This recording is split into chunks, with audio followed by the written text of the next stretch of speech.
The last line of defense of the kingdom of Grandis Fortress of Aspiration repelling the invading monster, one of the soldiers shouted, "They climbed the walls."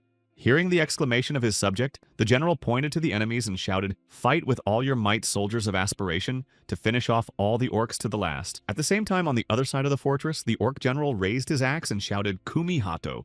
Having received instructions from their commander, the monsters began to attack even more actively, with the support of their sorcerers. Watching the horrific scene below him, the deputy commander of the Fortress of Aspiration, Filion, thought these orcs have gone mad. Now it's just a matter of time before the southern gate collapses.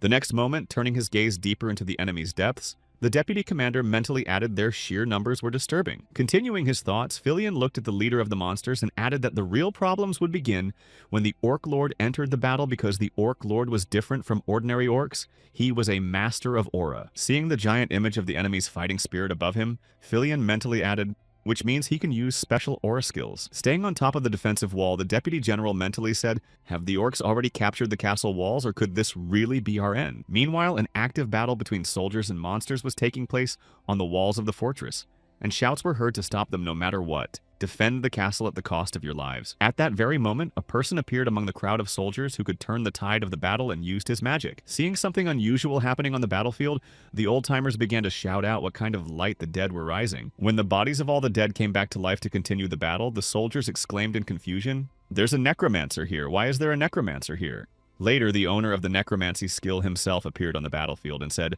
"It is impossible to defeat you with just ordinary dead, as expected from a master of aura." The next moment, the necromancer called his monsters from the reserve and said, "Now it's your turn." Seeing the crowd of dead coming at him, the monster general continued to fight with his aura.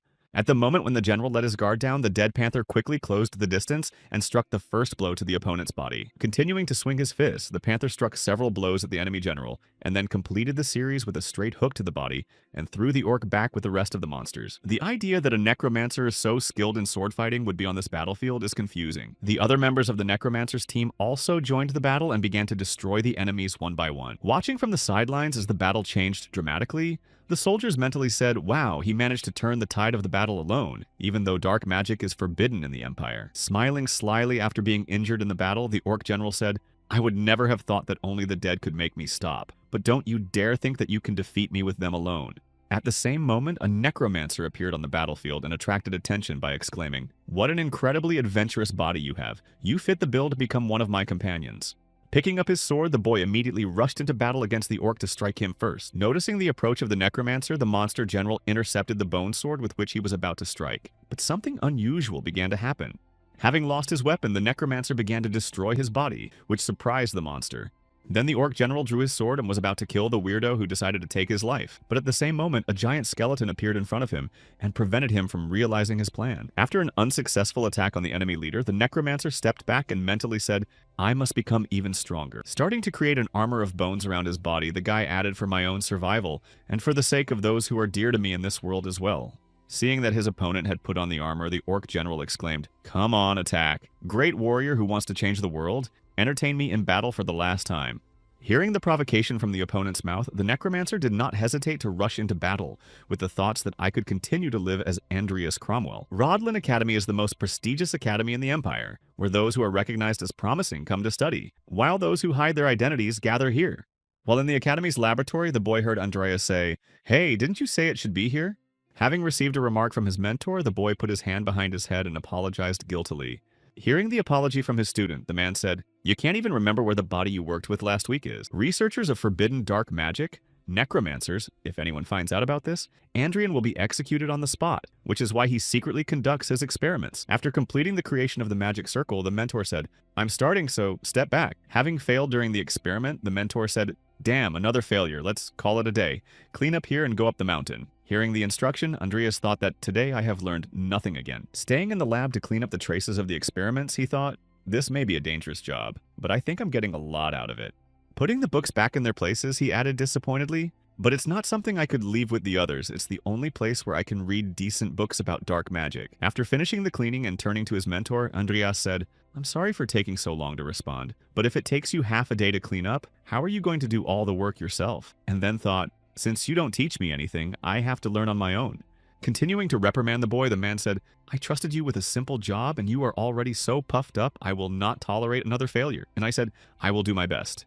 The next moment, the man rose from his chair and said, I don't know if I can count on you, but I'll give you one more chance. Go to the Benhala's National Cemetery and bring me another body. After giving the order, the man added, Don't forget that I took you in despite the fact that you are an orphan, so you have to prove that you are worthy of life, and if you fail, you know what will happen. Hearing his mentor's remarks, Andreas said in disappointment, I'll just become another body for experiments. Hearing that the boy knew what could happen to him, the mentor said, Don't let me down, now go to work. And he said, Yes, sir. Leaving his mentor's office, Andreas said in his head, I didn't even cover the cost of the trip. Hearing the door creak and seeing Andreas standing in front of them, the rest of the students of the academy began to talk. Look, it's Andreas, he's still here. Breaking through the crowd with shouts of, I won't show you, get out of my way, the guy thought unhappily. This sucks, I have no idea how to get out of this situation. An orphan from a fallen family, a typical person who flatters the strong and beats the weak, the worst in the academy's ranking, a third-rate thief, the type of character that no one wants to play, but despite the fact that I don't want to, I have to continue living as Andreas. I am Makoto Kaneshiro, and I am inside the game a great sin. As he was thinking, the guy mentally said, I was a special forces officer who couldn't adapt to normal life in society. Recalling his past life, he added that the only thing that kept me going was a great sin. So I just forgot about everything, completely immersed in the game, and when I finally managed to complete it in the 12th week. When he heard the phone ring and picked up the phone, he heard Makoto Kaneshiro, and remembering this, he thought someone who had detailed knowledge of my personal information and gaming habits called me, and since I was surprised, I immediately tried to turn off the computer. Continuing to think now, Andreas mentally said, but without realizing it, I turned into a character in the game 6 months before the main plot began. Andreas, a character who was always followed by the shadow of death. Thinking about his fate, Makoto Kaneshiro said to himself, You might ask why, because all the characters go through the same event, they learn about Karen's true identity, and destroy him along with Andreas. Recalling the plot of the game, the guy mentally said that's why if I don't find a way to escape from Karen before the main plot begins. Imagining the fate he would face in the future, Andreas thought, I will not be able to avoid getting involved in the events with the main characters. Sitting down on a bench in the garden of the academy and sighing heavily, Andreas said, Can I really avoid it? I have no choice but to become stronger before it all starts. Rising from his seat, the boy mentally added, The only thing I can count on are the 2 special traits you get from playing for 13 weeks. One of them is random, and I got the trait of dual essence. Gritting his teeth at the futility of even this possibility, he thought, which allows me to use both magic and swordplay, I doubt I can survive focusing on just one of them. Heading to the cemetery to retrieve the body, Andreas mentally said, That leaves me with another major trait to choose from. Tilting his head down and looking at his hand, the boy added, So I have no choice but to choose the one that will best enhance my necromancy. Clenching his hand into a fist after thinking about it, Andreas mentally said the choice of characteristics. Seeing a window with a large number of different skills in front of him, Andreas mentally said, This is the first time I've seen them, and there's a really rich selection. Starting to look through the skills, saying the way of the weapon, the king of beasts, the guy thought, Let's look at the ones I haven't seen before. I'm sure I can find a solution here. At one point, seeing one interesting skill among the list, the guy was surprised to hear that it was evolution. Evolution is a phenomenon of adaptation of a living being in order to reach a higher level. Interested in one skill from the list, Andreas mentally said, This is a trait I haven't seen in the game before, and what I really need now is something that would allow me to outgrow the walls of this castle, evolutionary development. After choosing this particular skill from the list, the guy mentally said, No need to think further, I finally see what the future will bring me with this trait. Watching how his life will change in this world, Makoto Kaneshiro thought to himself, In this world, I will definitely survive and complete this game as Andreas. Sitting in the Maple Leaf dormitory of the free housing of the Rodolin Academy, Makoto said Andreas is a very minor thief in the game, but in this reality he was really completely powerless. Sighing heavily on his bed, the boy mentally added he could barely use elemental magic. The next moment he got up from the bed and said, My only immediate asset is my necromancy, and that's why I chose the evolution trait. Walking over to his desk and taking his cloak from the chair, he thought to himself, I'll go to the dungeon research room before heading to the cemetery because I have no time to waste. Getting out and heading to the lab, he mentally added, I need to get stronger as soon as possible and not just for the main event. Recalling the many people who pose a threat to him, Andreas mentally added, There are many characters besides Karen who can finish me off. After a while, looking through the books with the titles, Introduction to Black Magic, I will become a dark wizard. Problematic Black Magic. Andreas mentally said what horrible titles, and for each of the books I will be instantly killed if they are found in my possession. The next moment he looked behind him where the cage stood and thought to himself, but there's something else in the room that can kill me just as quickly. Looking at the girl who was locked in the cage, he added mentally, if I'm not mistaken, she is definitely a vampire. Continuing his thoughts, Makoto mentally said, The vampires in this game are invulnerable to sunlight, and are creatures that can wield powerful magic. They are not the type of creatures that Karen could easily obtain. Looking at the books on the shelves about black magic, Makoto mentally said she might be the equivalent of a boss in the middle of the game when he heard a voice behind him. Turning his head in the direction of the voice, the boy saw a vampire looking out of the cage and saying, "You're not going to help me get out of here." Sometime later, after inspecting the laboratory and getting the necessary things, Andreas boarded the train and set off for the cemetery. As he walked to his station and looked out the window, he thought to himself, to be honest, it was tempting. Maybe it was a gift from above. At the same moment, he remembered the vampire's sly smile that said, "If you let me out, I'll kill Karen. Aren't you afraid he'll kill you one day? How about that?" Having received the deal, Andrian looked at the girl and thought, as expected of a vampire, she saw through my fears of Karen. I hadn't acted like Andreas for some time now. Maybe that was the reason. The next moment, taking the hose and approaching the cat, the guy said, "If I release you, there is no guarantee that you will let me go. And I swear I won't finish you off." Hearing the promise, Andrian wondered if a higher being like her would keep a promise to a human being. And then the girl smiled slyly and added, "I swear it's true."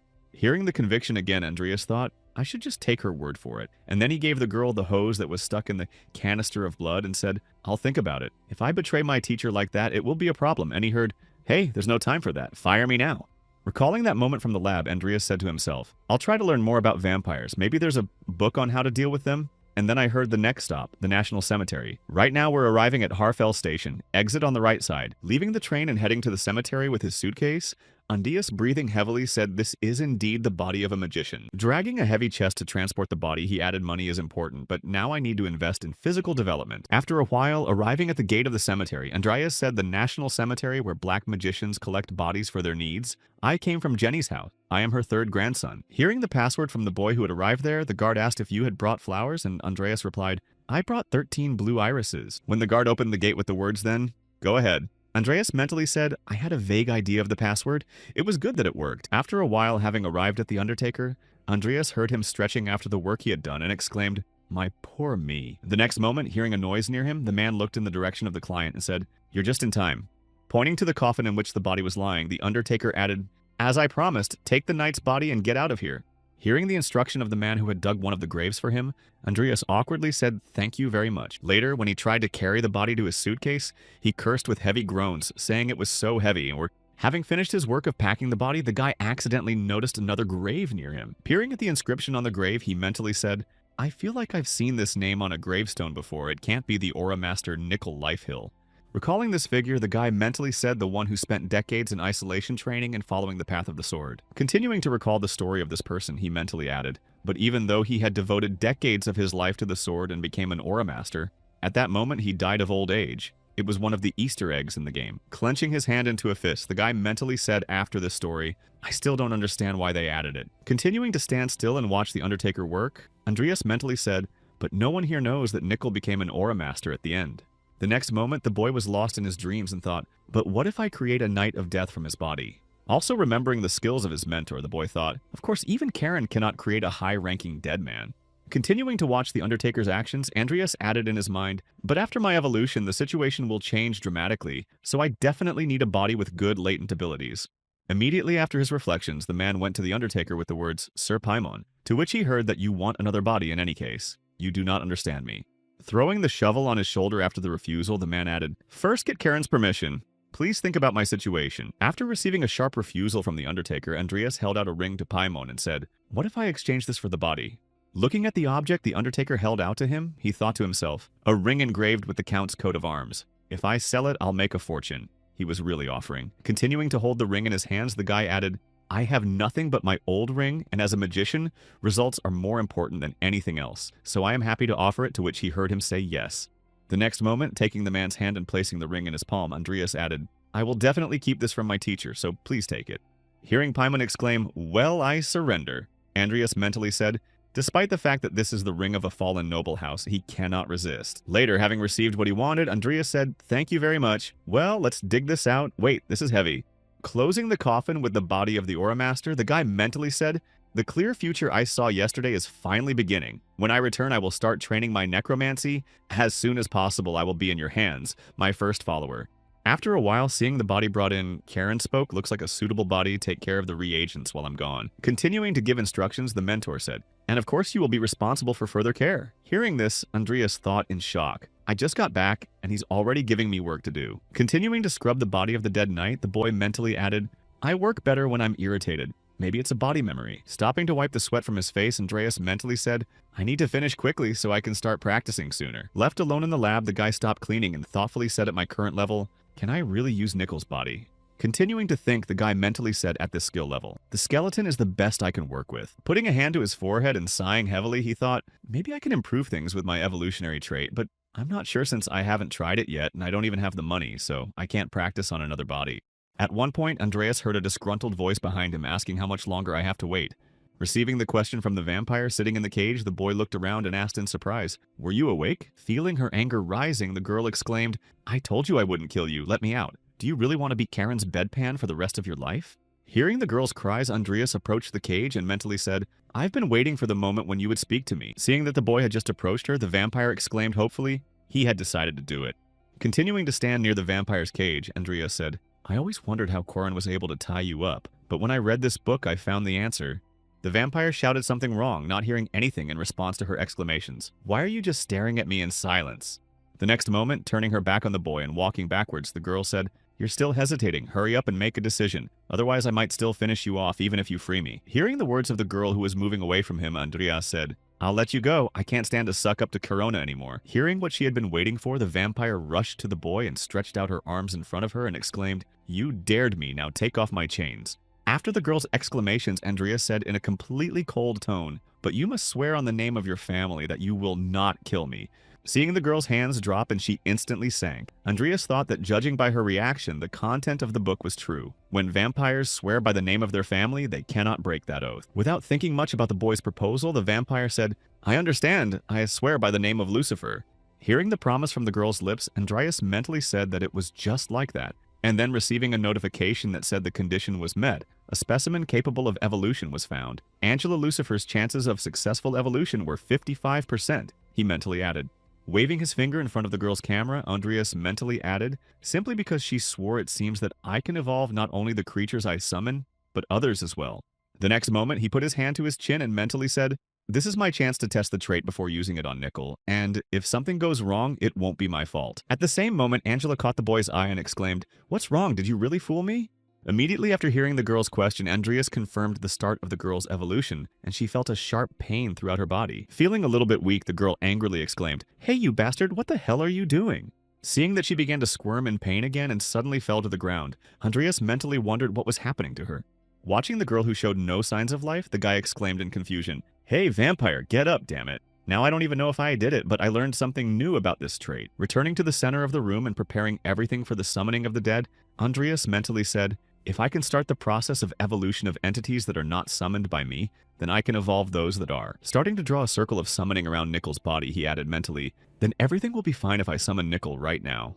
After completing all the preparations for the ritual, the guy stepped back a little and said, Let's start summoning the skeleton. After activating the ritual, the guy received a notification. Basic necromancy activated. Skeleton summoning detected. One target body capable of performing necromancy detected. Additional effects were applied. Continuing to perform the ritual and feeling heavy in his body, the guy mentally said this is the amount of mana required to simply raise one skeleton. Later, when the ritual was over, Andreas received a notification. Basic necromancy skeleton summoning level increased from 1st to 3rd. The next moment, seeing the level of the dead man high, additional statuses were applied. Level very high. Category increased. New category skeleton. Warrior level dead man transcendent. He can get some consciousness from the past. The guy thought, great. This is a great success. He even became a step above a normal skeleton. Without taking his eyes off the summoned dead man with the characteristics of a skeleton warrior, the legendary Nickel Lifehill deadman traits, self-knowledge mastery, Sword Andreas spoke, and even his features. Mastery of the persona is a state of being at the top of the highest stage of professionalism. Continuing to look at his dead man, Andreas mentally said, This is the only trait that can be obtained through effort and development, but I think only a skeleton has this trait. The next moment, he asked the skeleton if you were really a swordsman when you were alive, and saw him twirl his finger at him. Immediately afterwards, when the skeleton pointed at the boy, he asked if you were entrusting yourself to me, and he confirmed the question. Realizing that he had correctly understood his friend's message, Adrian smiled and said, I think it's mutual. Sometime later, sitting in his dorm room and looking at the calendar, Andreas thought about the year before Karen would die. The next moment, looking into the system, he mentally added, If I want to survive, I need to do a lot of things. Even if I don't use my summoning skills, their quality is still growing. Immediately after getting up from his seat, the guy said, I'll let Nickel in while I'm in the room. Using the system and summoning the dead man, Andreas said, come out, it will be bad if someone sees him, so you need to dress him. After a while, having dressed his subject, the guy said thoughtfully, now he looks like a human being. Immediately after seeing him begin to practice swinging his sword, Andreas said, Easter Egg's description was right, he died during training, but he's still training despite the fact that he died. But that's a plus for me anyway. Looking at his subject, he mentally said, since I finally found a way to develop this bad trait of mine, then said Nickel. Having attracted the attention of his henchmen, the guy asked if you could teach me sword skills. Starting to train with Nickel, Andreas followed his instructions and asked like this, after which he thought my muscles were on fire. For a moment, distracted from his training, the guy thought, I'm so glad you're teaching me how to achieve such a body. As if my teacher were a crazy aura master, or should I say they all are. Reflecting on his results, Andreas thought, if I am taught, in the future I will be able to use aura, I will be able to switch between using aura and mana, and I will not have to choose only one because I have the trait of duality. Continuing his thoughts, the boy mentally said, I will be able to follow the path of a swordsman mage because I will use both the mana in my heart and my dantian. Distracted from his training, Andreas thought, the development will be difficult for me, but if I cope with the initial stage, I will become stronger than anyone else, just like the great Emperor Edmund, the founder of the empire. At one point, the boy felt a sharp pain in his left arm and came to and screamed loudly. Turning his gaze in the direction of the skeleton, he exclaimed, what the hell are you doing? And saw a stern skeleton pointing at him to concentrate. Realizing that he was wrong, Andreas nervously asked how you can squeeze so hard when you are just a bunch of bones. Hearing the creaking of Nickel's bones as he continued to squeeze him, the guy mentally said, I was a special forces officer. Physical training is not a challenge for me. Thinking back to his past life where he had been through many hard tests, Makoto mentally said, I'll show you what it's like to have a spine, Andreas. Once again distracted from his training and feeling himself being brought back to life by a pinch, the guy exclaimed, you're a fucking skeleton if you pinch me one more time. At the end of the training, he sat down at the table and thought, if I let Nickel out today instead of going to class, how much I have improved my necromancy level. Opening the system window and seeing his stats, Andreas said in surprise, about 2 units in 5 hours, her level is rising much faster than I thought. Continuing his thoughts on skill improvement, he said of course after reaching the initial stage, progress should be much slower.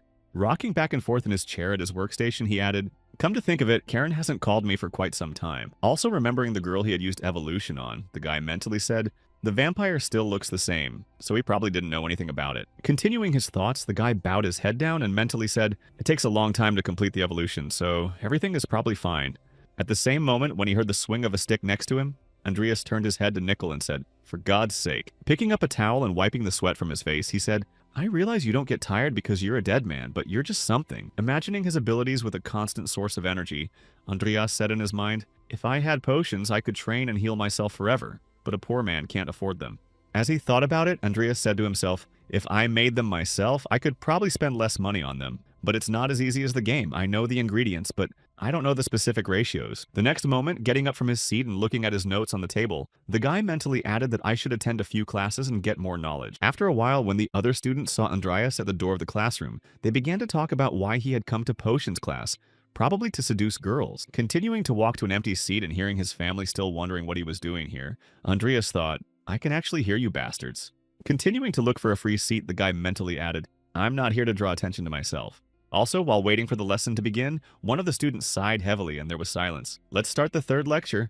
Sitting in the classroom in Professor Woban's intermediate-level medical herbalism class, Andreas mentally recited that everything that was happening so far was not too different from what had happened in the game. With his hand on his head as he listened to the lecture, Andreas mentally said, now please move on to the proportions of the mix. Soon after the boy's thoughts, Professor Wobman said, now let's move on to learning how to create a physical enhancement potion. Pointing to one of the ingredients of the potion, the professor said, I told you earlier that it was based on moss leaves and 3 other ingredients, didn't I? Hearing this, Andreas thought that the content of the lecture and my knowledge did not match. Disappointed in the professor's level of knowledge, Andreas mentally added, this may be an intermediate level course, but you're teaching us about a potion that has so many side effects. You're kidding me. The next moment, standing up from his seat with his hand raised, Andreas asked the teacher if he could ask a question, and he heard Andreas ask. Drawing attention to himself, the boy said, why don't you add Honpi's extract and Matrada root? Adjusting his glasses after receiving the student's question, Professor Wobman said, why yes, and why should I add them? After the question, the man added that if you want to add them, you can just make soup. Starting to attract a lot of stares, Andreas mentally said that everything I had just listed was the ingredients needed to create a physical enhancement potion. So why this reaction? Perhaps this recipe has not yet been discovered. After the lecture was over, Andreas left the classroom and said to himself, I may have decided to attend the lecture, but my knowledge was better than what I had just learned. Disappointed in the wasted time spent studying, he thought to himself, maybe I should have studied on my own from the very beginning, since it was pointless to expect anything. After some time at the academy, Andreas arrived at the research department and began to conduct his experiments on potion making. When he saw another notification that the potion had failed, he cursed in frustration, but not again. Leaning back in his chair, he thought, I may know the recipe for the potion, but right now I need a reliable way to make it, and the materials are much more expensive than I thought, so I'm going to go broke. Looking up at the ceiling with a tired look, Andreas thought, what if someone helped me, but no one would ever agree to help a person as lame as Andreas? Soon the door of the lab creaked open, and a girl who was in the same course of medical herbalism looked inside. When she saw Andreas in the lab, she came inside and said, I thought you were here. Tossing his head back and seeing his classmate there, Makoto thought, what the hell is one of the game characters doing here? Looking at the girl who appeared in the lab, Andreas thought, she is one of the game characters who is the potion genius Lucius Everlast. She shouldn't be close to Andreas, so why is she here? Starting to dispel the clouds of failed attempts with her hands, Lucia said, smells like smoke. Looks like you failed many times. Hearing this, the guy thought to ignore her. Maybe if you ignore her, she will go away. The next moment, approaching the guy and looking at his face, the girl slyly asked him what you were experimenting on when she heard the secret. Continuing to ignore the girl with all his might, Andreas mentally added, I went to class and didn't learn anything, but the number of my problems has increased. Without hearing a word from the boy, Lucia snapped and said, you're really angry, aren't you? To which Andreas mentally replied, just get out. Immediately after his thoughts, the guy heard, well, not that I thought someone like you could be the first to offer something, and turned his gaze back. At the same moment, slamming the table, Lucia added, would you like to do research with me? Leaning on the table next to the guy, Lucia asked if he thought it was a great idea. Having received a request for cooperation, Andreas thought there was no need for me to refuse and then asked what you wanted. Hearing the question from the boyfriend, Lucius answered unhappily, is it strange that I want a research partner? And then said that it would not be of any use to you. After the boy's remark, Lucia thumped her chest and said, I want to be thanked no less. Immediately after that, she raised her finger to her ear and said, it seems like you have a talent and could do amazing things, and I aspire to a medicine that does not yet exist in this world. Hearing about the girl's intentions, Andreas looked up at the ceiling and said, I just wanted to create a potion for myself. The next moment, remembering the story of the girl who stood before him, he thought, Lucia is so good at potions not just because of her talent, but if she does not find a cure for her illness, it will one day destroy her.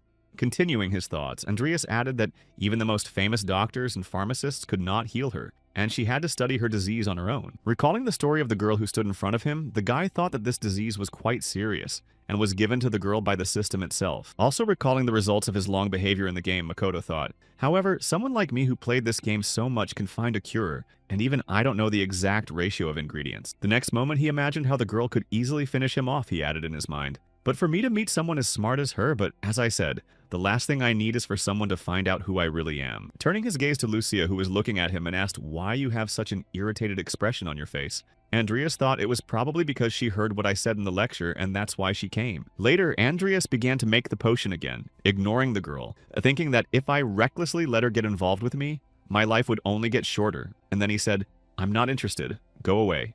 Hearing that Andreas had decided to send her away, the girl said peony mushroom in an offensive tone, which made the guy nervous. Naming another ingredient in the potion, Lucius slyly added, you didn't say that in class, but you need them too. Hearing the remark, Andreas thought of the main ingredient that no one else was supposed to know about but me. The next moment, pointing to the potion maker, she added, couldn't you make this potion by adding it? I know it intuitively, and if you want, I can help you, and maybe help you make some money. Waving his hand away from the girl's offer, Andreas said, you're only saying that because you're rich. As soon as you finish what you came for, then get out. And then thought, I refuse to die just because of your tempting offer. Lucius did not agree to cooperate and headed for the exit, saying, okay, I'll give you time to think about it. I think you'll change your mind soon. Hearing the girl slam the door behind him, Andreas said, I don't need to think about it. After a while, he returned to the dormitory and began to train, and said to himself, I don't have to worry about anything. The risk is too high. I can choose the proportions myself. It's just a matter of money. As he continued to think during the training, he mentally added, as I had thought, the first thing I needed to do was get the money, and did I have any good ideas? Hearing his memories interrupted by Nickel's swing of his stick, Andreas said in confusion, you scared me. You really know when I'm distracted. Gathering his thoughts and starting to train hard, Andreas thought, after training I'll have more time to think about it. Is there really no reliable way for me to get money? After getting ready and getting out of his dormitory, Andreas walked down the street and thought my only idea was to ask my sister who had sent me a letter saying she missed me. Immediately after these thoughts, he imagined the situation from the game and added, isn't that what the old Andreas did? After recalling that the former Andreas Makoto had done this as well, he mentally said, "No matter what kind of a sack of shit you are, this is not the way out. I swear this is the last time." At the same moment, sitting at the fountain for lunch, a girl saw a familiar face nearby and was surprised to hear that it was Andreas Cromwell. Keeping her gaze on the boy she had just seen, Dean Alwyn added in surprise that he was walking down the street with a book, and that he had managed to muster the courage to do something. Continuing to watch the boy who caught her eye, she mentally added that even if he changed, his vile personality would not. At the same moment, feeling the girl's gaze on him who continued to stare, Andreas mentally said, "I forgot about her." Continuing to walk on without looking back, he thought to himself, Diane Alwyn, the brilliant sorceress, the young lady of the Alwyn family, is another character in the academy who can finish me off. Makoto thought back to a time in his past. We used to get along well when we were kids, but because of the Cromwell family's debts, we lost touch. They were so sweet. As he continued to imagine his problems, he added, Andreas has done enough bad things since then that she'll definitely kill me for even trying to talk to her.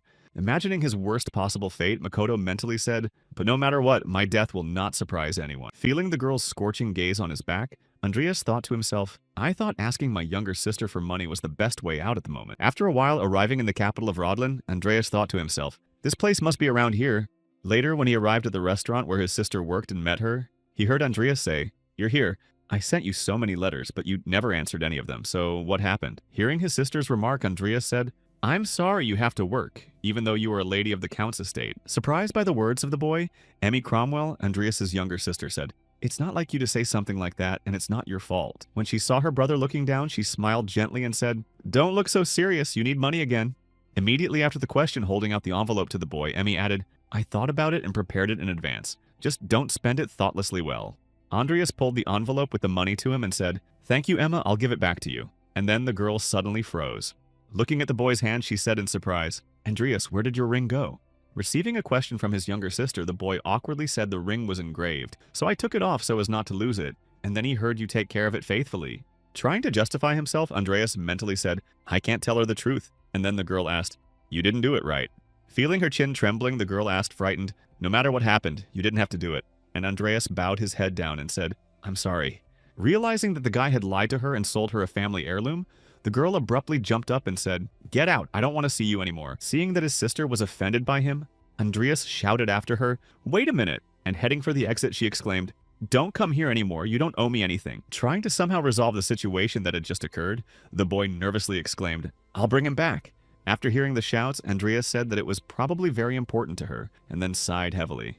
The next moment, remembering the expression on his sister's face, he mentally added, "This is the first time I've ever seen Amy so angry." With each passing second, feeling everything inside him shrinking, the guy mentally said, "What a terrible feeling. I have to return the ring as soon as possible." After realizing his situation in this life, Andreas thought, what is the point of life if you just exist? Remembering his past life, Makoto added that, "I was not happy even when I survived alone before." Gathering his thoughts and remembering who he was now, the boy thought, "I have to cope with what I have now. I will accept Lucia's offer." Potion-making report on the experiment. Continuing the experiments, Lucia said, "Hey, get up and go for a run. You've been sitting at home like a recluse all week. Only idiots do that." Throughout the research process, while doing various things, Andreas mentally said to Lucia, "Ludia is also lying there doing nothing while I am pushing myself." Recalling the learning process, the girl added that all her free time to train and do experiments is quite tiring, but sometimes it changes and helps to finish everything faster.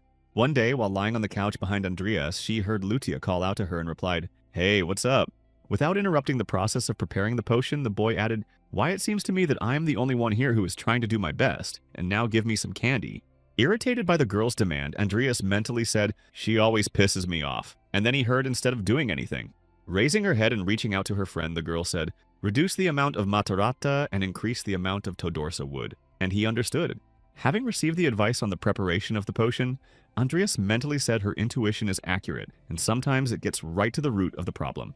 Continuing to perform the process of preparing the potion, the guy mentally added, "I do it for the money, but working together is really much better."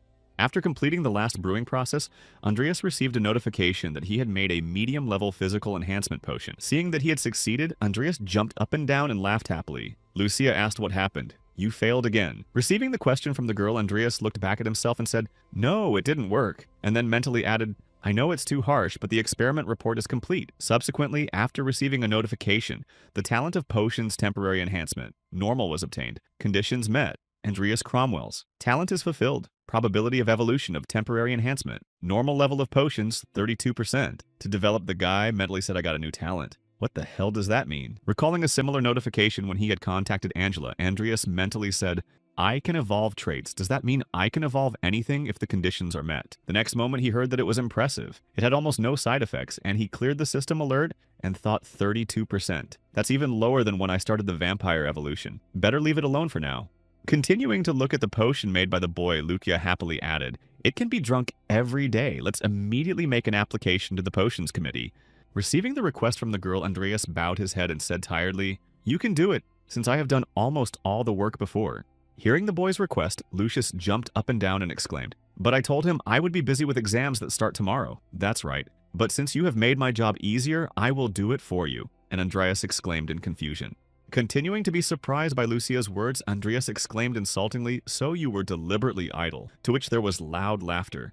At the same time, lying in her cage, Angela Lucifer, who had 14 days, 21 hours, and 33 minutes to evolve, thought to Andreas.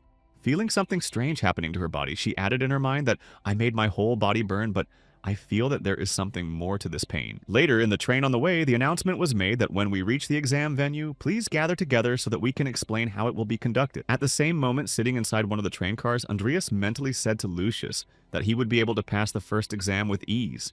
Continuing his thoughts while reading the book, the boy mentally added that the last part of the exam would be held in the magic tower. Recalling the moments of training with Nickel, who reminded him of concentration, Andreas mentally said, I trained hard, so my necromancer skills and sword skills have grown significantly.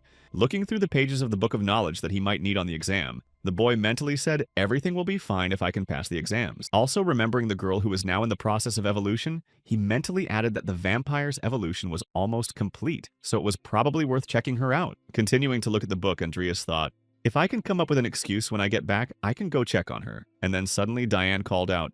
Hearing her name called, she turned her head to her friend and asked what she thought the exams would be like this time. Keeping her eyes on the girl next to her, the student added that the assignments and group composition would be random, so if she was lucky, it would be easy. Hearing her friend's remark, Diane said awkwardly, I don't care who I'm assigned to, it doesn't matter what you say. Even in this matter, you're an exemplary student. The next moment, she covered her mouth with her hand and looked at the guy in front of her and said, but it's not that simple.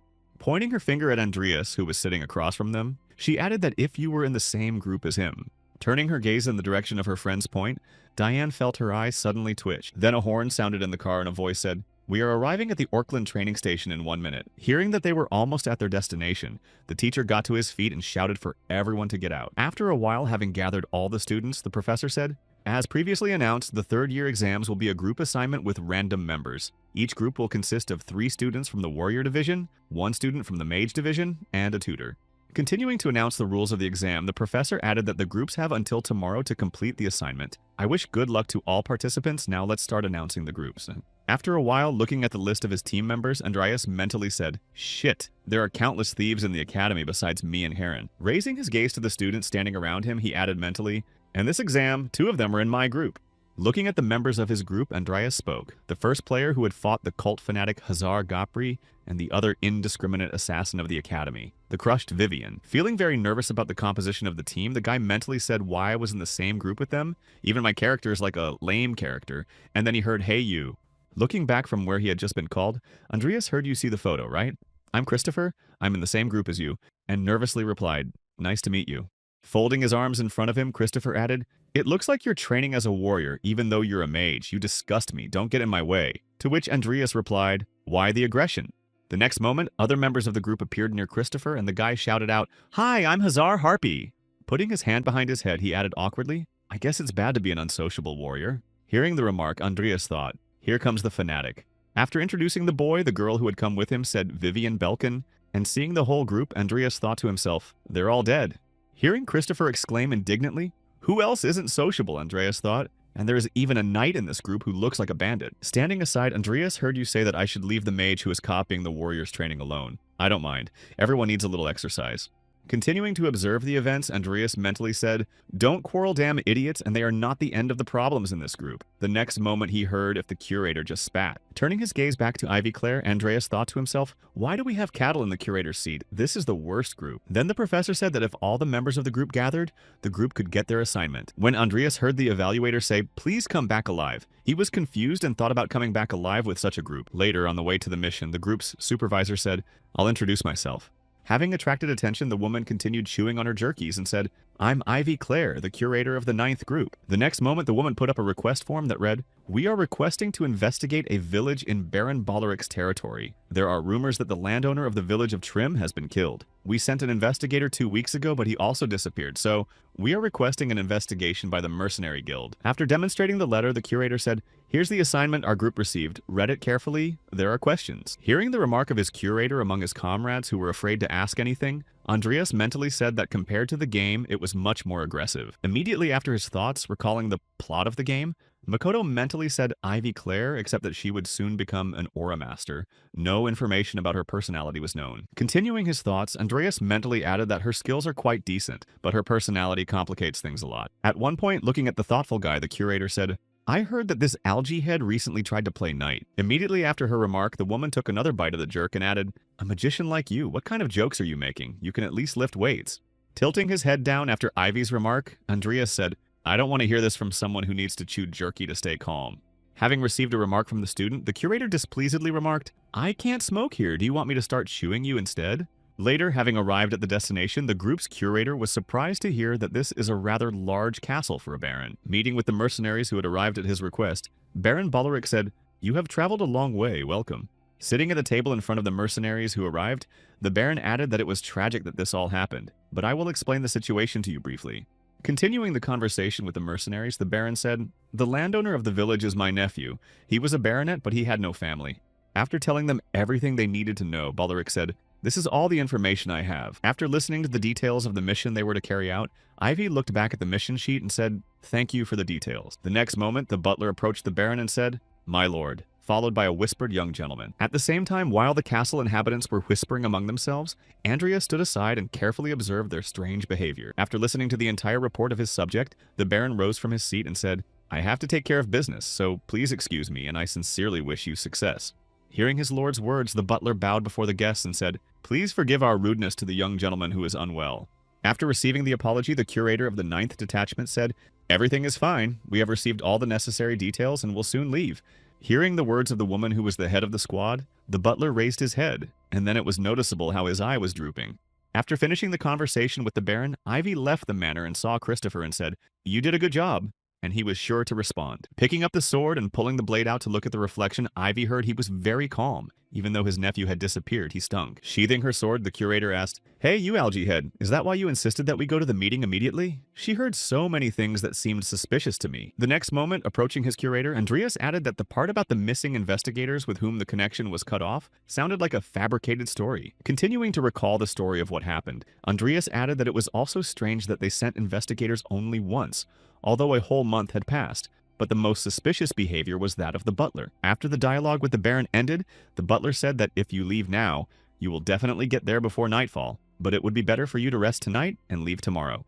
Hearing the butler's advice, the curator looked back at him and said, "Thank you for your concern, but it is not necessary." The next moment, hearing Ivy add work above all else, the butler circled unhappily. Recalling the moment of that ticking and leaving the mansion, Andreas said after we refused to stay, he looked as if his plan had failed. Continuing to tell all the suspicions, he added, "And most importantly, they looked anxious and they're trembling. Their breathing, their smallest gestures were exactly the behavior of someone who was hiding something." After a while, when the carriage arrived, the curator led the group and exclaimed, "Good, let's go to the village right now." Hearing this, Andreas thought this request was definitely not easy. After being transferred to the carriage, the coachman who drove it drove the horses with all his might to reach their destination before dark. At the same time, inside the carriage, Christopher asked if we should first find a place to stay upon arrival, which he heard was not a priority for us. Sitting with the others in the carriage and hearing the curator add, "Let's start by examining the landowner's castle," Andreas mentally said, "This whole thing is suspicious, but for now, we can only check everything discreetly." At one point, feeling a strange sensation in his chest and squeezing his hand there, Andreas thought that my mana suddenly began to tremble. The next moment, he looked at his comrades who seemed to feel nothing, and added that it was getting stronger as we approached the village. Before he could finish his thoughts, everyone in the carriage felt a sharp shudder and a sudden increase in speed. Feeling somewhat uneasy about what had happened, Hazar shouted out to the coachman, and Christopher shouted to the side. Pulling his friend aside and looking out the window, Christopher called out, "Hey, what's wrong?" But before he could finish his question, he froze in shock. Outside, he saw a coachman who had a bear and was driving the horses with a crazy look on his face. The next moment, returning back inside the carriage, Christopher shouted out to Hazar and the coachman in confusion and heard that something was wrong. Hearing about their current situation, the group's curator immediately kicked the carriage door open. Immediately after looking outside, Ivy exclaimed, "Damn it, it's too late for everyone to get ready. We're going to crash right into the gate." A few seconds after the curator's exclamation, the carriage flew into the gates of the village that appeared on the horizon and shattered. After a hard stop, all the mercenaries huddled together to help those still inside get out. When they finally got outside, they saw a strange scene with people acting like crazy people. Confused by what he saw with his own eyes, Christopher shouted to Andreas, "Hey, smart guy, what's going on here? What's wrong with the villagers? You're a magician. You should know." Hearing his friend's exclamations, Andreas mentally muttered, "Oh shit, now I know this is no simple mana anomaly." Squeezing his chest because of the mana return, the guy mentally added that my mana reacts like this means that it is black magic. Being under the influence of the curse that was imposed on the village, one of the residents rushed towards the mercenaries. As soon as he got too close to the group of people, Vivian knocked the guy to the ground and pinned his hands behind his back. Continuing to hold the villager under the effect of the curse, the girl said he was stronger than an ordinary child. The next moment, after examining the limbs of the boy they had captured, Hazar said, "He had been dancing all day. His legs are in a terrible state. Just as I thought they would be under a curse." Immediately after expressing his conjecture, the warrior turned to his comrades and added that there must be some connection between our task and this curse. Hearing his comrade's assumption, Christopher said thoughtfully, "The landowner was gone for about a month. If they had been dancing all this time, they would have died of fatigue long ago." To which Andreas added that it seems that someone cares about them not dying. After listening to all the assumptions of her words, the curator took up her head and said, "We were probably involved in something problematic." After discussing their situation, Andreas looked away and mentally said, "In the game, Andreas didn't die here." The next moment, recalling the plot of the game he had been playing, Makoto thought to himself, what if we had accepted the butler's offer and rested in the castle? As he reflected on the situation, he added that the Baron would have hidden what was happening, but we immediately arrived in the village and the situation changed. Immediately after remembering his necromancy mentor, he mentally added, "We got into something dangerous mana that I felt was about Karen's level." The next moment, remembering the size of the village that the curse had been dispelled, Makoto added, "But it seems strange to use it on such a scale." At one point in his thinking, he came to an interesting conclusion and thought to himself, "This can't be right. He must have the artifact." Noticing the thoughtful look on his friend's face, Christopher looked at him and asked, "Hey, smart guy, is something wrong?" Hearing his friend's question, Andrian turned his head to the side and said, "We don't know enough right now. Let's search the landowner's house first," and then thought the first step was to gather information. After some time of searching, the group of mercenaries arrived at the landowner's house, with burning bodies at the front door. Without thinking much about what to do next, the group of mercenaries prepared themselves, and Ivy kicked in the front door and fought her way inside. Having opened the door and calmly entered, the mercenaries saw many bodies in the hall. Passing by the bodies lying on the ground, Christopher leaned over one of them and said, "These clothes are not those of the Imperial investigators." Crouching down near the body of a strange person, the guy added thoughtfully that it looks like they had already said goodbye to life quite a while ago. Hearing his friend's conclusions, Andreas said, "We may not be able to figure out what's going on our own, but from what we've seen, I think it's the work of a black mage." Turning his head to the student who had expressed his guess, the curator asked on what basis you decided so. After receiving the question from the leader, Andreas said, "It seems that someone is amplifying the emotions of the people here and exchanging them for magical power." Hearing the student's statement, the curator said that black magic is powered by human emotions, so the landowner must have died, and Andreas added that it was likely because he would have prevented them. After listening to his friend's conversation, Christopher, remembering the sights at the entrance, asked if the burning bodies on the street were part of some dark ritual, and he heard a possible answer. Also joining the conversation of her words, the curator said that we will know the truth only after we catch the criminal. Immediately after her words, Ivy moved on and exclaimed, "So let's first search every corner of the estate." After some time of searching the building, Hazar said, "We haven't found anything yet, not even the body of the landowner." The next moment, Vivian, standing by the window, noticed something abnormal and said to Hazard, "Look outside." Hearing the girl's instruction, Andreas, who was standing near the window, turned his head toward the street and froze in shock. Seeing a whole bunch of peasants heading to the landowner's estate, he nervously exclaimed the same thing. Interrupting his exclamation, he crouched down to avoid being seen through the window, and thought the intruder was making his move. The next moment, seeing that the heads of the residents went up to the windows of the house, Hazar exclaimed what we should do. "It seems they noticed us." And then Andreas mentally said as if they were waiting for us to enter. Hearing again from her ward, "Ivy, what to do?" the woman exclaimed, Let's stop the search and leave the building for now. Hazar, find us a route to escape. Having received the instruction from his commander, the guy headed forward to find a safe way and exclaimed, I understand you.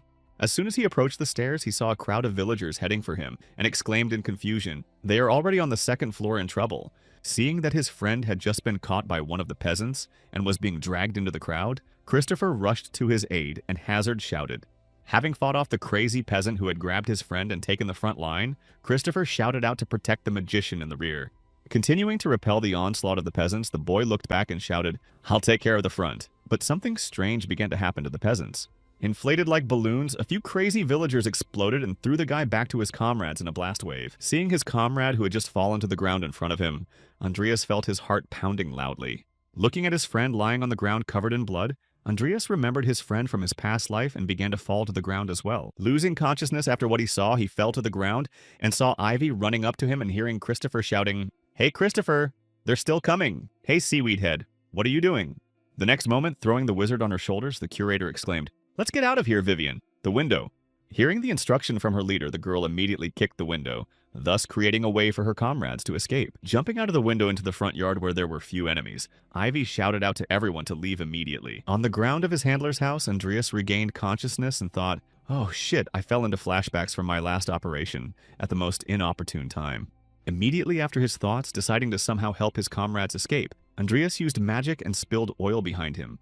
As soon as the enemies began to slip and fall, he added an earthen shield that blocked their path, after which Ivy asked what was wrong with you. Continuing to run away from the pursuers, the curator added, Don't waste all your mana, you can track the location of the Dark Wizard, to which I heard now I can do it.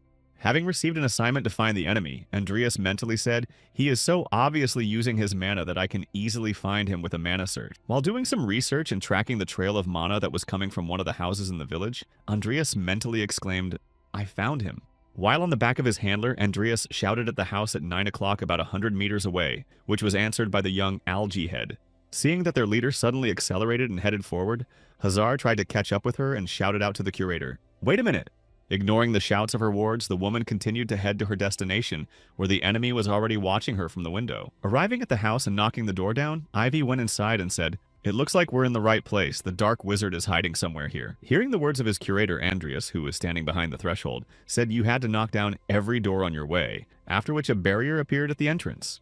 When Ivy heard a noise behind her, she looked back and saw the barrier and thought, Oh shit, it was a trap. Turning to the barrier and trying to pass it, the woman mentally added a curse, He beat us, and meanwhile the figure of a peasant woman began to rise up behind her. Rising fully to her feet, the bloody person wrapped her arms around herself and exclaimed, Sister, it hurts me. Seeing the girl who had just appeared in front of her, the curator Ivy said in confusion that Noah. At the same time, Andreas, who was outside, touched the barrier and got burned and said, I can't do it. Immediately after his disappointment, he heard a strange voice in his head saying, Sorry like moths to a flame. The next moment, he heard a noise above him and looked up to the sky and saw a rift forming above him, and a voice saying, There is no need to rush, everything was foreseen by God, bow down to idleness. Hearing what the strange voice had just said in his head, Andreas wondered what idleness was and why it was being called now. Immediately after these thoughts, Makoto said in his head, This game is called the Great Sin of Resat. Continuing his thoughts, the boy mentally added that, starting with sloth, the 7 deadly sins were separated from the main body of the Apocalypse manuscript, and he gathered them all in a fashion to summon the main boss. Ignoring the crowd of crazed peasants who were coming at him from the back, the guy mentally added, These are the most important items in history. The next moment, jumping right out from under the enemy's noses, Andreas mentally added why this name is mentioned here in the village, which did not even appear in the story. Continuing to avoid the enemies who were actively attacking him, Andreas mentally said to himself, I can't do it alone. I need to unite with the others for now. At the same time, Vivian, having entered the rhythm, destroyed all the villagers who were heading for her, shouting disappear. As Andreas approached his comrades, he saw the frantic girl and shouted to Hazar that Vivian was there, and Andreas heard him. As soon as Andreas approached his friend, he exclaimed, You're fine, but Vivian, I've never seen her like this before. Also turning his gaze in the direction of the girl who had seriously dispersed, Andreas mentally said, Yeah, I knew I couldn't trust a fanatic. The next moment, he turned his gaze to Christopher, who was lying wounded nearby, and added, I don't like leaving my wounded comrade alone, so I'll play along. Looking at the current situation on the battlefield, Andreas said, It's a disaster. The curator Ivy is trapped behind the barrier. And Hazard exclaimed, What do we do now? The next moment, that ominous voice sounded in Andreas' head again, saying, I'm sorry, do you realize that you are taking the lives of innocent people? Hearing the voice in his head, Khazar shouted out in confusion, to which Andreas replied that it was probably a dark wizard. Keeping absolute calm despite what was happening around him, Andreas said he was probably not far from the curator Ivy. Hearing the current situation with their leader, Hazard headed to the curator and exclaimed, "She's in danger, I'm going to get her. I'll leave the rest to you."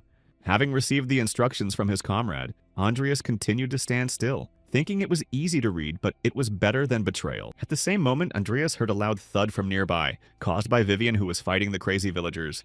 Turning his gaze toward the girl, Andreas thought, "This is not good. It looks like the black magic is driving her crazy. If I move, she'll drag me in." The next moment, seeing a group of enemies coming at the girl from behind, Andreas thought to himself, she won't be able to dodge. But 1 second later, something incredible happened in front of the guy's eyes. Vivian was able to resist even the enemies who came from behind. Continuing to watch her comrade continue to destroy the enemies, Andreas mentally said, she not only dodged but also struck back. As Andreas watched his ally fight, he heard a voice nearby saying that it was a shame to waste material so recklessly. Turning his head in the direction of the voice, Andreas saw a cloaked man on the roof of a building, who said that now the only one who was not wounded had escaped, to which he replied, "I didn't expect anything from him anyway." Hearing the guy's tone, which seemed to take him by surprise, the dark wizard said, "You're surprisingly calm." Having received a remark from his opponent, Andrian continued to remain calm and said, "I thought it was time to show up for the boss." Continuing the dialogue with the calm guy, the dark sorcerer reached out to him and said, "I don't know where you get your confidence from, but in recognition of your bravery, I'll give you a test." The very next moment, finding himself in a strange space, Andreas mentally said that I was too reckless. Immediately after his thoughts, he noticed that his body began to disintegrate and disappear, and he exclaimed in surprise what was happening. Finding himself in his former body on one of the missions, Makoto looked at his hands and said that it was just a dream. Being under the gunfire and explosions, Makoto mentally said that where is everyone? At one point, he saw a person in front of him who was coming out of the flames and said to Makoto, "Run away." Recognizing his friend who appeared in front of him and seeing him fall to the ground, Makoto rushed to him, shouting that, "Shui, can you hear me?" Picking up his friend in his arms and continuing to call out to him, Makoto cried out without waiting for a word in response. The next moment, when he saw the image of the person he was holding in his arms change, he exclaimed in confusion that Shohei was who.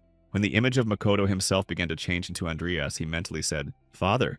Holding out the ring to his son, the man said, "Take it, Andreas. As long as you have it, you will be recognized as the true lord of Cromwell Manor." Continuing to be in the midst of two memories that mingled together, the man added heavily, "Don't let your father drag you down anymore, please." Feeling the tears welling up in his eyes after his father's words, Andreas heard "Be happy with Emmy." Immediately after his father's words, the boy stretched his hand towards the place where both worlds were mixing and mentally said, "I am." At the same time, the dark wizard outside his illusion barrier saw the hand that had just pierced it and exclaimed in confusion.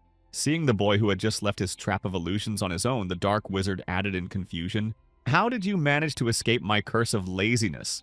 Remaining standing in place, Andreas received a system notification that said, "Makoto Kaneshiro Andreas Cromwell has reached 100% synchronization level, received Makoto Kaneshiro's exceptional combat talent, and then thought, I've had enough." Without taking his head off the notification, Andreas said, "Is this curse of yours just a game that simulates someone's injuries, or should I say that the spellcaster's abilities are not enough to do what you just said?" Immediately after showing his anger at Andreas' remark, the Dark Mage launched an instant attack, but it missed its target. Dodging his opponent's sudden attack, Andreas looked back at him and said, "What you're going to do now will never work on someone like me who has been trained by special forces." Even more angry at the guy who continued to make comments, the Dark Mage began to attack again and shouted, "Shut up!" Having avoided another attack from the Dark Mage, Andreas jumped to the side and thought, he's not that strong, but I won't be able to deal with him without using necromancy. Landing on the ground and looking around, Andreas added in his head, "No one is watching this well." At the same moment, a dark wizard jumped down from a neighboring building and said, "Who are you?" Having received a question from his opponent, Andreas prepared to use the initial necromancy of summoning a skeleton and said, "I'll show you right now." Activating his summoning skill, Andreas received a notification. Detected 23 bodies skill level insufficient. 9 bodies will be activated initial necromancy, summoning skeleton successfully executed. Seeing the sorcerer who summoned the dead in front of him, the dark wizard exclaimed in shock, "You're a necromancer, the congregation already knows." Hearing the question from his opponent, Andreas mentally said that means there really is a congregation of dark mages here. He misunderstood everything, but I can use it to throw him off my trail. After receiving the notification, 7 skeletons of a common and 2 skeletons of a common soldier were called up. Andreas said I was entrusted with the return of the Page of Idleness in the name of the congregation. Hearing what errand his opponent had to fulfill, the Dark Mage prepared for another attack and shouted that he was only with skeletons. Starting to attack the skeletons that Andreas had sent at him, the Dark Wizard exclaimed, "Do you really think you can handle the power of idleness?" Watching the enemy's attacks pierce through his skeletons, destroying them one by one, Andreas used an earthen barrier to block the sword that was flying directly at him. At the same time, the Dark Wizard continued to push Andreas, shouting at him to stop pretending they were nothing but insignificant. Following his opponent's shouts, Andreas summoned Nickel from his vault to help him. The next moment after Nickel's summoning, the Dark Mage saw his attack just neutralized and thought in confusion, an incredibly pathetic skeleton cut through my spear of darkness. Realizing that things were not going to go as planned, the Dark Wizard pulled out his trump card and mentally said this guy. The next moment after using the trump card, hands began to appear from the ground, and one of them forced Nickel to go on the defense. Seeing what his opponent got and what he decided to use against him, Andreas mentally said that it was the pages of laziness. Having once again gained the advantage on the battlefield after using the trump card, the Dark Wizard said, "It is unthinkable that your kind could force me to use my precious collection of idleness pages." The next moment, stretching his arm out in front of him and pointing his magical hands in the direction of his opponent, the Dark Wizard added, "You will pay with your life for interfering with my plans." Moving to avoid being hit by the Dark Mage, Andreas mentally said, "I still have time to react at this speed." Also turning his gaze to his friend who was trying to fight against the attack of the hands, Andreas mentally added, "And Nickel is strong enough to withstand his attacks." Noticing that Andreas was even able to think despite his attacks, the Dark Sorcerer shouted out in silence. Feeling the change in the pace of his opponent's attacks, Andreas began to move even faster and thought, "Damn, his attacks have become much faster." Continuing to avoid his opponent's attacks with all his might, Andreas noticed something unusual and thought that he had problems with his force control, which meant that he had not fully mastered the powers of sloth. Finding a gap in his opponent's defense, Andreas approached his friend and mentally said to him, "Get out of his blind spot and hit Nickel," and then moved the skeleton to the vault. After the loud collision that caused the explosion, the Dark Wizard stopped for a moment to check whether he had succeeded in defeating his opponent. But as soon as the dust clouds cleared, he saw Andreas still standing and mentally said, "He's quite a persistent one." Holding his shoulder injured in the battle, Andreas said, "You bastard, I only just managed to get it." Having received a remark from his opponent, the Dark Wizard laughed out loud and shouted guilty, "But don't worry too much," and then pointed his hands at his opponent. Controlling the power of idleness with the help of pages, the Dark Sorcerer confidently added, "I will soon send you after him." When the hands of the one with the power of the 7 deadly sins were about to reach Andreas, the Dark Wizard shouted, "Now farewell!" However, despite the situation, Andreas did not show even the slightest amount of excitement, and all because a portal appeared behind his opponent, from which Nickel was coming out. Taking advantage of his opponent's indiscretion who was focused on Andreas, Nickel was able to easily cut his opponent into 2. After defeating the Dark Sorcerer who used the pages of idleness, Andreas said, "I was wondering who could have arranged all this." As he approached the body of his defeated opponent, he added, "But I never imagined that the Baron's butler would turn out to be a Dark Wizard."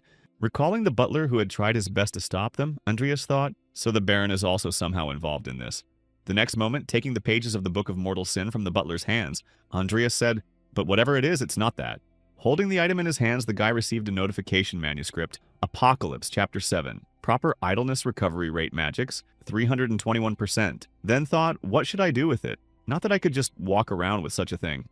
Immediately after his thoughts, hearing the rustling of kittens behind him, Andreas looked back and mentally said, "There's definitely a nickel." Passing the page of one of the deadly sins to his subject and opening a portal to the vault behind him, the guy said, "Take care of this for now." As the subject began to move to his usual place of residence, Andreas mentally said, "I'll put it in the summoning vault for now and think about what to do with it later." Having partially dealt with one problem, he turned his head to the barrier of the test that Vivian was undergoing and thought, "The caster is dead, then why doesn't the barrier come down?" The next moment, he put his hand to his chin and thought, "I won't care if they can't get out, but if I come back alone, I'll have to explain how I survived, and I can't say I used black magic." The next moment, Andreas touched the barrier in front of him and said thoughtfully, "This barrier is different from the one I was in." As soon as he spoke about it, he felt himself being pulled into a thought and exclaimed that I was being sucked inside it. At the barrier where Vivian was being tested, the girl fell to the ground and began to tremble with fear. Looking at the frightened girl in front of him, Andreas said, "So this little girl is Vivian Belkin." And the girl grabbed her head and exclaimed, "It's a ghost or a demon talking to her chair." Trying to somehow calm the frightened girl in front of him, Andreas said, "I'm not a ghost or a demon, Vivian." But the girl continued to stare at the chair in fright. The next moment, he decided to use the one effective method that all children should believe in and said, "I am a fairy and I have come to save you." When the girl heard who she was with, she began to calm down a little. At the same time, sitting on a chair, Andreas thought, "It's nice of me to come here, but what the hell am I doing? Be patient. It's all a game. I'm a fairy." Trying to control himself, Andreas thought back to everything he had learned and said, "The first thing I saw when I got here was little Vivian being slapped in the face by a noble woman." Continuing to think about what he had seen, he added that no one could see me, so the investigation was quite simple. Recalling everything he had seen and heard after Vivian's ordeal, Andreas mentally spoke, and I discovered that the woman was Count Belkin's second wife, and also learned about his family. As he replayed the events he had learned in his mind, he mentally said, "The Belkin family is known for their swordplay, which is why the Lord wanted a son who could become his heir." Also remembering the sad moment that had happened in their family, Andreas added in his mind, "But since Vivian's mother had not given birth to a boy heir, the family had suffered a tragedy." Looking at her little daughter standing in front of her bed, the first wife said, "Why did I give birth to you? I wish I had never given birth to you." Since even her own mother had abandoned the girl, Vivian had no one left to protect her. The loneliness and cruelty she experienced planted the seeds of madness in the girl, and the more time passed, the more she indulged in her madness. Continuing to recall the story of this person, Andreas mentally said that she killed all the teachers and their assistants at the 5th grade assembly. Hearing the little girl ask, "Mr. Fairy," Andreas mentally said, "I can't make you forget the past." Continuing to look at the little girl who was Vivian in his trial, he added, "But I can help you try to overcome it." Letting the tears stream from her eyes, the girl exclaimed, "You really came here to help me." Looking at the girl in front of him who was crying heavily, Andreas exclaimed in confusion, "Why are you crying, Vivian?" Starting to wipe the tears from her eyes, which would not stop flowing, the girl said to him, "No one has ever tried to help me." Hearing this, Andreas thought uncomfortably, "I really don't know how to deal with small children." The next moment, hearing Mr. Fairy say, "You have a special talent, Vivian, but no one has been able to recognize it yet," the girl stopped crying. Surprised by what Mr. Fairy had just told her, the girl asked confusedly, "What is it?" and was told that you have a very special talent for swordplay. When she heard what she was so good at, the girl said, "But I haven't even picked up a sword yet," to which Andreas replied, "The fairy knows a lot, so just trust me." The next moment, with her hands on the floor, the girl said in surprise, "But I am always scolded," to which Mr. Fairy replied, "Everything is fine, I will be with you." Continuing to help little Vivian complete her test, Andreas added, "And in exchange, promise me that you won't tell anyone about me." Hearing the condition, the girl happily exclaimed, "I promise." And so, in all the situations that happened to little Vivian, Andreas was there to help her overcome difficulties and support her in her time of need. Thus, 1 month passed after the first meeting with little Vivian, when the girl went to the tree and began to exclaim, "Where are you, Mr. Fairy? I have come to the promised place as you told me." Standing behind a tree not far from Vivian, Andreas heard the girl add, "You will teach me sword skills today as well." Stepping out of his seat and heading towards Vivian, Andreas snapped and said, "You can't shout about it everywhere, Vivian." And the girl instantly covered her mouth with her hand. Sighing heavily after remarking to the girl, Andreas added that I told her that no one should know about my identity, and she laughed awkwardly and said, "There you are." The next moment, saying, "Well, now let's start training," Andreas heard the girl shout out to the battle and mentally added, "And so I spent a whole month here with Vivian." Watching the progress of the girl he was training, Andreas mentally said to her, "I have an exceptional talent for fighting, and I tried to give her as much advice as I could, and it really worked for her. She is a true genius." At the moment of the girl's last attack, which she demonstrated during the training, Andreas mentally said to himself, "These moves should not belong to a child who has just started learning fencing a month ago." As soon as the girl finished her training, Andreas walked over to her and said, "That's why your fencing teacher praised you." Hearing the words of encouragement from Mr. Fairy, the girl bowed her head down and said, "Yes," but seeing how she suddenly froze without being able to get a word out, Andreas thought to himself, "What's wrong? I thought she was a pretty confident kid."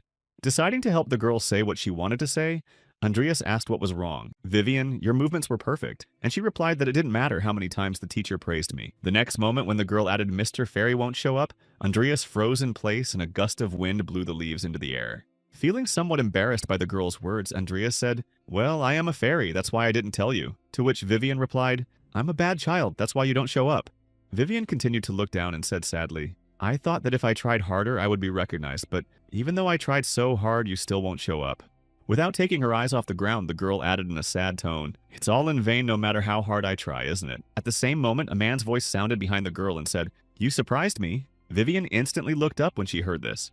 Turning his attention to the person approaching from behind, Andreas thought Count Belkin, and then Vivian shouted out to her father. Coming up to his daughter, who had just finished training, Count Belkin said, "I was just thinking that you have such a talent. Show me that swordplay again." Having received the instruction from her father, the girl could not take her eyes off him and exclaimed, "Yes, sir." Subsequently, Vivian began to repeat everything she had learned during the training with Mr. Fairy, demonstrating the skills to her father. When she finished her performance, she heard, as expected from someone with Belkin blood in her, it was unbeatable. Vivian said, "Mr. Fairy, this is the first time my father has ever praised me." The next moment, looking up to the sky and shedding a tear of happiness, the girl added, "I could never have dreamed of this." And then the barrier began to crack. When everything began to change too quickly, Vivian became an adult again and looked in Andreas' direction with tears in her eyes and said, "I really wish I could stay with Mr. Fairy longer, but it's time for me to wake up." Hearing the girl's remark and seeing the barrier of the test of idleness breaking down, Andreas mentally said, "So she's finally awake." The next moment, she bowed her head down and said, "Thanks to you, I have found a path that I can follow, and I think I'd rather follow that path than get stuck in the past." At the same moment, taking the girl's hand and crossing his little fingers, Andreas said to Vivian Belkin, "Our promise is made. Please keep it. I will always be there." Feeling the warmth of Mr. Fairy's hands that helped her to pass this test, the girl said with emotion, "Thank you very much, Mr. Fairy. You showed me a good dream." When the barrier broke down, Andreas continued to hold Vivian's little finger and said, "If it's Vivian, she'll make it." Keeping his gaze on the girl who had just completed the ordeal of sloth, Andreas added in his head, especially if it was the same Vivian who had been in the dream. Baron Baloric was to blame for the events that had taken place in the village of Trim. Ivy found out after she broke the barrier herself and joined the rest of the group. Gathering with her wards, the curator said, "Hey, smart guy, cut off this bastard's head and try not to damage his face." Giving an order to Andreas Ivy in an angry tone, she added, "We are going to the Baron's castle right now." And after these words, the team immediately set off. Carrying out the curator's orders, Andreas mentally said her bloodlust is too terrible. Christopher died and Hazard disappeared. Although this is not surprising. After a while, arriving at the Baron's castle and knocking one soldier to the ground, Ivy heard, "Who you are, put away your swords." After receiving questions from the soldier standing at the gate, the woman said in a stern tone, "I am Ivy Clare, assistant teacher at Rodlin Academy, Knights Department, and from now on, anyone who defends Baron Baloric is guilty of treason and will be executed on the spot."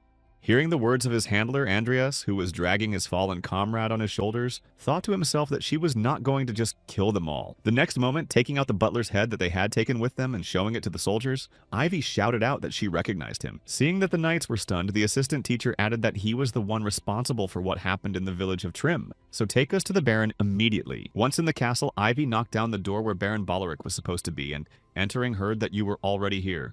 Without waiting for an answer and bowing his head down, the Baron added, "Evan is dead." The next moment, pointing to the creature beside him, he added, "This is my son, Edel." Turning his gaze to his son, who had turned into a monster, Baron Baloric added, "He should have died of a disease a few months ago." Hearing Baron Andreas's remarks, he also kept his gaze on the creature nearby and thought, that's why he turned to black magic. Rising from his seat, the Baron said without taking his hand away from his son, "While I was looking for a cure, I was visited by a man in a robe who said he knew a way to help my son." Looking again at what had become of his son, Baron Baloric added, "I asked him to save my son's life at any cost." The next moment, turning sharply to the guest, the man exclaimed, even if it meant leaving him to live in such a terrible condition. After loudly declaring what he had done for his son, the Baron fell to his knees and bowed his head down and said to Edel, "Please forgive your stupid father." Hearing the apology that the Baron was sending to his son, Ivy grabbed him by the collar and threw him to the floor, shouting these words, "Say them to the people you and your butler have disfigured." As the Baron, who had just been thrown, began to rise to his feet with heavy groans, one of the soldiers in the room exclaimed, "My lord." The next moment, Ivy pointed her sword at Baron Baloric and shouted, "Why are you just standing there like a jerk? Go and get a team of investigators right now and get rid of that monster behind you," to which she heard, "Yes, ma'am." After hearing the orders from his supervisor, Andreas mentally cast a stone spear and launched it directly into the monster's eye. Seeing the actions of her ward, the curator Ivy looked at the boy and asked in a stern tone, "Hey, smart guy, why did you do that without my order?" Having received the question from the woman, Andreas said that the creatures of black magic must be immediately disposed of before they can make any sudden movements, and any important information must be in the hands of the Baron, or am I wrong? After that, the Baron was arrested and a team of Imperial investigators immediately took him away.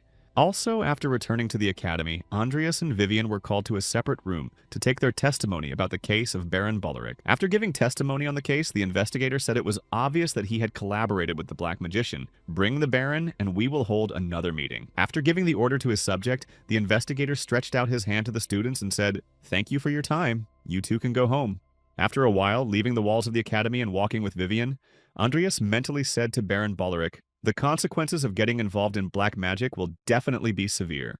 Immediately after his thoughts, he looked back and looked at the academy and added, "But you should thank me if I hadn't killed your son." Imagining the fate that could have befallen Edel, Andreas thought, he would have suffered in the hands of a bunch of crazy wizards who would have conducted experiments on him. At the same moment, Vivian looked at Andreas and asked him if Mr. Fairy had guessed everything about the Baron's son. Looking at Vivian and seeing her as the little girl he had been helping, the boy heard you didn't want him to suffer, right? Holding himself together, Andreas looked back at the road and said, "Fairy, what are you talking about?" And then thought, I almost sounded like a fairy. Hearing the boy's excuses, Vivian was surprised to hear him say, "You sound just like him." Lucia was the next to arrive at the meeting with the pair of stents and exclaimed, "Andreas, you've already finished your business there." Having received a question from the famous alchemist, the guy said yes. They said that the hearing was already over. When Lucia found out that the guy was free, she poked him with a tablet and said, "In any case, check this out." Demonstrating the photo of Andreas, Vivian, and Ivy in front of the leader of the investigative team, Lucia added, "You are now a celebrity." Continuing the dialogue with Andreas, the girl spoke, "It hasn't been long since we presented our potion," to which she responded, "And really though, all I wanted was some peace and quiet." Ignoring her research partner's wishes, the girl exclaimed happily, "I heard you're going to be rewarded. Take me out to eat, please." Hearing the girl's request, Andreas said, No, the reward should be shared. You're trying to ruin me." The next moment, pointing to the girl standing next to Andreas, Lucia exclaimed that she was in the news next to you, to which Andreas said, "I just noticed her now. Her name is Vivian Belkin, a third-year night student. Say hello." Hearing Lucia bow, I said, "Lucia Everlast. Nice to meet you, Vivian." And I bowed back, Vivian Belkin, and then Andreas pointed to Lucia and said, "Sorry, she's a little dumb." After greeting the girl standing next to him, Lucia exclaimed, "So, back to the news. You'll still get the money, right? So let's go out to dinner and celebrate the success of our potion." Hearing the girl's suggestion, Andreas said, "You're so persistent, but we haven't been appreciated yet. We'll have dinner next time." Lucia gave a disgruntled huff and said, "Okay." Having failed again in her attempt to ask for a meal, Lucia walked away and said, "I'll see you at the Magic Tower tomorrow." To which she replied, "Okay, I won't forgive you if you're late." The next day, not far from the Magic Tower of Rodlin, Andreas pulled Lucius on his back and exclaimed, "I knew that this was how it would end." Breathing heavily because of the rush with the extra load on his back, the boy exclaimed, "Oh my god, I'm a fool for trusting you." Walking up the tower stairs to its entrance, Andreas heard someone say, "Please walk slowly," to which he exclaimed in annoyance. At the same moment, a man standing at the door asked if Andreas Cromwell and Lucia Everlast were correct, to which Andreas replied that they were. And after receiving confirmation, the man said, "Follow me." Once inside, the man showed them the way to go and said the space of the magic tower is constantly changing, so please watch your step. And when Andreas heard this, he exclaimed, "You heard him? Wake up and walk properly," to which Lucia replied, "I am awake." At one point on the way, Lucia said, "So, Vivian, who I met yesterday next to you." And when he heard the girl's question, Andreas asked, "So what?" Without taking her eyes off the guide, the girl added in a stern tone, "What kind of relationship you have with her?" To which the boy replied that he had none. Hearing that Andreas had no ties to Vivian, Lucia looked at him with a thoughtful expression. Noticing this, Andreas thought what was wrong. Resigned to the fact that this girl was almost no one to him, Lucia suddenly added, "Well, we should definitely go out to dinner." Hearing the voice above them, I can see that you are not nervous at all. What impudence a couple of students thought this voice could not be. Feeling the hands of the man who had just appeared behind them, Andreas thought the owner of Rodlin's magic tower, Bart Alvin, was speaking. Looking back and seeing Bart Alvin, the guide exclaimed in confusion that it was the Tower Master. The next moment, the Tower Master turned his gaze to Andreas, who was standing next to him, and said that his son's face was indeed so stupid and unchanged. Bart Alwyn is the current leader of the Alwyn estate, and also holds the position of the current master of the Rodlin Tower of Magic. Tilting his head down after hearing the words from the man, Andreas thought, isn't the personal appearance of the Tower Master making a big deal out of a small thing? Even though it's a common insult, but for some reason it made me irritated. The next moment, returning his gaze to the girl who stood on the other side of him, Bart asked, "Are you Viscount Hollington's daughter? I wonder what I heard." "Yes, my name is Lucia Everlast." The man continued to ramble on in a serious tone and said, "If you want people to remember your name, you need to build a reputation for it." Finally, having completed his pompous speech, the man waved his hand and exclaimed, "From now on, I will be responsible for this. Step aside." To which the conductor exclaimed, "Very well, sir." Seeing what the Tower Master was doing, Andreas thought to himself, "What can this be?" At the same moment, Lucia approached the boy and said, "The Tower Master is really a monster if he can use such complex and multifaceted spatial magic," and then whispered, "But I think he's exaggerating on purpose." Continuing to prepare the spell to move to the right place, Bart Alwyn said, "I can hear you whispering as well." The next moment, when Bart Alwyn appeared in the research center where the wizards were conducting their experiments, the wizards who were there flinched and shouted out to the Tower Master. Having attracted all the attention of the wizards, Bart Alwyn asked if the experiment was still going on, and was told that we had just completed the test of its effectiveness, and that the only thing left to do was to ask about the methods of its manufacture. Hearing where his subjects had stopped, the Tower Master tipped the test tube with the potion, and took a few sips. After analyzing the taste of the product, he said, "Mohaima leaves, essence of the toter tree, jujube fruit, and a peony mushroom." The next moment, looking back at the girl standing behind him, Bart asked something else, to which Lucia replied, "Han piece extract and matarata root." Having received the answer to the question, the man immediately jumped up to the girl and said, "I have heard rumors, but it defies comprehension that she could create such potions at her age." Immediately after his remark, the Tower Master turned to the wizards who were conducting the experiments and added, "If the examination is complete, then approve it." Having given the order to his subjects, Bart Alwyn flew into the air and thoughtfully said what Cromwell's mind was doing here. Putting his hand to his chin, the man thoughtfully said, On paper, it's registered as a joint project, but he's just anointed himself, isn't he? After receiving the question from the Tower Master, Lucia looked up and said, I could not have created this potion without him. Hearing the words of the young genius, the Tower Master was surprised to hear that he had done most of the work. I only helped. Learning that Andreas had made a significant contribution to the creation of the potion, Bart Alwyn snapped his fingers and said, well then, I'll make sure of it. Watching everything change before them, Lucia said thoughtfully, it seems that he can't use this magic outside the tower, Andreas thought, and she is analyzing it even now. Moving to the potion lab, the Tower Master said, brew the potion right here, the ingredients are in the cupboard, to which was understood. Subsequently, finding himself in front of the alchemical table for the preparation of potions, Andreas thought, if I use something I'm not familiar with, it could be a problem, so I'll take this. 5 minutes later, Bart picked up the test tube with the prepared potion and tasted it. After making sure that the potion was as effective as the first one, the man said, well, I admit that you made the potion correctly. Recognizing the skill of the boy who had brewed an effective potion before his eyes, the Tower Master said, now, let's move on to why you used Hanpeas. Receiving the question from Bart, Andreas said with active gestures, well, it was needed to get rid of the side effects and increase the effectiveness of the potion. Listening to the detailed explanations of her fellow potion maker, Lucia was surprised to think that the waterhead could also explain well. Interrupting the guy in mid-sentence, Bart stretched out his hand and said, I understand enough, to which Andreas said, but I haven't finished explaining yet. The next moment, the Tower Master began to remove the blindfold from his eyes and said, even though we haven't seen each other for quite some time, we haven't seen each other for a long time. Opening his eyes and looking directly into the boy's eyes, the man added, the kid I knew could not have created something like you. Noticing the tension around him, Andreas smiled and said, you're joking, Sir Alwyn. I'm definitely Andreas Cromwell.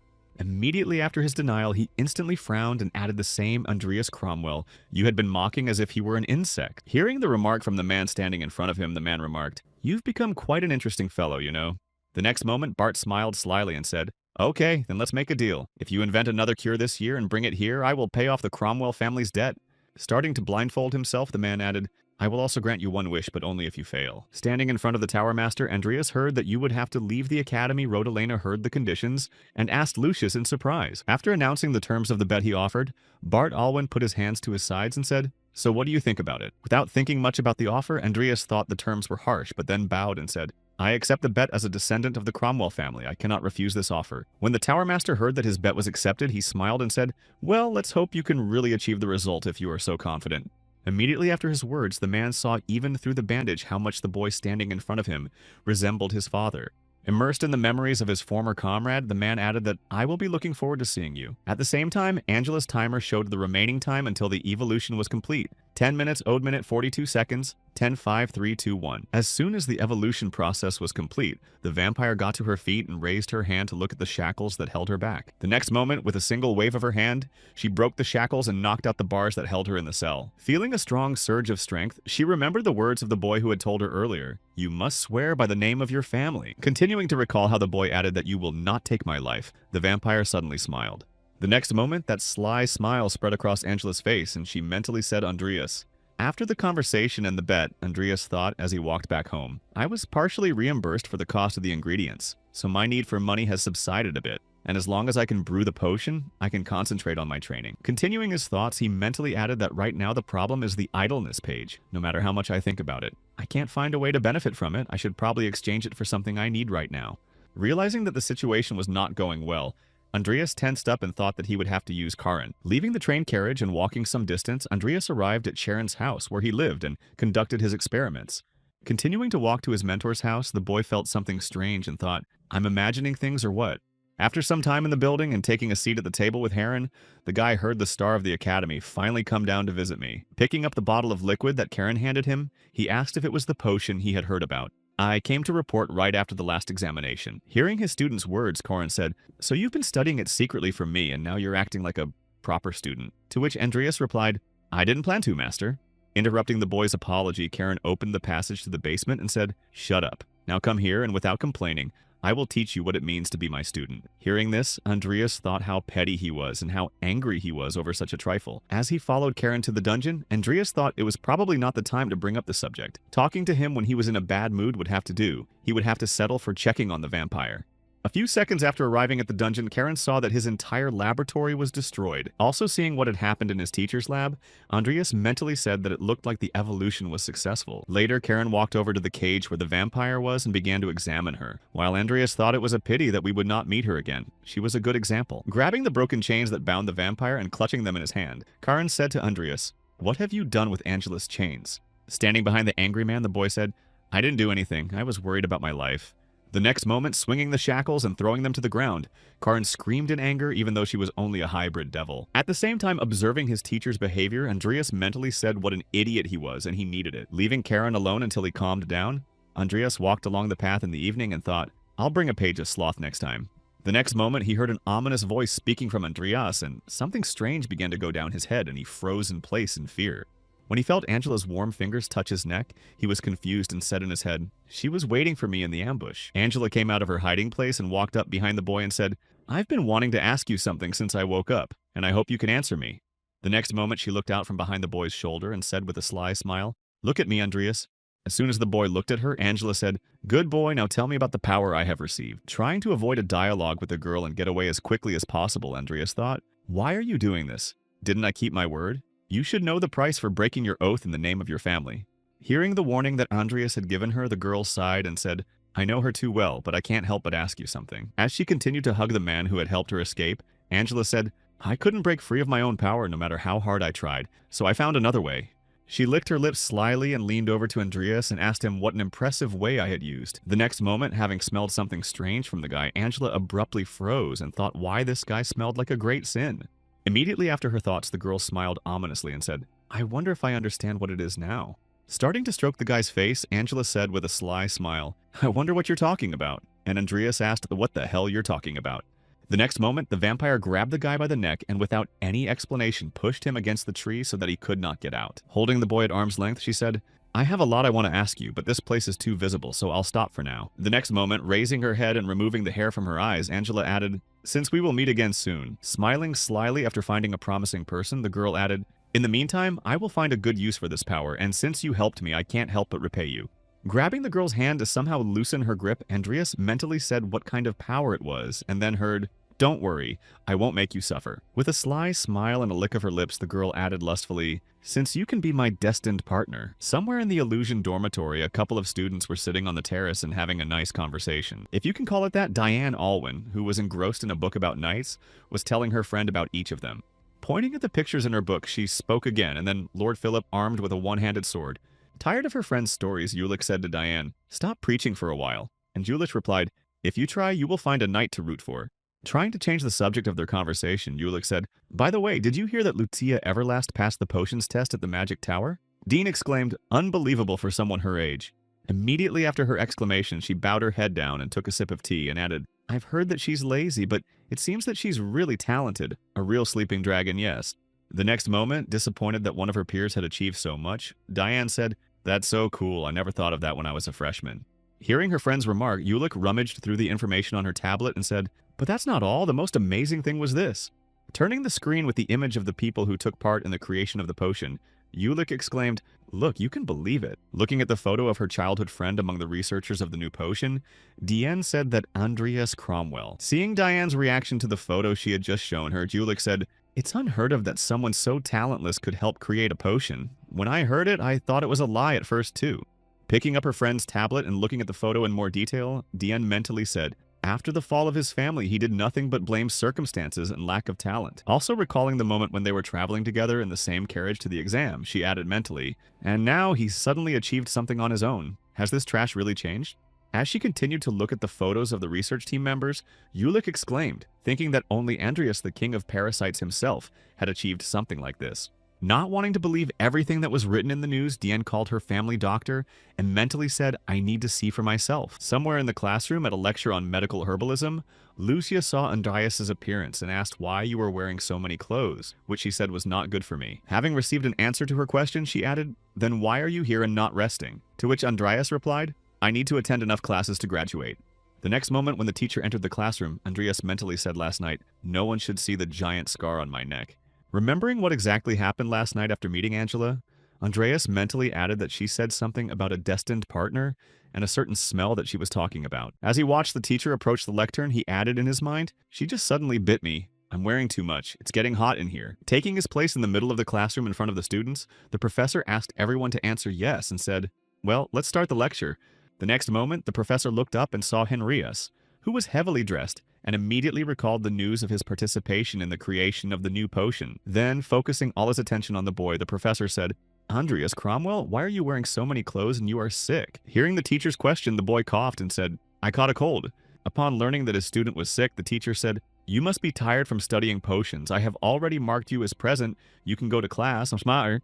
And he said, "Thank you very much." As soon as Andreas got up from his seat and was about to leave, the professor suddenly said something that was a little offensive to me. Drawing the student's attention to him, Wobman added, "You asked me, a professor of medical herbalism, for advice, and were probably too busy to remember my name." Hearing the professor's remark, Andreas thought to himself, "What he just said, you didn't invest anything, and you want to be rewarded." Immediately after his thoughts, Andreas raised his hand slightly and said, "I am very grateful for your advice, teacher, especially for the one about One Piece and Matarata root." Hearing what Andreas had just mentioned to rebuke Professor Lucius, I was shocked to think that he was entering into a confrontation. The next moment when Andreas added, "You said that if I added them, I would make soup instead of potions. But as you can see, this soup was just incredible. The professor could barely contain his anger." After controlling his emotions a little, Wobman said to the student who was leaving the classroom, "You are mistaken about what you heard, because I am not feeling well. I will leave." Outraged that the student continued to lower his reputation, the professor angrily shouted after his student, Andreas Cromwell. Grabbing the doorknob of the front door and pausing for a moment, he thought, "Everyone used to make fun of me, but now that I've achieved something, you're all playing nice." As he opened the door and was about to leave the classroom, Andreas mentally added, "Just shut up and kiss my shoes. I can just go to another class if I need the points." Not wanting to put up with this course of action, Professor Wobman shouted again, "How long are you going to ignore me?" followed by Professor. Turning his head to the audience and seeing who was speaking to him, Wobman exclaimed that it was Lucia Everlast. Rising from her seat to speak her mind, the girl said, "I also took part in the creation of the potion, I can explain." And hearing this, Andreas said, "What the hell are you doing?" Hearing the request from the student of his class, the professor said, "Yes, please," and then said, "We learned the basics of potion making in this class, and then we put them into practice." The next moment, with a sly smile, the girl added in a sarcastic tone, "Our conclusion that conducting your own research without anyone's help means much more." Expressing her opinion on the conflict, the girl asked if this was our duty as mages, and the professor replied that it was. Seeing the professor's reaction to his friend's statement, Andreas mentally said Lucius overwhelmed Wobman. Seeing that the professor was confused by the situation, Lucia added, "We'll ask your advice next time if you're not too busy with your research." Realizing that he was wrong in this situation, the professor exclaimed, "You can always ask me for advice," and then waved to Andreas and said, "Take care and have a good trip." Seeing how the girl winked at him goodbye, Andreas mentally said to Lucia, "You de-escalated the situation incredibly. I still don't know why, but thank you anyway." Somewhere in the Duke's mansion, a report on potential candidates for recruitment was heard. First, I am reporting on the students already enrolled in Rodlin Academy. After hearing the report from his subject, Wu Ango's officer, Aura Master Duke Klaus Sinclair, took the papers with the information about the students. Looking through the information collected by his subjects, the man smiled slyly and asked, "So the daughter of the Everlast Company has created a new type of potion, and they are bringing it to market?" The secretary answered the question from her boss and said that was correct. They called it the Everlast Potion and now monopolize sales. After hearing the report from the secretary, Duke Klosh asked for a sample, and the subject confidently said, "Of course, sir." Having received a small jar of potion in his hands, the Duke said that if she created this as a freshman, he was sure that many would try to recruit her after graduation. And isn't that too little? Hearing the question from her superior, the secretary said that's why we need to contact her now. While Klosh tipped the bottle and drank the potion and said, "Yes, and check if there are others who have their eyes on her." A few seconds after drinking the potion, the secretary adjusted her glasses and asked what you think. Feeling the good effect of the potion, Duke Klosh clenched his hand into a fist and said, "It's amazing. It's several times more effective than anything currently on the market and has no side effects. If they can bring it to market, it will revolutionize the market." The secretary promised, however, there is something else you should pay attention to. According to the report, the potion was co-created by the head of the company. Looking at the information about the co-author on the tablet, the Duke said, "It's interesting that the son of Cain Cromwell had a talent for potion making from the very beginning." Hearing the question from her boss, the secretary said it didn't seem so, and there were rumors that he had simply taken advantage of her. Receiving the question, the secretary replied, "No," and since neither house had any notable relationship with the other, before she could finish, the Duke stretched and said it was worth investigating if it turned out to be a talent, then add him to the recruitment list. Hearing her superior's instruction, the secretary took the to-do list and added one more item to it, saying, I understand. Somewhere in the mansion, a man heard that a butler had just approached him and asked how the year-end awards ceremony was going. Having received the question from his master, the subject said everything was exactly according to plan. Your Highness, the Cromwell family will be demoted. Hearing the report from his subject, the ruler smiled slyly and said, Andreas Cromwell is looking forward to seeing how different you are from your father. At the same time, Andreas was practicing in his room and mentally said 9,999. After making the last swing of the stick and saying 9,000 in his head, the guy fell off his feet from the stoma. The next moment, reaching for the table where the recovery potions were, Andreas mentally said, without them, this would not have been possible. Running the potions through his mind, he thought, the regeneration potion will increase the speed of my muscle recovery, while the healing potion will rid me of the stoma, and by adding the physical enhancement potion, I have effectively created a system for endless training. Picking up 2 vials of potions, the guy said it was a risk, but evolution was the right decision. Recalling the system notifications with evolution requests, Andreas mentally said, at first I was very worried about it, but after a while I decided to improve them, since the risk was quite low, and the result was so impressive that I felt like an idiot for even bothering. After receiving the notification of the successful creation of the potion, the guy mentally said, now I can create more potions. The honor of success has also increased significantly. As he continued to think about his current situation, he thought to himself, as long as things continue to go as they are, as long as I continue to do my best, I will be able to grow successfully. Sitting on the ground, Andreas concluded his thoughts by thinking that if I can find a good body and a couple of items, I won't have to worry about my battle power, and as long as Karen is missing somewhere, I can't sell him a page of idleness. Recalling the note on his door that said Karen Dupren Andreas had left on urgent business, he mentally said he was in such a bad mood that he'd left on a trip, and didn't even tell his student why he was so petty. The next moment, he started to wipe his head with a towel after training and said, I don't have any other connections. I have a medical herbalism class in the morning, so I should stop worrying and go to bed. The next morning, when Andreas arrived at the classroom, he found a note that said, due to the above, today's class will be held outside, as you have been informed in your Wobman tablets. Seeing that their lesson was being moved to another location, Andreas thought angrily, shit, that bastard Wobman knows I don't have a tablet and is using it against me. Immediately after, he rushed outside to the place of the lesson and added in his head what he thought he was doing to the students. After a while, when he arrived at the garden of Rodolena Academy, Andreas saw the actions of the students and thought that, why is everyone in such a hurry? Why does it look like an exam? At the same moment, the teacher's voice came from behind him and said, you are late, Andreas Cromwell. Adjusting his glasses after the remark, the professor added, it seems you were so busy with your own research that you didn't even see the notification, to which Andreas mentally replied, how childish a person could be. Noticing her friend not far from the teacher, Lutia grabbed him by the cloak and said, let's go, I'll explain everything to you. Arriving at the workplace and showing her tablet with the news, the girl said, just buy a tablet, you have the money now, but seriously, how long will I keep showing you mine? Seeing an article in the news about the teacher Wobman and his discovery, Andreas thought, so he invented the awakening potion and he came up with the idea to make an exam out of analyzing this potion. As he began to prepare for the exam, he mentally said that he felt an urgent need to exercise. Seeing his students' preparations, the professor mockingly said, for someone of your level, understanding the ingredients and proportions is probably easy, isn't it? After receiving a question from the professor who tried to reproach him in every possible way, Andreas thought, you really are a hard-headed asshole. The next moment, the professor said, today I will finally show you who you really are. And at the same time thought, there is no shame in this. You have a bright future ahead of you. And then heard the professor say, you have confused your words with your intentions. Again receiving a remark from his student, the professor indignantly thought someone who took advantage of Miss Everlast, the Eastern Star of the world of potions. You are nothing but a lousy student. 4 hours later, the professor looked at the exam results and Andreas was in second place after Lutia. Seeing the shock on the teacher's face, the supervisor remarked that there had been no cheating during the exam. Hearing the confirmation of the honesty of the results, the other students began to talk, saying that Andreas really has a talent for potions. I can't believe I lost to someone like Andreas. When Lucia saw the results of the exam, she exclaimed, well done, Seaweed Head, and I replied, I'm not a Seaweed Head, my name is Andreas. The next moment, a student appeared in the crowd and hurried to the teacher and exclaimed, Professor Wobman, why did you do this to me? Turning his attention to the boy who was heading to the teacher, Andreas heard why you passed off the potion I created as your own, and thought why. Putting his hand to his chest, the student exclaimed, how could you do this to me? You of all people know how much effort I put into it. Seeing what was happening in the garden of the academy, the students began to echo each other, and senior student Harolf was not mistaken in not expecting the teacher to do this. Also hearing the charges against the professor, Andreas asked, what do you think about it? To which Lucia replied, if we're talking about Professor Wobman, I think he did it. After receiving the answer from the girl, Andreas headed to the scene of the conflict and said, I think so too. After which Lucia exclaimed, Wait, where are you going? Outraged that the boy ignored her and kept walking, Lucia thought to herself, I was saving him yesterday, but I won't worry about it from now on. Stupid, stubborn algae. Approaching the scene of the conflict, Andreas said, Professor, I have a question about the ingredients used in the potion. To which Womban exclaimed, Don't you see that this is not the right time? Hearing that the professor refused to listen to him now, Andreas said, But that's not the case. If it's your work, you can prove it right here.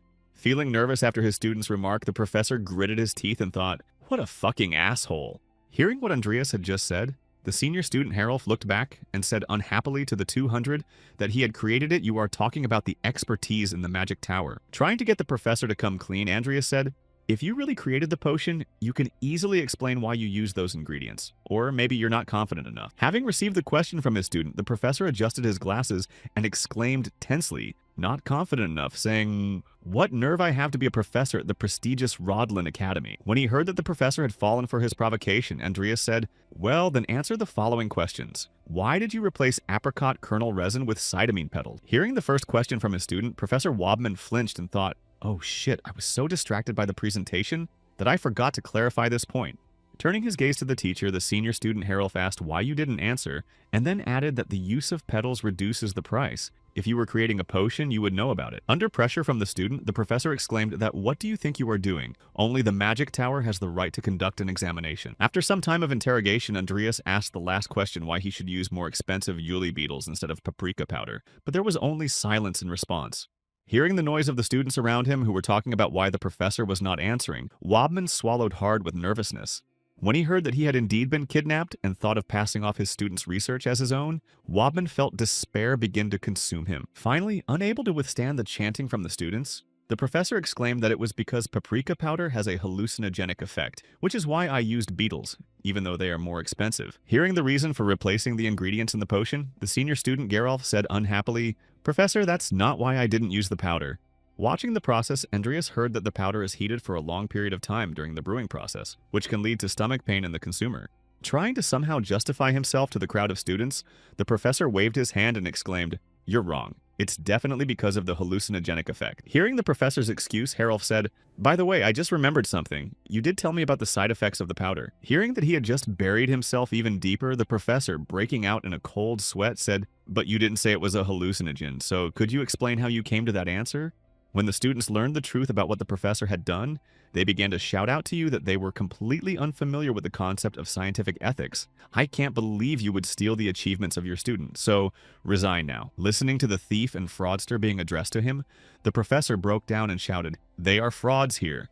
Pointing his finger at Gerald and Andreas, who had brought him to light, the professor exclaimed, You two set this up, didn't you? And I will present you both to the disciplinary committee. Hearing the students say, Let's boycott the professor. You'll be punished for this. Andreas thought he had really hit rock bottom when a child throws a tantrum, and the only thing left to do is leave it to the adults.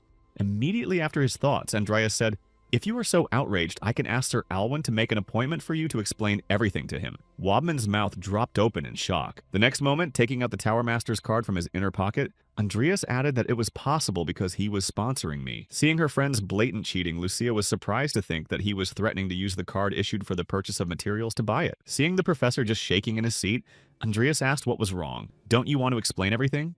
Realizing the situation he was in, the professor cycled unhappily and recited Barthy in his head.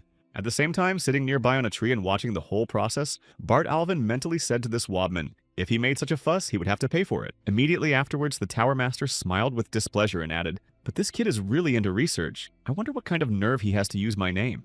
Leaving the garden of the academy where the professor had been brought to light, Bart mentally said he knew the theory and ingredients for the awakening potion. Heading in the eagle's wake back to the tower, Bart Alwyn mentally added perhaps he could discover a new cure by the end of the year. I look forward to hearing from Kane's son. After the controversial lecture in the garden, the group of students went to the academy's dining hall for a snack. Watching Andreas eat Lucius thought he really invited me to eat with him, but to think that he was only in the academy's dining room, and then heard you won't eat it very tasty. Hearing the question from the boy, Lucia grabbed a piece of meat from the plate and exclaimed, I will.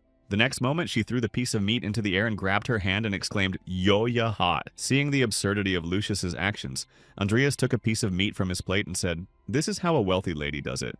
Moving the rib to the bowl with the sauce and starting to dip it, Andreas added, You grab the edge like this and then dip it in the sauce. When Lucia heard that she was being taught how to eat properly, she exclaimed, What does it matter that I'm rich? And then the guy held out a rib and said, Here, Seeing that they were even willing to feed her, she thought, it turns out that it might be quite nice to eat in the Academy's dining room. At the same time, Vivian noticed how Andreas was teaching Lucia how to eat properly and said to me as well. Wondering what exactly the girl was talking about, Andreas asked what exactly she was talking about, and Vivian pointed to Lucia and said this. Realizing what the girl wanted, Andreas smiled gently and said, "Here you go." After the meal, walking down the hall, Lucia said, "By the way, when are you going to buy a tablet? If you had one, you would receive notifications of events like today's and not miss it. It's really useful." Having received the remark from his friend, Andreas looked away and said, "But I'm saving up for it now." And then he heard that it was not that expensive. While Andreas and Lucia were talking, "Nothing is expensive for a rich girl like you," Vivian thought awkwardly. "Mr. Fairy gave me meat." Immediately after this thought, the girl turned her head to Andreas and asked if he would like to take my reward as well, Mr. Fairy. Hearing Vivian's proposal, Andreas looked away and said, "That's not necessary, by the way. Why do you call me Mr. Fairy?" At the same time, Lucia was surprised to think that he was Mr. Fairy. When they reached the corner where Karen's office was located, Andreas pointed in his direction and said, "I'll go." When Lucia heard that Andreas was leaving, she asked him in surprise, "Haven't we just eaten? Well, I'll see you later." And he waved his hand and said, "See you later, Vivian."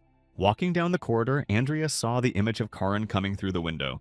Recognizing that it was his mentor walking toward him, he thought to himself, Karen must have finally returned from his journey. Passing by the man, the boy said, "I see you've returned from your trip, teacher," to which Karen replied, "Come to the lab tomorrow at noon." Hearing the instruction from his mentor, Andreas looked back at Karen and said, "I understand," and then thought, "It's about time." Andreas visited a forge with a sign that said, "We forge metal better than anyone else in the world." Pulling out a sword blade and tapping it with his finger, Andreas thought to himself, "This is the kind of person who thinks that everything I have belongs to him, so I have no doubt that he will try to take my idleness page by force. So it would be better if I had a sword." Having finished thinking and checking the weapon, the guy said, "Please, I'd like to get a stone for grinding as well." At one point in the forge, Andreas was heard, then the guy looked back and saw a familiar girl and said that Diane. Hugging the package with the sword she had just bought, the girl said in surprise, "What are you doing at the blacksmith's?" Bowing in front of the girl to greet her properly, Andreas said, "I need a sword," to which Diane replied, "A sword, but you're a mage." Having received the remark from the girl he had met by chance, Andreas looked at the box in her hands and said it would be useful to have one for self-defense. Noticing the boy's eyes on her, Diane said, "This is a gift from my brother Ogre." Hearing the explanation, Andreas thought she was talking about Carlos Alven. Immersed in memories from the past where Diane exclaimed to them, "Leave me alone," both of them. Andreas mentally said Carlos Alven, the eldest son of the Alven house. He went to become a warrior before we got along well. Continuing to recall this person from the game, Makoto mentally added to the beginning of the game itself. Carlos had already died, so he did not participate in the plot, if I'm not mistaken. He died in the events at the end of the year. Continuing to scroll through the game's plot in his head, Makoto mentally added that after Hazard escaped from Count Bulleric's territory, he joined the Zephyro religious cult, the same cult that had organized the terrorist attack. After completing the recollection of what was to come, Andreas asked Carlos if he was also involved in the year-end events, to which Diane replied that he was. Hearing Andreas say that it would be great to meet again with just the three of them, Diane replied awkwardly that it would be. The next moment, she remembered the last event where the students were talking about Andreas, the one with the green hair, who had been at practice since morning, and hadn't Andreas been getting good grades lately? Feeling very anxious, she thought, hearing everyone talking about him. I'm not sure if he's changed in any way. How can I ask him? Trying to tune into the right moment, the girl, attracting surprised looks, thought, "Don't worry, just ask." The next moment, when she heard Andreas ask if there was something she wanted to tell me, she shouted no. Realizing that he no longer needed to be here, the guy said, "Well, okay, I'll see you later." A few seconds after Andreas walked past her and headed for the exit, Diane said, "I want to know why." But he had already left the forge. At the same time, Andreas was already walking down the street thinking about Carlos. I remembered that there was still a little time before the terrorist attack. After a while, when I arrived at the Academy's teachers department for a meeting, Karen said, "I've been searching all over the continent for material of the same quality as Angela's, but I still haven't been able to find anything." Looking through the book at the same time, Karen added a volume. "I plan to continue my search. My hopes are not too high, but I need material for the congregation this weekend." Hearing his mentor's message, Andreas bowed his head and mentally said, "This is where the game begins. If greed clouds his eyes and he asks me to give it to him, I win." The next moment, closing the book he was reading, Karen said, "We'll be busy in the near future, so get ready for that, teacher. I'd like to talk to you about something." Hearing his student's remark, Karen put down the book and looked at Andreas and said, "And what did I hear? I was able to get a part of the manuscript of the Apocalypse." After hearing what the disciple wanted to tell him, Herrick put the book on the table and said, "Don't talk nonsense. It is impossible for someone like you to get his hands on it." After receiving the remark, Andreas opened his spatial storage and put his hand into it and said, "I can't handle something like that." The next moment, he took out a page of slack and handed it to the teacher and added, "That's why I want you to take this." Seeing that his student was not joking, Karen swallowed hard and then put his hand out in front of him and said, "Let me keep it." Immediately after getting to his feet, the man added, "This is an item that many are looking for. Keeping it from me will only add to the problems. Take the page to the congregation so we can exchange it there."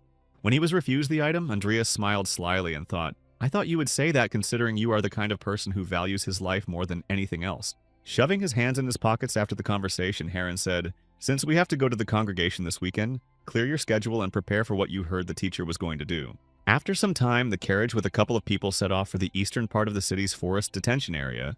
As they headed for the congregation, Andreas thought to himself, "I have survived Karen, but now the problem is that there are many dangerous people in the congregation, and words will not work on them, so I will have to negotiate with all possible caution."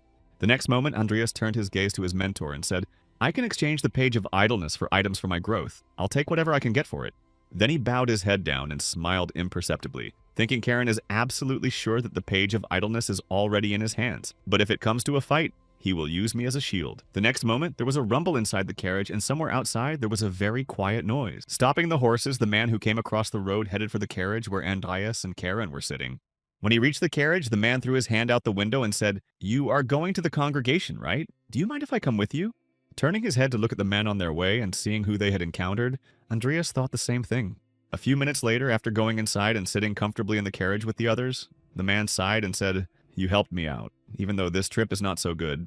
At the same time, continuing to look at the person who joined them, Andreas thought Salem Edidia is one of the top 10 best on the continent, even willing to deal with the forbidden for the sake of research, which is why he became known as the Devil in pursuit of truth. The next moment, looking down, the guy mentally added that if the information about the Slacker page got out, the situation could turn very bad. At one point, noticing the scowl on Haran's face, Salem asked him what was wrong with his face, and he said that they were unhappy that I was going to the congregation. Receiving the question from the irritated man, Andreas said, "Well, you are not at all Mr. Salem."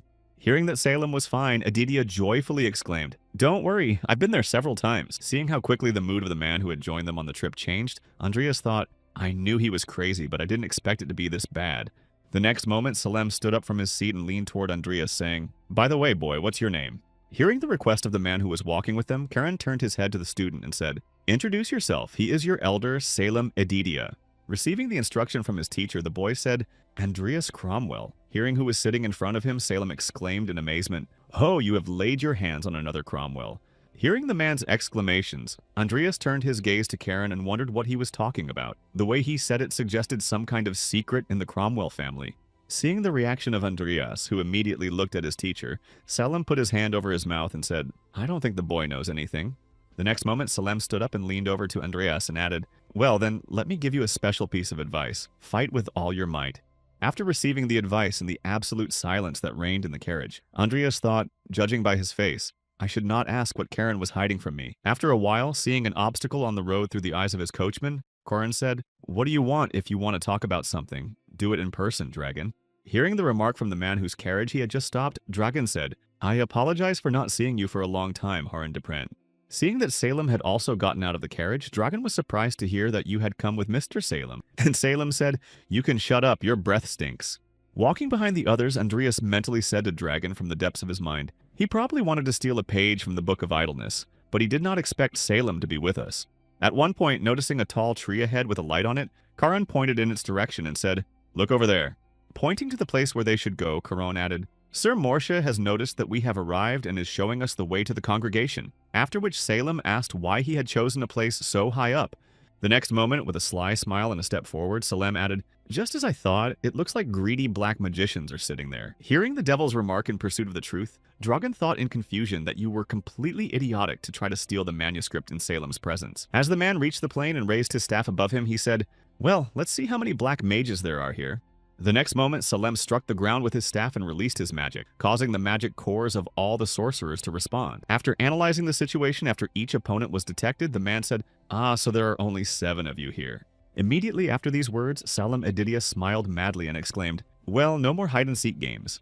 Feeling the danger that manifested itself in this situation, one of the attackers exclaimed, "Damn, we've been spotted, let's retreat."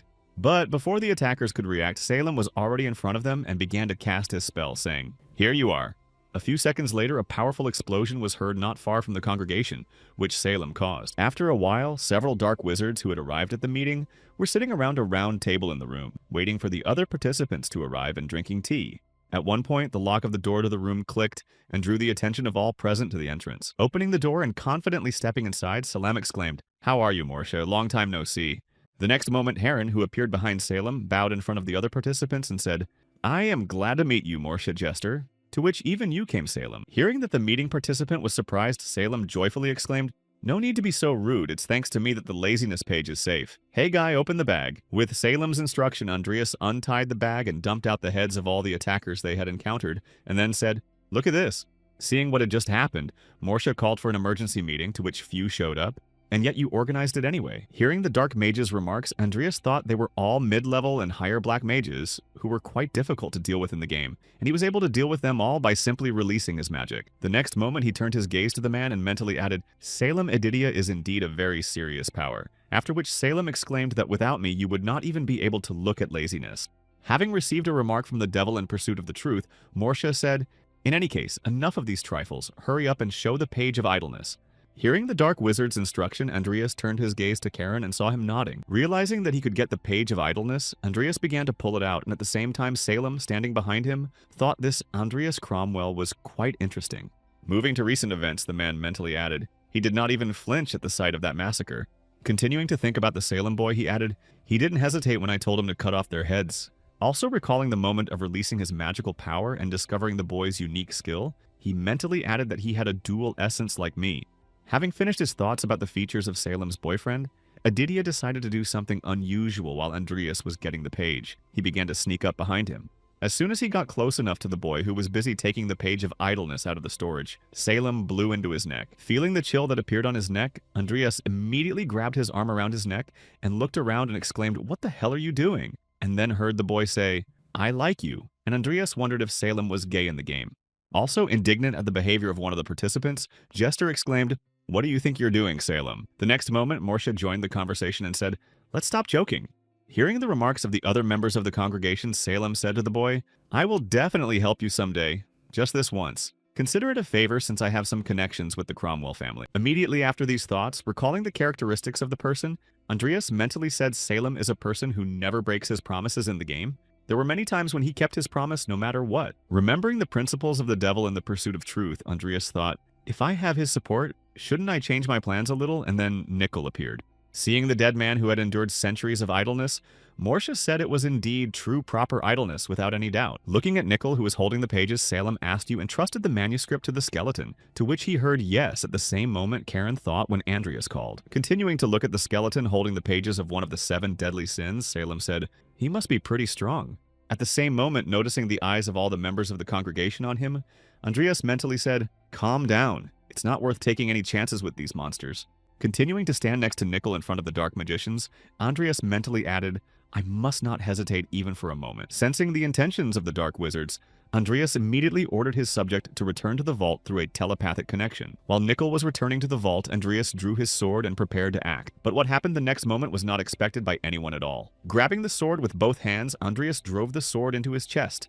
Surprised by what he had just done, Jester asked what he was doing, the disciple of Karen. Continuing to hold the sword in his chest, Andreas said, "I am the one who found the page of idleness, which is why I want my efforts to be appreciated." Hearing exactly what the guy threatening them was trying to achieve, Jester said, "You've gone completely mad with greed." The next moment, Andreas felt the vines of one of the Dark Wizards reaching for his body, and then he shuddered. Lowering his head down, he added, "The page is in my vault as well as my skeleton, so if I die, you will never get your hands on the manuscript." The next moment, turning his gaze to the devil in pursuit of the truth, Andreas said, "Salem, you said you would help me one day, right? The time has come." Barely able to stand on his feet from the wound he had inflicted on himself, Andreas added with difficulty, "Hurry up, I don't have much time." Hearing the words of the man who had done such a thing, Salem asked in surprise, "Are you acting too recklessly just because of what I said? And if I had deceived you, what would you have done?" Receiving the question from the man, Andreas said with difficulty, "I would do everything I could, even if it meant that I would die." After answering the man's question, Andreas said in his mind that in order to survive in this crazy world, I am ready to go crazy myself. Hearing the seriousness of the guy who had just fallen to the ground, Salem said, "You're really a funny guy. I told you to resist, but I didn't expect you to go that far." The next moment, unleashing his strength and preparing for battle, the man used his ancient snake spear technique. When all the preparations were completed, Salem smiled madly and said, "If you insist so much, I have no choice but to finish them all." Holding his staff in his hands, Salem said, "From now on, anyone who tries to touch Cromwell will be destroyed." Hearing the threat from the man, one of the dark wizards who was at the meeting joyfully exclaimed, "We will not touch him." Having received a promise from the girl, Salem said in a stern tone, "And if anyone dares to doubt this later, I will find him and finish him off myself." After listening to all the threats that came out of the man's mouth, Jester asked, "Are you really going to fight us for this child? Are you serious?" Having received the question from one of the participants of the meeting of dark wizards, Salem smiled happily and said, "Well, you know me, I wouldn't lie about it." Also listening to the conversation between the two wizards, Morshe put his hand to his face and said with a heavy sigh, "You're making fun of us, Salem." Hearing Morshe's remarks, Salem immediately became angry at the remarks and said to all of you that I would have to repeat my words. Realizing that the situation was not getting any better, Jester analyzed the situation and said, "This is unavoidable, so what do you want, student of Karen?" Finally, after waiting for the right moment, Andreas used the regeneration potion and said, "Thank you for your patience." As soon as the boy was back to normal, Jester repeated, "Tell us what you want." Having been given permission to choose whatever he wanted, Andreas wiped the blood from his face and said, "Could you tell me what I can get for it?"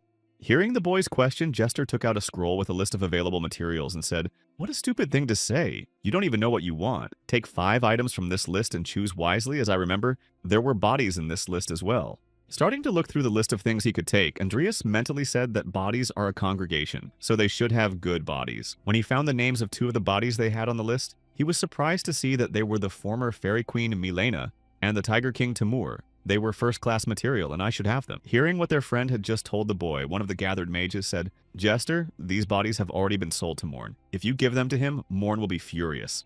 Hearing who the bodies had been sold to, Andreas thought to himself, "Morn," they said, "they were bought by a leading figure in necromancy, and if I cross him, my business will be much more difficult, and I will have to give in." At the same moment, somewhere behind me, I heard a voice saying, "I don't mind, you can have them." And Salem said, "That's a lot of generosity." Recognizing the voice of the leading necromancer, all the dark wizards looked in the direction of the voice and saw a fly and exclaimed that Morn was the master.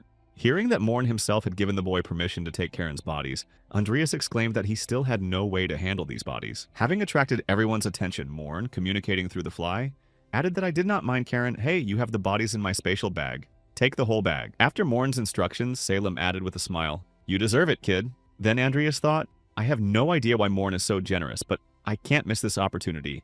Immediately after thinking about it, Andreas bowed before the leading necromancer and said, "I thank you for your generosity, sir. Then I will choose the rest of the items, including these bodies." Feeling very nervous and dissatisfied with the situation, Karen mentally said that he should bring the Page of Idleness himself. After a while, he placed the Moon's Blessing Fairy Tears Blue Canangala flowers, Yoban Root Kedanon gemstone, the body of the Fairy Queen, and the body of Timur on the table. Andreas said, "I will take this."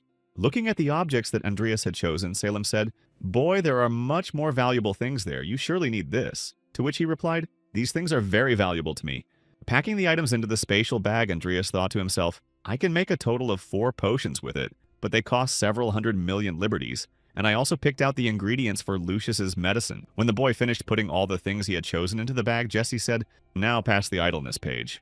Hearing the instruction from one of the dark wizards, Andreas opened his spatial storage and said, "Of course." Seeing that the boy handed him the promised item, Jester used his magic to pull it into his hands. At the same moment, Salem looked out from behind the boy and said, "Get ready to run away." As soon as the Page of Idleness was in Jester's hands, Salem grabbed the boy by the collar and immediately left the meeting place, with a laughing sound following them. Hearing Salem's loud laughter, Andreas looked back and asked if they were planning to get rid of me as soon as I gave them the slacker page, and he was right.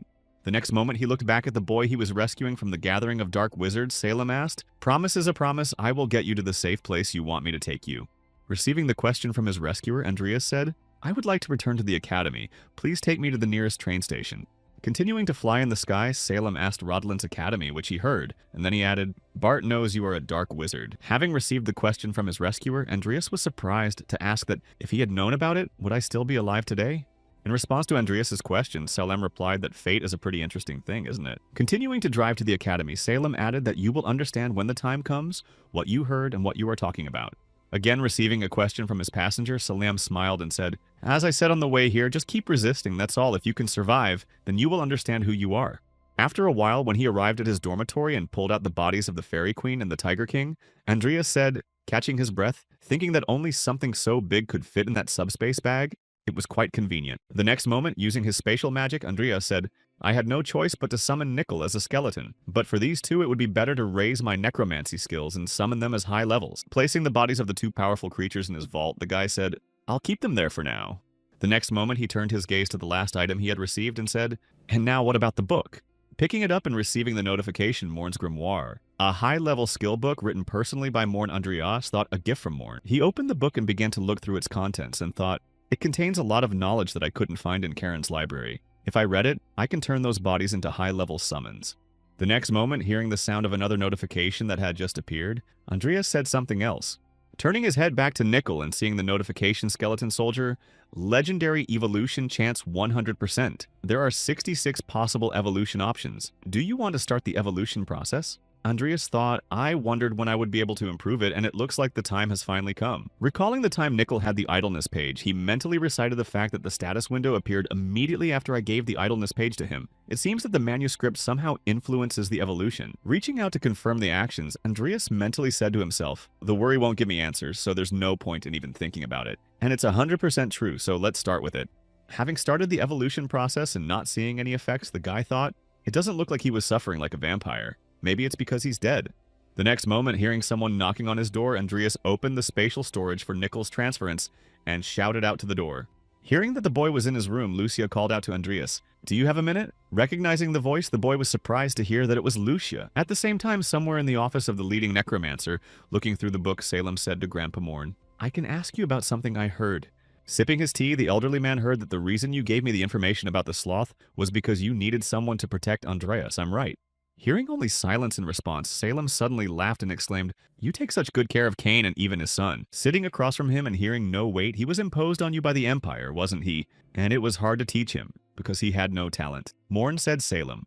Interrupting his guest's exclamations, the elderly man asked if he knew the origins of necromancy, and was surprised by the unexpected question. Then, beginning to recall the years of his youth, Morn said necromancy is the pursuit of immortality. Recalling the sad fate that befell his beloved, Morn added that necromancy is the pursuit of immortality for those you love. Continuing his story about necromancy, Morn added that it is the creation of an obsession to keep your loved ones with you forever. And then he heard that these were old man's tales, to which he replied perhaps. The next moment, throwing the book on the table, Salem asked, "Aren't you just as wise? You should know what I'm talking about." And Morn said, "I'll leave it to my imagination." Salem continued his dialogue with Morn and said, "It seems that you have gained another connection to the Cromwell family besides Cain, and even if I forced you to tell me, you would not. So I give up." Hearing his interlocutor's remark, Morn asked, "What about that boy? I was wondering what you thought of him." When Salem received the question from his grandfather, he exclaimed indignantly, "I know you saw everything. You used that zombie bug to spy on me." The next moment, Salem calmed down a bit and smiled slyly and added, "Anyway, I'll tell you this. This guy is going to be the craziest person in this world. Even crazier than me, and I'm looking forward to it." After a while, seeing the guest in front of him, the man stuck out his hand and said, "I am William Everlast Hollington." Hearing the man's name, the boy extended his hand in response and said, "Andius Cromwell," after which his father added, "Come in and sit down over there." Taking a seat at the table, William said, "I'm sorry you had to come all this way just for the initial split of the potion profits. I just wanted to speak to you in person." Continuing the dialogue with the boy, the man added happily, "Since we will be working together from now on, and you have become a close friend of Lucia." Hearing the words of the girl's father, Andreas bowed his head and said, "I also wanted to meet you, and I am grateful for all the help your daughter has given me, and for giving me such a good deal." After the boy's remark, William opened the envelope and took out the papers and said, "You are the manufacturer. Of course you are entitled to at least this." And then Lucia added, "You should be grateful. I made sure you would have such a good deal." Immediately after his daughter's words, the man handed Henrius the contract and said, "Here, you can look it over." Taking the cooperation agreement in his hands and considering all its details, Andreas mentally said, "So I will get 60% of the profit, and each one is worth 3 million liberties. That is, I get the total." Shocked at the amount of money he would be getting, Andreas thought in confusion, more than 1 in 8 billion? No wait, more than 1,000 were sold in just 1 month. Looking at the shocked expression on the guy's face who was looking at the contract, William said, "They're going like hotcakes. I'm sure the next amount you get will be much bigger." After telling the boy some more details, the man said, "Well, enough about the details. Let's have dinner for the first time. Lucia has brought a friend, so I look forward to hearing your stories." Looking up at Lucia's father, Andreas heard him add happily that it was a boy.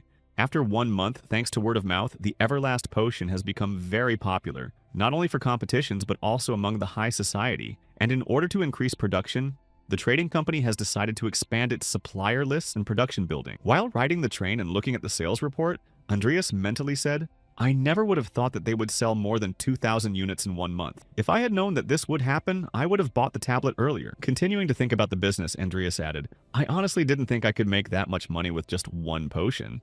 Also remembering the privileges it brought him, Andreas mentally said, thanks to its popularity, I also received more support from the nobility.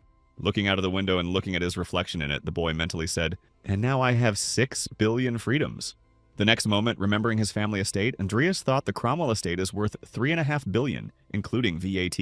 Immediately after turning his gaze to the bag, he thought, even if I buy it back, I'll still have quite a bit of money left over. Subsequently, hearing the next stop is the National Cemetery. Right now, we are arriving at Hartfell Station exit to the right side. Andreas took the bag and leaving the carriage thought, but first I have to return the ring seal. As he approached the house where Paimon lived, Andreas noticed another person at the entrance and thought to himself, who is that next to him? Seeing that Andreas Paimon had arrived, he pointed to the house and said, welcome, let's go inside and have some tea, and then heard who it was. Looking at the man in the mask, Paimon said, and this guy, I invited him as a guarantor. I thought it was necessary to avoid problems in the future. The next moment, the Undertaker, herding everyone inside his house, added, let's go inside first. Sitting down at the negotiation table, Andreas looked at the person standing in front of him and thought, a surety with a sword hiding his face? What a blatant lie. Starting to recall the plot of the game to find out some details, Makoto mentally said, I know that Paimon has been practicing necromancy here for a long time, but in the game he is no stronger than Karan, a small bipod. Continuing his thoughts, Andreas remembered his subject and thought, he's no match for me now. And Nickel can also use aura, so unless you fight someone with the level of an aura master, you can't beat him. Looking at the masked guy again, Andreas mentally said, the only problem is how strong the masked guy is. Maybe I should have released the energy in my Dantian. I thought it would be easy to hold it right before this event, but now I'm not sure. At one point, handing the guy a cup of Paimon's drink, he said, please, I ordered this tea from a friend from the congregation, who is quite good. Turning his gaze to the tea that was handed to him, Andreas said, I'd rather talk about the ring and the seal than the tea, if you don't mind. Hearing the remark from the boy, Paimon said in shock, you are so impatient. Continuing to get down to business, Andreas said, the corpses I bought from you were mediocre, but if you were so kind, I'll give you 5 million freedoms in exchange. When Paimon heard the price he was offered, he said, well, look at you. You've gotten so big, and I didn't notice. Interesting, Andreas, and generous as you are, you're still a count, yes. The next moment, with a sly smile, the man added, but it's a bit rude, isn't it? Silence is not so cheap. Hearing the Undertaker's remark, Andreas asked unhappily, so you're saying I should add something? And then thought, as is typical of a thief. Trying to set the terms of the deal, Paimon pointed his finger at Andreas's bag and said, don't worry. I plan to exchange the ring for everything you got at the congregation. Concentrating his gaze on the bag next to the guest, Paimon added, I heard you took a lot of stuff. All you need to do is give some of it to me. The Undertaker smiled slyly after putting forward his conditions and added, well, it's a good deal for you, right? Hearing the conditions that Paimon had just put forward, Andreas took a sip of tea and said, well, thank you for the offer. The next moment, putting the cup of tea on the table, he added, let me contribute 5 million liberties to enlightenment. Nothing more. Being very angry at the refusal, Paimon exclaimed, hey bastard, it doesn't look like you understand what I'm talking about. After the man's angry exclamation, Andreas kept his cool and said, I understand you perfectly. I know you weren't going to make a fair deal from the beginning. Hearing that the boy was unwilling to accept the Undertaker's terms, the masked man began to draw his sword and said, Paimon, I think we're done here. Realizing that the conversation was becoming more tense, Andreas called out to Nicole and said, of course, I'm a little tired of this charade game. Seeing the shock on Paimon's face, Andreas asked him one question. By the way, do you really think you can beat me? Realizing that things were going badly, the Undertaker shouted to his bodyguard, I'll pay you more than the promised amount. Cut this little shit right now. Having received the promise from the customer, the mercenary noticed that Nickel was already behind Paimon, who was shouting and taking everything he had and preparing to take off his head. Reacting quickly, the mercenary blocked the skeleton's attack and thus saved his client's life.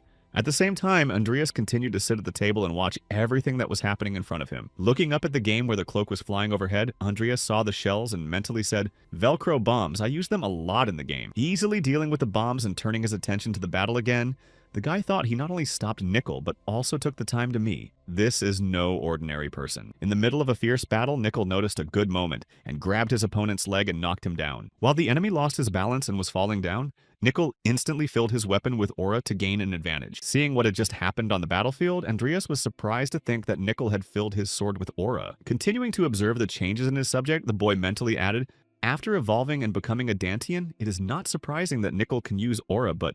The next moment, turning his gaze to the mercenary who was opposing them, Andreas thought to himself, his enemy is really that strong. Who is he?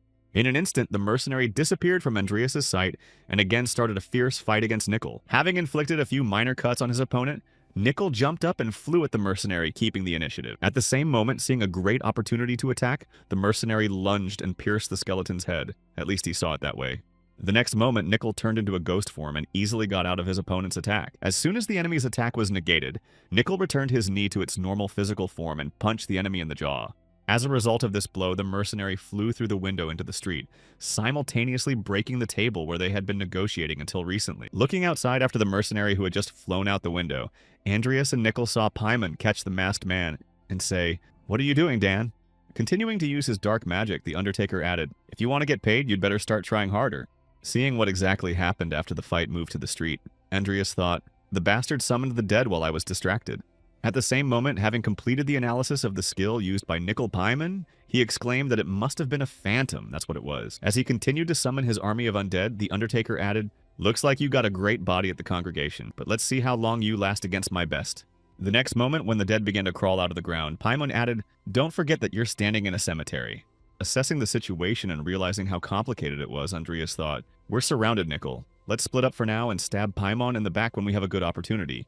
Having given the order to his subject to split up, Andreas jumped out the side window and found himself on the battlefield. As soon as he left the house, the dead began to follow him with the intention of finishing him off.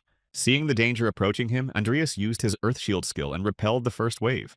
However, this was only the beginning. Having closed one side of the enemies from which they were coming, Andreas saw that they started moving from the other side. Then, thinking that there was no end in sight, Andreas used his stone spear skill and destroyed several more undead. As he continued to fight the undead, he pulled out his sword and began to demonstrate his swordsmanship. At the same time, standing behind and watching all these events, Paimon thought what a useless specimen this was. Just one child. As soon as he said this, he heard a clash of swords behind him, and looked back to see Dan, who stopped another of Nickel's swings and shouted, "Damn skeleton!" As Nickel struggled in the clash, he felt a sticky bomb appear in his body, followed by a loud explosion. Meanwhile, while continuing to fight against the endless enemies, Andreas thought, "Shit, I don't have time to drink the recovery potion."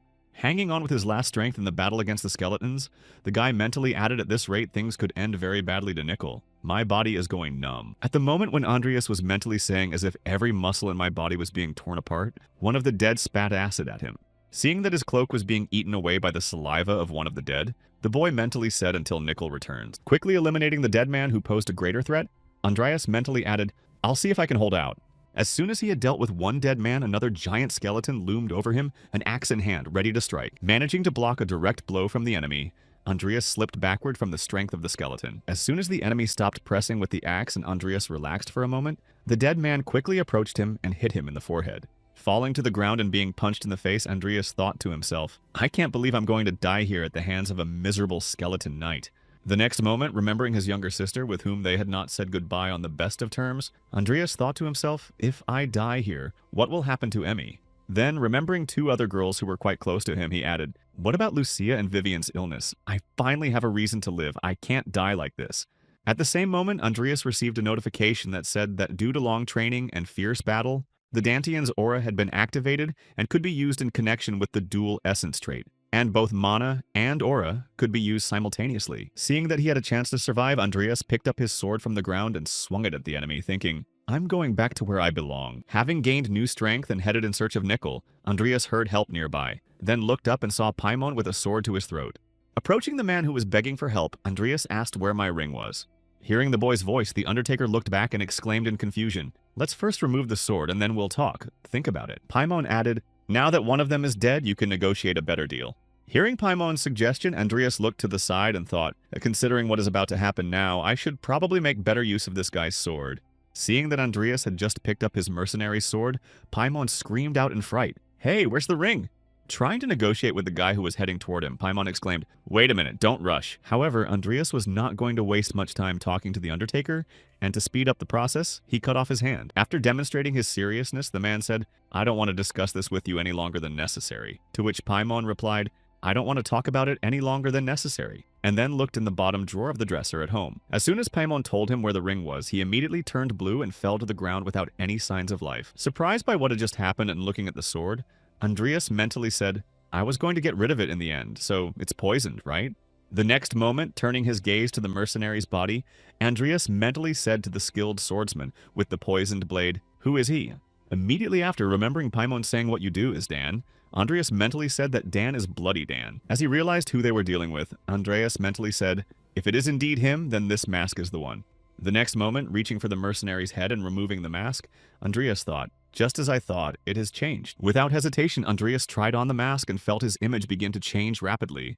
After checking the principle of operation of the Bloody Dan mask, Andreas mentally said that he even had a mask artifact that changed the accounting. After completing all the checks with the mask he received, the guy mentally said, "Now I'm sure this is the same Bloody Dan who started the battle in the game." Starting to recall the plot of the game, Makoto mentally said, later in the game, he would be hired to kidnap the child of the barbarian leader of the North to provoke a large-scale battle between the North and the Empire. Standing among the pile of bodies at the end of the battle, Andreas mentally said, "From the beginning, the battle would have taken over the entire continent and I would have been drawn into it, and it seems that I have unexpectedly escaped it."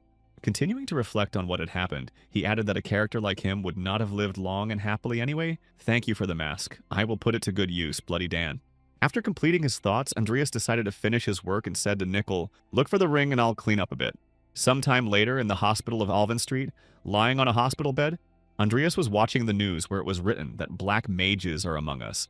A nightmare at the National Cemetery. The Necromancer Paimon fought with his mercenary over gold. Seeing the news, Andreas thought to himself, "I don't think I'm going to be affected by all this, so we can move on to more important things."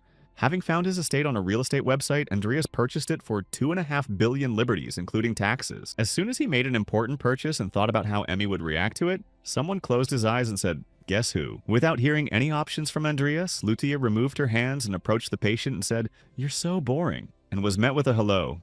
The next moment, putting a basket of fruit on the guy's hospital bed, Lucia added with dissatisfaction that what a poor reaction, and this is when your charming friend came to visit you. Hearing the girl's remark, Andreas smiled and said it as a thank you.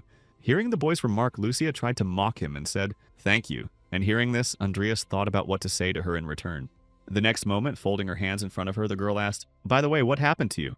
Having received the question, Andreas, remembering his friends from the training, said nothing special, just a little overdid it at the training. Hearing what had happened to the boy, Lucia remarked that at this rate you could soon die, after which the door to the ward opened and Vivian entered. Seeing that he had another visitor who was running her eyes around the room, Andreas spoke to Vivian and she flinched and looked at him. Hearing Andreas's voice and seeing that he was alive, the girl said, "Mr. Fairy," in a confused voice. Immediately after her words, the girl jumped up and ran to Andreas, jumping on him and saying, "I was so worried." Realizing what the girl was feeling, Andreas said to me, "It's okay, Vivian." A week later, while riding in the carriage, Emmy thought he said he wanted to show me something, and what it might be. Feeling a little nervous about the uncertainty, she added in her mind that I went with him because he said he had returned the ring, but where he was taking me with the curtains closed. The next moment, turning her gaze to her brother who was reading a book, the younger sister mentally said how he could afford such a luxurious carriage. Soon after arriving at the designated place, the coachman exclaimed, "Sir, we have arrived." And upon hearing this, Andrian immediately closed his book. Also hearing the coachman's message, the girl nervously asked her brother, "Where are we and what do you want to show me?" Hearing his younger sister's question, Andreas said confidently, "You'll see everything when you get out." And then a woman's voice added, "He's right, you'll know as soon as you get out."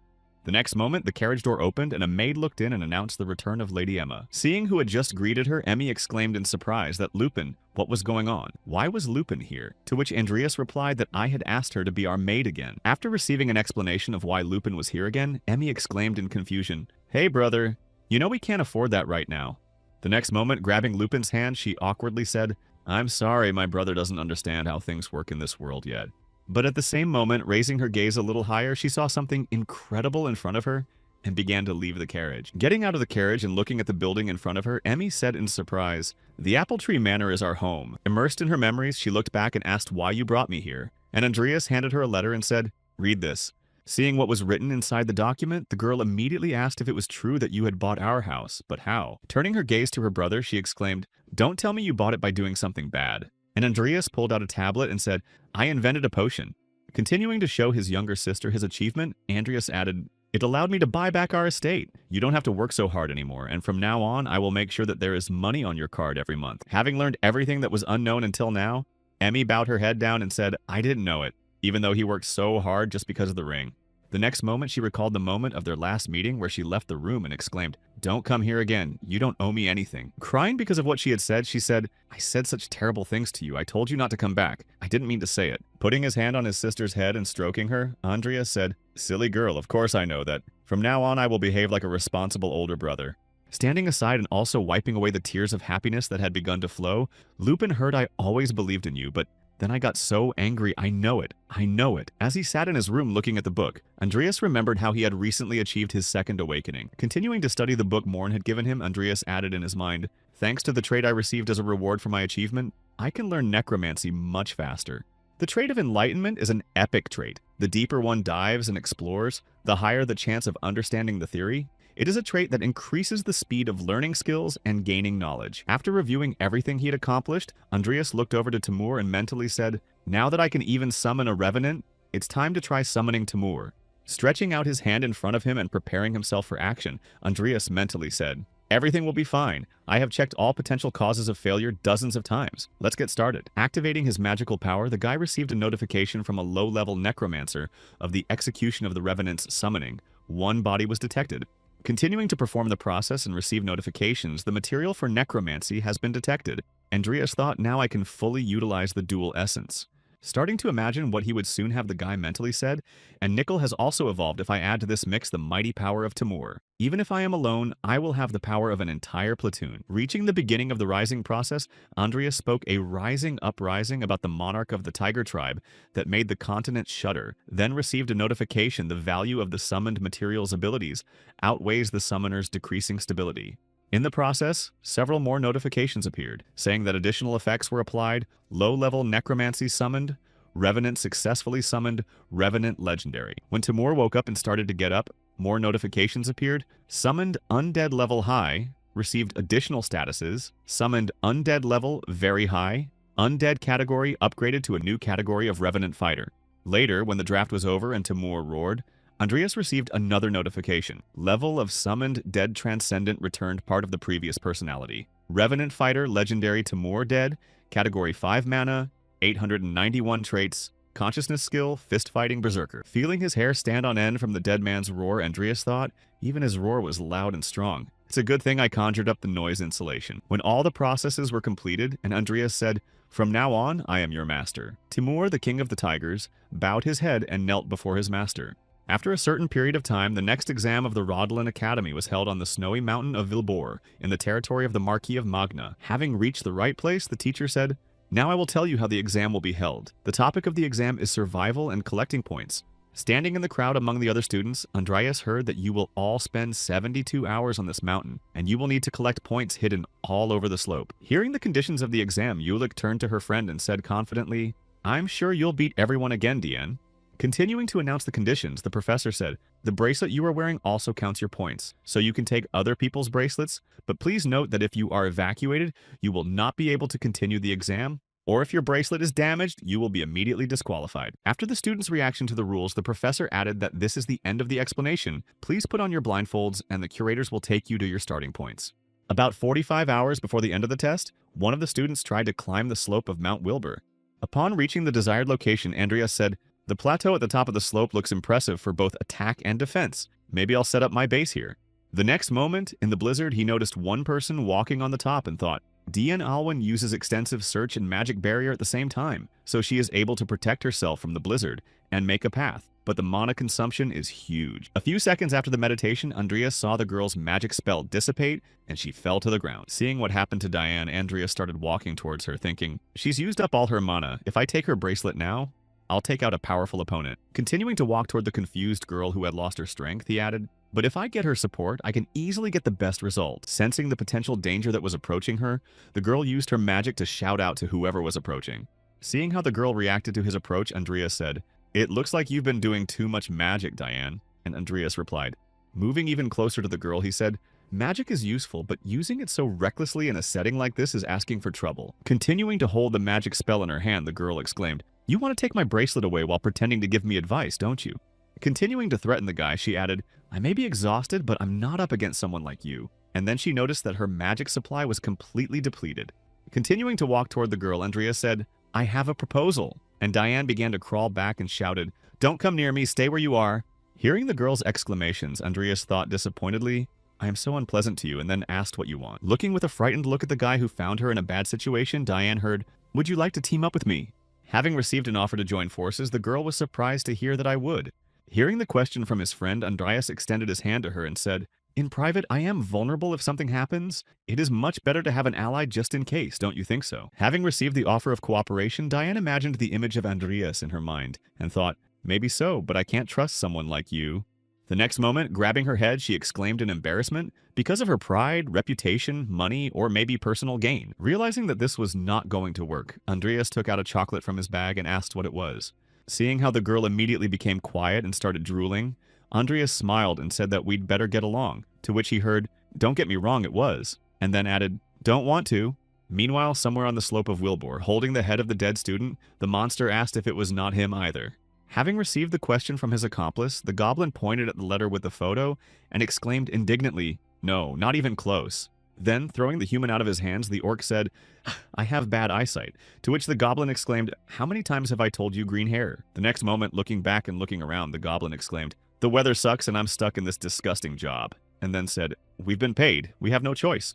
Hearing his friend's remark, the goblin spat on one of the dead students and exclaimed, "This asshole gave us such a bad job." At the same moment, appearing behind the mercenaries in the form of an eye, the customer exclaimed, "If you have time to talk, go and find him," to which the goblin exclaimed, "Oh, you scared me." Continuing to stare at one of the mercenaries, the customer said unhappily, "That's why I didn't want to hire an idiot like you," the goblin thought. After listening to the customer's remarks, the orc said, "I learned a little about the target you gave us to deal with some pathetic student, and I heard you were coming too." Receiving the question from the mercenary, Kidwell said, "Mind your own business, just do exactly what Master Jester said." The next moment, shouting out, "Now go and finish the job," Kidwell dispersed his surveillance eye and disappeared. As soon as the customer disappeared from view, the goblin cycled and exclaimed, "That bastard ruined the mood." The next moment, the goblin began to sheath his daggers and said, "Let's rest first before we go on the scent," to which he heard, "No. Let's follow the scent a little more." After putting forward his proposal, the orc added that the human scent still comes from either the students or their curators. If we destroy only the students, then one day we will destroy the target. Subsequently, having gone in search of the rest of the people, the orc added that these students would sooner or later become our enemies. So let's take the chance and destroy more of them. To which the goblin laughed and exclaimed, "For sure." Hearing about the plans of the mercenaries, Kidwell mentally said, "Idiots. There is nothing to expect from you. Go ahead and distract attention." The next moment, turning his gaze back, the dark wizard mentally added, "In the meantime, we will place a magical circle of explosion on the top of the mountain. We are close to burying Master Jester's target." Continuing to collect the bracelets, Andreas held up 2 more in his hand and said this was the 6th. At the same time, hanging head down from the rope, the student shouted out, "Let us down." "The blood is rushing to our heads," ignoring the request, Andreas said. Given the circumstances, they should have been the best group. Picking up 2 more bracelets and moving on, Diane followed Andreas, wondering where he had learned to track and capture people like that. As she began to climb the slope, she wondered if he also managed to move quickly over the rough terrain of the mountain without being too magical. When she reached the top and finally stood confidently on her feet, Diane thought to herself, he seemed to have become a completely different person. Without thinking about the decision for long, the girl exclaimed, "Hey, what happened to you? To be honest, you were a sack of shit until that moment." Having received the question from his partner, Andreas bowed his head and mentally said, "As always, she does not soften her words." The next moment, he turned his gaze to the girl standing next to him and said, "If I had stayed the way I was, I would have lost everything." As he continued to answer, Andreas recalled the past and added, "Like you said, Diane, I was a sack of shit. I never paid attention to my sister Emmy, even though she was my only family left." Then he put his hand to his chest and added, "When I realized that, I decided to become a better person, and while I was working on it, I discovered that I also had a gift." Immediately after saying all this, Andreas bowed his head to the girl and said, "Diane, I'm sorry for all the terrible things I did, but I heard nothing." The next moment, hearing that "let's go up to the top," Diane swallowed hard and said yes. At the same time, watching the group of students, Ivy, standing behind a tree, heard, "But you know that there is only one winner, and it will be me." After listening to the students' conversation, Ivy thought to herself, "You didn't even bat an eye when you killed that man during the Balleric case. He was a scumbag, but he's changed for the better recently." The next moment, the curator looked out of the hiding place and added, "How could someone who lived like a fool change like that just because he wanted to change? Andreas Cromwell is an interesting guy." After a while, hurrying to the next place to get points, Diane shouted out how far we were from the point, which she heard for about 3 minutes. Continuing to walk in the direction of where it was fashionable to get points, Andreas remembered how the professor announced, "You can get points by taking bracelets from other students, or you can get them by capturing objects indicated on the map." When they were about to arrive at their destination, Andreas looked at his friend and said to Diane, "Get ready to defend yourself." At the same moment, an axe flew in front of the 2 students and stuck in the ground, and Andreas barely had time to react before jumping back. Seeing that 2 more students had appeared in front of them, Glow smiled slyly and exclaimed seriously, "More kids have appeared." After his friend's remark, Mantos picked up his axe from the ground and said, "I missed," to which Glow exclaimed, "Your eyes are really useless." At the same time, Andreas froze in place and concentrated his eyes on the monsters they met, they thought. The next moment, Diane rushed over to the boy and exclaimed, "Andreas, you're okay." After receiving the question from his friend, Andreas said, "Of course I'm fine," but then pointed to the students behind the monsters and added, "The situation doesn't look good."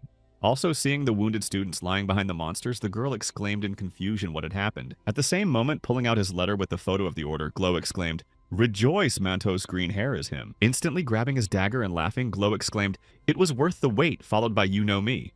Hearing the boy's question, Mantom smiled slyly and said, "Why are you a stranger? We came to see you." After that, Glow exclaimed, "Let's finish him off and get out of here." Having figured out the monster's intentions, Andrea said, "If you need me, then let the others go. Let's talk somewhere private." Hearing this, Diane exclaimed that you were crazy. Let's fight them together. Hearing his friend's suggestion, Andreas turned his head to her and said, "Some of the disciples are still alive. Please take care of them until the guards arrive." As he went forward and heard the girl exclaim, "But Andreas said it's okay. I'm sure I can win." Hearing what their target had just said, Glow ominously exclaimed that it was impossible to win against us. "You're too stupid." The next moment, heading to another place where there were no prying eyes, Glow exclaimed, "Of course, let's go. It's perfect for us." After a while arriving at a passage in the mountains, Andreas said, "It looks like a good place, right?" Looking around and examining the area where they had arrived, Manto said, "No one will notice if we make some noise here." Also assessing the situation around him, Glow said all we need to do is cut off his head so that he can be recognized correctly. After receiving a question from his comrade, Mantos clenched his weapon in his hands and said, "Let's get this over with and get the hell out of this guy's way," and then swung his axe and shouted, "Let's see how good you are." As soon as Andreas dodged the giant's first attack, he heard a shout from behind him, "Don't forget about me too." While Mantos was pulling his weapon out of the ground, Glow tried to inflict maximum damage on the target. Later, when the giant pulled out his weapon and attacked again, something happened that they did not expect. Seeing that his axe had just broken into 2 pieces, Mantos exclaimed, "What the hell, aren't you a sorcerer?" At the same moment, Andreas sheathed his sword and said to Mantos and Glow, "You'd better get rid of the idea that mages can't use swords." Hearing that the boy had just called them by their first names, Glow exclaimed, "How do you know our names?" Receiving the question from the monster, Andreas created a spell in his hand and said, "I'm curious. I'll answer if you tell me which congregation hired you." Seeing what their opponent had just done, the goblin exclaimed that it looked really bad, and Mantos exclaimed that it was shit. At that moment, Andreas called Nickel and Timur to the battlefield and said, "Even if you don't want to, you will talk soon enough." Then, taking out his katanas and preparing for melee, Mantos said, "It looks like we were tricked," after which Glow shouted, "Kidwell is a bastard." Seeing the intentions of one of his opponents, Andreas mentally said he was challenging me. The next moment, raising his hand in front of him and stopping his subject, the guy said, "Nickel, wait. You can still finish off anyone who tries to escape." Seeing that Andreas had accepted his one-on-one challenge, Mantos rushed at the guy with brass knuckles and shouted, "You and I are not done yet." After reading his opponent's movements and dodging the blow, Andreas thought, "Let's try to combine my skills as Makoto Kaneshiro with the local fighting skills." Having successfully combined different knowledge, Andreas dealt with the big man and switched to Glow, who was pointing a dagger at him with shouts of "Get lost." Knocking the dagger out of his opponent's hands and intercepting it in midair, Andreas said, "Let me teach you how to handle a dagger." In just a few moves, the boy was able to defeat the goblin and then sent him flying with a kick. Seeing his comrade just knocked down, Mantos exclaimed in confusion and grabbed his wounded head. Seeing the monster moaning heavily from his injuries, Andreas asked, "Don't tell me you're exhausted," and then thought the skill of combat was useful. The next moment, turning his gaze to the subject standing behind him, Andreas added that they had not even had the opportunity to prove themselves yet. After giving possible help to the students who suffered from the monster's attack, Diane said, "I leave them to you." Hearing that the girl was going to leave them, the student said, "We all know your abilities and ranking in the academy, but I think we should work together." At the same moment, Diane remembered the words of Andreas, who had told her that someone was still alive. "Please take care of them until the wardens arrive." After these memories, with her head bowed down, Diane said, "I can't just stand by while more and more victims die." Realizing Diane's intentions, the student said, "Okay, we'll follow you as soon as we can, but don't let them see you." At the same time, having dealt with both monsters, Andreas said, "I suggest you start telling us who sent you to hear what you heard. Just finish me off at last." Hearing Mantos' instruction, Andreas looked back and said, "Nickel, my sword," and the skeleton took out his weapon. The next moment after the throw, catching his sword, Andreas said, "As you wish, I have other ways to find out, so don't waste your breath." Seeing that the boy was very serious, Glow exclaimed that Jester Robin was the one who hired us. And hearing that his friend had told him all the information, Mantos exclaimed, "Glow you." The goblin smiled slyly even as his companion exclaimed, "We owe nothing to those who treat us like Mantos' animals." The next moment, Glow got to his feet and added, "I'll tell you more, he didn't send just the 2 of us here." Hearing who exactly sent the assassins after his head, Andreas thought, "I knew of course that someone from the congregation was behind it, but I didn't expect it to be Jester." Also remembering Salem's words, he mentally added that if Jester acted in spite of Salem's threats, then he was sure that no one would know if he took me out, which is probably why the 2 of them made such a fuss. Hearing Andreas ask where the others were, Glow smiled slyly and said, "Who knows, but Even they wouldn't want to become enemies of all of Roldan, so the Avalanche might be preparing something like that. Hearing about the intentions of the enemies, Andreas said to Jester, "It looks like he wants to take me out by making it look like an accident, trying to create an alibi to avoid being hunted by Salem and Roldan." After telling the boy everything he wanted to know, the goblin got to his feet and walked over to his friend and said, "Let's get out of here, Mantos, before we get caught up in all this." Seeing that the monsters were really just going to leave the mountain, Andreas asked, "Do you really think you can just leave after you killed all those students?" Immediately afterwards, looking at the pair of mercenaries with a stern look, he added, "Who said I would let you live?" At the same time, shrouded by the barrier, Diane looked for Andreas, thinking, "I've almost reached the top, but where is Andreas?" Taking the next step, the girl felt that magic spells flew at her from all sides and went on the defense. Having withheld the onslaught of enemies and survived the sudden attacks, Diane thought that they were not the same as before and then exclaimed, "Who are you?" Receiving a question from the girl who got to their location, Kidwell smiled slyly and said, "I was wondering what kind of little rat had sneaked into our ritual, and obviously not an ordinary little brat." Hearing the remark from the unknown person, Diane exclaimed, "You suddenly attacked me and won't answer my questions, so don't blame me if I finish you off." Seeing what the girl was doing now, Kidwell was surprised to think that she had combined a double spell with a snowstorm and ice magic. Watching his subjects die from the girl's spell, Kidwell shouted out in defense, "Dodge, you idiots!" After waiting out the ice storm created by the girl, the dark wizard said, "Impressive mana control for your age." The next moment, grabbing the eye that was flying around him, the man mentally said, "But even so, you're still just a little brat." Immediately afterwards, the man shoved the caught eye into his head and exclaimed, "How much fun it was to play with you until we were done here." Noticing what was happening to the man in front of her, Diane was surprised to think it was black magic. At the same time, Ivy felt something strange from the top of the mountain and turned her head in its direction, wondering what it was. Continuing to fight against the dark mage who had turned into a monster, Diane mentally said, "My mana is running out at this rate." For a moment, the girl's attention was off, and she didn't notice that she was being attacked from other sides. Having demonstrated that the girl had no chance of winning, Kidwell exclaimed, "See, that's what I call the difference in experience." Trying to activate the spell again to continue the fight, the girl exclaimed that the difference in experience is all you did was add another head on top. Angry at the girl's remark, Kidwell exclaimed that, "You little girl, I'll tear you to pieces." Activating the magic spell in her hand again, the girl said, "Such threats only make you more stupid, old man." But suddenly her mana supply ran out. Seeing that the girl was exhausted, Kidwell pointed his hand at her and confidently exclaimed, "Well, that's it, little girl. The game is over." When it seemed that the girl would be finished, a third person intervened in the fight and saved Diane and cut off several of the dark wizard's tentacles. Raising her head and seeing an unknown person in front of her, the girl asked in surprise who you were.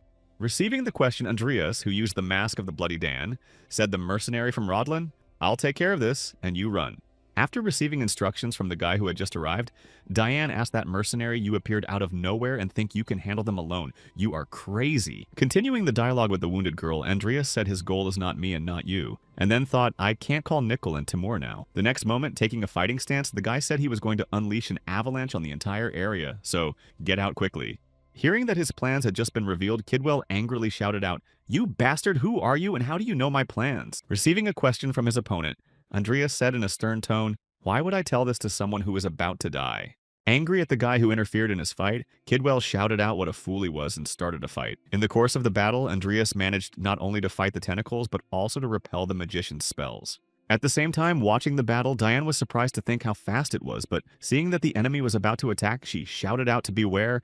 As a result of a powerful explosion, a large crater was left at the site of the hit, and it seemed that victory was in the bag. But something happened that could not have been expected. Andreas appeared right in front of Kidwell and drove his sword straight into his neck. Seeing that its bearer had just been finished, the monster waved a tentacle and threw the guy back. Once he was near Diane, the guy heard you all right and shouted at you to stay away. After finishing the conversation with the girl and turning his gaze to the monster, Andreas mentally said, "The carrier should have been dead by now, but he's still moving the monster that took over his body." The next moment, the monster suddenly shouted out mana and began to devour its host. Seeing that the monster began to act on its own and one of its tentacles was approaching them, Andreas grabbed Diane and immediately retreated. Moving the girl to a safe place and leaving her on the ground, the guy shouted, "Run while I distract it now." Ignoring the boy's instruction, Diane began to cast a spell, thinking, "I don't know who he is, but he saved my life. I can't just leave him and run away." Continuing to cast the spell while he was distracted, Diane mentally said, "I have to help him in any way I can. Slowly and steadily concentrate my energy." Creating an ice spear to attack the enemy, she mentally said to make it thinner and sharper, and I did. At the same time, while fighting the monster, Andreas thought, if I could have brought Nickel or Timur with me, I would have easily defeated it. The next moment, he looked around to make sure no one was there and saw Diane behind him, who was not even going to run away. Stepping back to avoid being struck by the monster's tentacles, he mentally said to himself, "Stubborn girl, why hasn't she run away yet?" She really doesn't listen to anyone. Later, seeing that the way for attacking was cleared, the girl mentally said now, launching the spear at the monster, Diane managed to inflict considerable damage on it, but the most useful thing was to expose the mana core. Noticing the heart of his enemy and preparing to attack, Andreas thought, the mana core if I can destroy it. But at that moment, the monster struck with a tentacle. Having repelled the sudden attack of the monster, which did not allow him to approach while regenerating, Andreas thought it was dangerous. I was too quick. The next moment, the monster sent out additional tentacles that were grabbed by the ally and began to suck out their life force. Seeing this, Diane and Andreas thought he was attacking his own, but why was he absorbing their mana? Having absorbed all the mana from the mages who were fighting on Kidwell's side, the monster grew in size, and seeing this, Andreas said, "Oh, this is bad." The next moment, he felt something strange in his body and looked at his hands and thought it was magical protection. Noticing that not only that, but his sword was sharpened and his feet were accelerated, Andreas turned his head towards Diane, who had just fallen off her feet. Seeing how she was breathing heavily after using her last bit of strength, he thought, this girl has used up all the mana she had left. Realizing what had happened, Andreas looked back and exclaimed, "Don't squeeze it out anymore, just run!" The next moment, taking advantage of the help he was given and throwing himself at the monster, he thought, "My body is so light." Noticing that Andreas was coming at him, the monster immediately began to act, striking him with a flurry of tentacles. After standing for a while and repelling the attacks, Andreas thought, "There is no end in sight, I have to find the core," and took off. Flying near the enemy and making a small cut, the guy mentally said, "Damn, not deep enough." Immediately after these thoughts, he saw the monster suddenly cut into two parts. Appearing on the battlefield and easily slicing the monster in half, Ivy hit her sword and asked, "Hey, who are you?" Seeing the woman who had just destroyed the monster, Andreas thought to himself, of all people, Ivy is the one who did it. Continuing to look at the person standing in front of him, the curator said, "If you don't answer, I will finish you off and tear off this mask myself." Immediately after the threats, a shaking sounded at the top of the mountain that attracted everyone's attention. Hearing it and getting a chance to escape, Andreas said, "These black mages have laid a large explosive magic circle, and if it is not destroyed immediately, the students will be hurt." Hearing what the masked man had just told her, Ivy didn't take her eyes off him and said, "Stop bluffing, you punk." The next moment, when the shaking started again, Andreas said, "It's probably going to explode soon. I'll leave it to you," and quickly disappeared from his seat. Without following where exactly the masked man had disappeared to, Ivy angrily exclaimed, "I swear I'll find you, you bastard." Immediately after hearing that something was really starting to explode on the mountain, the curator rushed up the mountain and shouted for him. Meanwhile, hiding behind a rock and taking off his mask, Andreas thought it was dangerous, but he was sure Ivy would be able to handle it. Somewhere in an old castle near the Tenair Strait, Jester's personal base was located where he conducted his experiments. At one point, hearing that he had a visitor, the Dark Wizard interrupted and said with a sigh, "This is my personal vault, Salem." The next moment, turning his gaze to the window where the guest was sitting on the windowsill, Jester added that it was a banal rule of etiquette to warn me before visiting. Smiling slyly after the remark, Salem said, "You have no manners here." Getting up from the windowsill and walking towards the Dark Wizard, the man added, "Jester, you underestimate me, otherwise you wouldn't do such a stupid thing." Keeping absolute calm in the dialogue, Jester said, "I have no idea what you're talking about." Angry at the Dark Wizard who denied everything he knew, Slam said, "So you're trying to play dumb, right? You must be tired of living so long, you want me to cremate you?" Realizing that there was no way to justify himself, Jester lowered his hands and said, "What do you want from me?" Feeling that the conversation was finally gaining momentum, Salam opened a bottle of drink and said, "You know what I want? If you started insisting that it was a natural disaster, it wasn't me. You'd be in real trouble if you didn't know." Pouring himself a drink and taking it in his hands, Salem said, "Lend me your proper slackerism for 1 week. This time I'll let you slide." Walking through the academy, Andreas looked at the latest news that had come out about what had happened at the exam. The Black Mage Kidwell was defeated by Ivy Clare, the professor's assistant, a big interview with the Imperial Bureau of Investigation, a terrorist attack on the students of the academy. The daughter of House Alwyn testified that she was saved by an unknown person. After watching the news and tucking the tablet into his bag, Andreas thought, after Tolman's suspension, Bakht will personally take over the investigation. This is a big case now. It looks like there will be a lot of noise for a while. I'd better lay low. Maybe I should train my legs. As soon as he finished his thoughts, he heard a voice speak to him. "You must really like the training grounds of the Knight's faculty. Yes." Coming out of the door, the curator added, "It's amazing that I had to come all this way to find a wizard. Come with me, chaste wizard." Once on the training grounds of the academy, Andreas mentally said, "Don't tell me she found out about me." Noticing the guy's tension, Ivy asked, "You know why I'm here, right?" And he answered in a certain way. Having received the answer to her question, the woman turned her gaze to Andreas and said, "It really makes it easier for me," and then thought it was terribly unambiguous. Immediately after bowing his head down, the guy said with all due respect, "I'm not ready to start a relationship with someone of the opposite sex yet," to which Ivy exclaimed, "I'll kill you." Angry at the boy's guess, the woman added, "Diane told me about the two half-humans who killed the students and what happened to them." When questioned by his supervisor, Andreas said, I don't know how I told the investigation bureau. I was able to escape when they were distracted. Immediately after his answer, recalling the moment with the bureau, he mentally said, I'm glad that Diane didn't mention that they came for my soul. Smiling slyly after the answer she received from the student, Ivy said, You expect me to believe this story? Then, bowing his head to the curator, Andreas said, But it's true if it's all true. Before the boy could finish his sentence, the curator Ivy grabbed her sword and made a quick series of blows. After Andreas was able to dodge and deflect all of her blows, Ivy said as she jumped back, A skinny mage like you was able to block my blows to the assistant professor of the night faculty. Interesting. At the same moment, looking at the cracks on his sword, Andreas said in his mind, I just deflected her blows with my sword. Still not wanting to believe that it was an accident, the curator said it all suspiciously. After the curator's next remark, Andreas said, You're implying that I'm one of the black wizards, Professor Ivy. Hearing about the conversation between the curator and the student Vivian, who was standing nearby, Andreas thought, I'm a black mage. Pointing her sword in the boy's direction, Professor Ivy said, It's only logical that whenever there's a case involving black mages, you act suspiciously, and in the Valoric case, you even defeated the mage who had me captured. Immediately after her remark, remembering the masked man, the woman thought the voice was different, but the body type matched his. Continuing to stand in front of the curator, Andreas asked, I take it you were not convinced by what I told the bureau, which I heard was correct and something else. Ivy looked at the boy with a displeased look and said, Vivian has changed since that exam. What did you do to her? Hearing that it was about her, the girl froze and then said, I just saved her.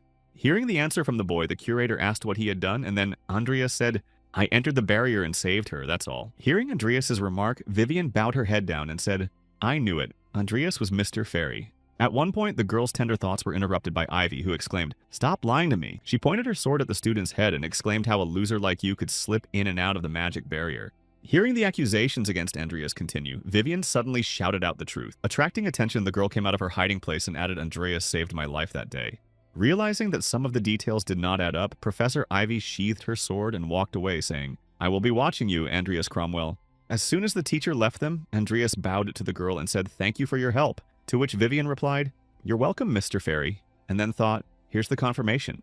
In the Apple Manor, while studying in her room, Emmy heard Lupin come in and say, Lady Emma, we have finished cleaning the manor. Hearing the report from her subject, Emmy looked up and said thank you, which must have been difficult considering how long it had been abandoned, but she heard no thanks at all. Placing a plate of coffee and cakes on the table, the maid added, We thought it would be inappropriate for us to enter the study used by the previous family leader. Perhaps Lady Emmy could have a look first. Hearing the maid's request, the girl got up from her seat and said, I'll see it now. After a while, she arrived at the door leading to the study and stopped in front of it, thinking it was her father's study. Standing in front of the door and collecting her thoughts, she added, I remember how often I was scolded for hiding here when my brother and I were playing hide and seek. The next moment, turning the doorknob and opening the door inside, the girl said it felt like it was an eternity ago. Shedding light on the room that had belonged to the former leader of the estate, she was surprised to hear that it was a mess. Entering the room, the girl said, bypassing the destroyed furniture, that there was no one to keep an eye on him. At one point, she noticed a photo frame on the floor and picked it up to see what was in it, and accidentally activated the secret passage. Meanwhile, on the grounds of Welton, the train continued on its course with Andreas traveling home. Sitting in his seat in the compartment, the boy sighed and said, Don't you think you're being a little reckless, Master Salem? Having received the boy's remark, Salem said that he was not happy to hear the strongest dark wizard of the continent appear in a public place like this. Outraged by the boy's remark, Salem said, I'm giving you lessons personally, and you're complaining that you're being chased by everyone who's not lazy because you're a weakling. The next moment, the man smiled slyly and added, Let's get started. Hearing this, Andreas thought he had just missed everything I said. Deciding to start training, Salem said, You know that the aura in your dantian and the mana in your core are essentially the same thing. To which Andreas replied yes. Hearing that the guy knew about these things, Salem said then in theory you can turn them into each other and use them. Of course it is impossible without a dual essence, but in that case, you wouldn't need it. Having explained the basic things, the man added, But enough of the explanations. I'm going to teach you a method I developed for transformation in practice called transference. 10 minutes after the explanation began, turning mana into aura and vice versa, Andreas mentally said, The technique and activation are quite simple. The next moment, he looked at his teacher and added, I never thought it was possible to transform core mana into aura so quickly. Continuing to stare at the thoughtful man sitting across from him, Andreas added, What an incredible thing you've developed, Salem Adidia.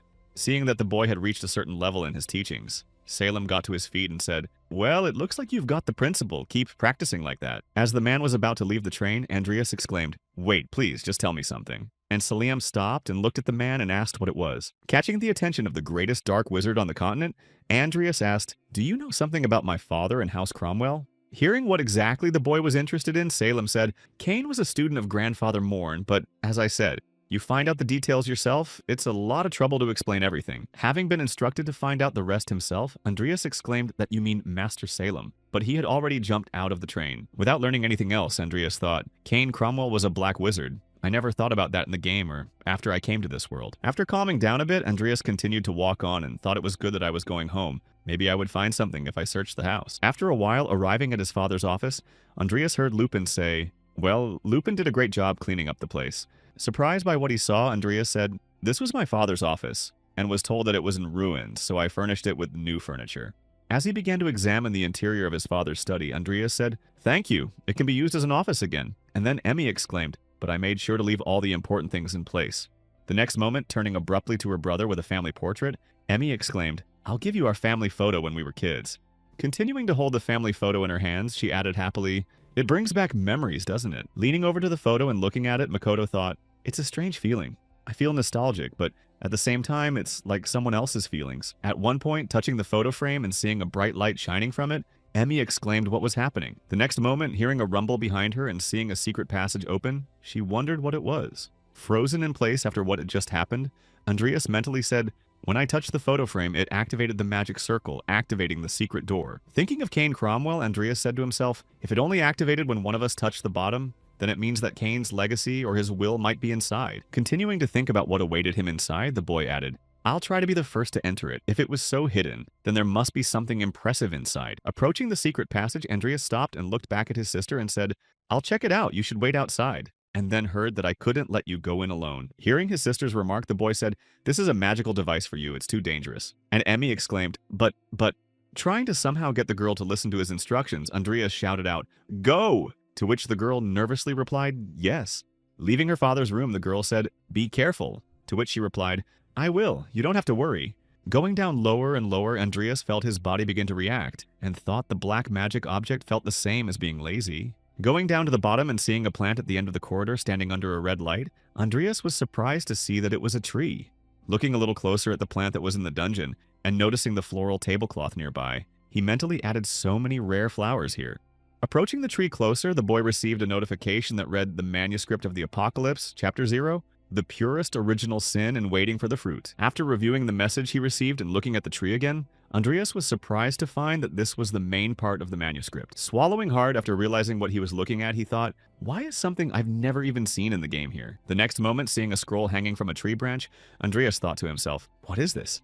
Picking up the letter that had been left behind, Andreas opened it and said, the letter was tied to the branch of the tree of original sin, and Kane just left it there. At one point, the letter that the boy took out of the tree began to slowly disintegrate, and he was caught in a magical vortex.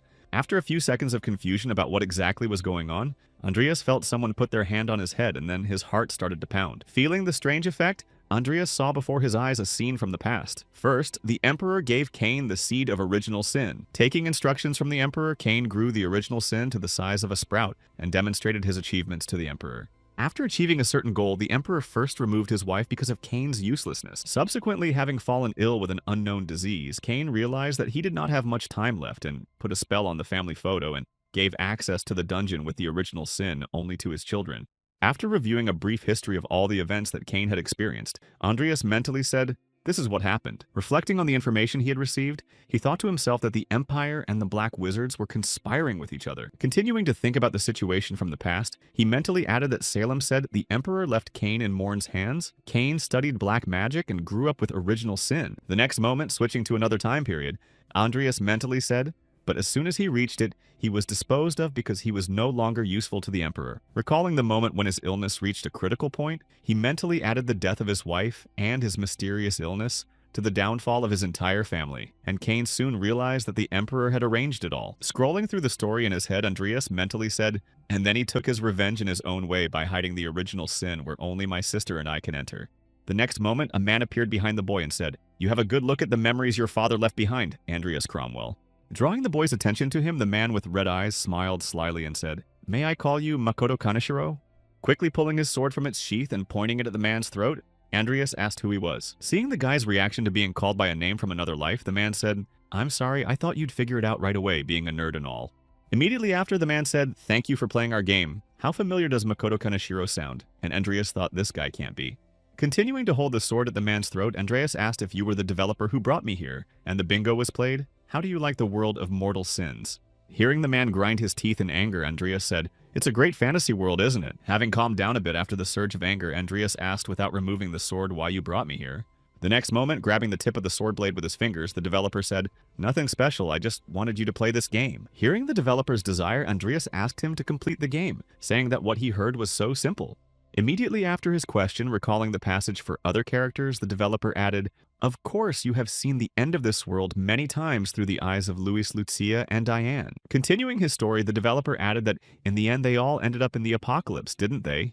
As the world was destroyed in the explosion of original sin that consumed all mortal sins and their owners. Hearing the developer's remarks, Andreas asked, "What are you talking about? When you collect all the mortal and original sins and defeat the main boss, the end of the world will be cancelled." After hearing Makoto's theory, the developer said, "I think that's all you could see, but as long as there is consciousness of original sin, the world will come to an end sooner or later. And to stop it, you need to take full control of original sin." After hearing this, Andreas asked if he could control the original sin, and was told that only flesh and blood of Cain could do it, and received a message that the immature original sin needed the blood of a contractor. So offer your blood and sign the contract. Seeing the notification, the developer said, "It seems that original sin has sensed you. You may be a talentless nobody." Continuing the dialogue with the player, the developer added, "However, very few people can enter this place before the original sin is ripe, and you are one of those few, Andreas." The next moment, recalling the development of the plot, the developer said that 6 months after the emergence of consciousness, the original sin will break free from this confinement and will seek its own host. Hearing about the further development of events, Andreas thought, "I was wondering why I was reborn into this lame character. That's why Cain hid the original sin and only Amy and I have access to it." After realizing what features he has and dealing with some questions, Andreas said, "So what do you want from me?" After receiving the question, the developer shrugged and said, "I want you to enter into a contract with the original sin and become its carrier, and then feed it mortal sins and tame it." Hearing about the developer's demands, Andreas said, "It's easy to say, if I fail, they will consume me." And he replied, "It's unavoidable, but it's the only way." The next moment, the developer began to leave the body of the man he had inhabited and said, "If you do well, you will survive. Both you and this world. I'm sorry for bringing you here and telling you all this, but I'm counting on you." As soon as the developer left Cain's body, he suddenly said, "My son, I believe in you. I'm sure you can do it, and I ask you to take care of Emmy." Hearing his father's last words, Andreas turned his gaze to the original sin that was next to him. In the next moment, he threw off his glove and pressed his hand to the sword and made a cut. Swinging the sword to leave a cut on his arm, the boy said this was not one of those stories about being reborn in another world. Clenching his cut hand into a fist, he added that, "Although I don't like being forced to work for free, as he said, there is no other choice, so I have to deal with it." The next moment, leaning his cut hand against the tree, he mentally said the same thing I always did.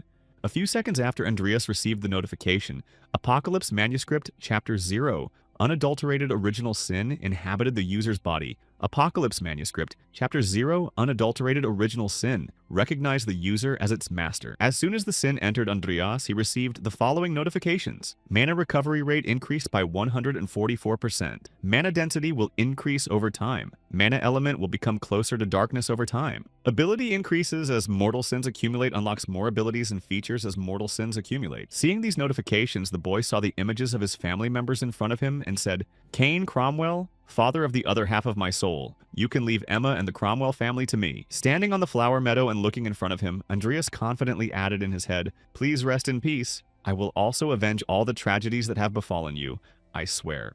Meanwhile, Viscount Lamar Welton, the leader of the Intelligence Bureau, arrived at the Emperor's house and heard that you had found the original sin. Bowing his head to the Emperor, the man said fearfully, "We had been studying Cain's activities before he died, but not hearing what he wanted to hear, the Emperor turned around and shouted, 'What good are you, and yet you call yourself the leader of the intelligence community?' The next moment, turning to the window again, the Emperor added that he had probably entrusted him to someone from his family, and sooner or later they would have to make a deal with me, after which Lamar said, 'Then I will study the Cromwell family more closely.'" Hearing the words of his subject, the Emperor looked back at him and said that right now there is only one young Cromwell, "So I will give you some time to do that, thank you, Your Highness." Having received the gratitude, the Emperor did not take his eyes off his subject and said, "For now, continue with the current observation. It will be better to start with mortal sins."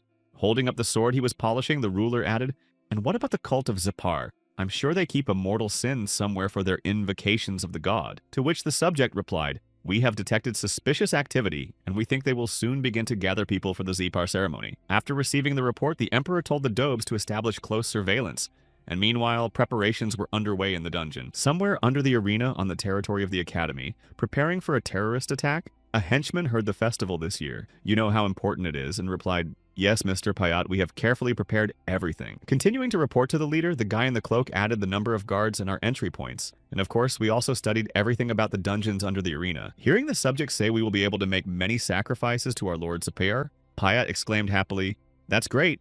If everything goes well, I will introduce you to some girls." Immediately after putting his hand to his chest, Payat added, "I don't need to," the boy exclaimed. "I'm fine. I just enlisted the help of our brothers and sisters at the academy." Hearing the message from his subject, Payat smiled and said how wonderful the children were, how good it was that they understood what a worthy faith was. The next moment, remembering the person his subject mentioned, the man asked, "By the way, you were talking about a potential candidate. Did you manage to recruit her?"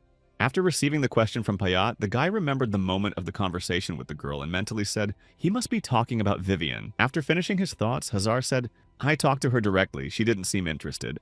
She said she had found her spiritual foundation." To which Payat replied that it was a pity, but nothing could be done. Immediately afterwards, the leader of the organization smiled slyly and said, "Anyway, I hope you'll manage without me. I have other important things to do and I won't be able to go with you."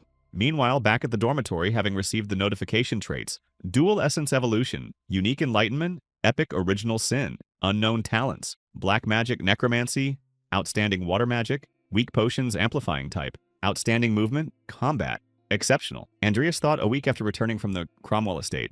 Wandering around his room, he thought, I was afraid that because of the original sin I had absorbed, I would get into trouble, but luckily nothing has happened yet. Walking to the window and opening it, the boy added, "Now that I know about the Cromwell secret, I'm worried about Emmy." Leaning on the windowsill and looking out onto the street, Andreas thought, if it weren't for everything that was about to happen at the academy, I would have stayed with Emmy. Concentrating his gaze on the arena that was visible from his dormitory, Andreas thought that on the last day of the academy's festival, the Zepar cult would organize a terrorist attack in the arena. As he continued to think about what was going to happen, he added in his mind, who knows how many people will die in this ridiculous attempt to invoke an evil god? I have to get rid of them before they drag anyone else into it. The next moment, standing up from the windowsill, Andreas mentally said, I have to protect the game characters if I want to complete this game, and I don't expect much, but still. Again, plunging into his thoughts, the guy mentally said that it is possible that the cult of Zepar has other pages of the manuscript, so it is worth checking. Immediately after opening the portal and summoning the skeleton, Andreas said, I have so much to do now that I have the original sin. Let's get on with the training, Nickel. But as soon as the skeleton left the vault, something strange started to happen to Andreas. A bright light appeared from his chest. Looking down, the guy heard a notification sound and saw the manuscript of the Apocalypse Chapter 0 Pure Original Sin revealed proper sloth. Surprised by the notification, Andreas turned his gaze to Nickel and wondered what it was. Looking at Nickel, Andreas received another message, Apocalypse Manuscript Chapter 0 Original Sin. Associated with proper sloth, generate additional characteristics. Generate additional abilities. Enhance basic abilities. And then said sloth in surprise. Upon receiving the notification again, Apocalypse Manuscript Chapter 0 Immaculate Original Sin begins to grow. Andreas exclaimed what a sensation it was. Feeling something unusual in his body, he looked at the skeleton and thought the original sin must have recognized Nickel as lazy. Starting to recall the moment when he had given Nickel the sin of idleness to the vault, Andreas mentally said that he had kept it for a long time. Looking at his subject again, Andreas received a notification manuscript Apocalypse Chapter 0 The Original Sin had completed growth. Then turning his head to face him, the boy received more notifications. Apocalypse Manuscript Chapter 0 Pure Original Sin and Proper Sloth are no longer linked. Phantom Sloth. Legendary Separates Effects from Proper Sloth. Nickel Life Hill Dead Category 5. Mana 2113 Traits. Consciousness Skill Sword. Looking at his subject again, Andreas received a notification Apocalypse Manuscript. Chapter 0 Pure Original Sin Mana Recovery. Increased by 188%. Sloth sensitivity increased by 66% sloth. Once every 6 days can use special skill at the current moment. Accumulated skills. Sloth. Looking at all the notifications he had received about his improvements, Andreas mentally said to himself, his appearance had not changed, but his characteristics had definitely improved. Immediately after, he turned his gaze to Nickel and asked Nickel, how about we celebrate the enhancement by canceling today's training session? To which he saw the skeleton shake his head in denial. After a while, Andreas got outside and looked around and thought, I remember that there must be cultists here looking for new members. Continuing to wander among the crowd in search of the people he needed, he added, it's been so long that my memory is failing me.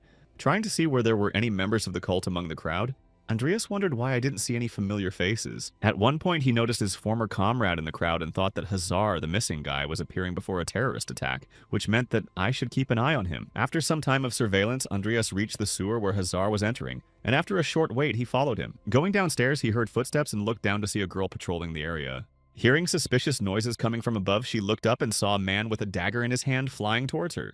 Having dealt with the patrolman, Andreas quickly moved her to the side so as not to disturb anyone. Then, looking around and checking that the area was clear, he opened the passage to the vault and thought, as I had assumed, Hazar and the rest of the cult were preparing a terrorist attack. Calling his subjects, he said, Timur, you stay here and keep an eye on the situation, Nickel. You come with me.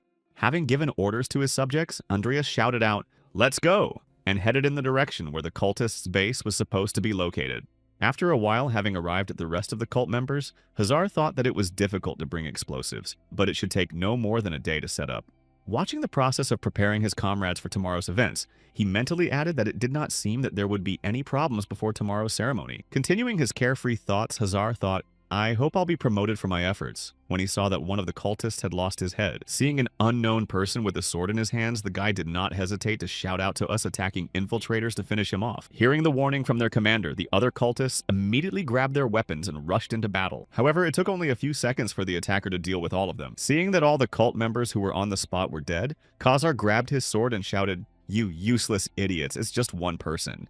As soon as he shouted this, he felt something strange and was surprised to think that at that very moment, Hazar's head had already separated from his body. Seeing that the last person in the room was destroyed, Andreas breathed out a sigh of relief and thought that his sword skills were as impressive as ever. A few seconds later, looking around and seeing that all the enemies were destroyed, Andreas said, I think we're almost done. Let's get the explosives. We need to call Timur. As soon as the guy mentioned this, he saw the subject he had just spoken about fly by him. After a hard landing into the wall, Andreas looked back at the prisoner who was getting to his feet and called out Timur. At the same moment, Payat appeared at the location and took Hazar's head in his hands and said, well, I decided to drop by when I finished my business earlier. Hearing the man say Hazar to the boy, my Andreas thought, in confusion, that when did he have time? The next moment, glancing at Andreas who was standing behind him, Payat asked in displeasure, You did it. You finished this child. Receiving a question from the man who had just addressed him, Andreas thought to himself, this can't be right. Not receiving an answer to his question, Payat dropped Hazar's head from his hands and said, I hope you know what you're getting yourself into. And then Andreas thought, Payat Kobon. Taking off his hat and starting to remove his cloak, the man smiled slyly and said, You've gone too far. This is going to hurt a little, so hold on. Hearing the warning from his opponent, Andreas thought, one of the cult leaders who appeared in the middle of the game and possesses powers that can be compared to the Aura Masters is very bad. The next moment, looking at Nickel, Andreas thought, now his powers are probably even superior to Ivy's? Could Nickel and Timur defeat him at a low stage of evolution? Then he turned his attention to Payat, who was strengthening his body, and thought that they would not be able to penetrate him, because Payat's skills increased his muscles and physical strength, making blunt blows and cuts ineffective. After analyzing his situation, Andreas thought about what to do now. After completing the transformation, Payat smiled and said, I don't know who you are, but you look pretty strong, so I'm going to give it my best shot. The next moment, seeing that the enemy disappeared from his field of vision, Andreas mentally said, he's attacking. In a few seconds after the enemy disappeared, Timur discovered where Payat was coming from and was able to grab him. Immediately after, seeing a great opportunity to attack, Nickel drew his sword and stabbed his opponent in the back. Hearing a crack, Payat looked back and saw Nickel's broken sword and said something ticklish. At the same moment, Andreas applied himself to his opponent's neck, which managed to inflict some physical damage but did not pierce the skin. Feeling that 3 enemies for him alone was a bit too much, Payat bumped Timur's head and said, why not? Having knocked the Tiger King out of his tracks and struck him from the knee, Payat added, don't wait for me over there. Having dealt with the tiger who was forcing him to stand still, Payat immediately rushed towards Andreas. Noticing that the enemy was coming towards him, the boy concentrated his aura in his weapon and prepared to attack. But at one point, Nickel jumped in among them and stopped Payat's attack with the fragment of his sword he had left. Seeing that this was a great opportunity to attack, Andreas thought now and then took off running and attacked the enemy in the back of the head. After another unsuccessful attack, Andreas saw that Payat was heading towards him again. Looking at that sinister smile that was getting closer and closer every second, Andreas used his Earth Shield skill. However, this was no obstacle for Payat, as he broke Andreas's defense with a single punch and hit him in the body. The next moment, grabbing the confused guy in midair by the hair, Payat began to beat him with a flurry of punches. As soon as the guy's mask flew off and Payat saw his face, he immediately stopped and exclaimed, oh my god, he's just my type. At the same moment, Payat was distracted by Andreas's appearance. Nickel and Timur attacked him from behind to strike. But their sudden attack failed, as Payat was able to take out 2 opponents with one hand in a matter of seconds. When both dead men were eliminated, the big man pinned Andreas to him, and then began to squeeze him tightly until his spine cracked. Listening to the guy's heavy moans and screams, he laughed out loud and exclaimed, "God, what wonderful sounds you make." Feeling his body flattening from Payat's embrace, Andreas mentally said, "I'm going to die here, there must be a way out." The next moment, hearing the sound of the alert, Andreas saw the pure original sin respond to the call of the bearer, wanting to use the special skill of sloth. Feeling his strength leaving his body, he closed his eyes and thought, "I don't know what the risks will be, but I have no choice but to use sloth." As soon as Andreas confirmed the use of the idleness skill, everything around him began to tremble and rattle, which Payat did not ignore. He also heard something strange happening around him, and exclaimed in surprise what it was, and saw streams of blood start to flow towards him. The next moment, he felt his body start to tremble suddenly, and thought what kind of sinister presence it was, and instantly jumped back. After being freed, Andreas received a notification. Magic power efficiency, mana sensing ability spell casting speed, mana recovery rate 666%, temporarily uses talent. Magic genius temporarily cancelled mental magic, entering a state of transcendent emotion idleness duration 66 seconds. Feeling the changes in his body, Andreas walked towards Payat, thinking it was annoying to move, also annoying, too lazy to open his eyes and breathe. Tiring, then activated the Earth Shield. Losing his hand to the instant activation of his opponent's Earth Shield, Payat shouted out, "What the hell are you?" Stretching his arm out in the direction of his opponent to finish him off, Andreas mentally added, "Even keeping his heart rate up is burdensome." Having suffered one more magic strike from Andreas and blocked it, Payan laughed and exclaimed that was all. Hearing the boy say to him how annoying you are, Payan exclaimed, "What did you just say?"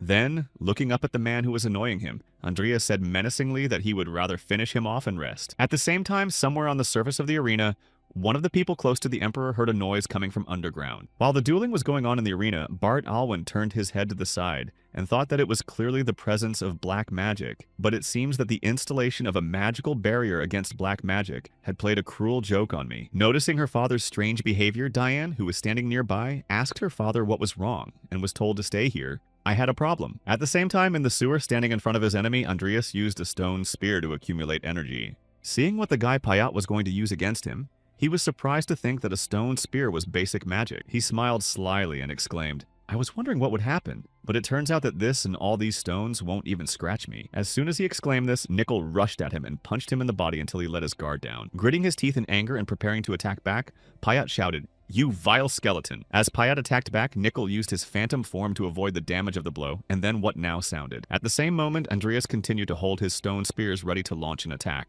When Payat saw them, he exclaimed, "Do you really think you can finish me off with just a couple of stabs?" and was grabbed by Damur. As soon as the enemy lost the opportunity to avoid Andreas's attack, he pointed the stone spears at Payat and shouted, "Disappear." As a result of the last attack, the stone spears pierced Payat's skin and remained sticking out of his body, after which Andreas received a notification that the special skill Sloth was completed and that a rollback was coming. Seeing this message, he felt a sharp pain and instantly fell to the ground, after which he received the following messages: inability to move, inability to use mana and aura, serious damage due to body overload. Feeling the unbearable pain of the rollback, Andreas thought, "Damn, my body feels like it's been torn to pieces. I need to get up. I need to finish it off." The next moment, a new notification appeared. Dead summoned creatures will be removed due to mana depletion, and Timur and Nickel started moving to the vault. Remaining on the ground in front of the wounded Payat, Andreas received a notification: requirements met, detected instance for evolution. Andreas Cromwell Gans, successful evolution, 33% with evolution. One difference available, wish to start the evolution process. Seeing the system's offer, Andreas thought,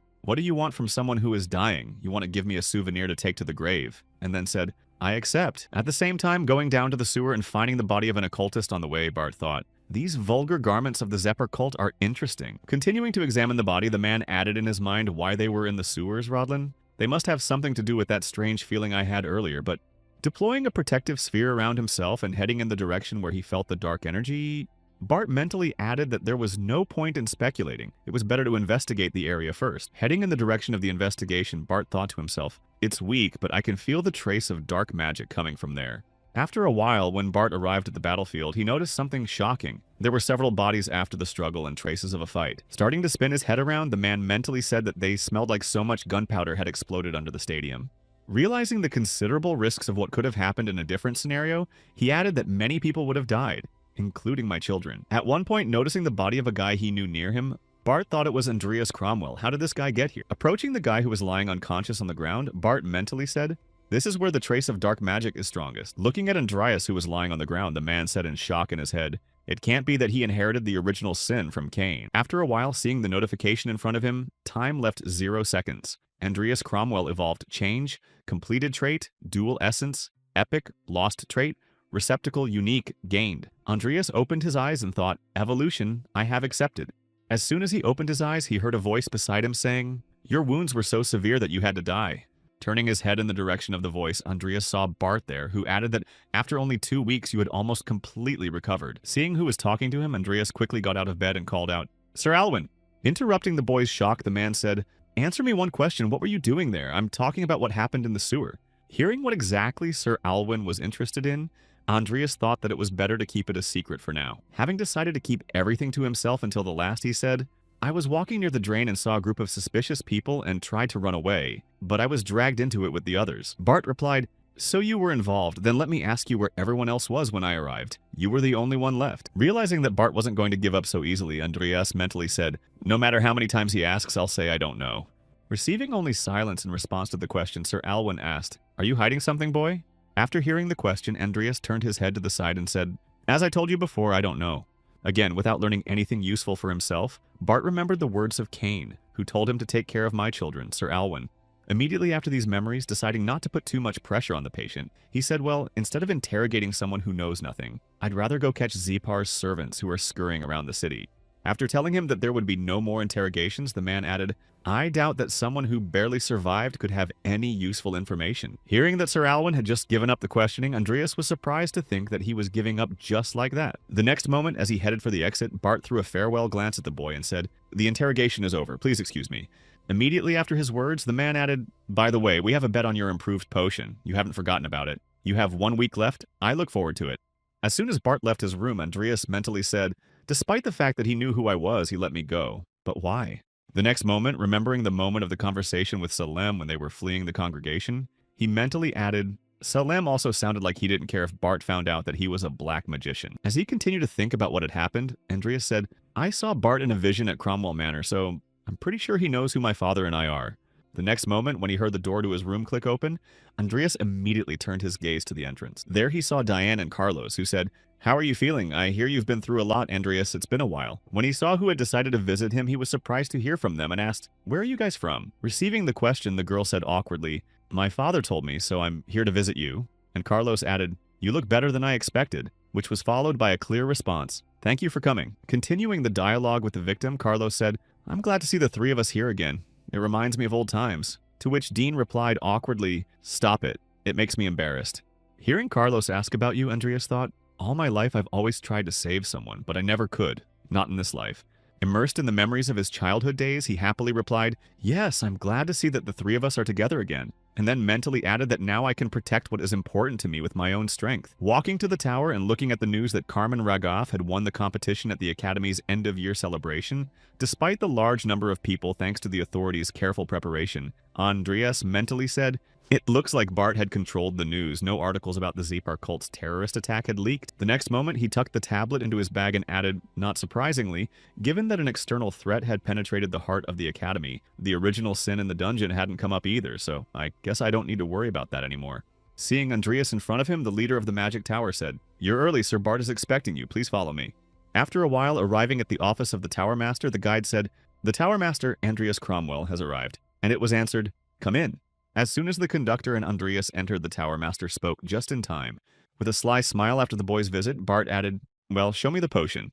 Seeing the mood of the man in front of him, Andreas thought he was acting as if the incident in the sewers had never happened. Bart Alwyn, whose side are you on? The Emperor's or my father's? Picking up the potion prepared by Andreas, Bart immediately opened it and tried it on himself. After tasting it and looking at the bottle again, the man said in surprise, Wow, it's the same potion, Amit. I wonder if you got rid of the side effects like the previous one. Hearing Bart's assessment, Andreas bowed and said, I expected you to understand what I heard, you impudent bastard, if you're trying to test me. Immediately after holding out another bottle of the potion, the guy said, And here's another one. I also got rid of the side effects of this Dairon's potion. Taking the bottle in his hands, Bart was surprised to hear that you had made 2 in such a short period of time. The next moment, holding out the card that was given to him, Andreas said, It's all thanks to your material and moral support, sir. Hearing that the boy was brought here and his merits, Bart said you were able to complete the work on 1 potion so quickly, but still made me wait until now is brave of you. Well, you won the bet. Immediately after the results were announced, the man added, "Let's go to the vault and I'll reward you as promised," and then snapped his finger. As soon as the magic teleportation spell appeared, Andreas looked at the magic inscriptions and thought, "I can see the structure of the spell." Once in the vault of the magical tower, the man said, "Let's choose what you like," to which Andreas replied, "Thank you very much." Starting to look around at the items that were in the vault, the guy mentally said, "So much more here than I expected." As he walked past the items on the shelves, Andreas received notifications that the cursed music box of Nakta was full of magical power. The longer you listen to it, the less strength you have left, and that Mithras pocket time could accumulate mana. Continuing to receive descriptions of each item he looked at, Andreas mentally said, "Moreover, each of these items is worth much more than 1,000,000 liberties." At one point, returning his gaze, Andreas saw a sealed sword, Galaxur Mana Conductivity, 73% sealed. Seeing the name of the sword, Andreas thought that Galaxur was an item with a name I knew only in the game. I never thought it would be in Bart's vault. Then, picking up the Galaxur, which he had only heard of, the boy said, "I want this sword." Seeing the boy's choice, Bart was surprised to hear him say, "You're a strange kid to be interested in such a thing." The next moment, remembering where he had found it, Bart said, "I found this sword in the Shire dungeon, and I've studied it several times, but it doesn't seem to have any practical value, so I'm not sure." After being warned that nothing special was found in it, Andreas said, "That's okay, I'll take it as my reward." Hearing that the boy did not give up his choice, Bart said in surprise, "You are stubborn, but somehow strangely just like your father, even if there are many better items you could have chosen." After the Tower Master's remark, Andreas said, "No, this one will do for me," he said, "but if you come running back later begging me to change it, I won't care." The next moment, handing the boy 2 envelopes, the Tower Master said, "By the way, take this." Taking the 2 envelopes Bart handed him, Andreas asked in surprise if I could ask about the contents. Hearing Andreas's request, Barthas read out a letter from His Imperial Highness regarding the status of the Cromwell family, and I kept it for you while you were in a coma. Hearing about one of the letters, Andreas froze in shock when he heard the second one, a letter of recommendation since you are obviously interested in swords. A visit there might be useful. After a while arriving at the dormitory, Andreas opened the letter from the Emperor and saw Andreas Cromwell. The first heir to the Cromwell family was to be demoted this year for bad behavior. However, based on the recommendations of the Alwyn family, the Earl of Clog Hills, and others based on the last reputation in the academy, the improvement possible, thus the question of changing the title was postponed until next year. Seeing this letter, Andreas mentally said, "The title of merit is just an empty title, nothing more than a threat from the Emperor. You need to tell Emma to contact me immediately if she notices anything suspicious." The next moment, tearing the letter from the Emperor into 2 pieces, Andreas said in his head how annoying he was. Immediately after picking up another envelope, he mentally said, "Even though Bart is friendly, if he even gave me the letter, he said it was a letter of recommendation, right?" Opening the envelope from Bart, Andreas said, "Give this letter to the old man who lives in the place marked on the map. If he finds out that it is from me, he will at least give you a couple of lessons." Starting to look at the map Bart had given him, Andreas said to himself, "This map looks familiar, by the way, when it comes to old people." Remembering one he knew, Andreas mentally exclaimed that Deshrun was exactly where Deshrun Forn, one of the greatest masters of the continent, had retired. Continuing to think about his grandfather, the boy added, "Without a letter of recommendation, he would have turned me away. But thanks to Bart, I may be able to study with the Swordmaster." Looking at the map given to him, Andreas thoughtfully spoke in his head, and if I remember correctly, there was a hidden area nearby. Rising to his feet and leaning on the table, Andreas mentally said, "I'll have to check it out on the way to Deshrun. I'll go as soon as the holidays start." Somewhere in the canyon, a giant beetle wandering around the area found a human skeleton that it was going to eat. Seeing a target on his way, Andreas created a stone spear in his hand and prepared to attack the monster. Having hit the target, Andreas thought, "I've received a huge reward for fighting Payat." Taking off the mask of the Bloody Dan, the guy mentally added the combination of mana and aura makes even the simplest spells much stronger. The feature of the container is unique, removes the boundary between the Dantian and the mana core aura, can now be converted into mana and mana into aura. Continuing his thoughts, Andreas mentally added, "The container is the perfect version of Salem's transfer skill. The total amount of aura and mana increased to the point where there is no longer a need to switch between them." Starting to extract valuable materials from the prey, he mentally added, "It means that I am unlikely to ever be exhausted again. I need to collect all the offal of the beetle in case I need it." After completing the process of extracting the byproducts, Andreas thought Mount Clayton is the highest peak inhabited by monsters in the mountainous region. Continuing to look in the direction of the mountain where he needed to go, the guy mentally added, "That's where I will meet Dershan. But first," remembering one place that he would need to visit, Andreas mentally said in the hidden area of this mountain is the giant's lair where I can get the body of a giant warrior.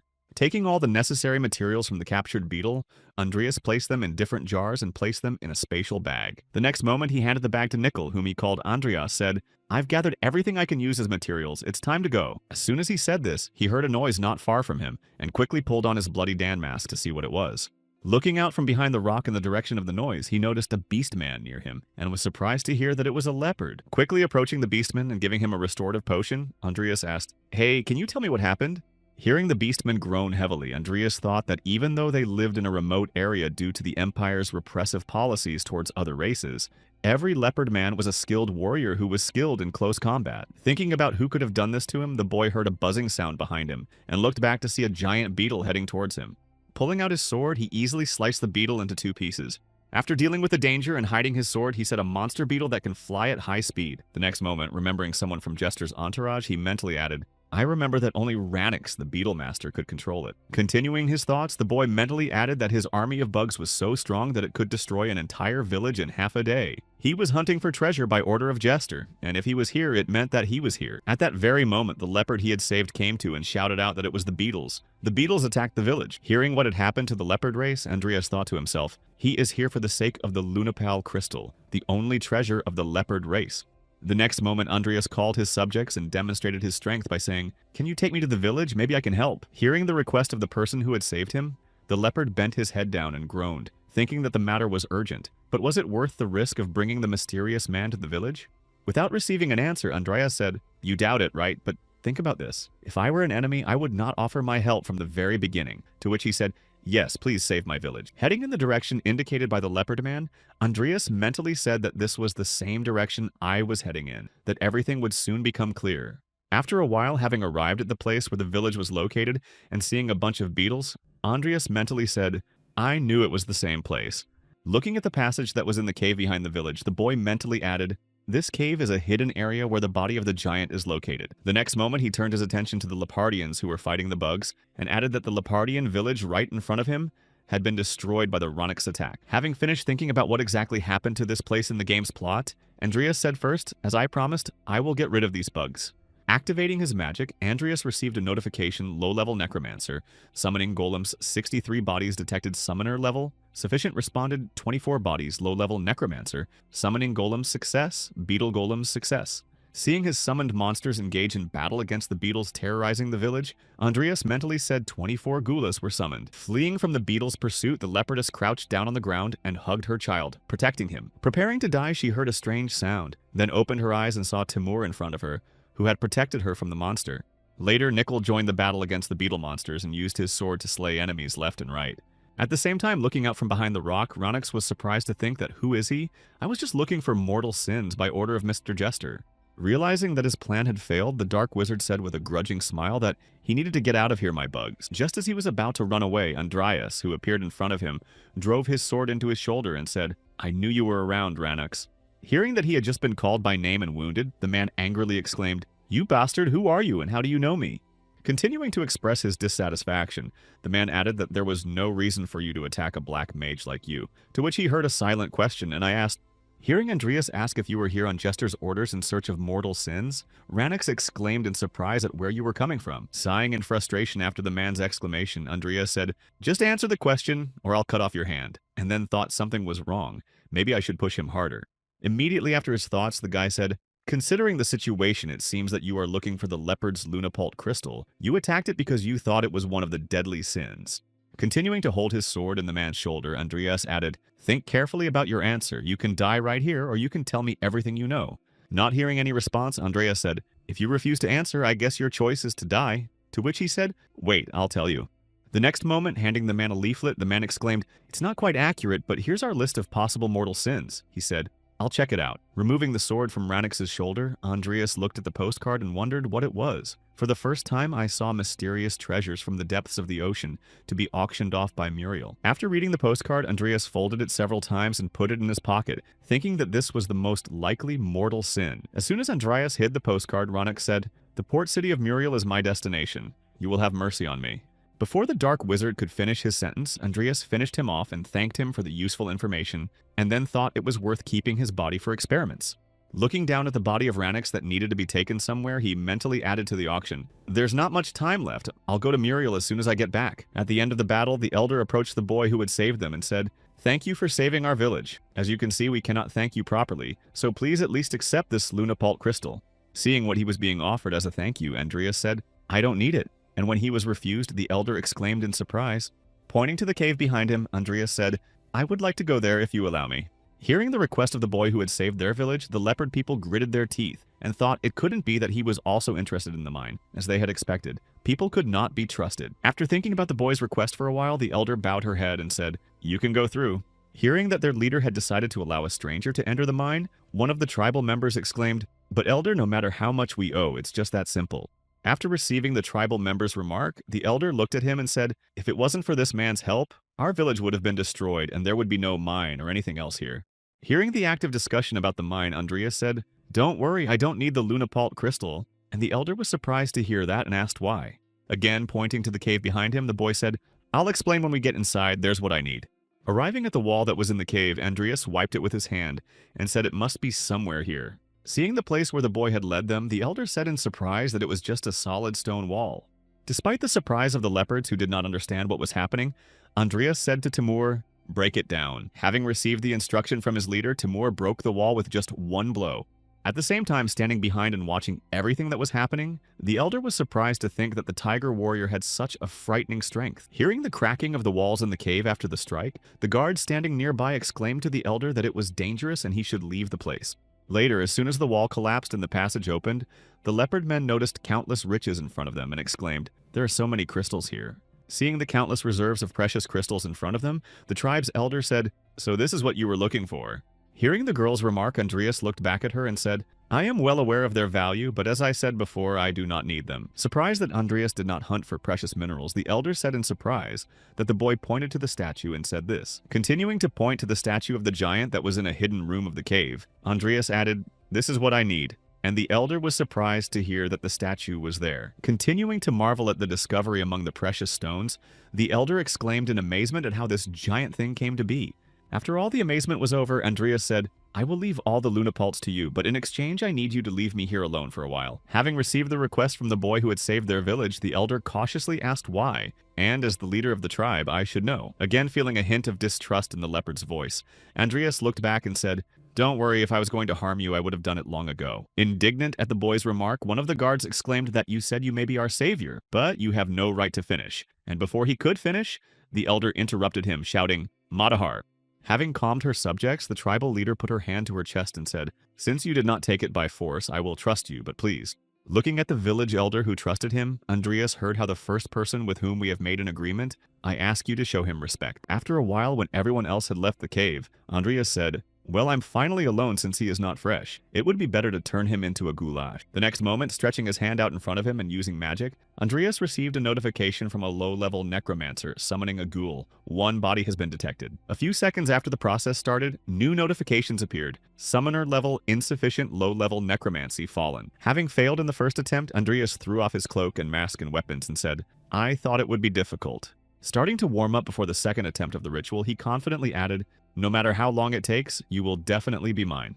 In subsequent attempts, the guy received notifications. Caster level insufficient necromancy, low level summoning goal, detected one body caster level insufficient necromancy, low level summoning goal failure. After some time of futile attempts, Andreas again received a notification of low level necromancy, summoning a goo failure and wiped the sweat from his face. Having failed again, the guy leaned on his knees and said wearily, "I've been trying for more than a week, but all my attempts have failed. Should I give up at this point?" Immediately after these thoughts, Andreas looked up and thought, "No, this place is no longer a mystery. There is no guarantee that the giant will still be here when I return next time." Activating his spell again, the guy mentally added, "Anyway, I need to try to get my mana level beyond the usual all or nothing." Receiving a notification of a low-level necromancer summoning a ghoul, one body was detected. Andreas thought, "I still have time. I will try." The next moment, after receiving a notification of low-level necromancy, summoning a ghoul success goal titan. Mythic summoned one goal, the guy froze in shock. At the moment of the stake, the summoned dead man began to rise to his feet. Andreas received another notification. Summoned dead man level high. Summoned body level bonus status level. Transcendent rank. Increased dead man received the status of a goal titan winner. As soon as the new warrior appeared before the master, Notifications appeared. Mythical level dead. Inherited traits present before the death of the Ghoul Titan Victor. Mythical Rudolph Kanudond. Dead level 6. Mana 3,733 traits personality. Incredible strength, fighting spirit, untamed. Having received a second life, the giant immediately knelt down in front of his new master, and seeing this, Andreas thought how formidable he was. Continuing to look at his new subject with a smile, he added, I'm probably the only one in the world who can now control a member of the giant tribe. I'm not afraid of platoon-level enemies anymore. It's good that all the work paid off. At the same time, seeing the fly in his jar explode, Jester, who was watching, said that Ranix was dead. Remembering his subject whom he had sent on the mission, Jester added in his mind that it didn't matter. I had many other pawns. The next moment, a raven flew into the Dark Wizard's room and told Mr. Jester that His Imperial Highness wanted to see you. Hearing that a yogi was being summoned to the ruler of a continent, the Dark Wizard said, I knew to tell him that I would be there immediately. Immediately after bowing his head down on the card with the crown that was to be auctioned, he added that he had something to report to him. At the same time, sitting on the slope outside his house, Dishran felt a visitor behind him and asked, Did the Empire send you? Hearing the old man's question, Andreas took out a letter and said, I am here on the recommendation of Count Alvin. Upon learning who exactly had come to his land, the great swordsman looked around and asked in surprise that Bart had sent you this boy. Holding his sword before sparring with Dishran, Andreas mentally said, Damn, he's even more depressing than Salem. I can't believe this is just a test. Seeing the boy's strange look, Deshran asked what was wrong. Didn't I tell you I would let you make the first move? Having received a remark from his mentor, Andreas prepared for the attack and thought to fight me with some branch. He does not take me seriously. Believing in himself and his own sits, Andreas rushed into the fight thinking that I would definitely win. Having avoided absolutely all the blows that the guy threw, Desran came from behind him and said, I got an idea of your abilities. The next moment, grabbing Andreas by the hand in which he held his sword, the old man added, It's not the sword skills you need to hone now, it's the flimsy fighting style that relies too much on tricks. Immediately after throwing the boy into the air, the mentor added two obvious moves that rely too much on speed. Looking up to where the boy was now, Deshran added with a smile the inability to see his opponent's plans. Throwing Andreas to the ground and knocking him out, the mentor said, Your main drawback is your lack of experience, but don't worry. Letting go of the guy's hand after he got the general picture, Deshran said, You'll certainly get better at it after you play with me. Training on Mount Clayton Day 1, Andreas continued to spar with Deshran, who easily deflected all his attacks with just a thin branch. Training Day 7. After another training session, Andreas and his coach went to lunch, where, as usual, there were potatoes. The 15th day of training on Mount Clatan, Andreas was now practicing his skills with logs that were suspended and released on him.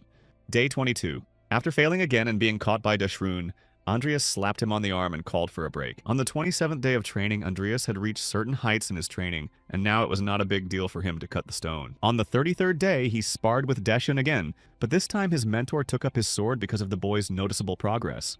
Blocking the attacks of Andreas, who was actively attacking him, Deshan mentally said that his movements were getting a little better, and still. Finding a gap in the boy's movements, Deshran used the same technique as during their first meeting. Passing behind Andreas' back, the old man bent down and got his way to the body and struck with an elbow. Having knocked the guy out of rhythm and delivered the last kick, Deshran said that it was naive and stupid to think during the battle. After the sparring was over, the man stopped on the spot and added happily, Nevertheless, I recognize your will. You never whimpered. As soon as he said this, he noticed the sudden attack that his student had just made, which had not even left a small scratch. Having demonstrated everything he was capable of, Henrius said tiredly, Even a swordmaster can let his guard down. Next time I won't be so easy.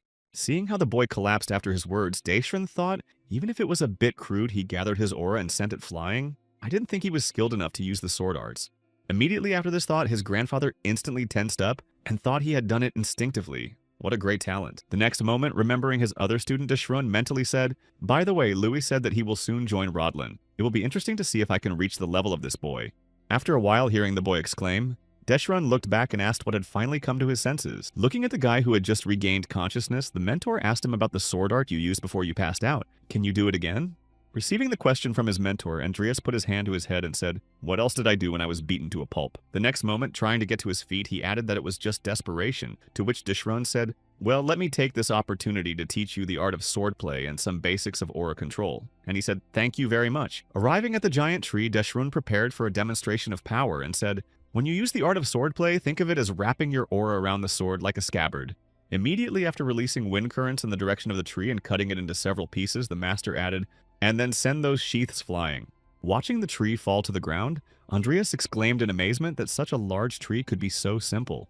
Bringing his sword down after demonstrating the skill, Deshran said, "Let the basic form be just a slash. It can be used in many ways depending on how you use it, from an explosion to a shockwave." At one point, using the same skill in a different way and disappearing from view, Andreas's Deshran said, "What if we use the aura to stimulate the body instead of the sword?"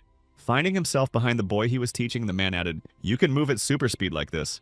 Seeing that the man was behind him, Andreas exclaimed in amazement that since when has he heard of a mystical aura technique? The ultimate aura application is based on the same theory as the techniques I just showed you.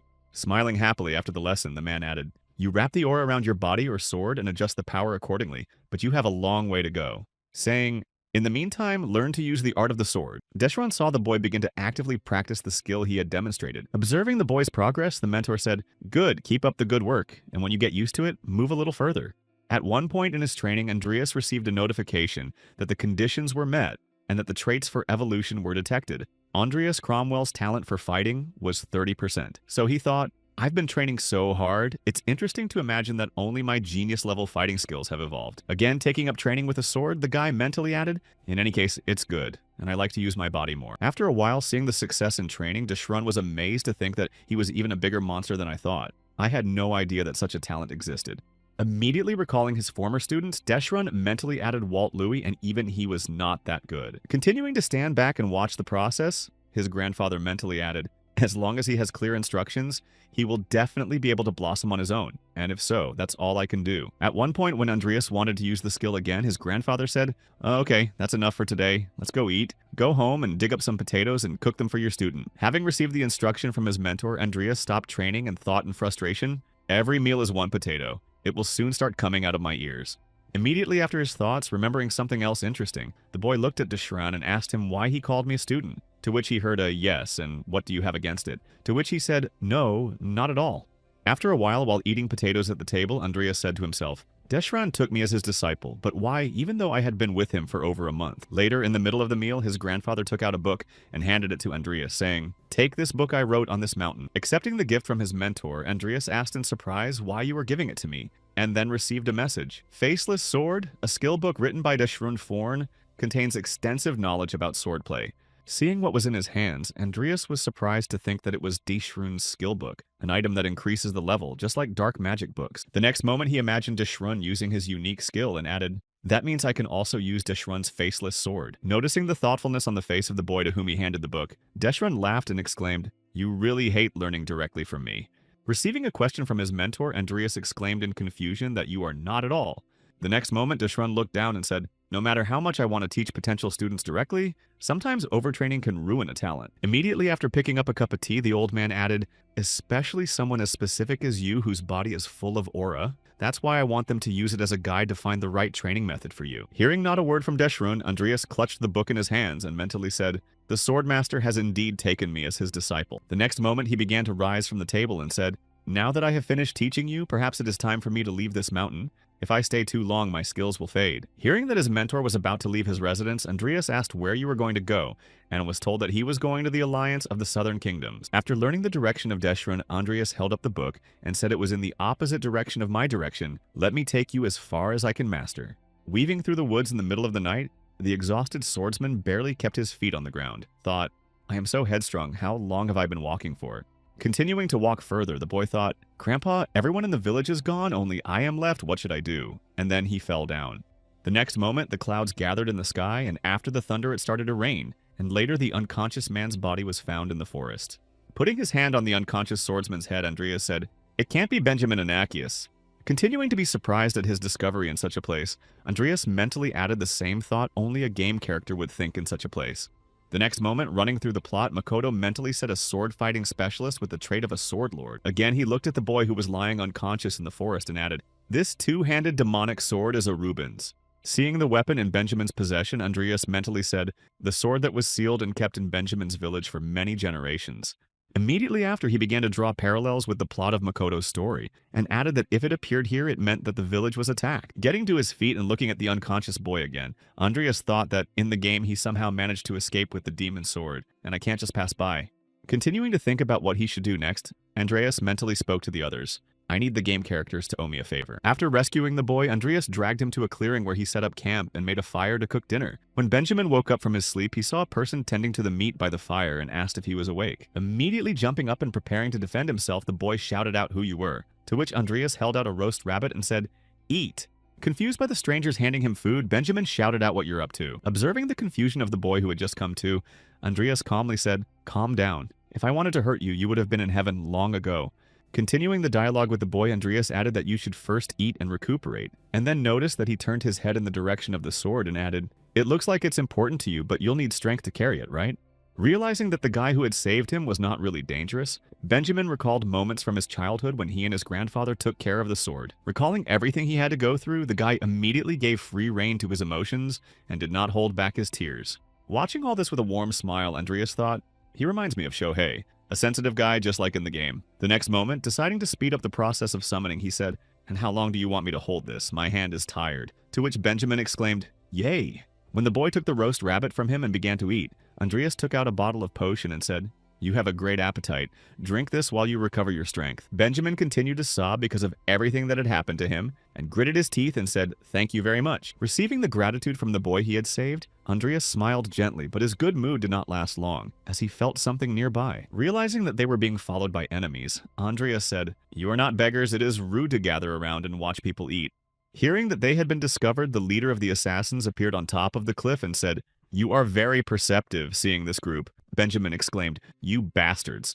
Having given free rein to his emotions and awakened the demon in him, the boy recalled the events of his village and thought that they had killed his grandfather. Noticing how Benjamin reacted to the appearance of the enemy, Andreas thought this reaction was like I thought it was those who attacked Benjamin's village. As he continued to think about what he had seen, he mentally said to the acolytes, a group of orphans who had been raised by Jester as his personal assassin squad. The next moment, recalling his training, Andreas added, "For some reason, this reminds me a bit of my past life. Versatile soldiers trained to the level of special forces and even capable of simple magic." Continuing his thoughts, Andreas mentally said when they get the ability to manipulate auras, Jester gives out special masks as a sign of their abilities. They can be pitied, but such people are impossible to negotiate with, and I will take care of. Before he could finish his thought, he heard a call from nearby. "Wait," and then looked over to see Benjamin grabbing his sword and adding, "Please don't interfere."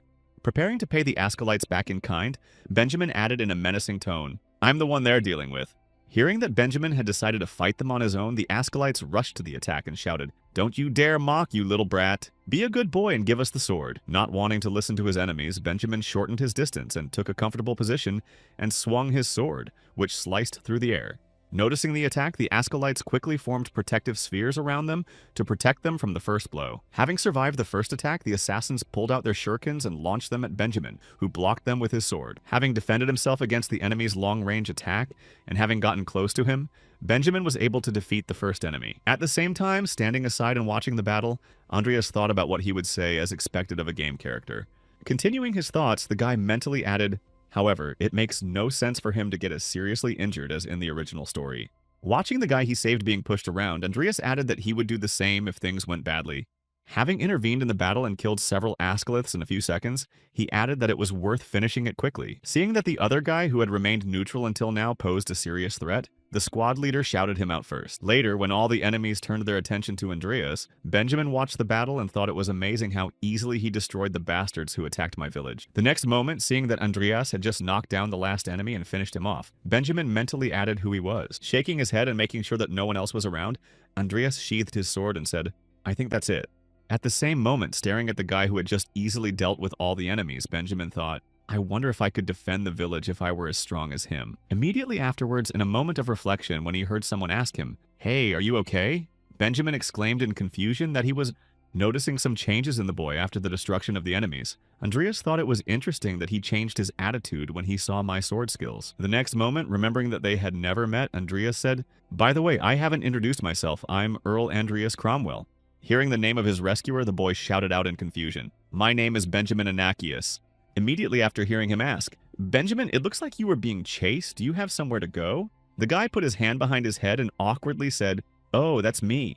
Making sure that he was right in his guess, Andreas thought to himself, Louis and the other important characters will be entering the academy soon, so it's time to check on them. Maybe I should keep an eye on them. Having finished his thoughts on what to do next, Andreas said, "Since you have nowhere else to go, let me teach you swordplay." To which Benjamin replied in confusion, Continuing the dialogue with Benjamin, Andreas said, "It's a crime to bury such a talent as yours in the ground. Go to the academy and I'll write you a letter of recommendation." Hearing Andreas's offer, Benjamin bowed his head and said, "But I don't have the money for that. And when I said recommendation, I meant sponsorship too. You just have to decide whether to accept it or not." When Benjamin heard that he would be sponsored, he looked up at Andreas and said, "I have enough resources for that." Learning that he would be helped in every way, Benjamin fell to his knees and bowed his head and exclaimed, "One day I will definitely repay you for your kindness." To which Andreas said, "Hey, you don't have to go that far." Recalling the events of that time, Andreas sat in his chair and read the message from Benjamin. "Thank you for the letter of recommendation, and for your support. Your excellency is unsurpassed in sword skills, and I try to be as strong as you thought." It looks like he was accepted to the Monas Academy. The next moment, recalling his fate from the game's plot, Andreas mentally said he was a swordmaster. He would have no problem learning. "Be diligent, Benjamin. I will provide you with as much money as you need." Immediately after closing the dialogue with his friend, Andreas said, "Well, now it's time for me to get ready for the auction in Muriel," and wrote to my friend Carlos, "I would like to participate in the auction in Muriel," which I received, "Oh, do you want something from the auction there? I will get the tickets. My father will find a way to get them." And wrote back, "Thank you very much. Let's meet tomorrow at the auction." Having dealt with this problem, he thought it was good to have an acquaintance from the high aristocracy. Well, it's time to go to the heart of lawlessness among mortal sins, the Red Light District. At the same time, at Jester's headquarters, when he saw his subject, he asked what happened to the demonic sword Rubens. Having received the question from his leader, a member of the Ascalithic squad said, "The guy ran away with the sword. We sent a squad after him, but he has not returned yet." Hearing what exactly happened on the mission, Jester angrily asked, "Are you saying you let him escape?" Keeping his gaze on the creature he was studying, Jester thought it was a demonic sword that enhanced the magical and physical abilities of the wielder. As he continued to think about the sword, he added, "I was planning to study it and mass-produce demon swords, something I was looking for to bolster my army." Picking up the head of the demon he was studying, the Dark Wizard said, "I thought I had finally found it, but it slipped from my hands." The next moment, crushing the demon's head in his hand, the Dark Wizard shouted angrily, "Send Hosan to Moriel." After hearing this instruction, the subject, who was breaking out in a cold sweat, was told to join Aleb at the auction. After giving the order to his subject, Jester mentally said, "I must get the Crown of the Depths at any cost." The next moment, remembering Hosan, who should also go to the auction, the Dark Wizard added that if he was there, he would bring it no matter what. After a while, Andreas arrived with Carlos in the port city of Muriel, where the auction was to be held. Arriving at the biggest auction of the entertainment district's Night of Flowing Gold, the pair took their seats. While sipping wine before the auction began, Andreas looked at his tablet and thought, "My goal is mortal sins, but I should take the opportunity to get as many personalized items as possible." Looking at the first item on the auction tablet, Andreas mentally said, "The White Nightmare, the famous sword with high mana conductivity. So if I win this item, I will send it to Benjamin." Seeing that his friend was really looking at the first lot, Carlos asked, "So it's true that you are interested in sword fighting?" Receiving the question from his friend, Andreas looked at him and said, "I was thinking of giving it to a friend of mine." Carl looked at the bid that Andreas had made and said, "It looks good, but 20 million is a little low, don't you think?" Hearing the advice, Andreas hesitated and thought, "Why bother if I can get it for less?" The next moment, looking at Carlos, Andrian said, "No, this is the beginning of the auction, so the price will rise gradually." After a while, the presenter began to shout out, 23 million, 123 million too, and there are still bids, thank you. White Nightmare sold for 23 million. Seeing the price for which the sword was sold, Carlos said, "Not bad." And then Andreas nervously thought that 20 million would be enough. The next moment, looking again at the tablet where the information about the next lot appeared, the host said, "Now to the next lot. This is a map that many scientists have tried to decipher, but the cipher was too difficult for them." After making sure that this was the object he was thinking of, Andreas said in his mind that it was also here. Recalling the plot of the game, Makoto said in his head that this is a secret map that leads to the tomb of the Red Dragon Kravma. "I thought it was just an Easter egg. I did not expect it to exist." Hearing the information about the lot, the participants began to echo forward. "I will give you this lot decoding as my strong point." After which Andreas thought, "Bodies are a resource for me. I have to get it." Hearing the host shout out, "We start with 2 million. Andreas placed his bid and heard 5 million bid 5 million. Who will give more? Expecting that no one would bid more than his bid, Andreas thought to himself, "If I can get myself a dragon, I will be equal in power to the whole country." After a few seconds of hearing the host announce the card was sold for 5 million liberties, Andreas clenched his hand into a fist and thought, "That's great." Seeing that the same person was buying up all the lots, one of the bidders turned his head to Andreas' side and wondered who the hell they were. Looking at the people who had already taken the second lot from the auction, Aleb mentally added that it looks like they are rich, but enjoy it anyway. The next moment, with a sly smile, the man added in his head, "The main prize is the crown anyway. The more you spend now, the less you can oppose me." After some time at the auction, having received a new item, the host said, "Let's move on to the next item, a reloadable teleportation scroll that will allow you to travel anywhere and anytime up to twice a day." When the auctioneer announced an ancient alchemical device of a very ancient alchemist, the practical and stylish Andreas continued to buy everything on display. When Carlos saw that his friend was taking all the lots, he looked at Andreas and wondered if he was even thinking about what he was buying. When the rest of the lots were finished, the auctioneer said, "Now for the long-awaited last lot, hold your breath. This is a relic salvaged from the bottom of the deep sea." After showing the last item to be auctioned to the public, the auctioneer exclaimed, "I present to you the Lord of the Seas." As soon as the lot appeared in front of the audience, Andreas received a notification manuscript of the Apocalypse Chapter 0. Pure original sin revealed generous greed and thought. Here he is. Later, when the presenter said the starting price was 1 billion liberties and the auction step was 10 million liberties, Andreas said "Gah" in confusion. Tilting his head down after hearing the price, he thought to himself, if only I had the proceeds from the potion sales for the next month. Seeing his friend's dejection after hearing the price, Carlos asked, "Do you want this too?" To which he replied, "I do." Biting his lips after hearing the price, Andreas added, "I'll try a few bets, but if there's no chance, I'll just give up." Without thinking much about how much it would cost, Carlos said, "I'll buy it for you." And hearing the promise, Andreas asked why. Receiving the question from his friend, Carlos looked at him and said, "My father told me the gist of the story. He said you were shot in the sewers because you were trying to protect us." Hearing the reason why Carlos had decided to do that, Andreas said it was a simple circumstance, and then thought how much he had told him. The next moment, grabbing his tablet and smiling slyly, Carlos exclaimed permission to show me the riches of the Alvan house. At the same moment, looking at his tablet and seeing the bid for the crown, Aleb thought they still had money left. Raising the bet to 1.5 billion, Aleb mentally said, "I'll shut these assholes up with my master's wealth." Watching the amount gradually increase, Andreas looked at the rest of the participants and thought, this is an outrageous amount of money. The next moment, when the host shouted out 10, we reached the 10 billion mark, Andreas noticed Karos, who, caught in the flow, said, "This is getting interesting." Nervously smiling after seeing the bet, Andreas thought to himself, "Gambler as always. Now that we're in this situation, you better win. I'll take care of thanking you." After a while, the host exclaimed with joy that it was just incredible. The bet had reached 50,000 liberties. Would anyone be able to beat this bet? Thus, the bets reached 100 billion liberties. Hearing the last amount offered, Aleb was confused and thought, should I go further? The next moment, he remembered how Jester had told him before the auction that you have to win the lot no matter how high the price is. After these memories grabbing his head, Aleb mentally said, "The gentleman is certainly wealthy, but it's too expensive. I should ask how much I can spend. There's no time to specify." Just as he was about to raise the bid, he heard everyone thanking him. The Lord of the Seas was sold for 100 billion liberties, and then plunged into shock. After losing the auction, Aleb heard an ominous laugh behind him, and someone said, "You screwed up, Aleb?" And Sir Hosan looked around and exclaimed in confusion. Walking slowly toward the friend who had been entrusted with the mission of acquiring the item, Hosan added, "I bet the sir sent me here because he knew you would fail." Coming closer and smiling slyly, Hokan added, "Even if you could win the lot for more than 100 billion, you would be finished. Come here and wait." The next moment, looking to the neighboring balcony where the winners of the auction were, Hosan added, "I don't know who they are, but let them enjoy the taste of victory before they die."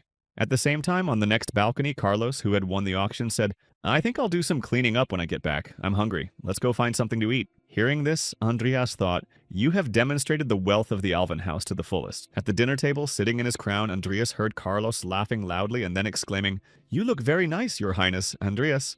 Continuing to endure this mockery of himself, the boy mentally said, "You treat the manuscript like a toy, which I suppose he deserves considering that he bought it." Having had enough fun with the newly acquired crown, Carlos said, "Okay, let's raise our glasses and celebrate," and was answered with a "Thank you, Carlos," as always.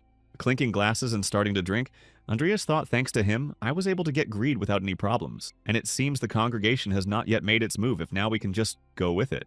As soon as he thought about it, he heard a shouting match from outside the door. "Who are you? You're not allowed in here," and various shouts.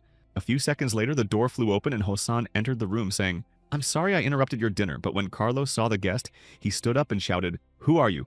At the same time, Andreas continued to sit still and remain calm, thinking in frustration, "What the hell?" Stepping inside the room to the two guys who were at the table, Hosan said, "Give me the crown and move away. Then I will finish you off painlessly." Hearing the intruder's demand, Andreas looked at him and mentally said, "Our business is bad. This is Jester's chain dog, Hosan, the sword of the devil." Continuing to look at the intruder, he mentally added that, although he was not yet able to master the secret arts, he was still equal in power to the masters of Aura.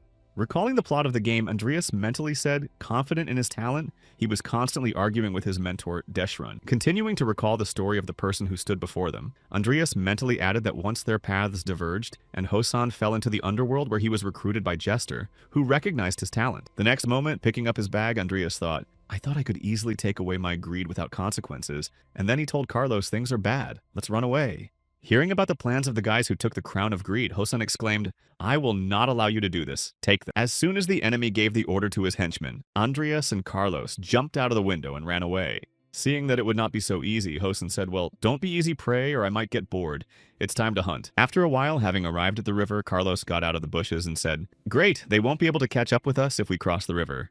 Climbing into the boat, Carlos said to Muriel, "Muriel is an outlawed area outside the Empire's reach, but once we get out of here, these guys will not be able to do anything." Receiving the instruction from his comrade, Carlos exclaimed in surprise that, "You just said what you heard. We can't just outrun them. It's too dangerous to move together." Hearing from my friend it will be easier for me to escape alone, so Carlos winked and sighed heavily and said, "You are still as stupid as ever. Well, I understand. I will try to bring help as soon as I can. To what I heard, well, see you later."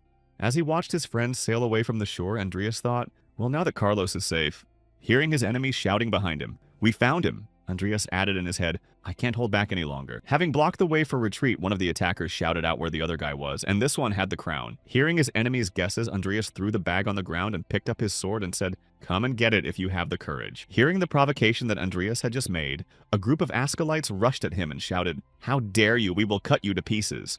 When the group of enemies started attacking the boy, shouting at him to get away, Andreas used his summoning skill and opened a portal for Rudolph. At the same time, standing aside and watching the battle, Hosan mentally cast a spell to summon the dead. The next moment, after the summoning of the dead, a giant hand came out of the portal that appeared in the sky and flattened one of the Ascolith. Confused by the sudden appearance of something unusual on the battlefield, the rest of the Ascolithic squad stopped in their tracks and exclaimed what kind of giant hand it was. At the same time, seizing the moment, Andreas walked up behind the enemies and pierced one of them with his sword and shouted, "Don't be distracted."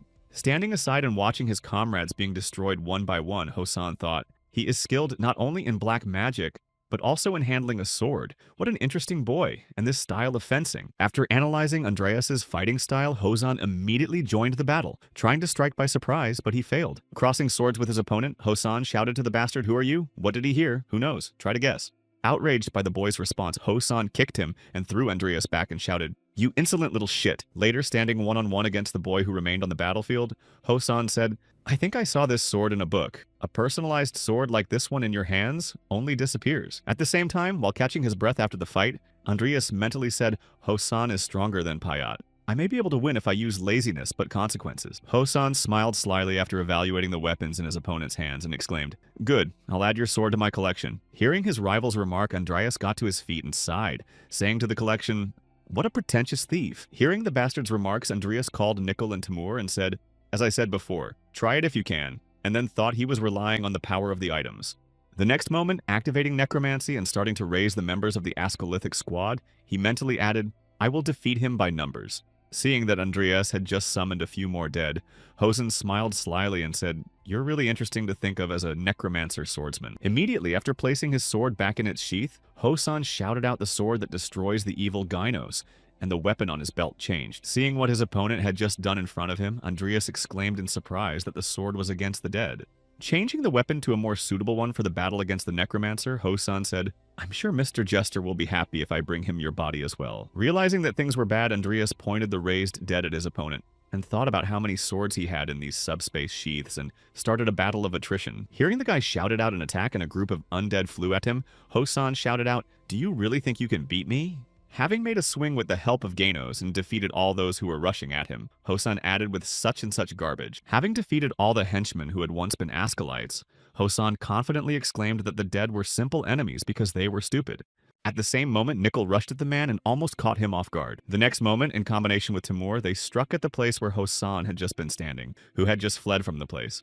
Jumping into the air to avoid the joint attack of the undead, he exclaimed, "They move well for undead." As soon as Hosan was in the air without the possibility of dodging, Andreas used summoning magic and mentally said, "How about that?" When he activated the summoning skill, Andreas opened a portal in the air from which Rudolph appeared and was about to strike at Hosan, who was in the air. Seeing the giant approaching him from behind, Hosan quickly sheathed his sword and shouted Farang. Hearing what kind of sword his opponent had just drawn, Andreas was confused and thought, "Farang sword? A magic sword that temporarily strengthens the wielder by absorbing the opponent's strength." Putting up a block of Farang, Hosan began to draw power from the giant, who had almost taken him by surprise. Watching Hosan strengthen himself with the sword, Andreas mentally said, "Trouble is, he's going to absorb all of Rudolph's great power." Realizing that he had played into his opponent's hands, Andreas dispelled the summoning magic and exclaimed in his head, "And damn this inconvenient opponent." Having received a significant boost thanks to Rudolph, Hosan landed and shouted out the same thing. Now there was a dead man from the tribe of giants, so thank you for the boost. The next moment, members of the Ascalithic squad charged at the enemy, shouting loudly as they advanced. Easily destroying them with just one swing of his sword, Hosan said, "I took them with me to get rid of these idiots because they are my client's subjects. But you see, all they did was whine, making me want to kill them." Gritting his teeth after his opponent's remarks, Andreas realized the whole situation and thought that if Timur or Nickel missed a shot by Gano, things would get very bad. At the same time, Hosan smiled slyly and said, "Now, without this annoying crowd, I can finally have some fun." And then Nickel rushed at him. Having dodged the skeleton's attack, the man was behind him and prepared to attack with the words, "So let's start with the skeleton you're most interested in." Sheathing his sword and replacing it with another one, Hosan said, "It's been a long time since I've gotten a sword destroyer, so please entertain me." Seeing that the enemy was going to attack Nickel, Andreas mentally said, "Trouble is, he's changing his swords too quickly," and then shouted, "Nickel, don't miss a beat with this sword." At the moment of the collision, Andreas sang in time to help Nickel block the enemy's attack. When the two swordsmen immobilized their opponent, Timur appeared near them and prepared to flatten Hosan. Having stepped back in time and avoided Timur's attack, Hosan laughed and said how sorry he was. Breathing out a sigh of relief after a dangerous moment in the fight, Andreas thought it was close. If not for Timur, either me or Nickel would have been cut in half. As soon as he thought about it, he looked at the skeleton and saw that it had no arm and thought, oh no, his left arm, even his sword was broken. Smiling slyly after seeing the result of his attack, Hosan said, "It's time for me to finish. It was fun fighting you, a dead man who uses aura." Realizing that the situation was critical, Andreas mentally said, "I have no choice but to take advantage of Nickel's laziness." And then he received a notification. Seeing that his subject did not obey the order and continued to stand still, Andreas shouted, "Hey, I told you to get back." Also, seeing that the skeleton disobeyed Andreas, Hosan laughed and exclaimed that he had more courage than his master and did not turn his back on the enemy. At the same time, turning his head in front of him, Andreas saw a notification that said, "The Phantom of Sloth Legendary wishes to use the Phantom of Sloth Legendary and Sloth shares. Recovery time to accept." Looking at this notification, Andreas said in surprise in his head, "I forgot that Nickel can also use Sloth." The next moment, thinking back to his first experience of using it, he mentally added, "Considering how painful it was for me that time, as if my whole body was being torn apart. It would be better to use it for Nickel, who doesn't feel pain." At the same time, having prepared for the end of the battle, Hosan exclaimed, "It looks like you're out of tricks, let's finish this." As soon as he said this, he felt a strange sensation that began to envelop his entire body. Seeing the skeleton frozen in the rack, Hosan rushed at him with the words, "What are you up to this time?"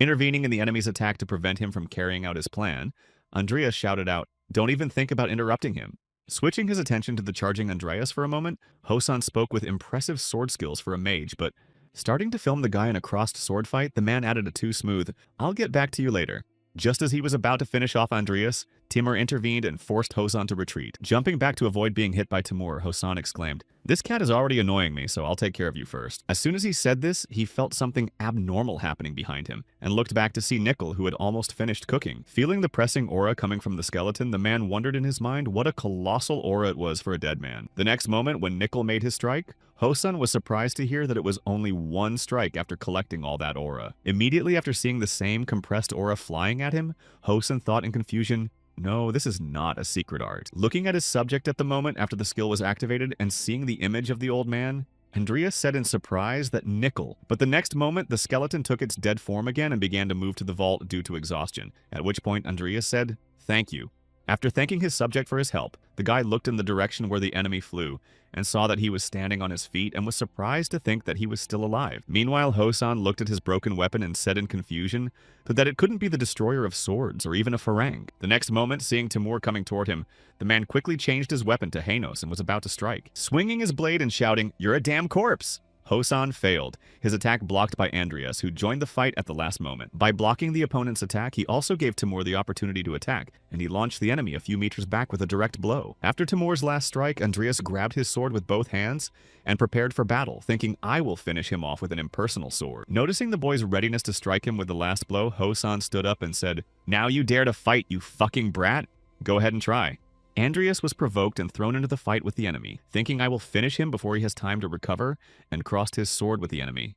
Hearing the phrase both right and wrong from his mentor, Hosan froze and wondered what it meant. Sitting at the table with his students, Deshran said that a sword is just a tool, and a tool is the last thing you should think about in fencing. Having received a remark from his mentor, the boy was surprised and said, I don't understand why the sword is not important for fencing. It is obvious that in a battle between two great warriors, the one with the best tool wins.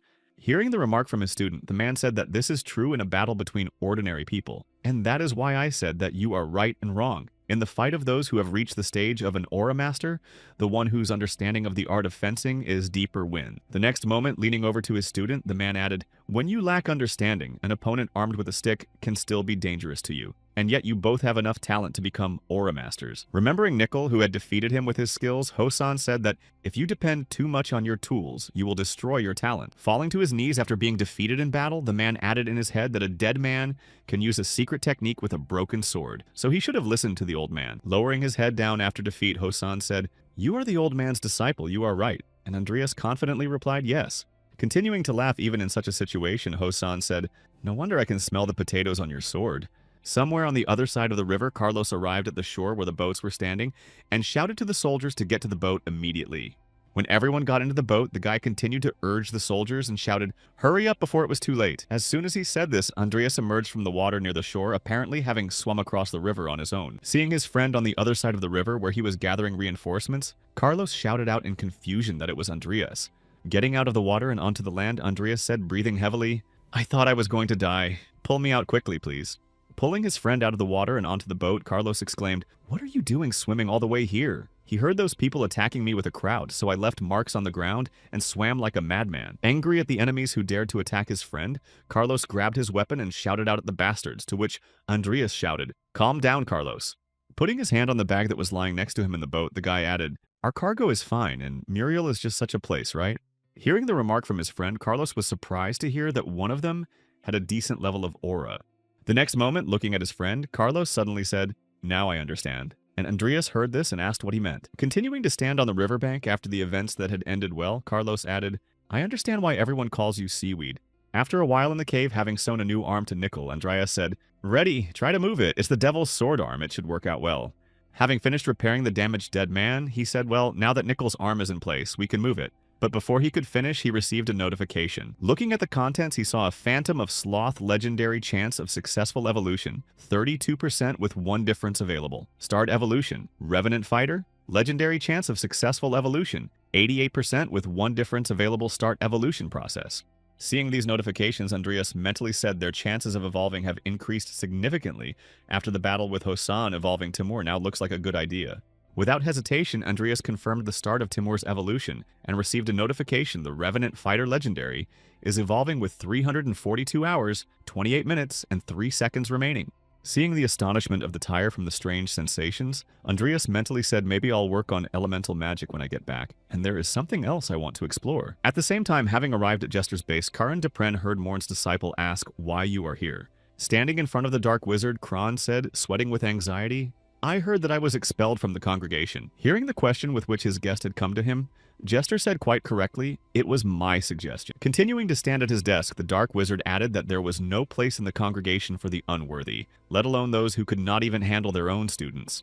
When he learned the reason why he was expelled from the congregation, Karen shouted it out to Mr. Jester in displeasure. Before he could finish his dissatisfaction, Jester added, even though you have done something useful for the congregation for once, you have failed to bring a single piece of research or artifact to the table. Standing in front of Jester with his hands down, Heron felt that in this you were far inferior to your problematic student. Surely you understand how important it is to have a unified code. The next moment, Jester looked up at his guest and asked Karen, do you want to stay in the congregation? Hearing that he had a chance to stay in the organization, Karen immediately exclaimed, I will do anything. Please do as you wish. Seeing that the man is ready to do anything to stay in the organization, Jester said we have discovered the location of the ancient magical beast Shine, and very close to Rodland. Hearing about the creature that Jester had just mentioned, Karin mentally imagined a creature from the mythical era found in our time. Recalling the abilities of this creature, he mentally added a beast that can subdue intelligent beings and extract ooze from them with the help of younger evil spirits. I thought this creature was mentioned only in ancient texts. The next moment, placing the crystal in his hand, Jester said, I will tell you where to find Shine, how to free him, and give you the power to subdue him. Tame the beast and bring me your insolent disciple. Hearing the instructions from the Dark Wizard, Karen swallowed hard and thought that Jester was probably not happy that he had taken away his idleness and was doing whatever he wanted to suit me. Sensing a great opportunity to kill two birds with one stone, he added mentally, I can get rid of Andreas, who is the reason I'm in this mess, and at the same time, if I'm lucky, I might even get a magical beast. The next moment after giving all the instructions, Jester spoke. This conversation had never happened before, and hearing this, Karen thought it must be because of his deal with Salem Editia. With a sly smile after the Dark Aha's last instruction, Karen said with a sly smile, "Leave it to me, it is my duty as a teacher to educate a student who has gone astray." The next day at Rodelin Academy, walking through the main square, Andreas mentally said, "One thing I learned today." Tilting his head down and heading to his dormitory, he added wearily in his head, "I should do my research in more convenient places. I've made a good start, but it will take a long time." Continuing to walk with a dissatisfied and tired expression on his face, he added in his mind, "I should go back to my dorm and rest." As soon as he thought about it, he heard Andreas say behind him, "You're ignoring my calls. The tablet is just a decoration for you." Hearing Lucia's screams, Andreas looked back and said tiredly, "I'm sorry, I was just leaving with a friend, and then I thought, what a shame. They managed to become good friends." The next moment, taking out her tablet and showing the announcement on it, Lucia exclaimed, "You've already seen the warning." Handing Andreas the tablet with the announcement, she added, "Finally, you can say goodbye to the dank dormitory." While Vivian thought, "At least I get to live in the same dorm as Mr. Fairy." Looking at the tablet where it said, "Attention, unidentified spirits have been spotted in the Maple Leaf dormitory for student safety purposes. The dorm is temporarily closed. We ask residents of the Maple Leaf dorm to find their temporary relocation address." On the attachment list, Andreas thought the same thing. Andreas thought, recalling a moment from the game's plot, Makoto mentally recalled the event in which the spirits attacked the Maple Leaf dormitory, the same quest to seal the ancient beast. Realizing what had happened, he mentally added why it was happening now, as it was supposed to happen only 6 months after the game started. Noticing Andreas's unhealthy appearance, Lucia sighed and asked why he looked so gloomy. "Stop wasting time and tell me which dormitory you got to." After receiving the girl's question, Andreas put down the tablet and said, "I was placed in the illusion dormitory." Hearing where exactly Andreas would live, Lucia looked away and said happily, "You're such a lucky guy to be living in the same dorm as a beautiful girl like me." Shaking his head and sighing heavily, Andreas added, "Anyway, I'm going to go to my dorm for a while. I need to pack my things and check on things." Hearing about the boys' plans, Lucia happily rubbed her hands together and said, "Of course, go." And Vivian said, "I'll go with you." And Andreas replied, "Thanks for your help." Hearing that Andreas did not mind her help, Vivian bowed her head down and smiled shyly. After a while, walking down the dormitory corridor, Andreas said, "You saw it too, Vivian, and I heard only a little of it, so I don't know all the details of what's going on in the magic department. But I do know that Professor Charon Defrin has started an investigation." Hearing who had taken over the case, Andreas mentally said, "My intervention changed the course of events," and then spoke clearly. At one point while wandering the corridors, a couple of students saw a familiar face in front of them, and Andreas exclaimed the same. Walking down the corridor with a strange look on her face, Diane repeated over and over again, "This is not that, and this is not that either." Running up to the girl he had seen in the dormitory, Andreas shouted at Diane, who said, "Don't touch me, don't talk to me." Seeing the behavior of the girl in front of him, Andreas mentally said, "It caught up with me, and it caught up with Diane too." Starting to recall the plot, Makoto thought, there are 2 mid-level mini-bosses in Rodelena, and one of them is Haran. Only one of them in the game was able to get his hands on Kushain, and if the other one hasn't appeared yet, then he is most likely to be guilty. Realizing what had happened to his friend, Andrea said, "You can't handle it. I suggest you leave quietly." Hearing the boy's remark, Diane turned her head to him and asked what he was talking about. Hearing this, Andreas thought about whether I should tell him the real name of his master. The next moment, thinking that should give me the opportunity to hit the guy, Kushain said, after which Diane froze in shock. Seizing the moment, Andreas immediately struck the girl and knocked her unconscious. When the mission of exorcism was completed, Vivian picked up the girl to prevent her from falling to the ground. After a while, when she regained consciousness and grabbed her head, Diane groaned heavily, and Andreas asked if she was awake. Continuing to hold her head after regaining consciousness, the girl said with difficulty, "Where am I?" To which he replied, "You know who I am." Hearing the question from Andreas, Diane was surprised to hear that you are Andreas. Why are you asking such stupid questions? After making sure that Diane was okay, the guy said that there was a dangerous situation here. You were possessed by a spirit. And then Vivian added that Andreas saved you. When she found out what exactly happened, Diane said, "Oh, that's what it means. I have a vague memory of you." And Andreas said, "We'd better leave this building for now." After a while on the street, Andreas said, "I'm sorry to keep causing trouble," and said, "By the way, Diane, you volunteered to be an investigator's assistant." And Diane said, "I was curious. It's not every day that I get to investigate spirits." And then Professor Karn invited me to join him. When Andreas heard what had happened, he imagined the situation in his head and thought it was clear that his offer was a trap. He had lured Diane to be taken by the spirit. Continuing to model the situation, he added that Diane must have been concentrating on the spell, forgetting to be vigilant, which allowed Karen to summon the spirit that had taken her. Thinking about what had happened, Andreas added, "The coward is getting bolder," and then asked, "Do you know where Professor Karen went?" Receiving the question from her friend, Diane said uncertainly, If I remember correctly, he said he was going to move the main body. Hearing where exactly the main villain of these events should be, Andreas mentally said the place of the seal should be hurried. At the same time, somewhere near the statue, calling out to Kushane, Karan joyfully exclaimed, "I will be able to." Smiling ominously during the ritual, the black magician added mentally, "Now all that's left is to get rid of you, Andreas." Hurrying to the place where Karen had summoned Kushane, Andreas exclaimed, "Thank you for coming with me," to which Vivian replied, "You're welcome, I'm glad I could help." Continuing on, Andreas suddenly thought, "I brought her with me because I have no reasonable reason to go without her. But won't it get me into trouble at this rate? Not only will I not be able to use the summons, but if I screw up." Realizing the risks he was taking, Andreas added mentally, "She might find out about my connection to Karen." Tensing up after realizing the problems he had created for himself, Andreas thought, "The sleepless night had robbed me of my sanity. Maybe I could come up with some reason to send her back." At one point in the middle of the path, Andreas and Vivian froze when they ran into the students of the academy, after which the boy exclaimed and the other students followed. Looking at the trio of possessed people, Vivian asked if this was the work of Professor Karen, and was told that they were all his students. Receiving an affirmative answer, the girl was surprised to hear Vivian ask why the professor would do such a thing. Turning her gaze to Andreas, who addressed her, she heard, "You can tame them without harming them. Time is running out. I have to stop the professor." Hearing the boy's request, Vivian took up her sword and said, "Okay, I'll catch up with you." Seeing these actions, Andreas thought better of it. The next moment, walking on, Andreas shouted, "I'll leave them to you," and at the same moment, seeing the fugitive, one of the students began to cast a spell. Seeing that Andreas was being targeted by a possessed man, Vivian blocked the spell, allowing him to move on. Seeing that Vivian had protected him, Andreas looked back and thought, "I can split with her for now, but I wonder if she's going to kill them all." Turning his head in the direction of the seal and walking on, ignoring the sounds behind him, he added mentally, "I'll have to believe in her." Somewhere in the place of the seal, having completed the summoning and seeing the monster in front of him, Karan exclaimed, "Well, he is completely subdued." The next moment, feeling that something was rapidly approaching him from behind, the dark mage used the spell of the bone wall. Hearing that you had crossed the border, Karen looked back and seeing us, his student, exclaimed that, "Andreas, where did you come from?" Raising his gaze and looking at the summoned monster, Andreas mentally said, "I thought I would make it, but I was too late." The unsealing was abnormally fast in the strange magic that surrounded him. The next moment, he turned his gaze to Karen's hand holding the artifact, and added in his mind that it looked like the Peldrin crystal in the game, and Jester had it, so he was behind it. Continuing to look at his student who had arrived at the site of the seal, Karan asked, "How dare you attack me? Though it didn't matter, I was just about to go and look for you."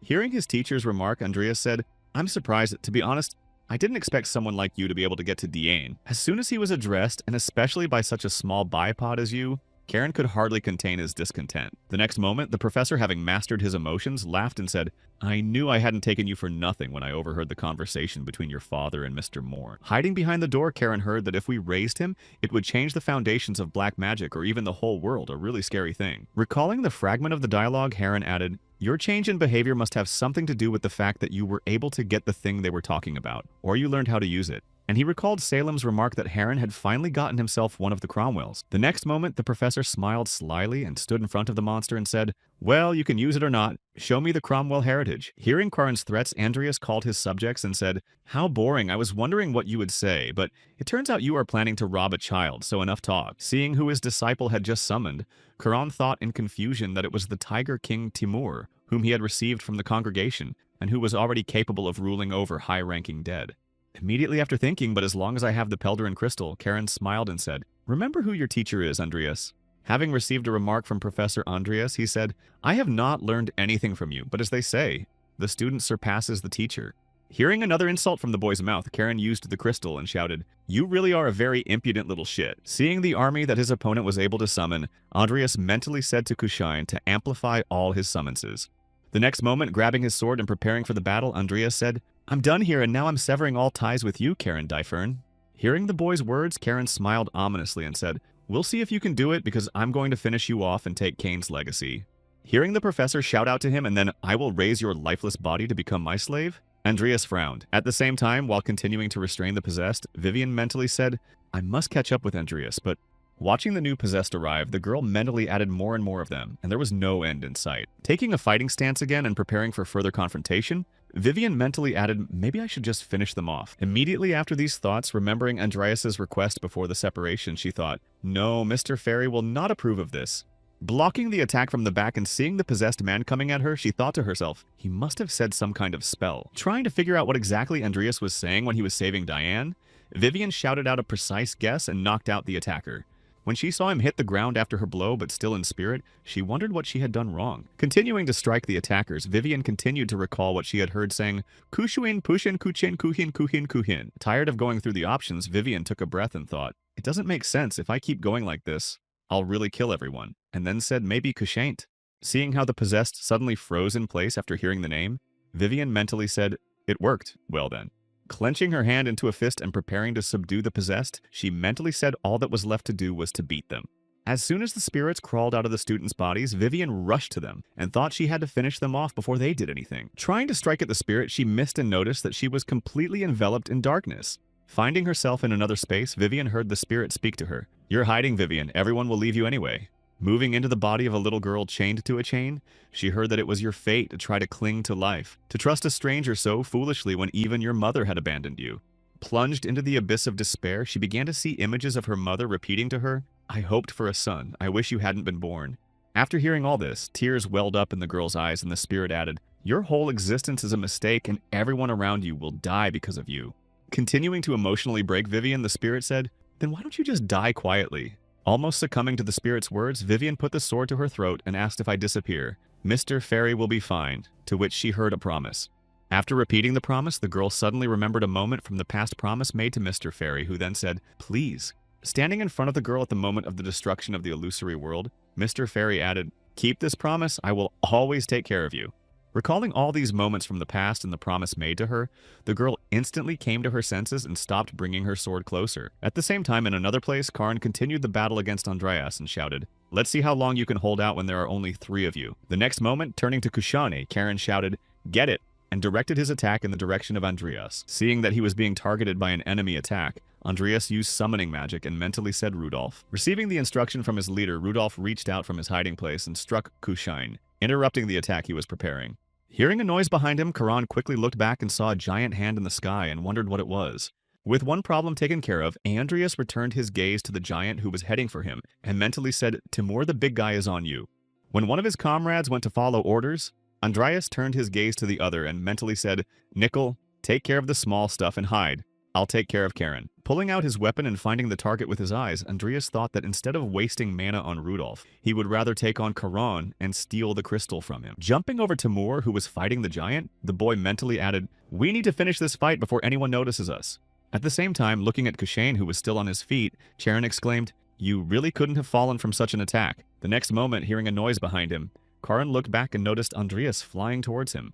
After his attack failed, Charon saw that Kushane had protected him and exclaimed, you really think you're equal to an ancient magical monster. Seeing that his attack failed, Andreas mentally said to the mortal sins, it would have been much easier to defeat him, but greed has consequences and laziness is still recharging. The next moment, to make the professor angry, Andreas said, it seems that you like antiquities very much. I have one myself. Remember that big hand? Hearing what Andreas had just said, Karen was confused and thought it couldn't be a giant where he got it. Noticing the professor's reaction, Andreas said, next time he'll crush your head, and then thought he should make him as angry as possible. Ignoring his student's threats, the professor smiled slyly and said, well, try it if you can. As soon as he said this, Andreas saw a magic circle appear under his feet and explode the next moment. Laughing loudly after the explosion, Karan was about to celebrate his victory when he accidentally noticed Andreas in the sky. When the boy landed unharmed on the ground after the bloody attack, Karen exclaimed in confusion, but how? At the same moment, looking at his hand, Andreas mentally said, maybe it's the magic of vampire blood. The next moment, remembering the moment when Angela had bitten him, he added that because of that incident, I realized that Karen must have been testing Angela's blood. Still in shock, the professor exclaimed, how did you manage to survive high-level blood magic? Receiving the question, Andreas said, who knows, maybe it's because of the gift I received from Angela Lucifer.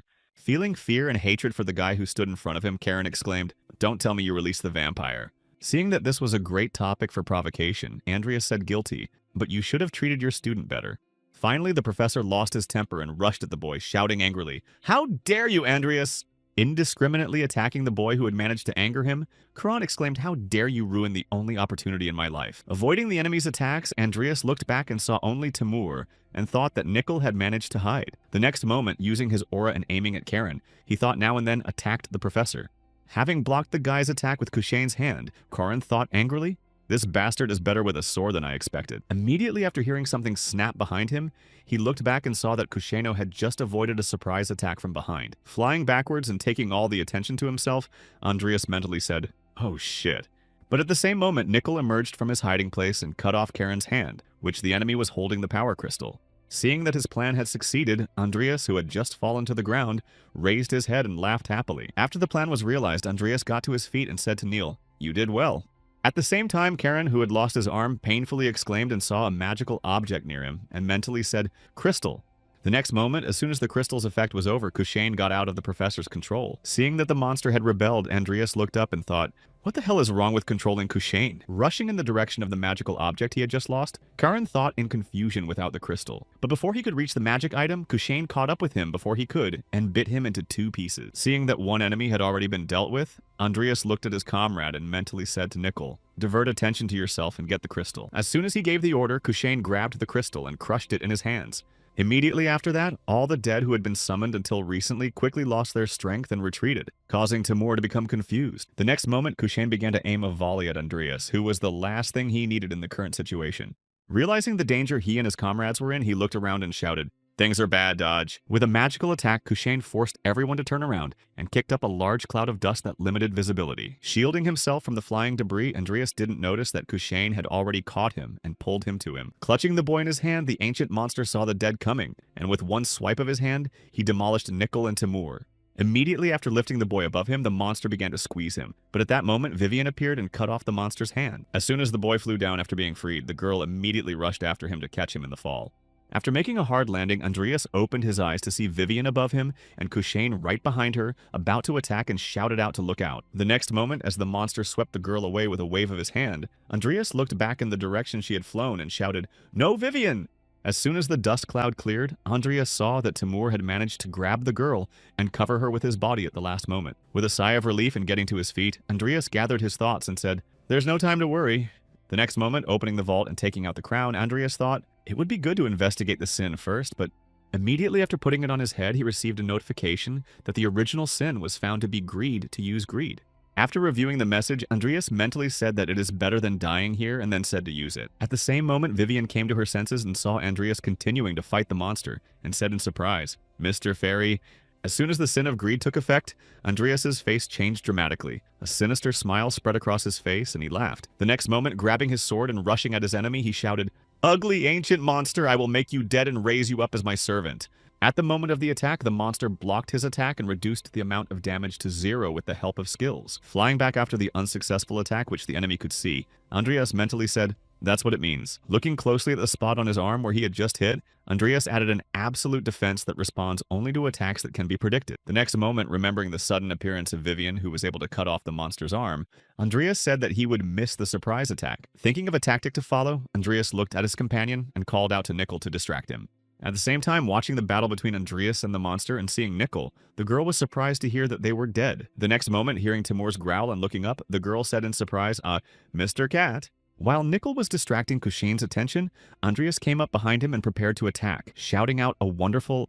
Having driven his sword into the monster's back, the boy confidently exclaimed, "Now you're going to be dead." At the same moment, the boy saw a notification in front of him that said the sealed sword Galaxor had detected the blood of an ancient magical creature, absorbing the blood of the magical creature Kushane. Immediately after, another notification appeared saying that the special skill Greed had expired and was about to kick in, and the boy felt a lot of pain. Vivian saw that the boy suddenly lost control and flew to the ground, and she called out to Andreas in confusion. As soon as Andreas hit the ground, she immediately ran to him, even though Kushane was still alive. As Vivian moved Andreas to a sitting position, he watched the monster die and received a notification that the blood of the ancient magical monster had broken the first seal of the sword Galaxor. As he continued to watch the monster begin to dissolve, Andreas thought to himself, "I never would have thought that the key to removing the seals from the Galaxir would be the blood of an ancient magical monster," and then Vivian asked if it was over. At the end of the battle, Andreas looked down and said, "I'm sorry for putting you in danger." Hearing the apology from Andreas, Vivian said nothing but that you were okay, and then he added, "I'm sorry for hiding who I really am." Closing her eyes at this, the girl said, "It doesn't matter who you are still my Mr. Fairy." Hearing this, Andreas wondered if anyone had ever trusted me as much as he did. A short time later, the 111th opening ceremony of the Rodlin Academy began in the main arena of the academy. Standing in the center of it and acting as the MC, a man added, "Mr. Luis, the best in his class, please come to the podium." Listening to Mr. Luis Artman demonstrate his unsurpassed performance and practical application of skills, Andreas mentally said, "This is where the game begins. I managed to survive to this point despite the lack of information." Continuing his thoughts, he added, though the number of people I have to protect has increased. The next moment, turning his attention to Vivian, who was sitting next to him, Andreas added in his head, but at the same time, they give me strength. Recalling the plot of the game and what he was about to face, Andreas mentally said, from now on, many great things will happen, but I will survive. Standing up with everyone else during the opening ceremony of the academy, Andreas added in his mind this battle for mortal sins will continue. Continuing with the opening ceremony of the academy, the host went on to swear in Louis Artman as the best in class. Stepping up to the microphone and picking up a piece of paper, the young man said, I, Louis Artman, on behalf of all the freshmen of the 111th grade of Rodlin Academy, swear to stand shoulder to shoulder with my senior comrades. Watching this opening ceremony from the stands, Andreas felt himself becoming a shield that protects the people of the Empire and a sword that carries the glory of the Empire. Speaking on behalf of all the first-year students who arrived at the Academy this year, Louis Artman, a representative of the first year, added, after finishing his speech and starting to walk off the stage, Louis turned his attention to the senior students and thought, they are my seniors, they all look strong. At one point, he turned his attention to Andreas, who was in the stands, and thought, he's wearing a cloak from the magic department. But then why does he have a sword? Rodlin Academy seems to have a lot of interesting people in it. Rodlin Academy spring tournament somewhere in the vicinity of the academy on the streets. There was a random battle regardless of the faculty. Doesn't that sound interesting? Walking with her classmate, the girl said, oh, don't be so happy just because we don't have classes right now. We're freshmen, so it's okay. But next year it will be our turn. And she said, because we're freshmen, we can watch it now and learn a lot. Hearing the conversations of his friends, Luis, who was walking behind him, thought it would be useful to watch the matches as he would be able to see a variety of skills and techniques, not to mention the fact that there would be magicians there, when he suddenly bumped into one of the students. The student angrily said, you bastard? To which Luis exclaimed, I'm sorry, I wasn't looking where I was going. Not wanting to listen to the guy's excuses, Todlon struck Luis and exclaimed, what do you need your eyes for? As a result of the blow to the freshman, Todlon launched him into the table where Diane and her friends were sitting. Seeing that his attack did not go as he wanted, the senior student said, blocking the fist of the best of the nightly department, I see you were not lying about you being the best of the first years. At the same moment, leaning on his arm and evaluating the boy's punch, Louis thought, his punch wasn't that fast, but it was so strong that I couldn't stop it completely. The next moment, Todlon put his hands to his sides and said, but hey, this uniform is expensive if you don't know. I'll forgive you if you give me 1,000 freedoms. Hearing the knight's demand, Lucia shouted out this direct demand. Standing up for the guy, the girl added, have at least a little dignity. You're not a beggar. And then Diane added, you really don't mind being disqualified just to make a fuss in the street. The next moment, looking back at the guy with obvious dissatisfaction on her face, Diane added Todlon. Drawing everyone's attention to her, the girl added unhappily and following your logic, you should pay me 100,000 liberties. Seeing who he had accidentally stumbled upon, Todlon thought in confusion, Dian Alwyn, what a mess. The next moment, raising her hand and showing him her coffee-stained sleeve, she added, look at this. Realizing that he was definitely out of luck here, the knight snapped and walked away, saying, you're in luck, first year. Luis looked at the rude man and put his hand behind his head and bowed guiltily, saying, thank you very much for helping me. After hearing the words of gratitude from the boy, Diane said, no thanks. After which Lucia exclaimed, you're a first year, right? Hearing that he was recognized, the boy happily exclaimed that yes, I am Louis Artman, and then said, Dean Alvin, fourth year student, I am Lucia Everlast, second year. Continuing the dialogue with the girls, Luis spoke so awkwardly to which Diane remarked that it was nothing. That guy was the best of the knights.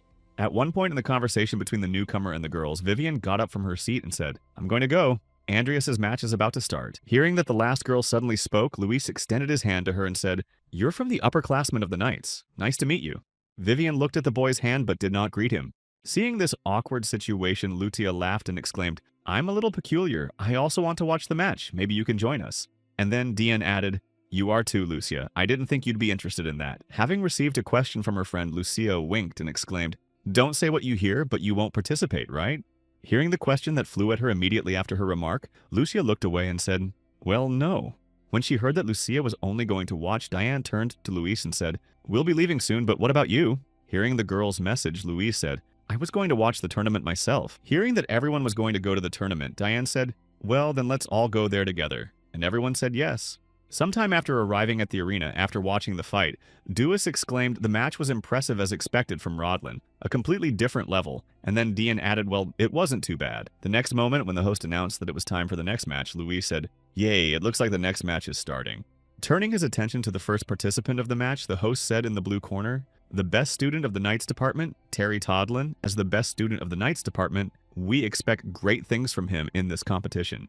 The next moment, the host turned the audience's attention to the other garlic and added that the opponent in the red corner would be fighting against him. Seeing that Andreas appeared in the arena, Vivian instantly blossomed, after which the fourth-year student of the mage department, Andreas Cromwell, was announced. As soon as the boy entered the arena, the host spoke. He attracted a lot of attention due to the invention of a new potion. Also seeing Andreas in the arena, Luis thought to himself, "This is the guy from the opening ceremony. He's really going to fight the best of the student swordsmen." Hearing the announcer shout out that the match was about to begin, Tori said, "So you're the mage who pretends to be a swordsman." Receiving a remark from his opponent, Andreas said, "I'm not pretending, but even if you think so, I don't care."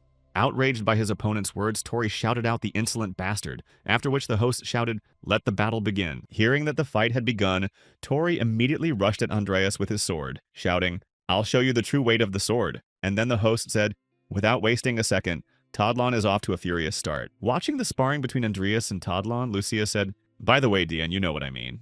Speaking over the din coming from the stands, Lucia added, "I heard that a meeting is being prepared for an exchange with the Milko Academy after this tournament," to which Diane replied, "You know about that." Turning her gaze from the arena to her friend, Dian added that those who have proven themselves in their studies should go if possible, although I will have to anyway.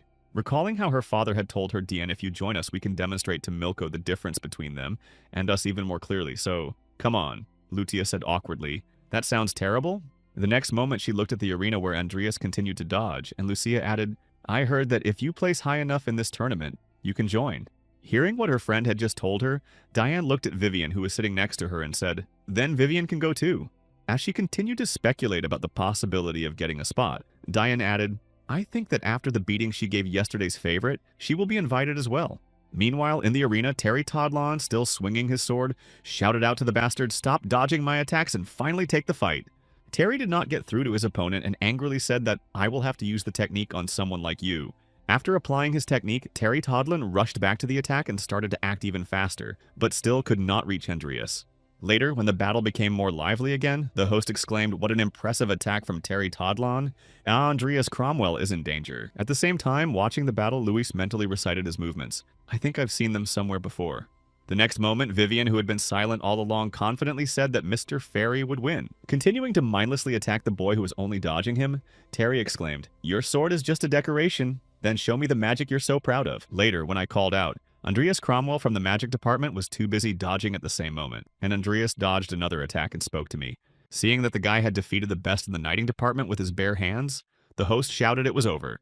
Having won the victory for himself and looking down on his opponent, Andreas said, "There is no need to use a sword or magic against someone like you." Later on, the arena was filled with the unbelievable news that Terry Todlon, the favorite of this competition, was defeated by a fourth-year student of the Department of Magic. Surprising all the spectators in the arena with his victory, Andreas stood over his opponent and heard the winner, Andreas Cromwell. Surprised by what had just happened before his eyes, Louis said in astonishment that he had put the best of the Knights division to sleep with his bare hands and who he was. Hearing the astonishment of the audience behind him, Vivian, who had no doubt of his victory, said, "Mr. Fairy," and Lucia exclaimed in surprise, "It can't be."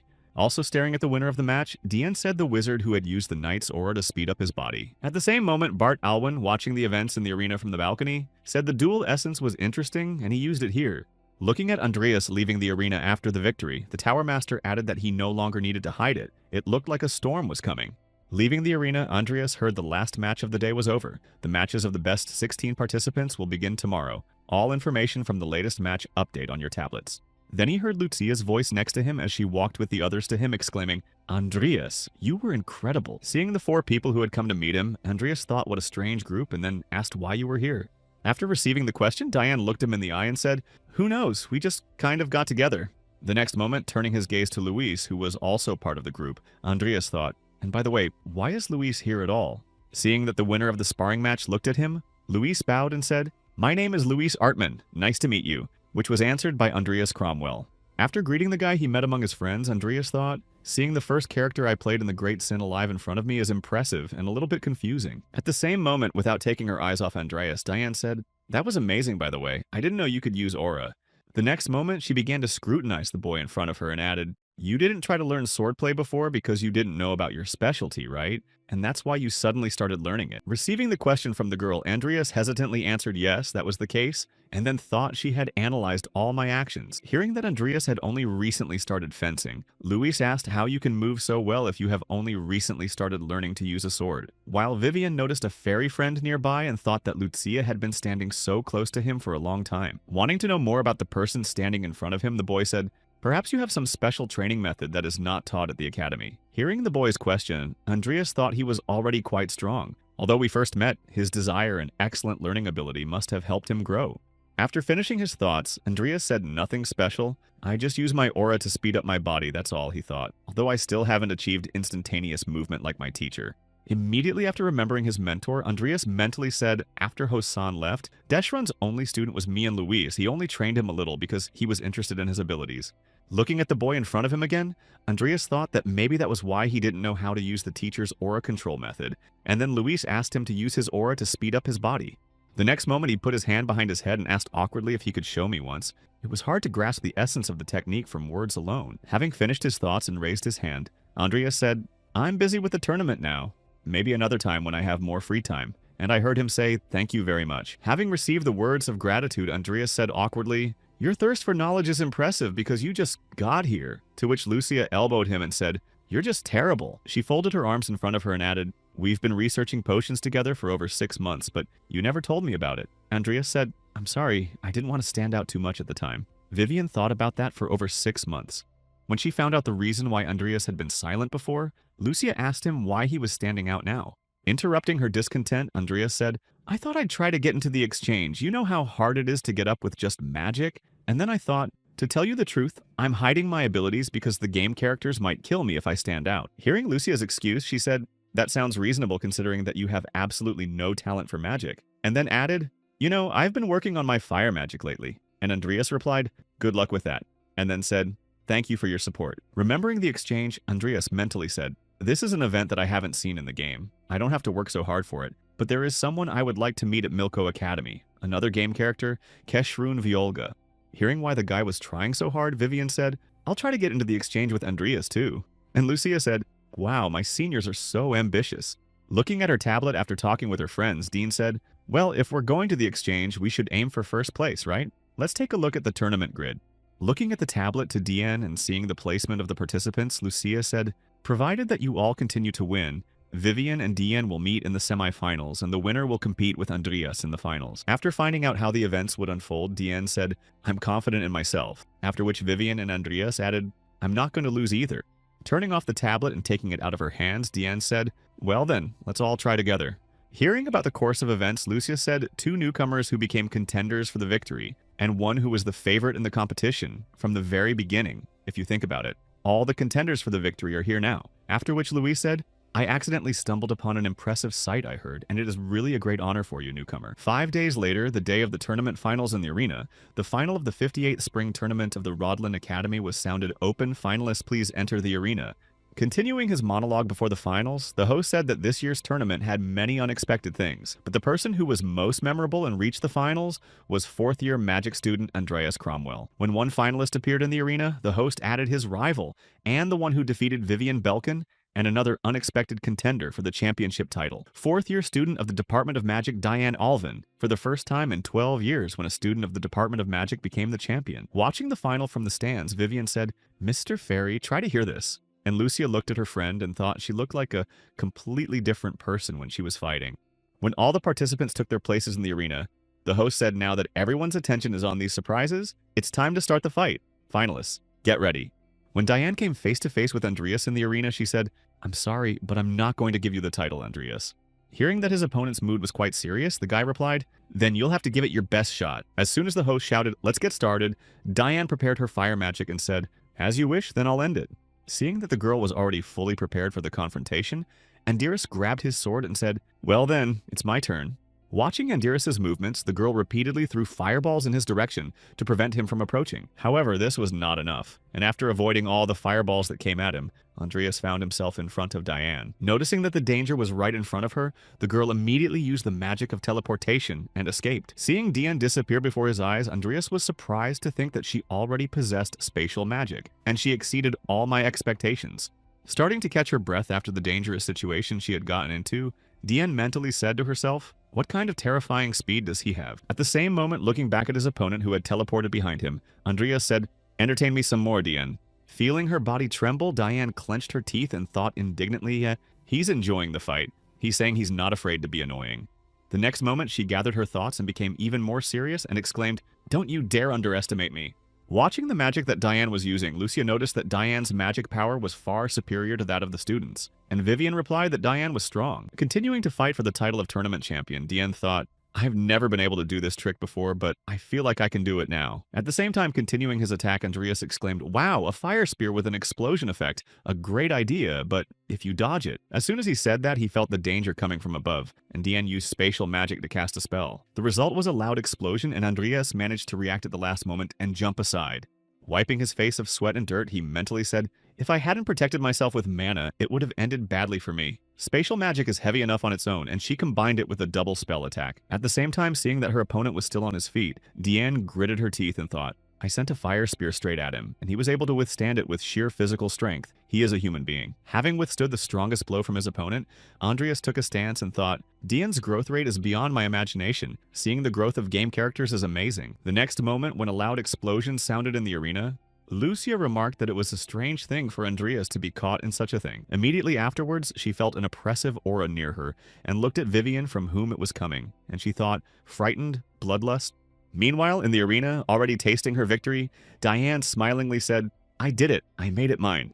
Before she could enjoy the taste of victory, she felt the danger and at the last moment jumped to the side, avoiding Andreas' deadly attack. Looking at the moat that had formed after her opponent's attack, Diane mentally said, "This is the arena that my father personally repaired and reinforced after it was broken 5 days ago." At the same time, walking towards the girl with the sword in her hands, Andreas said, "You showed me something incredible, and in gratitude for that, let me show you something interesting." Hearing Andreas's remark, Diane turned her gaze to him and said in surprise that after that she heard him first surround the sword with an aura, and then put a spell into it. Preparing for his special technique, Andreas raised the sword in front of him and said, "I can use the spell. I will use the aura instead of mana. My own magic is combined with the magic of the sword." In order to avoid her opponent's attack, Diane put up a magical barrier that stopped Andreas's blow. Even with the barrier in place, when she saw her clothes set on fire, she wondered in her mind what was going on. At the same moment, smiling after seeing what Andreas said, she was able to block the blow. The next moment, throwing off the burning cloak of the magician, the girl said, "Wow, what a trick you had up your sleeve. And it's also because you have a dual identity." Hearing the question from his rival, Andreas said exactly that, and then mentally added, "Technically, it was thanks to the links that it was a container." Immediately afterwards, he looked away and said, "Of course, by now, some of the observers should have realized that my trait is not an ordinary dual essence." At the same time, the Tower Master, boiling with anger, mentally said, "How dare he wound my daughter with the sword I had given him." The next moment, a man standing next to him asked if it was possible to cast spells with the help of aura, and Bart replied that it was only possible if you had no barrier between mana and aura, and if you turned your whole body into a mana reservoir, it could work. Meanwhile, in the arena, trying to stay on her feet, Diane mentally said, "I'm almost out of mana. I still have about 3 more big spells to cast, but I only have to worry about this strange fire from his sword and melee attacks. I have no chance in a physical fight, so I'll have to dodge and strike a decisive blow." Noticing the thoughtful look on his opponent's face, Andreas asked what you were thinking about in the middle of the battle. Having received the question from her opponent, the girl confidently spoke about the way to victory and heard the same thing. Clenching his sword in his hands and rushing to launch the next attack, Andreas added, "I'm thinking too." As he approached the girl and struck, Andreas saw her use spatial magic again and move. After the unsuccessful attack, he saw that a magic circle had appeared under the cloak that Diane had thrown off, and he thought to himself, "Oh shit." Quickly reacting to the danger, he jumped to the side to avoid being hit by the shockwave. Having avoided the trap that Diane had set for him, Andreas immediately rushed at her to strike again, but the girl used spatial magic again. Once again behind Andreas' back, Diane used the skill of Thunder Cobras and sent them in the direction of her opponent. Seeing what the girl had decided to use against him, Andreas confidently exclaimed, Thunderbolt magic won't work against me. You must have forgotten that my main element is earth. Immediately after his self-confident speeches, the boy put up an earthen shield to protect him. However, something went wrong, and seeing his shield crumble, Andreas mentally said that I screwed up with my current talent for magic, and also holding on to my body's power and fusion magic. When he was hit by the girl's thunderbolt attack, Andreas added that I couldn't cast the earth shield at full power. At the same moment, seeing that her opponent had been hit by her magic, Dian exclaimed that Andreas had lost his vigilance. While still in the confining effect of the thunderbolt, Andreas mentally muttered, "What a shame to lose so stupidly."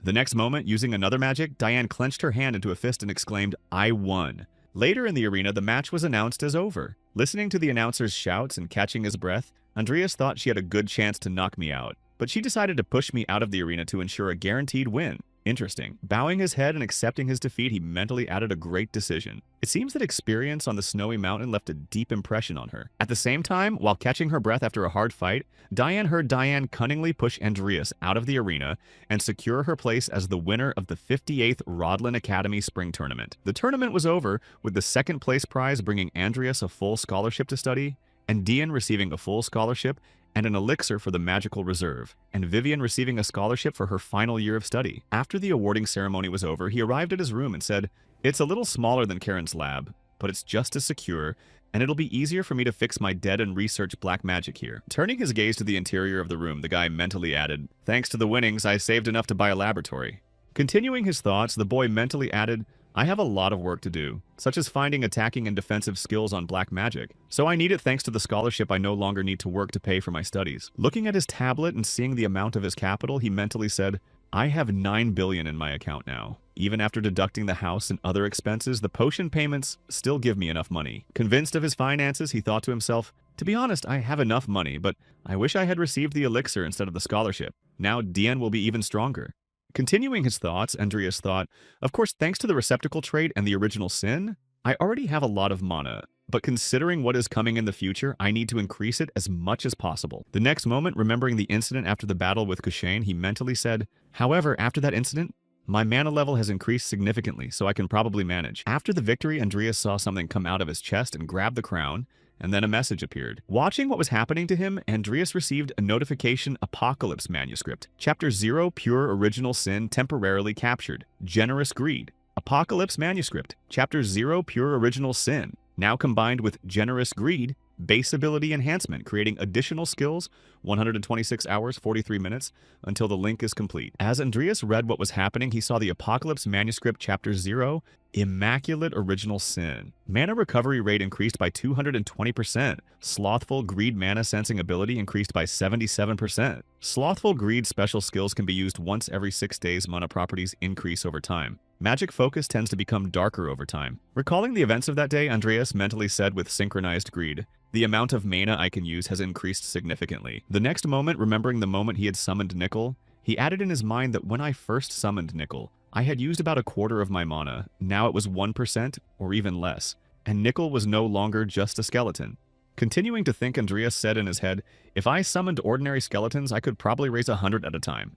The next moment, looking at his characteristics, he mentally added, "Now I can summon a large army to cast magic and use sword fusion, and my trump card is Original Sin with such characteristics. I have no reason to worry about what is coming." Later, he picked up his tablet and looked at the news, where it was written that during an investigation in the office of Karan Depre, a black mage who pretended to be a professor and performed black rituals on students, it was discovered that there might be another black mage within the walls of the academy. A discovery that shook Rodel and Andreas thought, "The only thing that worries me is the change in the course of events due to my intervention." Continuing to think, Andreas put the tablet on the table and added what had provoked the meeting, an exchange that was not in play because of Karan's death, and more importantly, the changes themselves, why and because of whom they happened. Immediately after these thoughts, wanting to reassure himself, Andreas mentally said, "Even if the plot has changed, I am the one who has a lot of information, which means I can bring the game to a successful conclusion."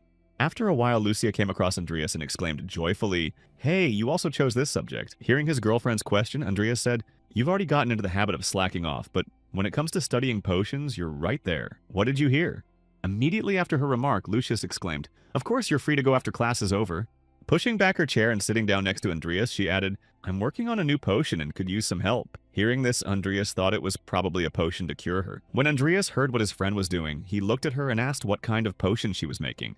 Seeing that Andreas was interested, Lucia said, "The other day I mixed pollock tongue mucus and fairy pollen, then added some ithrium solution and slime kernel, and guess what happened?" Raising her finger and smiling slyly, the girl added a solution that overwhelmed all the properties of the ingredients, created itself, and disappeared.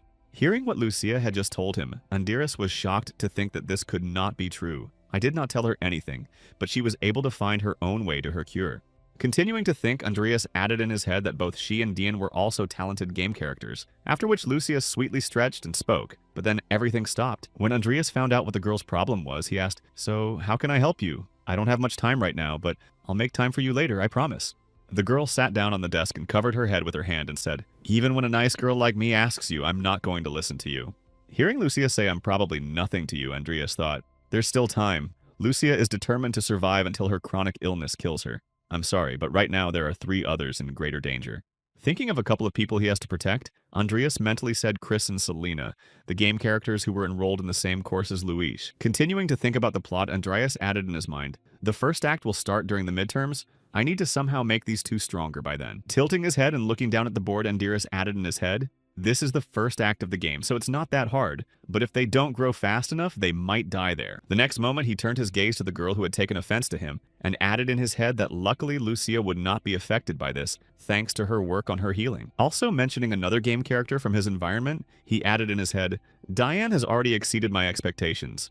Not leaving out Luis, Andreas mentally said, "Luis will probably be fine too. He'll be able to get stronger himself." Immediately after seeing the teacher enter the classroom, Andreas said in his head, "I would love to skip class and meet those 2 right away, but I can't, because I can't." Arriving at his seat and placing his books on the table in front of him, the teacher said, "Good afternoon, students. I will be teaching you mixed potions, Kyler Schutzman." Seeing the ominous smile on the man's face, who added a pleasant greeting, Andreas added in his head that this was the boss of the first act. While giving a lecture to the students, Kyler pointed to the test tube and said, "You see, when the Platrace potion is mixed with purified water, a red residue falls out and black balls appear." At the same time, sitting at the lecture and listening to Andreas, I thought maybe I could meet Chris and Selene on the Knight's training field. I'm sure they both train hard to catch up with Luis and still. Hearing the professor take his things and say the lecture was over, Andreas said in his head he must know I'm a black mage by now because of that fight over slacking off, but he didn't seem to be interested in me. After a while, when Kyler was alone, he picked up the receiver and said, "I'd like to discuss something with you, Mr. Jester." Hearing that he had been contacted by one of his subjects, the Dark Sorcerer said, "Yes, I'm listening, Kyler." Recalling his current situation, Kyler said, "Bart Alwyn is beginning to suspect me, and I'm afraid I'll have to leave the academy soon." Hearing his subject's message, Jester asked about Karen's death, and I suspect that the police tip on me came from his office. Realizing the reason for Kyler's decision, Jester thought he was afraid Runox and Hosan would die, and the crown was still not ours, and that Karen had screwed up and now Kyler was forced to resign. Continuing to think about his situation, Jester added that the Asgalites had also suffered heavy losses, and that things were not going according to plan. After thinking it over, Jester asked when you were going to leave, and Kyler looked at the test tube and said that the exchange between the Milko and Rodlin academies would begin soon. Hearing what his subject had just mentioned, Jester asked what it had to do with your dismissal. Receiving the question from his boss Kyler, mixing the substances ominously said before leaving, "Wouldn't it be better to trample all these promising youngsters of the Empire before they start causing trouble?" To which he heard a good idea. Continuing to conduct his potion experiments, Kyler said, "I'm going to escape in the chaos. I'll get back to you later," which he understood. After finishing the conversation and heading down the corridor of his hideout, Jester said, "I have no agents left at the academy, if it has come to that." Stopping at the window and looking out, Jester added, "Andreas Cromwell. I have no choice but to bring in his congregation." At the same time, Selena Irestial was on the Knight's training ground, trying to practice her family's sword style. Having lost all her strength and dropped the sword from her hands, she leaned on her knees and tiredly said, "I need a break." Seeing that her friend continued to train, she exclaimed, "Chris, let's take a break. Overexertion is bad for the body if you don't know." Having received a remark from the girl, Crim Unum stopped and threw his sword on his shoulder and said, "Take care of yourself, Selena." Heading to her friend, Selena said, pulling her sword behind her, "You're so steady, you didn't watch the final of the tournament." I heard, "No, I was training." When she learned that her friend was not aware of the events that were taking place there, she happily said that there was an impressive guy who could fight with sword and magic at the same time. Continuing to practice his moves even as he spoke, Chris said, "It's funny. You mean to say that a fool who couldn't even hone one thing made it to the finals?" The guy continued to swing his sword and added that it was probably a good thing that I didn't look at it. And Selena said, "You're only saying that because you didn't see it." Continuing the conversation with Chris, who was training incessantly, Selena added, "Not noticing that someone had arrived, I heard that Luis also recognized his abilities." Hearing what his friend had just told him, Chris said haughtily, That Luis recognized some vagrant, I bet the guy has no eyes. Accidentally overhearing the conversation between the two students, Andreas, who was standing behind them, heard a freshman insulting a senior he had never seen before. Putting his hand to his chin, the boy added thoughtfully, "That's not good."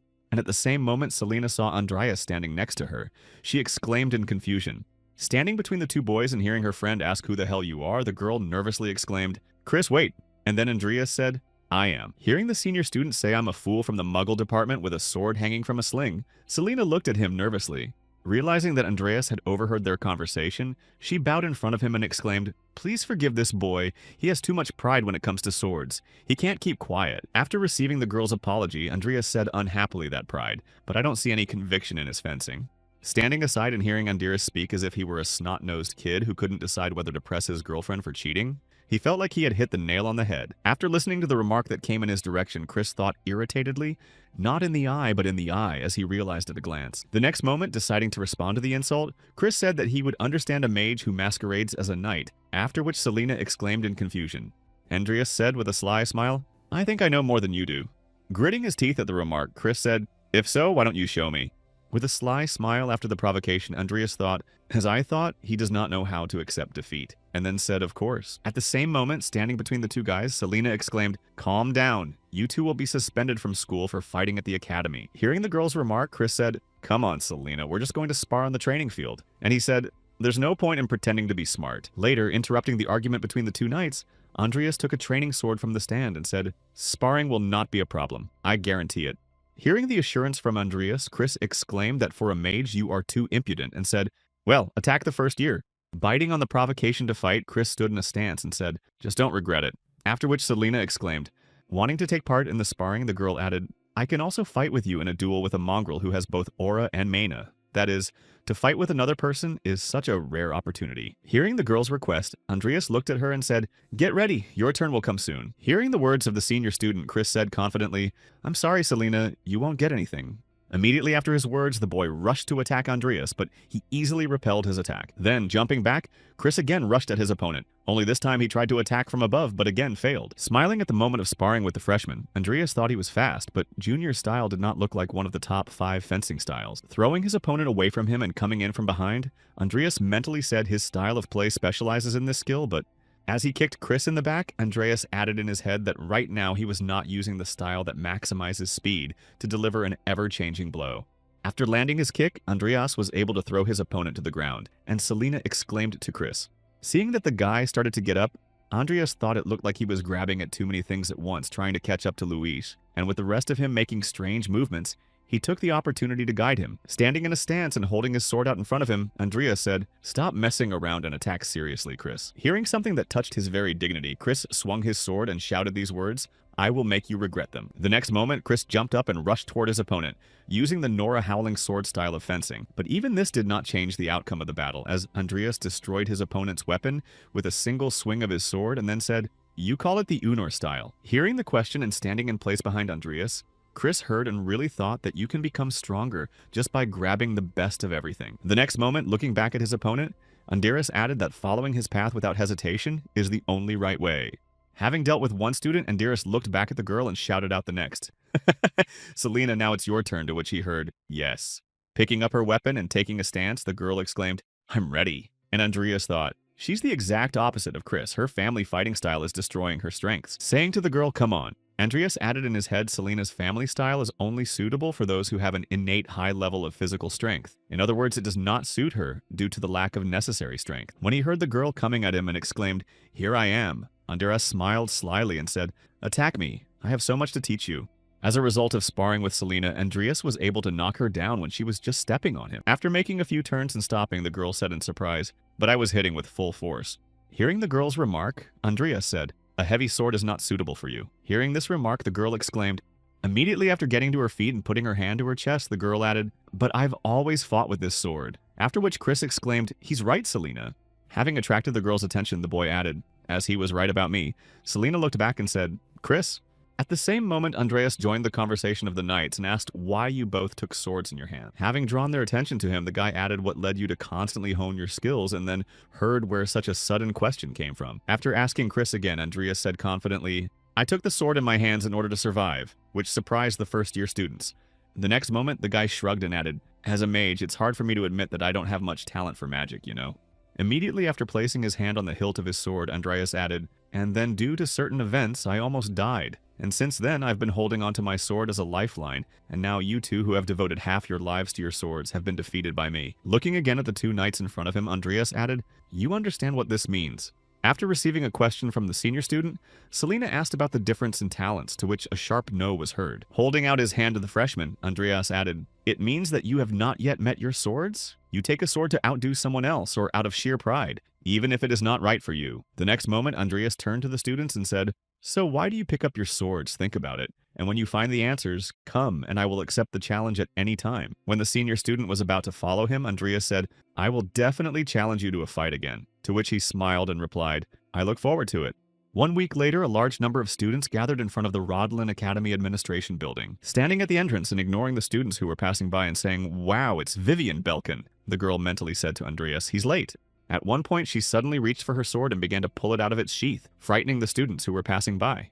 However, there was nothing wrong with her plans. Looking at her reflection on the blade, she mentally said, "Maybe I'll try to smile like Lucius when I meet him." Smiling ominously at her reflection on the sword, she added in her head like this. Seeing that she hadn't succeeded at all in what she wanted to do, she thought sadly, "I wish I could be nicer." And then she heard her name being spoken behind her. She looked back and saw Andreas standing there and exclaimed in confusion, after which the guy added, "You're doing the instruction, we'll start soon." Then she looked away and grabbed her cheeks and said awkwardly, "I was waiting for you." Realizing that the girl was trying to change somehow, Andreas pointed to the academy and said, "Well, let's go." As soon as he moved, the girl grabbed him by the cloak and said to Andreas, after which he stopped and looked back and asked what happened. At that very moment, Vivian smiled as sincerely as possible and said good day. Surprised at how much effort she was making to change, Andreas smiled gently and said good morning to Vivian. A while later, at Rodolin Academy in a crowded hall, Selena met Louis and said, "Andreas from the senior class beat Chris. I wish you were there, Louise." And then Chris said, "Stop talking." Meanwhile, walking along the path and looking around the crowd, Andreas thought Lucia was not there as expected and then said, "Except for us, all the honors students are here. It looks like freshmen are here according to their entrance scores." At one point, someone shouted out to Andreas behind a couple of students, and they stopped and looked back. Right behind him was Diane, who happily exclaimed, "You came with Vivian, yes?" Receiving a question from his girlfriend, the boy replied, "Yes, we met outside. I see the students from Milko haven't arrived yet." And Vivian said, "Good afternoon." And Dean replied, "That's an arrangement between the academies. I'm sure they'll be here soon."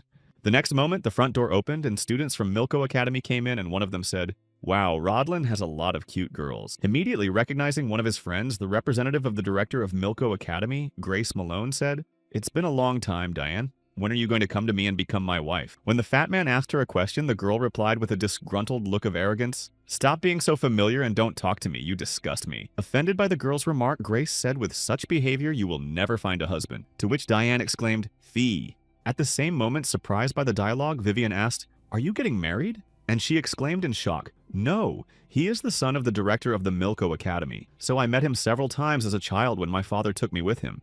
When Vivian heard the situation, she looked at Grace and said, "What a strange pig." At the same moment, Grace summoned up the courage to walk over to Vivian and arrogantly said, "Hey cuties, why do you like me?" As he continued to roll up the layers to Vivian, Grace added, "How about tonight we?" At the same moment, Diane saw Vivian already started to draw her sword, but a check was heard. "Check students Rodlin and Milko greetings?"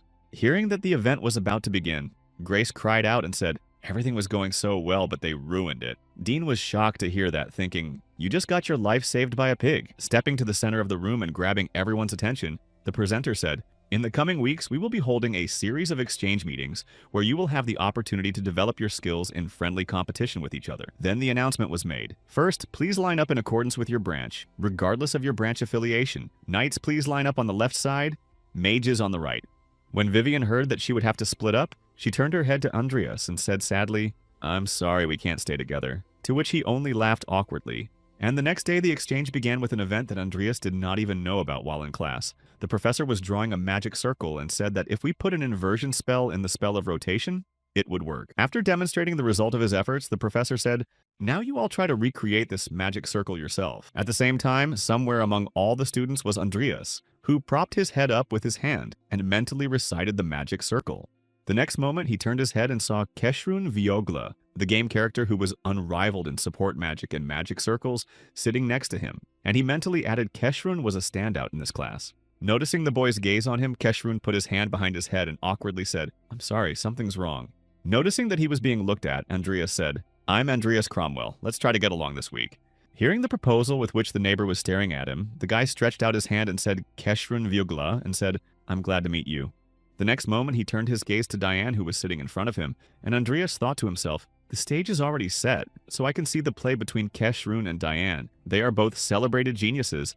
They may even inspire each other with their magic circles. Immediately after these thoughts, Andreas looked up at the ceiling and said, "Wait a minute. If it's about inspiration, then maybe I can help them myself." Picking up his pen and starting to draw magic circles, Andreas thought to himself, I may not have a talent for magic, but that doesn't mean I don't know how to create magic circles. Recalling his past life as Makoto Kaneshiro, he added, I have played this game many times and drawn a variety of magic circles, and I am sure I have no equal.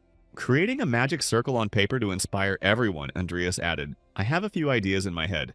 Putting his finger to his hood, the guy thoughtfully said in his head, but the usual reversal of the direction of rotation will not surprise anyone. I want to show them a reversal that they have never seen before. It is difficult but possible to try something that has to do with life. Later, Diane began to demonstrate her magic circle, and the audience said, wow, there are so many spells here. Continuing to be amazed by what the girl was showing them, the students exclaimed, as expected from Dian Alwyn, this is no longer a student level. Also watching the spectacle that the girl created, Andreas thought that the circle itself was open and flying, and the water was constantly rotating around it, as always with Diane. The next moment, turning his gaze to the girl who was receiving a lot of compliments, Andreas said in his head, geniuses are terrible. At the same time, putting his pen aside, Keshrun Vyogla said, I also finished, I wish the paper was bigger. I could have done more detail. When the guy put his hand on the paper and activated the magic circle, Andreas said in his mind, you've got to be kidding me. Demonstrating his magic circle, Keshrun said, this is an illusion circle created using rotation and reversal. It has a short duration of effect, and soon everything will return to normal. Continuing to marvel at what the boy from his class, Andreas, had just done, Keshrun Vyogla said in his head, he's even more brilliant than I expected. As soon as the magic circle spell dissipated, the boy said, I need to do more research to increase its duration. Looking back at the guy who had demonstrated something incredible, Diane said it was impressive, to which Keshrun awkwardly replied, thanks, you were incredible too, Diane. At the same moment, Andreas looked at his neighbor and thought, in magical circles, even Dian cannot compare to him. What makes this game so interesting is the fact that all the characters have their own special talent. Continuing his thoughts, Andreas mentally said to Lucia, who had healed herself the best in combat magic. The next moment, he began to list the advantages of each game character and mentally added Keshrun, the unrivaled support mage and creator of magic circles. Immediately after turning his gaze to his childhood friend, Andreas added in his head, the leader in space-time magic. Thanks to this ability in Mortal Sins, she is widely known as a cheat character. After seeing the show, the teacher said they both demonstrated incredible magic circles. Now let's see what the others have prepared for us. Hearing the professor's words, Andreas began to activate his magic circle and thought, I did my best, but to show such a thing especially after them. But okay, this spell is not ashamed to show. As soon as he activated his magic circle, a loud laugh and an exclamation came from behind him. Hey, look at this! This is what he did! Pointing his finger at Andreas, Grace Malone exclaimed, hey, where did the spin and turn and the flower go? You created a miserable one, it doesn't even bloom. Continuing to mock Andreas, the fat man added, I wonder how such a fool got here in the first place. Hearing this, Andreas thought Grace Malone is him again. Trying to ignore the guy who added, it was clear that Rodlin had gone completely stupid. And Andreas added, when I played as Keshrun, he was always coming and bothering me, so everyone avoided him, so no one was behind him. But he was still too annoying to ignore. A few seconds later, when Keshrun saw Andreas's magic circle, he exclaimed, wow, that's just incredible. I've never seen such magic. Hearing the guy's surprise, who was sitting next to Andreas, Malone mockingly said that you are blind. Everyone understands that it is just an ordinary flower. At that moment, Diane stood up from her seat and started talking, saying that you should open your eyes. The next moment, she smiled and added, even though you still can't understand what kind of spell it is. Hearing that Diane had stood up for him, Andreas looked away and thought, I thought so. You need to be at the level of Diane or Keshrun to understand how this magic circle works, so... At the same moment, Keshrun joined the conversation and said, do you mind if I explain to everyone what I heard and what I'm asking for? Drawing everyone's attention to himself, the guy said, at first glance, it looks like this flower was created by the magic of nature and the formula of life, but that's not all. Without missing a detail in his neighbor's work, Keshrun added in addition to the two formulas of time and rotation I mentioned earlier, the life cycle was also used to create the spell, and then by adding the formula for reversal, a flower was created that was fresh and fading at the same time. After hearing Keshrun's explanation, Diane added simply, put this state of life is living and dead at the same time surpassing rotation and reversal.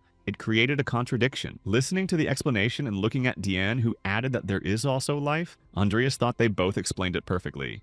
The next moment, looking down, Andreas added, "Because I'm a necromancer, it's easier to put together life spells, but it's a little hard to make them work without using black magic." At the same moment, looking at the flower, Keshrun said, "The longer I look, the stronger my desire to study it." And Andreas said that this was the result of my thinking about how to fit contradictions into it. Then, turning to the fat man, Diane said, "By the way, Malone, you must have prepared something incredible to show us," which was surprising. Starting to activate his magic circle to show the results of his efforts, the guy added, "Yours will never be compared to this." As soon as Malone activated his magic circle, it began to crackle and behave strangely, and one of the students said that it was bad, but that's how it should be. And then the fat man nervously thought, "I hope no one notices."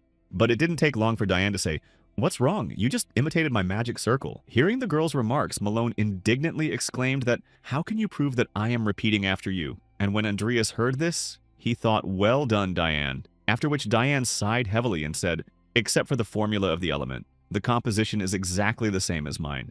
Continuing to express her remarks, the girl added, "Besides, you probably used the wrong formula for levitation. You didn't see it well from a distance." And then Malone jumped up. Wanting to argue with the girl, he exclaimed, "What nonsense," but hit his head on his magic circle and cried out to her, "Help me." Seeing what had just happened to the braggart, Diane said in disappointment how hopeless he was. The next moment, she used her magic circle to create wind to extinguish the fool and said, "You're such a pain in the ass." Grabbing his head, which had just been extinguished, Malone exclaimed irritatedly, "You set me up with the formula." Seeing the conflict brewing, the professor shouted to the students, "Hey, keep it down!" Ignoring the teacher's instruction, Malone prepared a magic spell and shouted out, "You bitch, how dare you make a fool of me!" At the same moment, an oppressive atmosphere appeared in the audience, and Andreas threw a fearsome look at the fat man and said, "Put your hand down if you don't want to be cut into small pieces." Also, feeling the pressing aura that Andreas began to radiate, Keshrun was confused and thought what was wrong with him. At the same time, feeling himself shaking with fear, Malone mentally said that I will be finished. Looking down at his desk and raising his finger, Andreas added, "Stay out of trouble during the exchange, and even after you get back to Milko, stop showing off and behave yourself." Unable to stand the threats, Malone jumped up from his seat and headed for the exit, shouting, "Fuck you!" Seeing one of his students leave the classroom without permission, the professor shouted after him. At the same time, watching the unfolding events, Andreas thought there was no way this asshole would stop there. He would have to teach him a few lessons later. Later, a student approached the professor and said, "I'm going to follow him," and he said yes. Seeing that someone decided to follow Malone, Andreas was surprised to think that this guy looked familiar. When he got outside, Malone was shouting angrily, "Damn them all! It was the two of them. They made me look like a fool. I'll finish them. I swear I'll finish them." Continuing to yell, the fat man shouted out how annoying it was, and then behind him came a, "Hey, Grace Malone." Hearing that someone had seen him in such a state, the fat man screamed out that it was a simple misunderstanding. Hearing that the guy suddenly started to make excuses, Antonio put his hand behind his head and said awkwardly, "I think you have me confused with someone else." When Grace saw who it was standing in front of him, the boy pulled himself together and exclaimed, "Who are you?" He heard, "I'm Antonio Holt, Rodalena's graduate clan, and I'm Professor Kyler's personal assistant." Introducing himself to the fat man, the boy added, "I saw you get embarrassed by two of my disrespectful younger students earlier, and I came to show you something that might help you."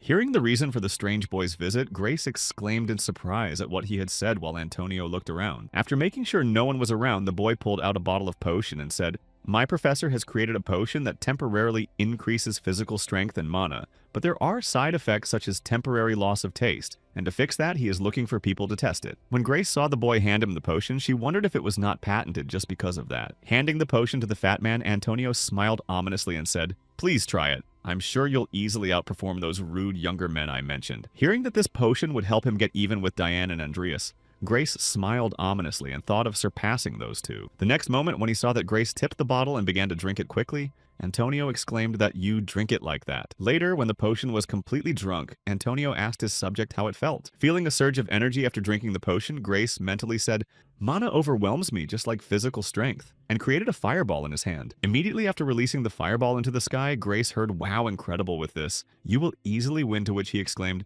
"Know all the potions you have, give them to me." The next day, meeting Vivian, she heard the flower and replied, "Yes, Andreas said he gave it to you. You can give it to me." Vivian took out the magic circle and gave it to her to study, but "You're a knight. Why do you need it? And I want to study it, not give it to you." Seeing Vivian instantly get sad and ask if she could, Deanne exclaimed in embarrassment, "Sure, I'll give it to you." At the same time, Lucia was passing by and saw Deanne teaching Vivian how to activate the magic circle, saying, "I can draw a new one anyway, but to see the flower you need to use mana like this, and then you need to do this." Seeing that the magic circle was activated, Vivian exclaimed in surprise, "Wow," and then the flower was heard from the side. Lucia approached the girls and began to examine the flower and added to the contradiction created by the algae head. Seeing who had just approached them, Vivian asked, "Lucius, where are you from?" And yawning, said, "The class was over, so I was going to the lab." The next moment, she put her hand to her chin and added thoughtfully, "But there seems to be something missing." Pointing to the element that seemed strange to her, Lucia added, "There's something wrong with this part, and I feel the same way." Taking out her pen from her purse, Lucia exclaimed, "I feel that there is something interesting hidden here on purpose." Starting to correct what she thought was strange, Lucia said, "If you smooth out the bullseye here, please don't move." And then Vivian exclaimed, "Hey, that." Continuing to correct the magic circle, she added the Lucian stream and then added the magic circle and saw the changes and exclaimed what it was. Finding herself in the middle of a flower field, Deanne exclaimed in surprise, "I didn't even believe it at first, but I thought it was a magic circle." And then Lucia asked in surprise who created the algae. At the same time, the dean of the Department of Magic was not far from the girl, and he sat down on the flower field and said, "I wonder what kind of a famous magic circle it is." Tearing a single flower from the field, Belial Costello added an incredible invention to express contradictions so fully with just basic spells. Seeing who was standing in front of them, Diane bowed to the man and said, "Forgive us, sir, for activating a magic circle in such a place," and heard the student who had created it say his name. Hearing that the Dean of Magic didn't seem to be angry with them, Diane looked up and said, This is fourth year Andreas Cromwell." Having received the answer to her question, Beline Costello looked at the plucked flower and thought, "Andreas Cromwell is the one everyone has been talking about lately for the wizarding circle with one task." The next moment, imagining what exactly the student had achieved, the dean mentally added it to the honey of creating a step to immortality of absolute contradiction. Not hearing anything after his answer, Diane asked if something was wrong, but the professor ignored her and simply walked away. Seeing this, Lucia looked after him and said that he asked what he wanted, and then simply ignored us, to which Deanne exclaimed, "Quiet, Lucia, you can't say that." At the same moment, Balin was in his own thoughts and said something impressive. "I never thought that the day would come when student work would inspire me, Andreas Cromwell. I need to follow him."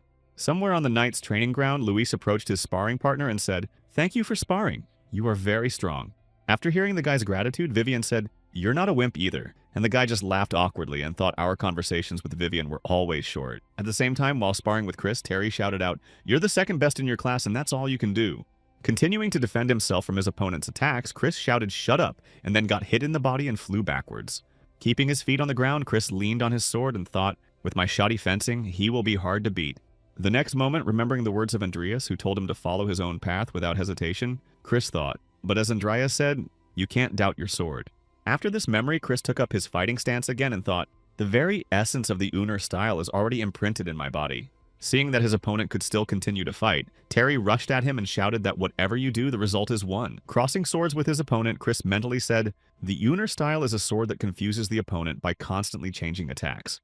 The next moment, breaking contact and moving behind his opponent's back, Chris added in his mind to parry his attack and destroy his defense. Noticing that his opponent had already disappeared from view, Terry exclaimed in displeasure, looking back at the bastard who was circling around like a worm.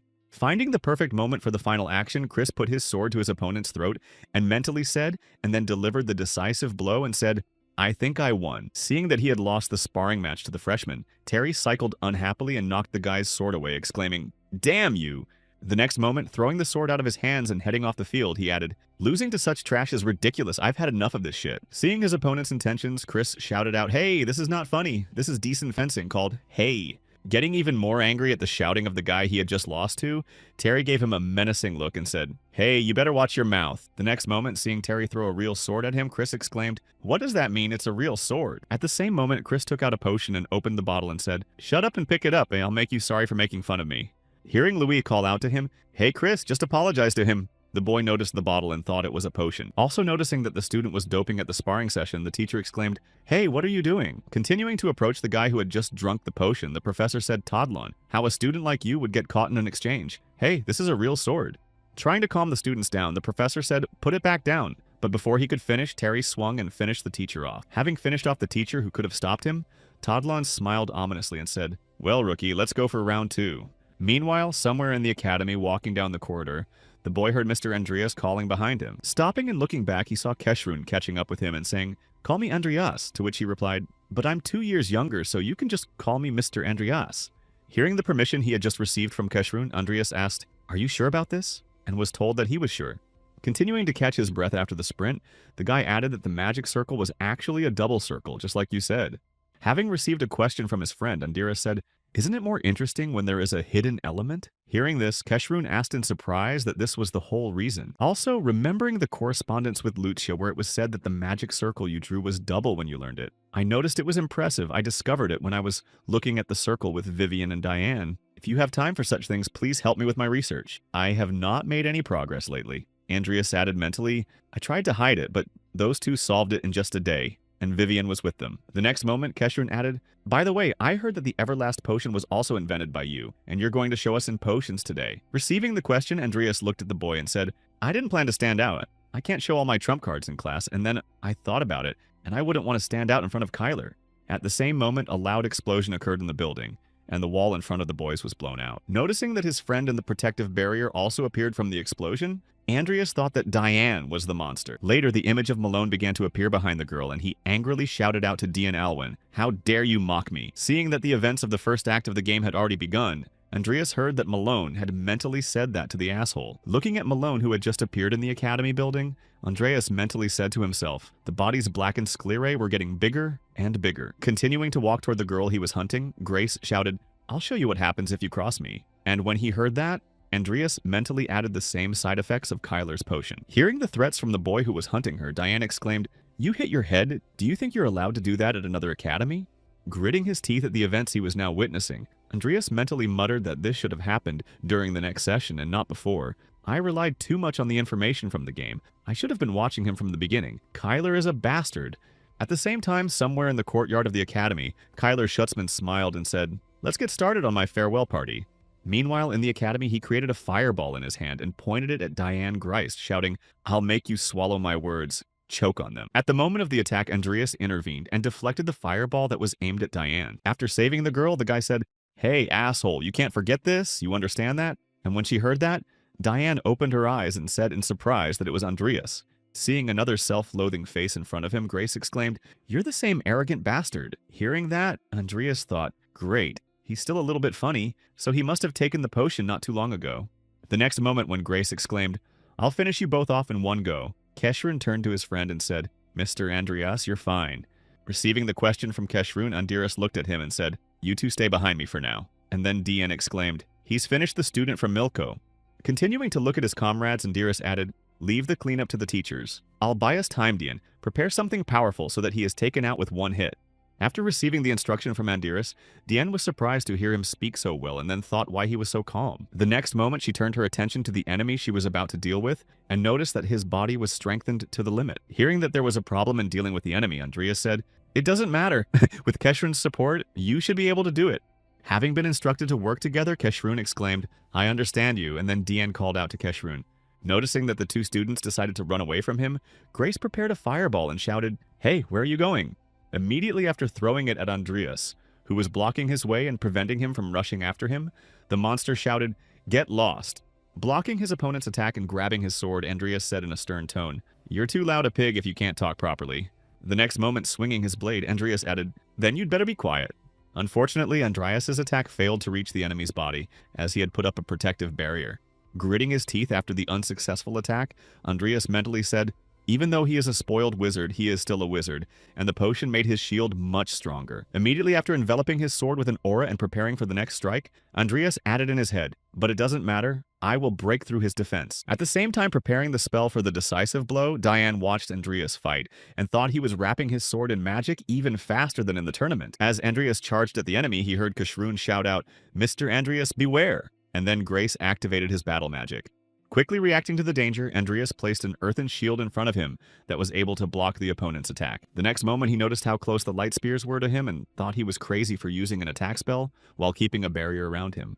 Immediately after he felt Grace's whole body start to crunch and tremble, he thought, this is not good. We have to stop him before he reaches the final stage. Trying to somehow delay his transition to the last stage, Andreas rushed at Grace and bumped heads, but without seeing the result, he thought, damn, he's as tough as Payat. Later, after completing the preparations for the final blow, Diane shouted out to Andreas to watch out. Hearing the girl's exclamation, Andreas quickly jumped away from the monster and mentally said, this is it. Seeing that Andreas had moved away from Grace, Diane used the Steel Spike's skill. Hearing the spell that the girl had just used, Andreas thought, advanced magic is incredible, even with support. But she was able to use magic that pierced his skin many times. Continuing to stare at the girl who had surprised him, Andreas added in his mind the most cheating character in the game. At this rate, she could create her own magic before she graduated from the academy. The next moment, he turned his gaze to Grace, who was pierced by a large number of thalassic spears, and thought, turning Principal Milko's son into "this will be a problem." Seeing what she had done, Diane said, "We overdid it a bit. Even if he turned into a monster, there will definitely be problems." To which Keshrun replied, "I will help you testify as much as I can." Hearing the conversation between his friends, Andreas thought to himself, given that Diane was involved, perhaps Bart would solve this issue behind the scenes. The next moment, turning to his friends, Andira said, "If anyone comes to explain what happened, I'll go find Professor Kyler, the person in charge of the class." To which he heard well. Later, leaving the academy and going in search of Andreas, he heard a monster from the explosions. "Don't try to fight, just run for the professors." Looking at the chaos in the academy, Andreas mentally said to himself, Kyler must have hid during all this chaos, and he needs to be dealt with immediately before he causes more problem. Continuing to run through the neighborhoods, Andreas thought about how his potion could cause a lot of problems in the future, and then he happened to notice someone nearby.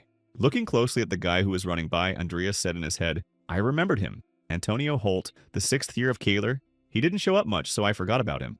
Following the guy he had just mentioned, Andreas added in his head, "He must be the one who spread the potion. If I follow him to him, he will lead me to Kaler." Just as he was about to follow Antonio, he heard Lucius running behind him, and was surprised to hear Lucius. Not far from Andreas was Lucia Everlast, who was protecting the students from the monster and shouted out, "Run away from here," to which she heard, "But what about you?" The next moment, when the monster made its magical attack, the girl tried to restrain it somehow, thinking, "It burns. Will I really die like this?" If I had known this would happen, I would not have wasted time on treatment and would have lived without worrying about anything. At the moment when she had almost resigned herself to her fate, Andreas intervened, and when she saw him, she thought it was Algae. Leaving the training ground, the students were shouting, "My hand, I'll call the teachers," and getting out. After leading the students to the exit, Lewis shouted to his friend Selena, "You take care of Chris? What did you hear and where are you going?" Preparing to go to the aid of the girl who remained to restrain the monster, the boy exclaimed, "I'll help Vivian. I have a bad feeling." No sooner had he gone to help than Professor Ivy appeared near the gate and exclaimed, "Hey, what's all the fuss about?" At the same time, continuing to fight against Terry, Vivian mentally said, "If I don't stop him here and now, he'll go after Andreas." At one point, crossing her swords, she struck her opponent's forehead with her head and knocked him down. But as soon as he got back on his feet, he began to move to the next stage of the mutation. Seeing this, Vivian rushed at her opponent and thought, "This is quite dangerous, and that's why I have to stop him here." Having struck, the girl saw that the enemy was completely indifferent to it, and he blocked the sword with his bare hands. The next moment, with a wave of his hand, Terry knocked the girl off her feet and launched her several meters backwards. Not wanting to give up, Vivian got to her feet, breathing heavily, and thought, "I'm still weak. I won't be able to defend Andreas with such strength." Immediately after seeing the enemy jump right at her, Vivian strengthened her body and prepared to take the blow. But at the same moment, Professor Ivy ran past her and said, "Stop it, or did you want to die here?" Blocking the blow and grabbing the arm of the student who had turned into a monster, the professor said, "Terry Toddlin, I'm sorry, but I'm sorry." The next moment, she easily took off the monster's head and hand, but it was too late. Seeing the strength of her curator Vivian, who was standing behind her, Professor Quincy said, "She is so strong." Having dealt with the enemy who was still being held back by her student, the professor turned to the girl and said, "You did well to hold out, Vivian." And Vivian thought, "I need to get stronger too." At the same time, having caught the unconscious Lucia who was fighting against the mutant, Andreas used an earth shield while running away with her in his arms. For 1 second, he held back the monster that was following them, and then he mentally said, "Damn it, if I let Kyler escape, the war will be more difficult in the future scenario." Holding Lucius in his hands and continuing to run away from the mutant, Andreas added in his head, "I can't call on the dead now. I can't defeat this thing." The next moment, returning his gaze to the girl he was saving, he added in his head, "I need to get her to safety and then catch up with Kyler." Then, seeing the Dean of the Faculty of Magic on his way, Andreas thought, "Belial is a bastard. His students are being attacked and he's just standing there." Running past the professor who appeared on his way, the boy shouted, "I'm leaving the monster to you, Sir Dean," and then thought, "Do your job, you monster." Looking back at Andreas, who continued to run away from the monster with the girl in his arms, Belial thought, "I hoped he would show me something interesting." The next moment, seeing that the monster was almost close to him, the Dean used powerful magic to split the monster into atoms and cycled in displeasure.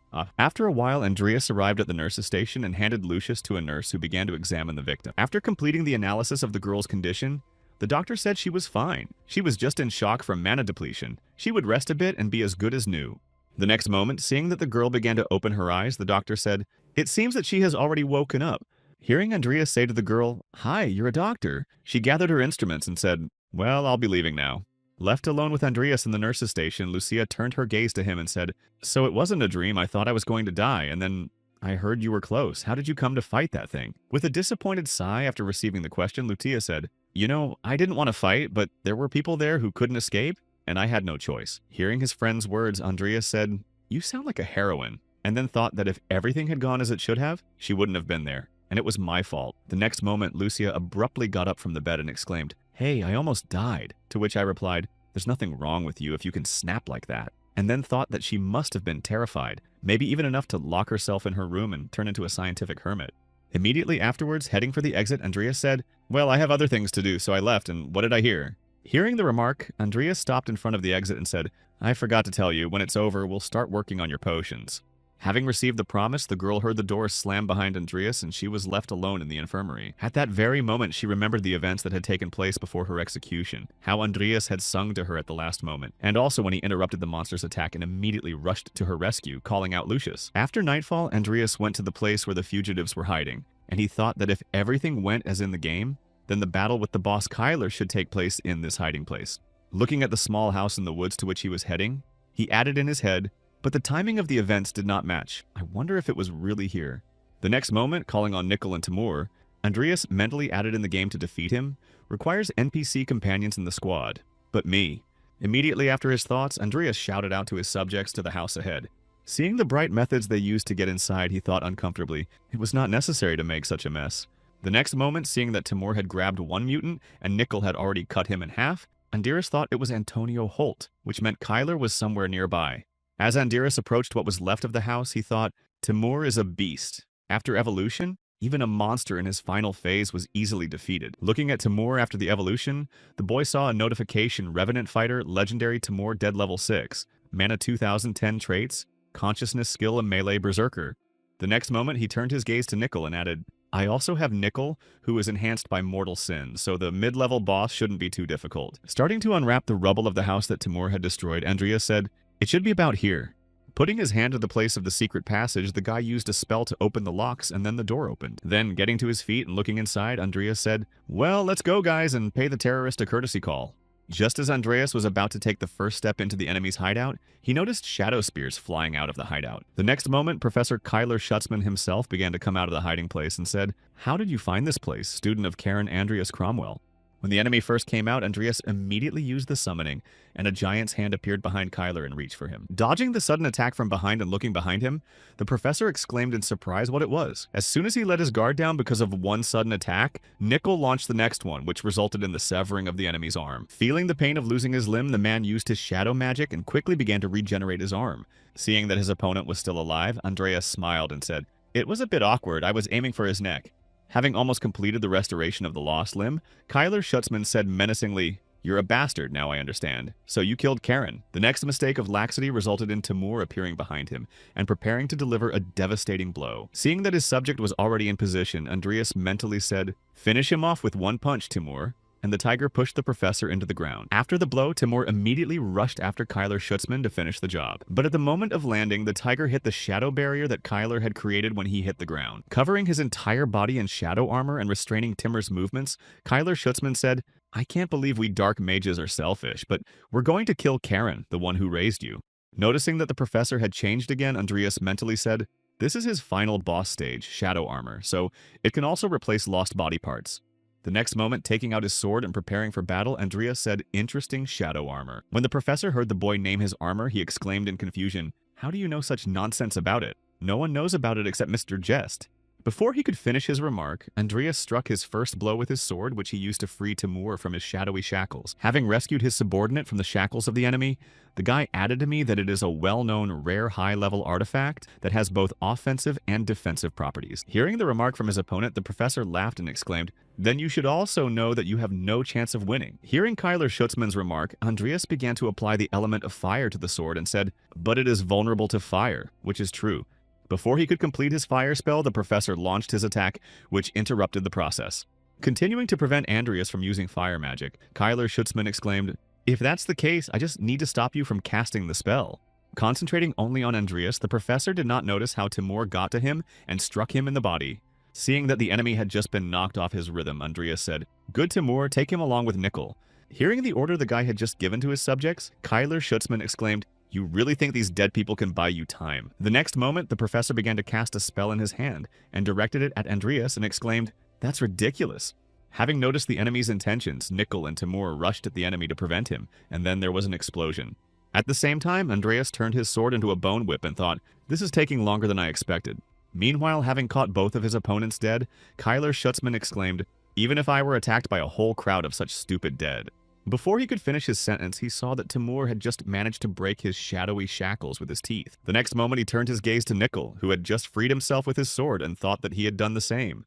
Seeing that his enemies had just been freed from his shackles, the professor exclaimed that somehow the dead were able to break through the shadow shackles, and then thought, "No way, that's absurd." Immediately after noticing that the two undead began to move towards him, Kyler Schutzman wondered what they were. Putting up his defense and taking the joint attack of the enemies, he wondered in his mind if they were the bodies from the congregation. Meanwhile, Andreas had already completed his spell and mentally recited the bone fusion magic. Kyler Schutzman, who was continuing to fight the dead, noticed Andreas's actions and looked at him, and when he saw him coming, he thought it was a whip. When Kyler Schutzman was caught by the bone whip, which Andreas used to tie him up, he exclaimed, "You said you were attacking with fire, but you're attacking with physical force." At the same moment, Timur and Nickel noticed that the leader had taken up the fight and immediately jumped back, after which the professor added, "Don't say it was just empty talk. You don't even know how to do anything." Listening to the mockery of his opponent, who laughed and added that this bad trick almost cost you your life, Andreas felt his nose bleed. However, it was all for a reason. Hearing the guy say the dice explosion and seeing the whip suddenly go up in flames, Kyler Schutzman shouted a double spell in confusion, followed by an explosion. Wiping the blood from his face after eliminating the enemy, Andreas said, "The strain on my body was higher than I expected." The next moment, after taking his subjects to the vault and looking at what was left of the professor, he added mentally, "I wouldn't say this new technique was a complete success, though, except for the body scattering in the wind because I overdid it with mana." Continuing to stand in the clearing in the middle of the forest, the guy added, "The congregation would not be able to ignore the death of someone as high-ranking as Kyler. For now, I should grab a few items from this base to cover my tracks and leave this place. Besides, the academy is all ears now, so I need to get back as soon as possible." At the same time pounding his fist on the table after hearing the report, Bart Alwyn asked for a repeat. Having received an instruction from his superior, the subject nervously said, "Yes, sir, 15 people, including 4 students of Milko."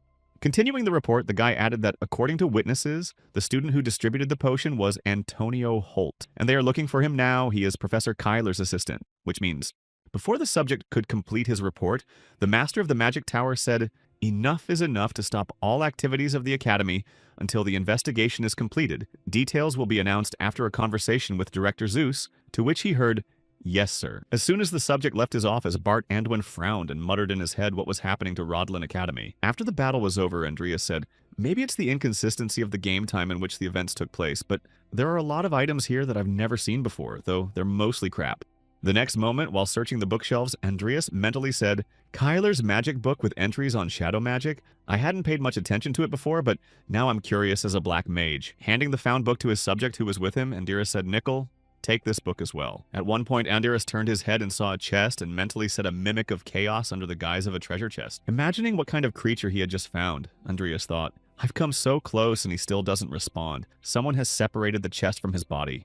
After thinking about it, he walked over to the mimic and opened it. Andreas added in his head, "Which means I can take the treasure without fighting the mimic unless Kyler took it."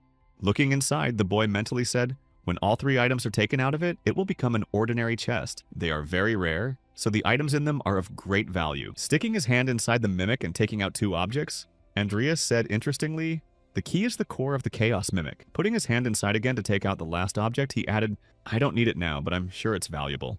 At one point, having felt the last object in the mimic and taken it out, the guy was surprised to think that it was a sword.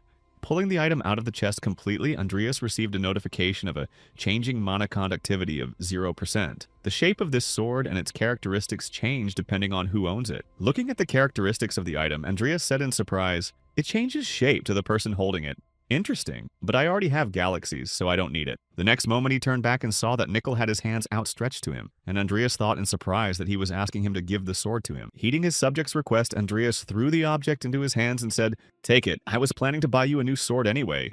As soon as the sword was in Nickel's hands, its appearance immediately changed and a message appeared. Changing sprout mana conductance, 150%, fendente speed, 200% damage, increase in fixed stance. The shape of this sword and its characteristics change depending on who wields it. Amazed at what had just happened before his eyes, Andreas mentally said, "Wow." Its shape and balance changed to match Nickel's, and it had additional characteristics worthy of a personalized artifact. Taking all the valuable items he had found in the basement, Andreas said, Okay, Nickel, you carry all this. Let's go back to the academy. 5 days after the events, when he arrived at the station and left the train, he heard Andreas calling out to him. Seeing Lucia arriving at the station, Andreas said, "You didn't have to meet me." And the girl replied, "Dad said to go play with you because he had an important guest unexpectedly." When he found out why Lucia was meeting him, Andreas said, "Let's go straight to your room and start working on your research. We need to get as much done as possible before the academy is closed." When she heard that Andreas had suggested that she get to work right away, she mockingly said that she needed to get as much done as possible. Immediately after pushing the guy, she added, "Come on, let's have some fun. Your charming younger friend will show you the city," and she heard we don't have much time.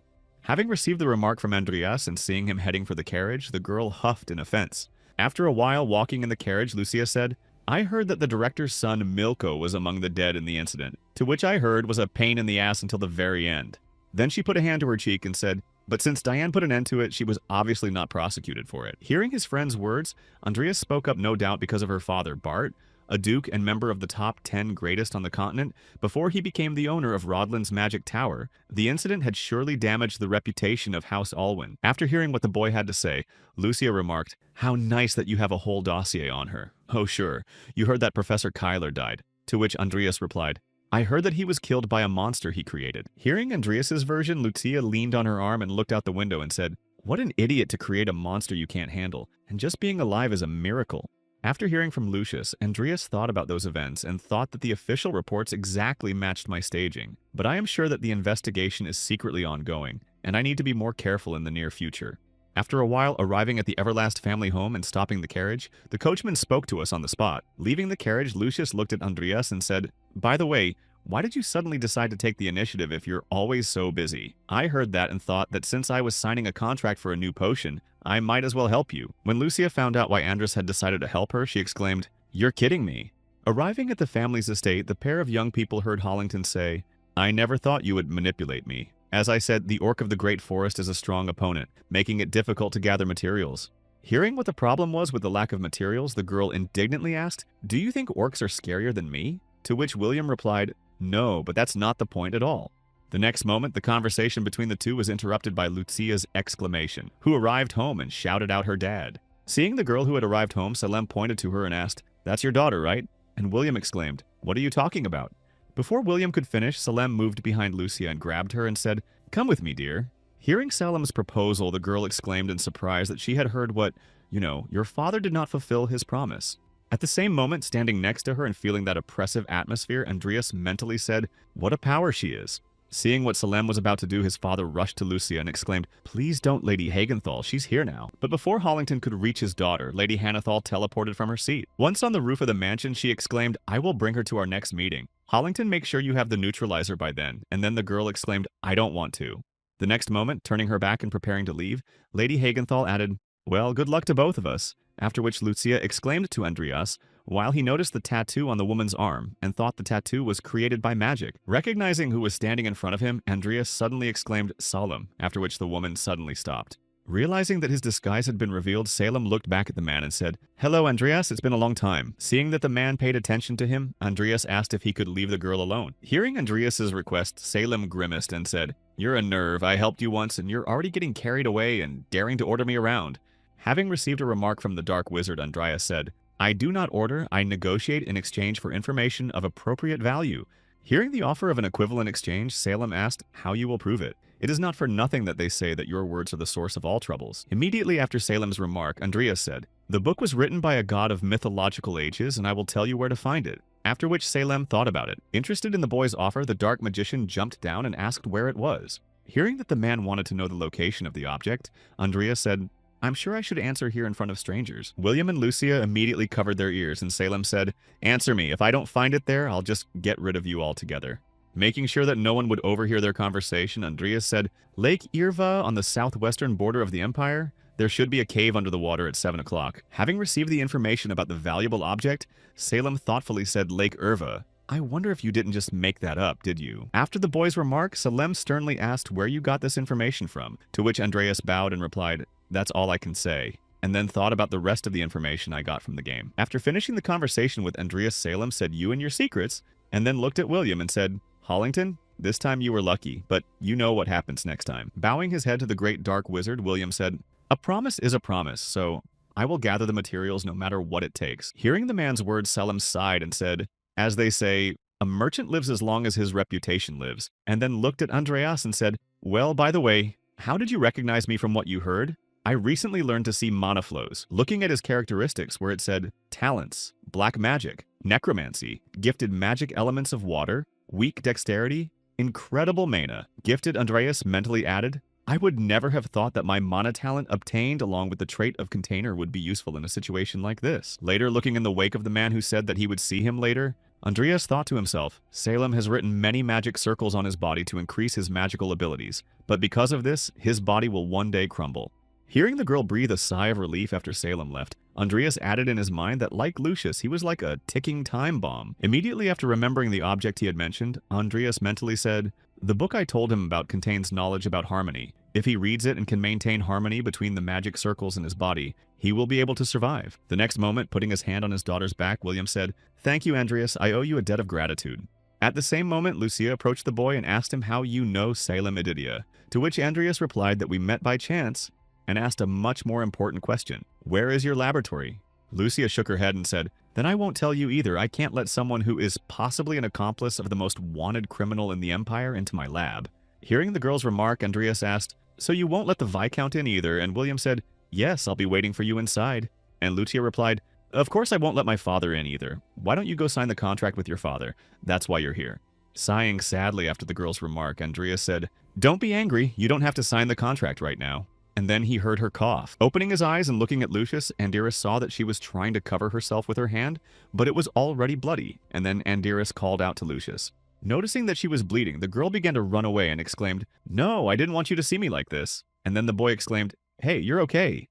Before she could run far, she fell off her feet and fainted, falling to the ground. Sitting at the table and conducting experiments, Lucius wrote down the number 1121 after each time the oxidation of the mucus of the frog's tongue plaque failed. Number 1122 failed, tried to add variety to the heating area due to the incorrect configuration. The first 3 attempts were unsuccessful. After Lucia tried almost all the necessary reagents, she was unable to solve the instability of the reagents. Perhaps a change of reagents is necessary. Experiment number 2735 failed. Experiment number 3160 failed. When she met with Andreas and received the new ingredients, she said, try using this Ubina root. It should help neutralize the Polak frog's mucus.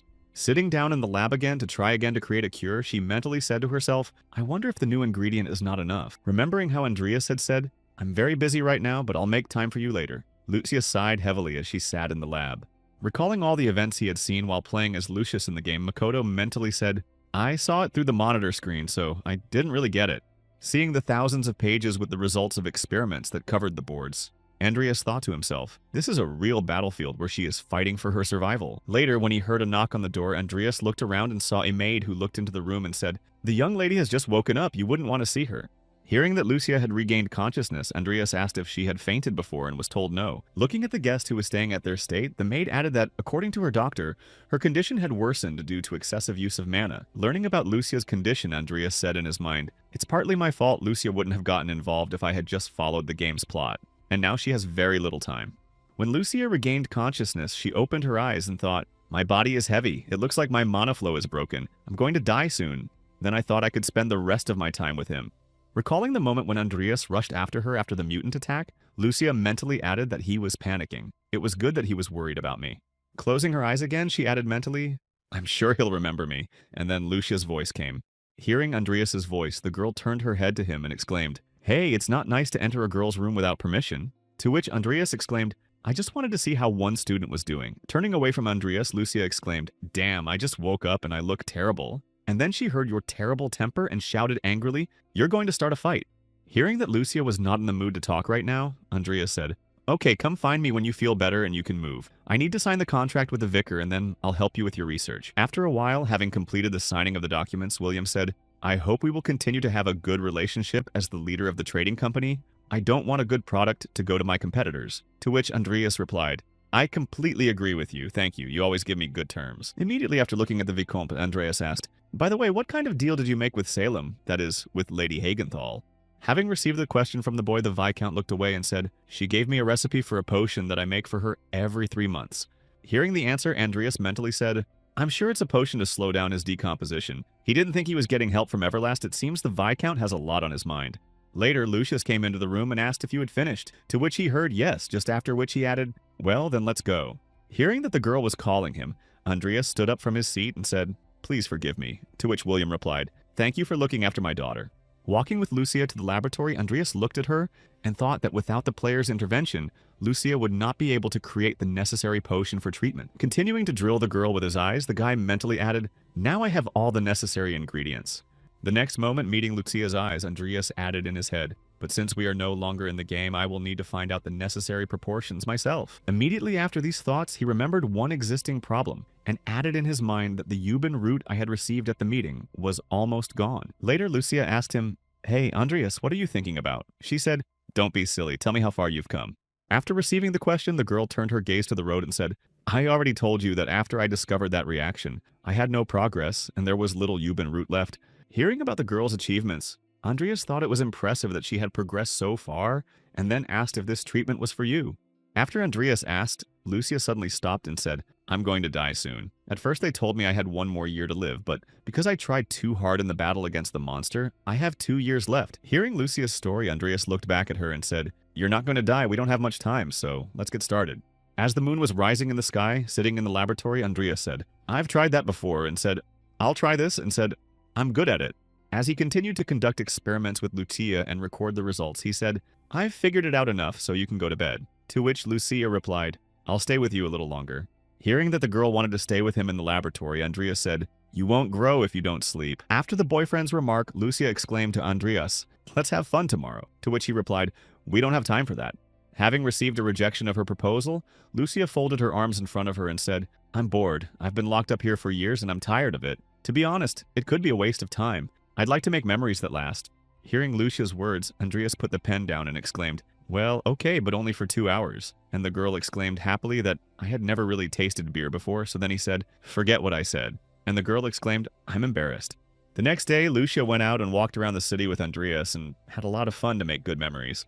In the evening, recalling all those moments and admiring Andreas, she thought to herself, tomorrow and the day after tomorrow, I wish I could live forever. 3 days later, after saying goodbye to the Everlast family members, Andreas said, I'm going to go now. To which Lucia said, you could come with me tomorrow. And William added, take care of yourself, Andreas. With one last look back and a wave goodbye, Andreas said, see you tomorrow at Lucius Academy. Continuing to stand and watch the boy walk off to the academy, Lucius thought to himself, I wish I had a little more time. These last few days have not been so bad. As he sat in his lab preparing potions, Andreas thought to himself, the academy has opened for obvious reasons. Kyler's lectures are no longer available, and that gives me more time to work in my lab. Sighing heavily after his research, Andreas took a break and opened the status window. Looking at his stats, he mentally added, I've been using black magic a lot lately, so I've been able to improve it. But my potion-making skills are still far from that, and I can't improve my talents yet. Leaning his head on his hand, Andreas tiredly added in his head, and we have a deadline of 2 places. I just have to find a new recipe to increase the chances of evolution. Immediately after recalling the moment from that day, Andreas mentally said, damn, I thought we had a lot of time. I put this off, and then all because I was trying to follow the game. The next moment I said, I'll have to look at other options for now. And I ordered the necessary ingredients while I was at Everlast's house, and then heard a knock at the door. Approaching the door and opening it, Andreas saw Belial Costello in front of him, who said, finally you opened the door. Seeing the guest who had arrived and hearing I didn't think I'd have to wait all afternoon, Andreas asked Dean Belial in surprise and then wondered why he was here. The next moment, the dean looked at the boy with a keen eye and asked Andreas, can you use black magic? Receiving the question from the professor, Andreas asked, what are you talking about? Only a psycho would use black magic in an academy. Hearing this remark from the student, Belial said, who knows, under his mask, Professor Kyler was a sensitive person. And besides, I don't think that everyone who uses black magic is a bad person. After hearing the professor's words, Andreas bowed his head and said, I'm busy, so I'm sorry if all I heard was your magic circle, Andreas. Again, drawing the student's attention to him, Belial added, I was impressed by your understanding of contradiction, so I thought you might use it. After all, black magic is based on contradictions. Continuing to stand on the threshold of the boy's room, the professor added, and I don't care if you are a black magician or not. The next moment, smiling at the student, Belial added, maybe it's even better, then you can show me something more interesting. Hearing the professor's remark, Andreas asked what you mean by that, and he replied, I'm thinking about giving you a private lesson. Trying to interest the boy in his proposal in every possible way, the professor added, if you accept my offer, you will soon become a wizard. Having received an interesting request, Andreas mentally said, This means that I will be able to create my own unique magic. If we compare them to swordsmen, they are equal to aura masters. The next moment, turning his gaze to the professor in front of him, Andreas mentally added, and Belian has the status of the youngest wizard in normal circumstances. I would not hesitate to agree. Continuing his thoughts, the guy added, however, it is too dangerous to get involved with this psychopath. The cure for Lucius is much more important now. And then he said, I am honored that you have made such a generous offer, but without listening to Adrias to the end, the professor said, so it turns out that you agree, then we will begin with the basics of elemental magic of fusion. The next moment, Belias left the room and added, I'll be back tomorrow at the same time. And Andreas shouted after him, no, I didn't mean it. Seeing how the professor, using spatial magic, simply disappeared, Andreas thought, damn, this asshole is doing whatever he wants. And now I was the focus of the problematic professor's attention. 6 weeks later, when he arrived at the lab, Andreas said, I brought a snack, let's take a break. Hearing this, Lucia looked around and asked what it was, and the boy replied, sandwiches. Seeing that Lucia was eating the sandwich with appetite, Andreas mentally said, she can definitely eat, I'm glad she has an appetite. Eating lunch with his friend in the lab? Andreas thought to himself, I couldn't get the ingredients for the potion even with the help of Everlast. I've been missing out on vapors and even trying different mixtures, but there's still a 51% chance of success. I'll be able to figure it out if I keep trying, but time is running out. Sitting at the dinner table, Lucia said earlier, when you left, I changed the formula a little bit, to which Andreas said, eat before you talk. Hearing the boy's remark, the girl sipped her sandwich and said, come here. I wanted to see if the toxins would be partially eliminated if the heated extract was used to mix the ingredients. Pointing to the results of her research, Lucia added, and after some calculations, the chance of success rose to 74%, just like that. The next moment, looking back at Andreas, the girl said, maybe we should try it at this rate, it might work. Hearing the girl's suggestion, Andreas said, no, we're almost out of ingredients at this rate. We won't have enough to save you, we'll have to find another formula with a better chance. After receiving another remark from her friend, the girl swallowed the last piece of the sandwich and said, I have a better idea. And what a great idea it was. Having finished chewing, Lucia pointed to her mouth and said, if I eat all the ingredients, they will mix themselves. To which Andreas replied that now is not the time for jokes. Hearing Andreas's remarks again, the girl mimicked him and said, this is no time for jokes. Immediately after her mockery, the girl heard Andreas say, I'm tired, I'm going home. And she froze. Seeing the boy leave the room and being left alone, Lucia tilted her head down and thought how stupid it is when you look at me so rudely. I start to get even more afraid. Later, after going outside and lying down on a bench, Andreas thought, I'm going crazy because she's acting like nothing is happening in this world. She won't be reborn if I fail. Think about it. Think about it. We need to go back to the beginning in the private laboratory. Sitting down at the table again and starting to conduct experiments, Andreas mentally said, at worst, I'll have to use Lucia's formula, which is 74%. Soon there was a knock at Andreas's lab and he asked without looking up from his work, who was there openly. Having received permission to enter, Diane looked inside and exclaimed, there you are, Andreas. Seeing who it was who came to see him, the boy asked Diane what was wrong, and Lucia said, catching her breath. After catching her breath and looking up at Andreas, the girl added frightenedly, she fell and coughed up blood. Arriving at the room where Lucia was lying, Diane said, I didn't know she was suffering from an incurable disease. I informed the Everlast estate just in case. Looking at his unconscious friend lying on the bed, Andreas mentally said to himself, they said she would be fine for a few more weeks, but now it's hard to believe what the doctors said. Then, turning his gaze to Andreas, Diane said, she's in a terrible condition. I'll ask my father to get the best team of doctors together to see what Diane has to say. Suddenly interrupted after Andreas said her name, the girl heard, I need to ask you a favor. After some time in the laboratory looking at the results, Diane said, you've done a great job. And then Andreas said, we're stuck here theoretically after the synthesis. There should be nothing left but a lethal dose of toxins. Looking at the records of the research, Diane asked, do you know at what point they appear? And she heard, no, we don't have the right proportions, so it's not clear. Having received the answer to her question, Diane noted that if we can turn the remaining toxins into water, it will be much easier. Hearing his friend's opinion, Andreas was shocked to think of turning it into water. Why didn't I think of it myself if we could turn the residues into water? The next moment, remembering the meeting with Professor Belial, who had said, let's start with the spontaneous magic of merging matter, Andreas mentally said it was too late to learn it. Immediately after turning his gaze to his friend, he exclaimed, Diane, you're going to use material fusion magic. And he heard a sort of, yeah. The next moment, realizing exactly what Andreas was getting at, the girl exclaimed, we can do it, let's get started right away. Subsequently, seeing the girl's deteriorating condition, the room was filled with shouts of, stop her bleeding, you idiot. Stabilize her mana first. Trying to improve Lucia's condition, the assistant shouted out, her mana is not returning to normal. The mana flow is stronger than we expected. Stabilize her at all costs. While the maid restrained the father, who was screaming in fear at Lucia, the doctor mentally said to himself, This last mana flare is bad. At the same moment, the door to the room opened and Andreas entered, breathing heavily and apologizing for his tardiness. Lucia woke up from her nap and saw Andreas standing next to her bed, and she was surprised to find herself thinking that she was an algae head. The next moment, she sat up and looked at her hand and added in her head, "But I feel better. My mana is calmer. I feel too good. I'm going to die soon." Then she turned her gaze back to Andreas, who was sitting next to her, and thoughtfully added in her head, "Since when is he here?" Immediately after accepting the fact that she was not alone, she smiled gently and said, "Well, I have a chance to say goodbye."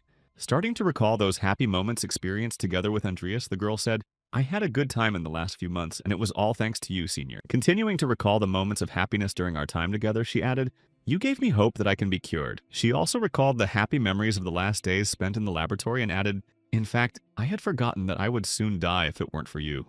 Clasping her hands to her chest and closing her eyes, Lucia added, "My heart would have died much faster than my body, and I would have just existed, but not lived." Continuing to look at the boy who was sitting in front of her bed, Lucia admired Andreas and added, "Thank you for everything and goodbye, older algae head." Looking with a smile at the boy who was sitting by her bed, she suddenly heard him say, "Well, where are you going?" Frightened and jumping back, the girl exclaimed in confusion, "You scared me." To which Andreas said, "You look better." Realizing that Andreas could have heard what she had just said, the girl exclaimed in confusion when you woke up, "Hearing you say that you were going to die soon," Lucia began to burn with shame. The next moment, she turned away from Andreas and said awkwardly, "Could you please leave? I want to be alone." To which he replied, "Of course you've held out until now. It must have been hard to live knowing you were going to die." Standing up from his seat, the guy added that the fact that you had survived all this was incredible in itself. Turning her head away and waiting for Andreas to leave her room, she heard, "I'm glad, but since I didn't have time to test you, I still have some doubts, so just in case, rest a few more days." Andreas said, "Well, I'll see you later." And Lucia quickly glanced at him and exclaimed. Hearing what Andreas had just told her, the girl, feeling tears welling up in her eyes, asked if I was going to die. Receiving this question, Andreas looked back at the girl and said with a smile, "Let's save the parting words for about 60 years. When Lucia learned that she had been cured, she burst into tears and exclaimed, "I really didn't want to die." Leaving the amnada of Lucia, who learned that Andreas was cured, I mentally said, "I tried my best in Belial's lessons as the youngest wizard." Recalling his results and efforts in his lessons, the boy mentally added, "But I don't think he appreciated them very much. But anyway, his lessons were a great help in my search for power." Time passed and the time for midterm exams came, and the leader appeared on stage in front of the students and shouted to everyone to get dressed, no matter if you are a knight or a mage. Among the crowd, Vivian noticed her friend and approached the boy and shouted out to Andreas, who looked back and said, "It's been a long time." Continuing to talk to the guy, Vivian asked him, "I heard that you cured Lucia's disease, is it true?" Andreas replied, "I only helped a little." Hearing that the rumors were true, the girl said, "So you've become Mr. Fairy for Lucia too?" Hearing the girl's words, Andreas smiled awkwardly and said, "Better call me Algae Head." And then everyone's attention turned to me. Having attracted the attention of all the students present, the professor added, "Now I will explain the whole essence of the exam." Standing in front of the giant building in which the exam would be held, the professor said that the grade would be determined by the number of floors passed. Raising her index finger, the woman added that traps and monsters were hidden on each floor, and the higher the floor, the more dangerous it was, and the exam process would be shown in real time. Hearing the conditions of the exam, Andreas mentally said, "Mordas Tower, a tower consisting of 30 floors built with magic by Mordas, the first leader of the House of Alwyn. Because of its incredible difficulty, no student has ever reached the final floor."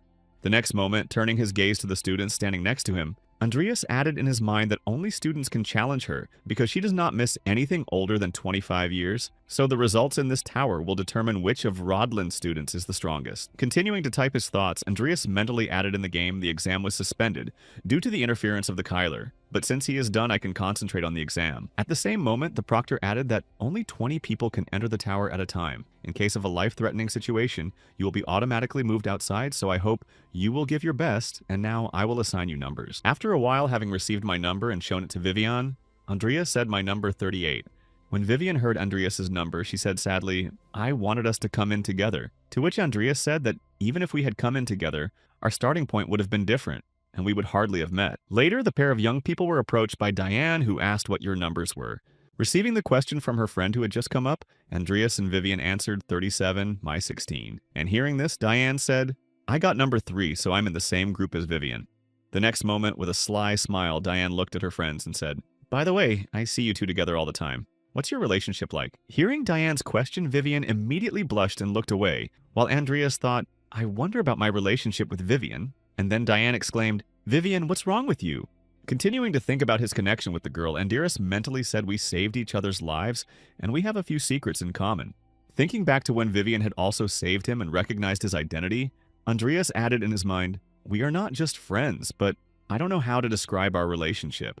The next moment, turning to Vivian, Andreas said, she is a friend I trust very much. When she heard who exactly Andreas thought Vivian was, Dian asked if he was serious and then thought, you think I'm going to believe you, keep playing dumb. Immediately after approaching Vivian, Dian asked, what do you think, Vivian? I think you are very suitable for each other. To which Andreas said, please stop it. It is very rude to impose your opinion on Vivian. Hearing Andreas's remark and Diane's remark, Vivian said in embarrassment that it was not true. Instantly, she stood up and walked away, not rudely. Seeing what had just happened in front of her eyes, Vivian said in shock in her head, this can't be a one-sided love. The next moment, when she heard Andreas say, I'm happy for you. Vivian has a good heart, so she won't be hurt by your stupid jokes. Vivian thought, who else is stupid? Realizing that Andreas had no idea what was going on, Diane bowed her head and said, listen, Vivian. Before she could finish, the numbers 1 through 20 were called to the tower. Hearing the announcement that had just been made by Professor Henrius, Diane said, you've been summoned. After hearing the message, Diane was about to go to the tower and said, I don't think this is the best time to talk. To which Andreas replied, I wish you luck, Diane. Hearing the words of support from her boyfriend, Diane raised her index finger and said, of course I won't lose this time either, so do your best. Hearing his friend's words, Andreas raised his hand higher and said, then you should go higher with the rest of us. I'm aiming for the top of the tower. After Andreas's loud statements, which attracted a lot of attention, the students took pity on him and began to talk to him about his confidence, as if he was not the one with the unique physique. Seeing the confident look on Andreas's face and thinking, I wonder if he's serious, Diane said, I'm looking forward to it. Standing in front of the portal of the entrance to the tower and hearing pass through your gate, Vivian said, this time I will prove that I am the strongest of all. Only then I will be able to become the Sword of Andreas. The highest floor reached in the history of the Academy is the 25th record set by Maximin Cronell. After graduation, he became known as a walking disaster and one of the strongest aura masters on the continent. Watching the screen on the examination tower, Andreas added in his head that even such a legendary personality as he was unable to reach the top after less than 10 minutes from the entrance to the tower. Seeing the notification on the screen, Diane Alwyn passed the first floor, Vivian Belkin passed the first floor. On the 4th day of midterms, the audience watched the progress of the students and exclaimed in amazement that only 4 days after a long and deadly battle, Diane Alwyn had managed to pull out a victory no one had reached this floor before since Maximian Cronell, the swordsman of the continent. Seeing that the fight was finally over, Diane joyfully exclaimed, I did it! I defeated the boss of the 20th floor! And then the obstacle was destroyed. Seeing these results, the spectators from the highest ranks exclaimed, wow, impressive Tower Master, congratulations! She is the first wizard in history to achieve such a result. Hearing the audience's surprise, Bart Alwyn looked around and said it was nothing compared to the original tower of the Imperial Palace. But Maximin's record was broken rather late. The next moment, the commentator exclaimed that she was not the only one who made history, as Vivian was fighting the boss of the 20th floor. As she struck the monster and slammed its head into the ground, Vivian mentally said, speed doesn't match size. Seeing that the enemy rose again, the girl remembered the moment of the battle with Terry and mentally said exactly what she had said that time. Immediately after preparing to finish off the boss on the floor, she added, I've been practicing every day since that incident. She struck the monster with a series of blows and the last one cut off its beak. Seeing that Vivian had just defeated the boss, the audience shouted, wow! And she walked to the 20th floor after Diana Alvin Vivian Belkin. Adjusting his monocle, the man said, the daughter of the Belkin family is incredible, to which a friend sitting next to him remarked, but her style is like a spirit of fury. Hearing the conversation between the men, Duchess Minas Morhaime remarked that people like her are called roses with thorns, but if she can tame her inner beast, she will be able to grow above the others. Sometime after the first group's test was completed, the commentator sighed heavily and exclaimed, the 21st floor is brutal. Unfortunately, both ladies are ending their journey here. As the girls left the trial tower, they heard cheers of, you are incredible 4th year proud Diane Vivian. After receiving a lot of praise from the other students, Diane looked back at Vivian and asked, you also made it to the 21st floor, congratulations. Hearing the congratulations from Diane, Vivian didn't even look at her friend and said, but I still went a little further than you, so I won. After hearing Vivian's remark, Diane said awkwardly, for that matter, I beat the boss of the 20th floor faster than I thought I did, but I still won. The next moment, Andreas approached the two girls and happily said, congratulations on making it to the 21st floor. After receiving Andreas's praise, Diane said to me awkwardly, I made it to the 21st floor even though I had said so much. Hearing his friend's words, Andreas nodded and smiled, noting that the floors above the 20th were on a completely different level. Not everyone could reach them. Having received a remark from the boyfriend, Diane was surprised to hear that you spoke as if you had already been there, and she said, Of course not. I was just reading the entries in the books. And then the next group of numbers from 21 to 40 was announced. Please line up in front of the tower. Hearing that he was already being called, Andreas looked up at the tower and said, okay, it's my turn. I need to get ready. Also hearing that it was time for Andreas to go, Diane said to him before the exam, I look forward to seeing you reach the top. Having received words of encouragement from Diane, Andreas got ready to leave and said, well, okay then, I will. After which Vivian exclaimed to Andreas and added awkwardly, try your best. Shaking his head after Vivian's words of support, Andreas said, yes, Vivian, and then thought it was funny that she was the cat person I wanted to avoid with all my might, but now she is the one I trust the most. Then he stepped through the portal and moved to the first floor of the tower and said in his head, let's go. When Andreas left them, Vivian remembered the moments before he left, how she went to the tower and mentally said, I confessed, and began to burn with shame. The first floor was completed in 12 minutes and 3 seconds. The third floor was completed in 1 hour and 3 minutes. The 8th floor was completed in 6 hours and 45 minutes. And the record for the 9th floor was 7 hours and 33 minutes. Taking a break and sitting down by the fire, Andreas roasted meat and said, I'm hungry, I'm going to rest here, and then opened the status window. Looking into the window of his skills, the boy mentally said, since my talent for black magic has evolved, it has turned into a talent for all black magic, not just necromancy, and thanks to the successful creation of a potion to heal Lucia, my talent for potions has also developed. The next moment, noticing the improvement in another skill, he added that thanks to Belial, another talent, elemental magic, had developed. Remembering the teacher who had taught him, Andreas thought, he was suspicious when I succeeded in something I hadn't done for hours, but at least this weirdo was helpful. Looking again at the status window where it said Elemental Magic Normal, there is a 74% chance of evolution. Do you want to evolve? Andreas said mentally at this rate, I will be able to gain enough experience after leaving the tower. I should concentrate on elemental magic. The next moment, looking into his bag of items and pulling out 2 bottles, Andreas said, only 2 potions left are not enough. Immediately after lying down on the ground after a delicious dinner, he added, and now it will be much harder to get a proper rest from the 10th floor. The second day after entering the 10th floor of the tower, an iron golem fighting against the boss, Andreas thought, well, now he will deactivate the shield and this will be my chance. Waiting for the moment when the boss started to attack with a laser, Andreas thought now as soon as the shield disappears, he starts to randomly attack and constantly change the location of the core between 4 points, 1 in his hands, 1 in his head, and 1 in his chest. As he prepared to launch his first attack, Andreas thought to check his right arm first and then launched a strike. Seeing that no result was achieved, he mentally said, no luck, I'll use the potion and be done with it quickly. Throwing 1 potion at the enemy's chest and head, Andreas thought that only his left hand was left. Approaching the monster and cutting off its left arm, the guy was finally able to defeat the 10th level boss. Then, stopping the fight and hiding his sword back in its sheath, he confidently said, let's see how high I go today. Following Andreas's battle, the commentator exclaimed 7 minutes in just 7 minutes. Andreas Cromwell not only broke Maximin's 8-minute record, but he also defeated the 10th floor Iron Golem in the fastest time in the history of the Academy. At the same time, watching Andreas's exam, the wizard said, this boy is incredible. Not only is he able to plan everything carefully, but he is equally skillful in implementing it. And his ability to use his powers and resources wisely, he acts as if he has already passed the tower. Returning his gaze to his grandfather who was sitting next to him, Bart heard what a smart and brave student he was, and if he continued in the same spirit, he could surpass Maximin's record. Hearing his colleague's remark, the Tower Master said, I'm not sure he'll go as far, but I can tell you that not only the most influential and wealthy people in the Empire are here, but also the ears and eyes of the Imperial Court. Mentioning the people who were also present at the event, Barthy added that after this event, the whole Empire would be watching Andreas Cromwell. On the 5th day of the exam, continuing to climb higher and higher on the floors, Andreas reached a Minotaur who was the boss of his level. After a while, after cutting off its head and stopping to rest, the boy mentally said that since there were no 26th and higher floors, it became more difficult. Heading for the door that would lead him to the top floor, Andreas added in his head, the 30th floor is the last one. I can't wait to meet the enemy on this floor. In the special room for students who had completed the exam, it sounded incredible that Andreas Cromwell had indeed reached the top floor. Also seeing that he managed to achieve what he promised, Diane said, wow, he really did it. He not only broke Maximin's record, but also reached the top. Hearing Vivian's remark, the girl next to him looked at the screen and said, Andreas, he's still so far away. Seeing that Vivian was heading somewhere, Diane looked back and exclaimed, Vivian, what are you doing training for? Because Andreas is going to win.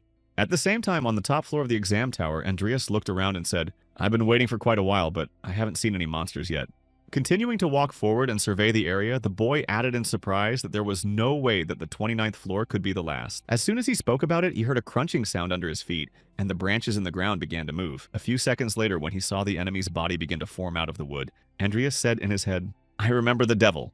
Soon after, the boss of the 30th floor, Gracile, appeared in front of the student who had reached the top of the tower. With a sly smile after meeting the last enemy of this test, Andreas said, "I'm curious about the battle with the boss."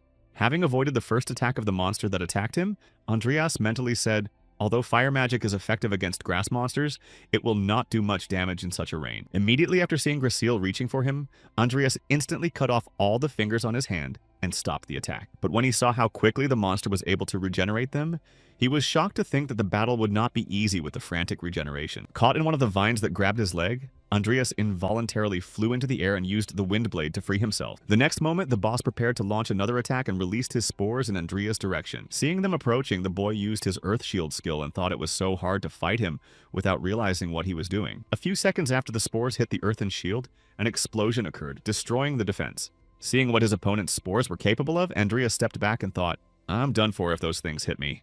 Continuing to simply avoid the enemy's attacks and study his behavior, Andreas mentally said, "If I show weakness, the roots will suddenly attack me from the ground." Breaking the distance and continuing to watch Gracile's further actions, Andreas mentally added a regenerating body on one side and a heavy spore attack on the other.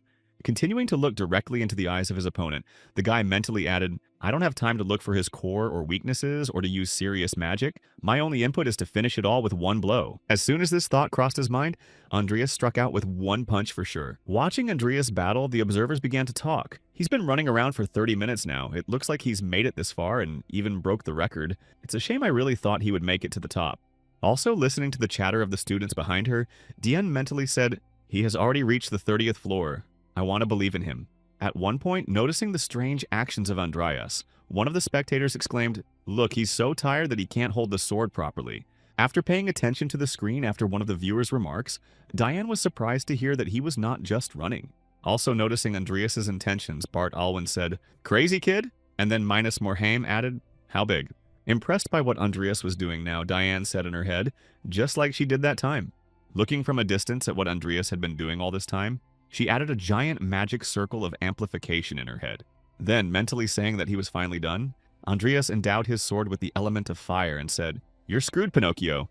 Having completed the creation of the magic circle, Andreas waited for a good opportunity when the enemy attacked and dodged to close. Jumping on Gracile's back, Andreas stuck his sword in his back and mentally set a wall of fire.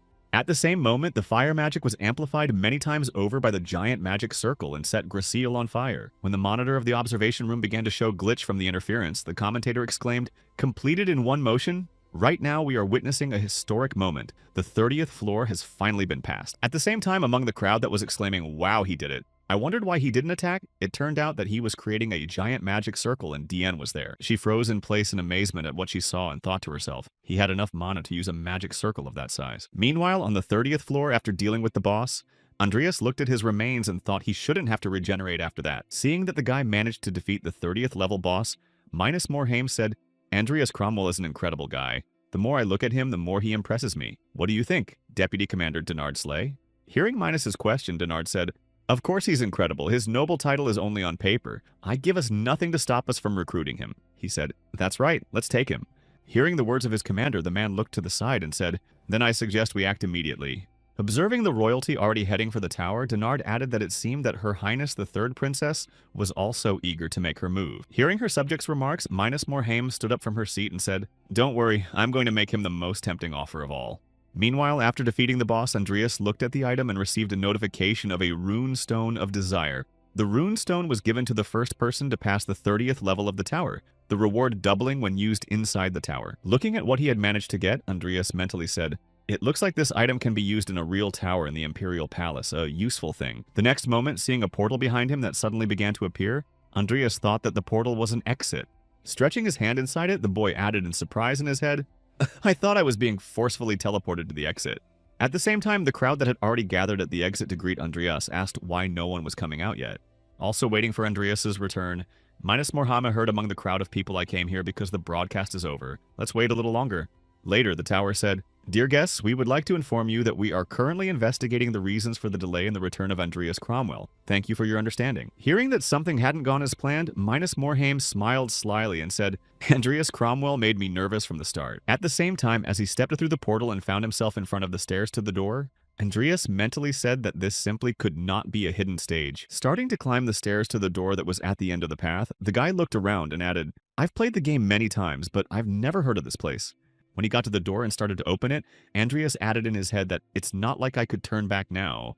As soon as the door opened, an incredible picture appeared in front of Andreas, and then he thought, oh my god, countless magic circles connected like chains creating a single magic? This is the base of the Madras Tower. Continuing to walk further and further, Andreas saw a magical blob in front of him that spoke to him. Congratulations on reaching the top of the tower, student Rodlin. Taking his true form, Madras added this hidden place where only the first person to pass the 30th floor of the tower can get to it, which is not visible from the outside due to the many layers of ancient protective magic. Listening to Madras' stories, Andreas thought it looked like a projection, but this incredible amount of mana that comes from this projection. Continuing to try to somehow get in touch with the guy who stood in front of him, Madras said, "I am glad to meet the first and last person I will meet. My name is Madras Alvin." When Andreas heard who was standing in front of him, he became nervous and thought, the first leader of the Alvin families? Although this is just a projection of a man who lived hundreds of years ago, he did not think that it would be Bart's ancestor. Without hearing a word from Andreas, Madras said thoughtfully, "But if you've made it here, I guess you're quite capable, deep down. I was hoping that one of my descendants would come here. Maybe they didn't inherit my talents in magic." Continuing to listen to Madras' conversation, Andreas thought, this projection likes to talk. And then he heard, "Anyway, in recognition of your abilities, I will reward you." Hearing what the projection had just said, Andreas suddenly became animated and asked, "Did you just say something about a reward?" Seeing that the boy had finally started to speak, Madras laughed and said, "You are honest with your desires, but it will not be free." Using a trick that took Andreas by surprise, Madras shouted, "I have one last test for you. Try to defeat me." Noticing the sudden attack and avoiding Madras' attack at the last moment, Andreas mentally said, "Damn, the old man used a sneaky trick." Seeing that Andreas had managed to avoid his trap, the projection exclaimed, "Now show us what you can do, young man, who will open a new era." Hearing his grandfather's exclamation, Andreas thought, though it is only a projection, I will have to fight the legendary magician, right? And then said, though I am not very gifted, when it comes to tricks, I have a few. Hearing his opponent's words, Madras burst into laughter and exclaimed, I'm very glad to hear that. After hearing his grandfather's cheers, Andreas thought to himself, well, since I can only fight, I need to calm down first. And compared to the real Madras, the projection should be weaker. Starting to approach the projection of Madras, Andreas added in his head, and he also said that this place is not visible from outside, so I have a chance to win. Following Andreas as he approached him closer and closer, Madras shouted a giant cyclone and launched 2 tornadoes at the boy. Noticing how Andreas managed to slip through the gap between the 2 natural disasters, the old man was amazed to think how brave he was to go through the gap. The next moment, after avoiding Madras' attack, Andreas used the Windblade skill and directed it at his grandfather's projection. Seeing the intentions of the boy who continued to approach him confidently, Madras exclaimed, I'm a pretty good swordsman, but it's not enough to defeat me. As soon as he said this, Andreas used his summoning skill, and Nickel appeared behind Madras. The great mage didn't even have time to react as his body was split into 2 parts, and when he found himself in the air, he thought he was dead. Divided into 2 parts, the projection prepared to continue the battle and exclaimed, You're a good one. You managed to surprise me. How about that? Before Madras could complete his attack, Timur, who had just emerged from the vault, helped to bring him down from the sky. But even so, the dust cloud that rose after the sorcerer's fall sounded impressive and full of surprises. Raising a giant tornado around himself to connect with another part of his body and forcing his enemies to retreat, Madras added, the use of magic and swordsmanship is already rare, but to think that an academy student is a master of dark magic. Later, when he saw Madras reappear unharmed in front of him and say, You made a mistake. I'm not a man, I'm a projection. Hearing this, Andreas gritted his teeth and thought, I knew it. I knew that ordinary blows would not work on him. Looking down at his opponent, the old man laughed loudly and added, Physical attacks are useless without a body. Continuing to dodge the attacks of the enemy who used wind spears and then the explosion, Andreas mentally said to the old man that he did not care. At one point, turning his attention to the clock hanging on the ceiling, Andreas mentally said, I thought something was definitely wrong with this clock. Only one of the 3 small ones was working. Stopping his flurry of attacks and huffing, the Madras projection said, You're running around like a rat. We'll never finish this, so let's get you some action. Summoning a thunderstorm and starting to attack the entire area with lightning, Madras shouted out a heartless thunder. Blocking the lightning attack with a magical barrier, Andreas held on with his last strength and shouted nickel to break the magic. After receiving instructions from his leader, the skeleton headed for the projection of his grandfather to stop constantly pressing with magic and distract him. Using spatial magic and moving behind Nikalu's back, Madras said something tasteless. As soon as the skeleton looked back in his direction, the projection pointed its hand at Nickel and said, Well, in that case, I'll just crush you with pure force.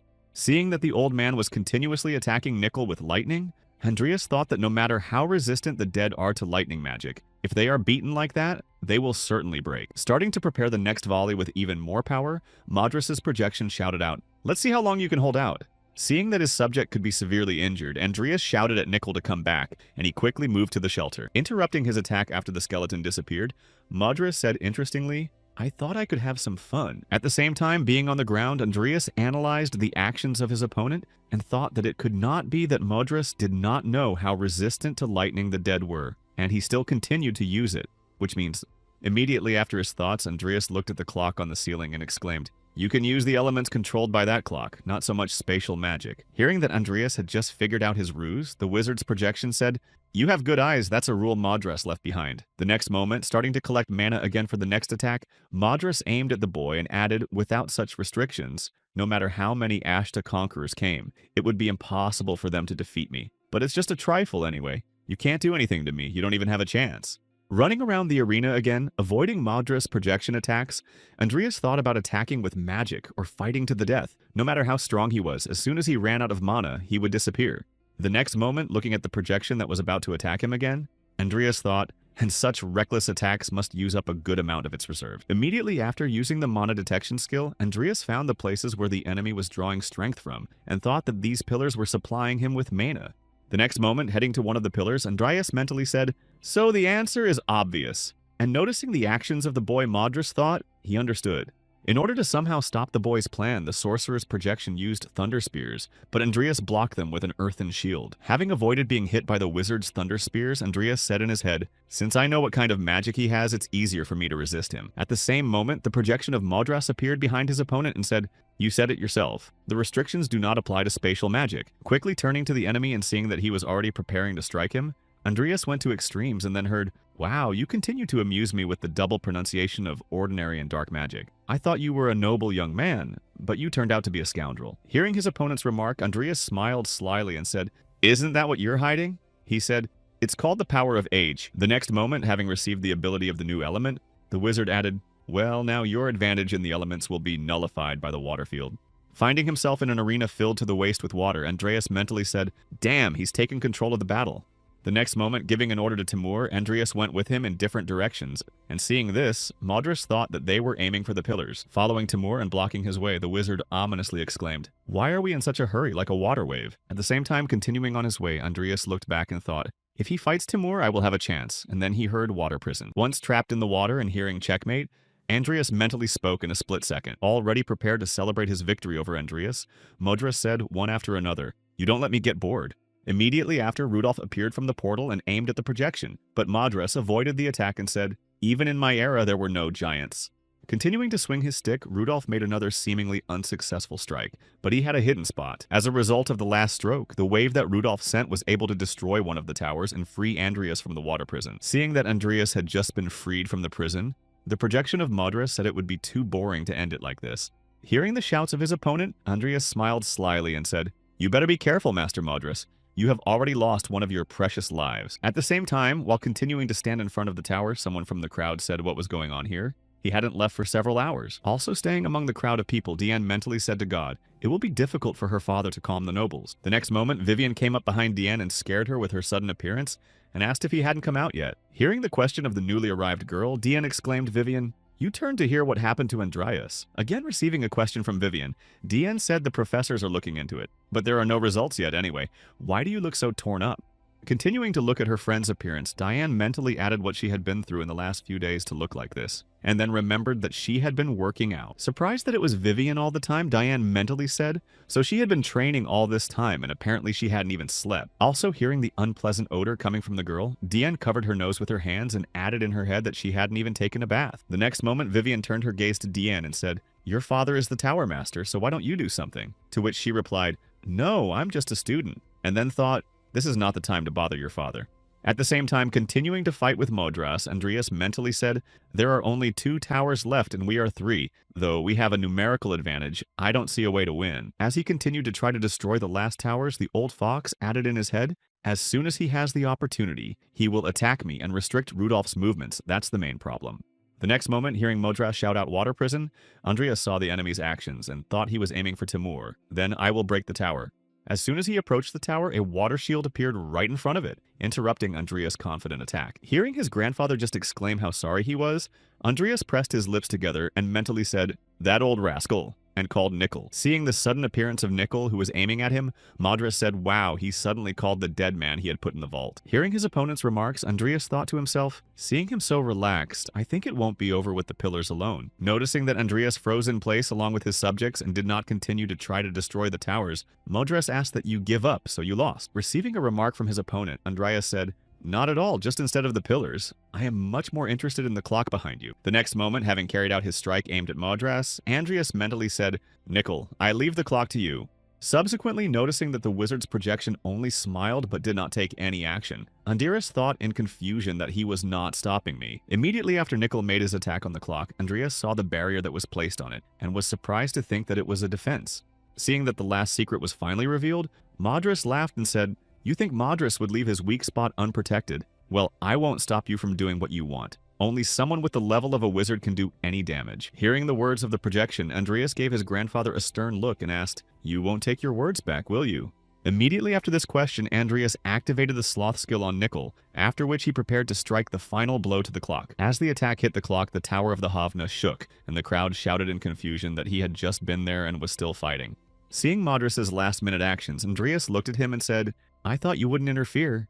Receiving the remark from the guy who had just almost destroyed the heart of the tower, Madras' projection mentally spoke this power just now. Immediately afterwards, the wizard reached out to Andreas and laughed, saying, "The tower is still needed to test future students. If you break the clock, the tower will collapse." Hearing what could happen, Andreas exclaimed in surprise, "But why? You would pass if you destroyed all the pillars, but I wondered what you would do when you discovered my trick." Going down to the ground and standing in front of the boy, Madras added, "I didn't think you would really have the strength to destroy the clock." To which Andreas exclaimed, "That would be a huge problem." Madras began to scratch his beard after the remark and said, "Well, your fighting style is too dangerous, but I didn't build this tower to kill students." Still angry with his grandfather for revealing the executioner's secret too late, Andreas gritted his teeth, thinking, if I had destroyed the tower, it would have been too late to cry.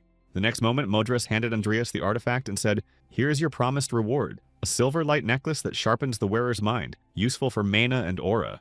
After learning more about the item, Andreas said, "Thank you very much," and then mentally added that it was an incredible item, but it would do. Before he could finish his thought, Madras looked at the dead and said how intriguing the cat was, a mythical creature that had reached the ideal in that life. Also drawing attention to Nickel, who was among Andreas's subjects, Madras added that even a dead man can use the power of a god. Continuing to express his emotions, the grandfather added, "Any of them would make me want to explore if I were alive here. But the most interesting thing here is your body." Looking at the image of the boy, the wizard added as if a creature from a distant era, or perhaps even something more dangerous and ancient, was inside your body.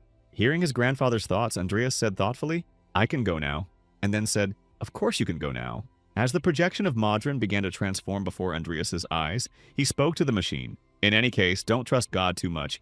Please direct this world in the right direction." Receiving the last words of the great wizard's projection, Andreas mentally said, although he was just a projection, he could understand everything. The next moment, seeing the notification of the achievement of the one who was recognized by Madras, Andreas exclaimed, "The Tower of Madras is past." As he got out of the tower, Andreas began to shout out as everyone began to shout out that he was real. He was Andreas Cromwell. Seeing a huge crowd of people in front of him, Andreas mentally said, "Reporters and big shots. Such a huge crowd."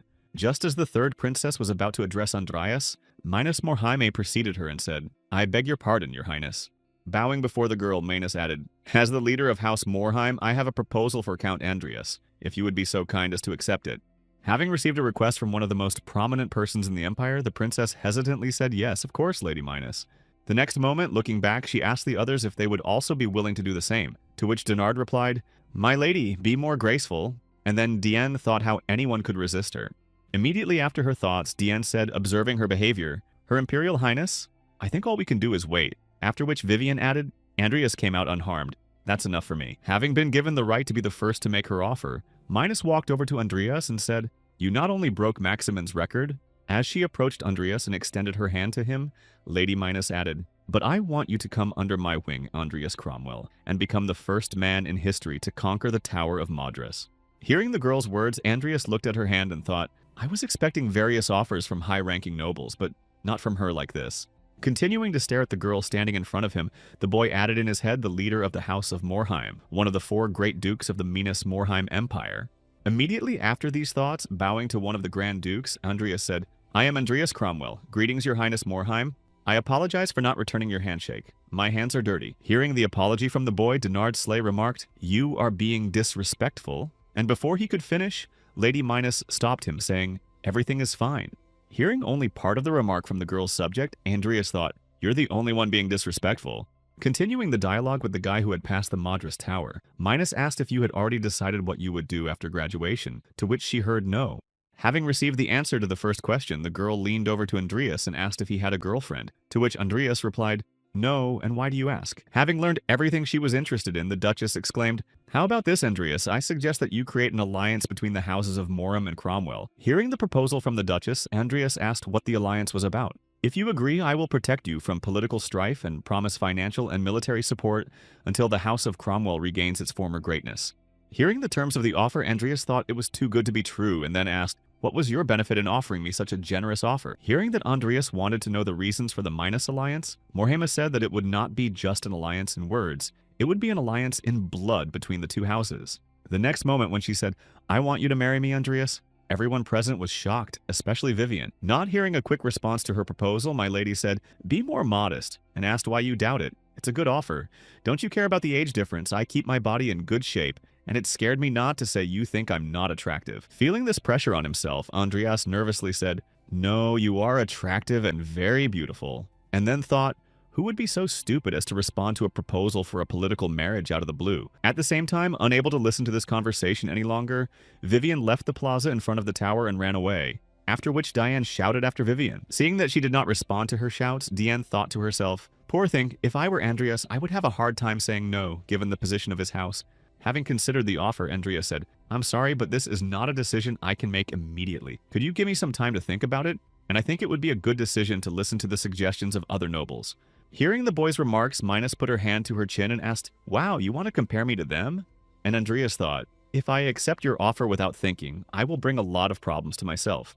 The next moment, having accepted Andreas's decision, Minos said, Well, if you want to do that, then so be it, and soon you will realize that you will not find a better offer than mine. Hearing that Minos had slowed down, Andreas said, I apologize if I have disrespected you, and was answered, I will forgive you if you will dine with me. Bowing to the Duchess, Andreas said thank you and then heard someone say Andreas Cromwell. He looked up to see a girl who put her hand to her chest and said, I am the third Imperial Princess, Michaela Rodlin, and I have a proposal for you. The next day at the Faculty of Knights, walking down the corridor, Andreas first heard an offer from the Grand Duchess, and then from a member of the Imperial family to be in a similar situation, and then the elder Andreas heard it.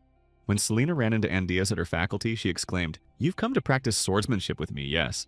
Immediately after bowing to the boy, she added, If you have time, you could practice with me, to which Andreas replied, Sorry, not today. I came to see Vivian. Hearing the reasons why Andreas had come to their faculty, Selena said, If you've come to see Vivian, she's been training non-stop since yesterday. Hurrying to the training ground where Vivian was, Andreas remembered what Selena had said and glanced at her out of the corner of his eye. But there was a very eerie atmosphere there, and Andreas thought to himself, what was going on? She was crazy, but why? At one point, he saw Vivian standing next to him on the training ground, and he thought to himself, her aura is perfectly clear, so she's not crazy. Stopping behind her and watching her practice, Andreas thought to himself, just when I thought I was even with her, she was one step ahead of me again.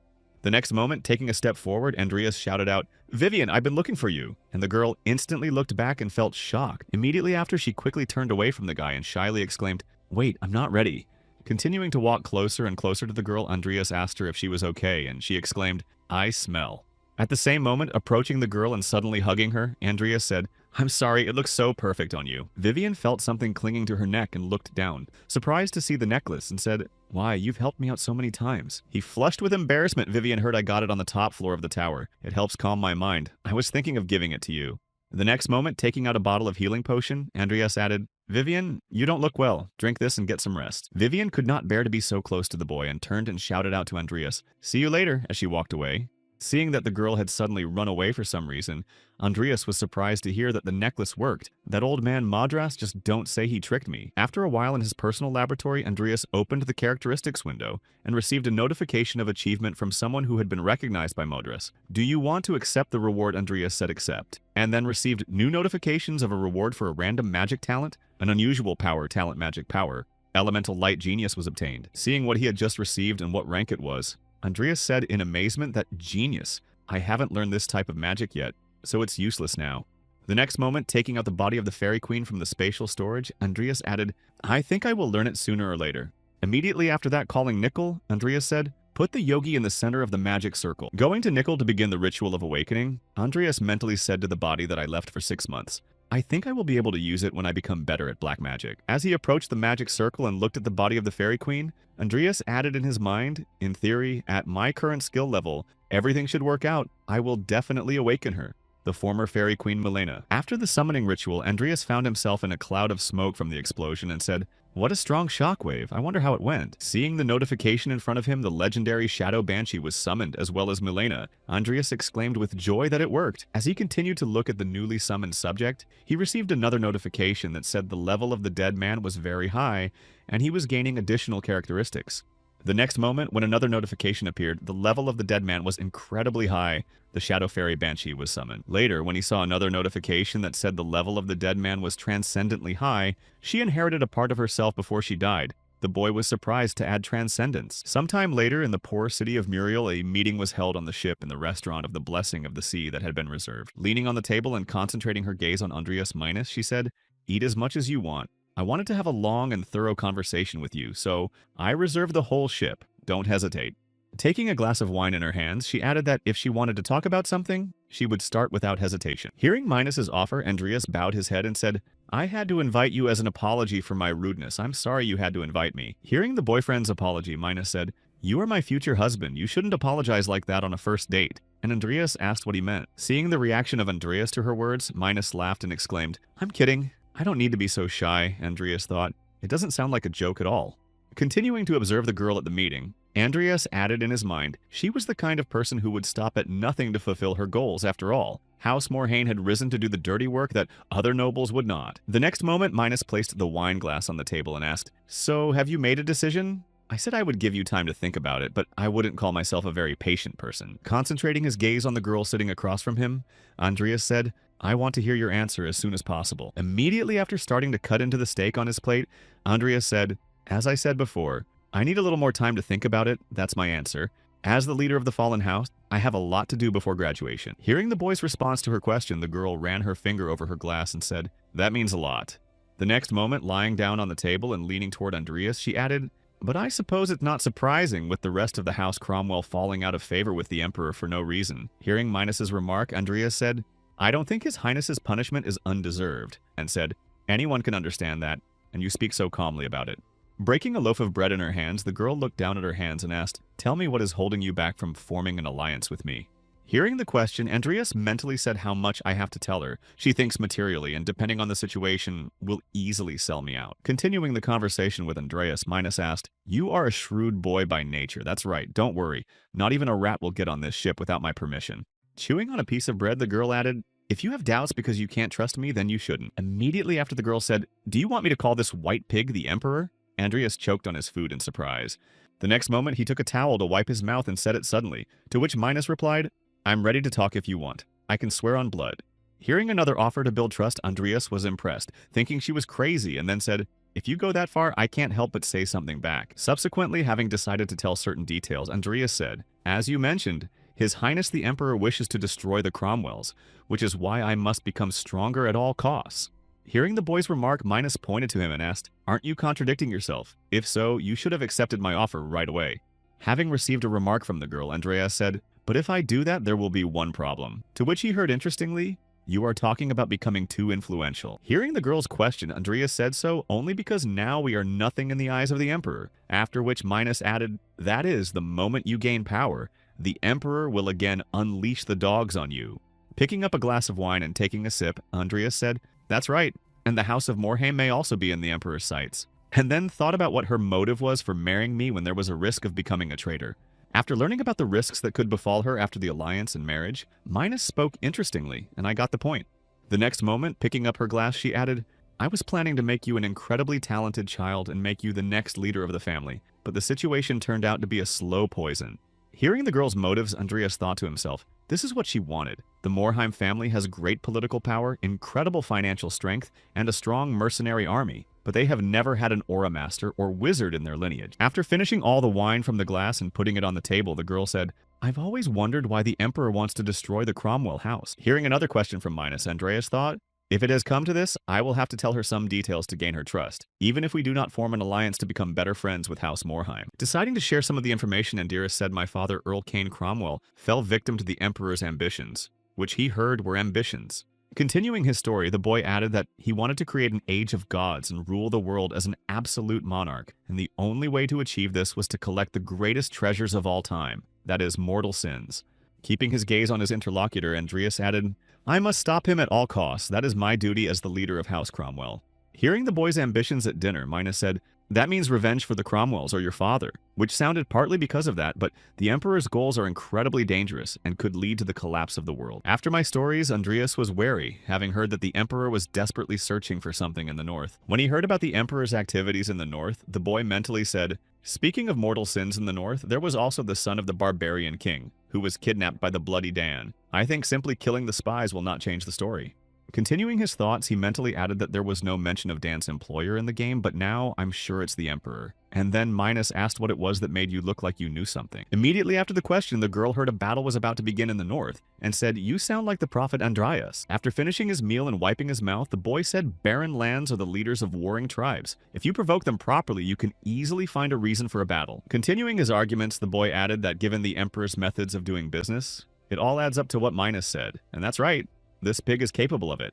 Immediately after the girl's remark, Andreas looked at Minos and said that as soon as this unexpected battle was over, the nobles and feudal lords who were not ready for it would panic. Andreas added that they would not be ready for the coming changes, but if they knew about everything in advance, they would be able to cope with the consequences of the battle.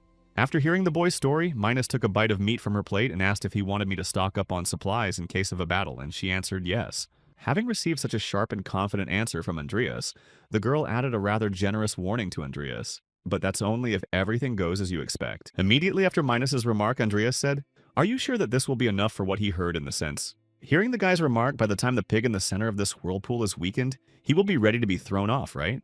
Meanwhile, in the Imperial Palace, the subject arrived at the Emperor and said, I greet His Highness the Emperor. Seeing that his subject had arrived, the Emperor sat on his throne and said, tell me what interesting story you have to tell this time.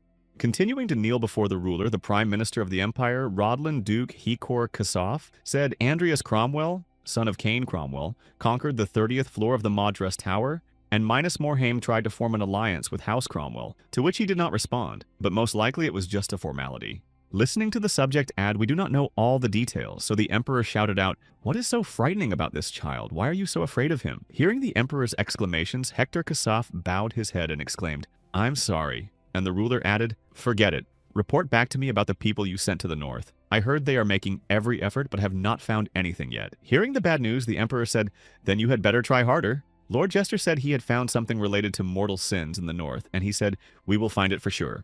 At the same time, in the north, Jester was traveling in his carriage and said that to get his wrath, he would have to fight the great leader. How problematic. The next moment, he heard his receiver ringing and he picked it up and heard Jester hadn't heard from him in a long time. Hearing the familiar voice from the receiver, the dark mage asked Luna, is that you? Hearing Luna's words, Jester asked who it was, and Luna answered, Andreas Cromwell. Luna was sure it was Andreas, and the guy said again. Immediately after the message of the culprit of the destruction of Jester's henchmen, the girl exclaimed, by the way, can Luna make Andreas her toy? Saying, well, then with your permission, and then climbing up to the deck, thought, soon the battle will begin. It will be great if I can follow the actions of the Emperor with the help of Minos. Leaving the ship booked for the meeting, Andreas added in his head, but at the same time, I need to become stronger at all costs with my developed talent for dark magic. Continuing to think, the boy remembered the books he had and thought, I'll concentrate on Morn and Kyler's books first, and then when the academy starts its vacation. Remembering another creature he wanted to add to his army, Andreas added in his head, it's time for the Red Dragon Krav Macha to join my collection. 1 week later, on his way to the station, Andreas heard the next train to the Kingdom of Grandis, leaving in 10 minutes. So please don't miss your train. Hearing this announcement, the guy started thinking, and according to the map received from Muriel's auction, the tomb of the dragon Krav Maha is located in the great forest of Bhayatra. Thinking about his way to the destination, Andreas mentally said, fortunately there is a train to the Kingdom of Grandis, and from there it is not far to the forest, and then on his own 2 feet or on horseback. As he approached the station and thought that the forest was a completely foreign land where mistakes were not allowed, because the laws of the Empire did not work there, he hoped everything would be under control. He felt someone poke him in the back. Looking behind him and seeing his friend there, Andreas was surprised to hear Vivian say hello. Surprised to see her in such a place, Andreas said, "Congratulations, you also decided to travel," to which he heard I was returning home. When he found out where the girl was going, Andreas asked her why she was going home so suddenly, and heard my father tell me to come back. Hearing the reason why Vivian was leaving, Andreas asked if you would be okay. I thought you were not very happy to be there. And he replied, "I don't want to go and would prefer to spend this time with you." When he heard about Vivian's preferences, Andreas asked in surprise what was wrong with me and then added in his mind what I should do.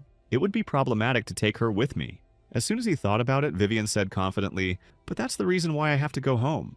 Realizing the girl's intentions, Andreas bowed his head and said, "Oh, well, have a nice trip, Vivian," and then thought, even she doesn't want to always depend on Mr. Fairy. The next moment, hearing the girl say, "Well, I have to go now, but I'll see you after the holidays," Andreas replied, "Take care of yourself," and then thought, Vivian seems to be able to take care of herself. After some time in the city of the fortress of the Kingdom of Grandis, walking down the streets, Andreas thought, "This is the first time I've been here in real life, but I still feel so nostalgic. Maybe because in the game I often came here wondering why there was such a commotion."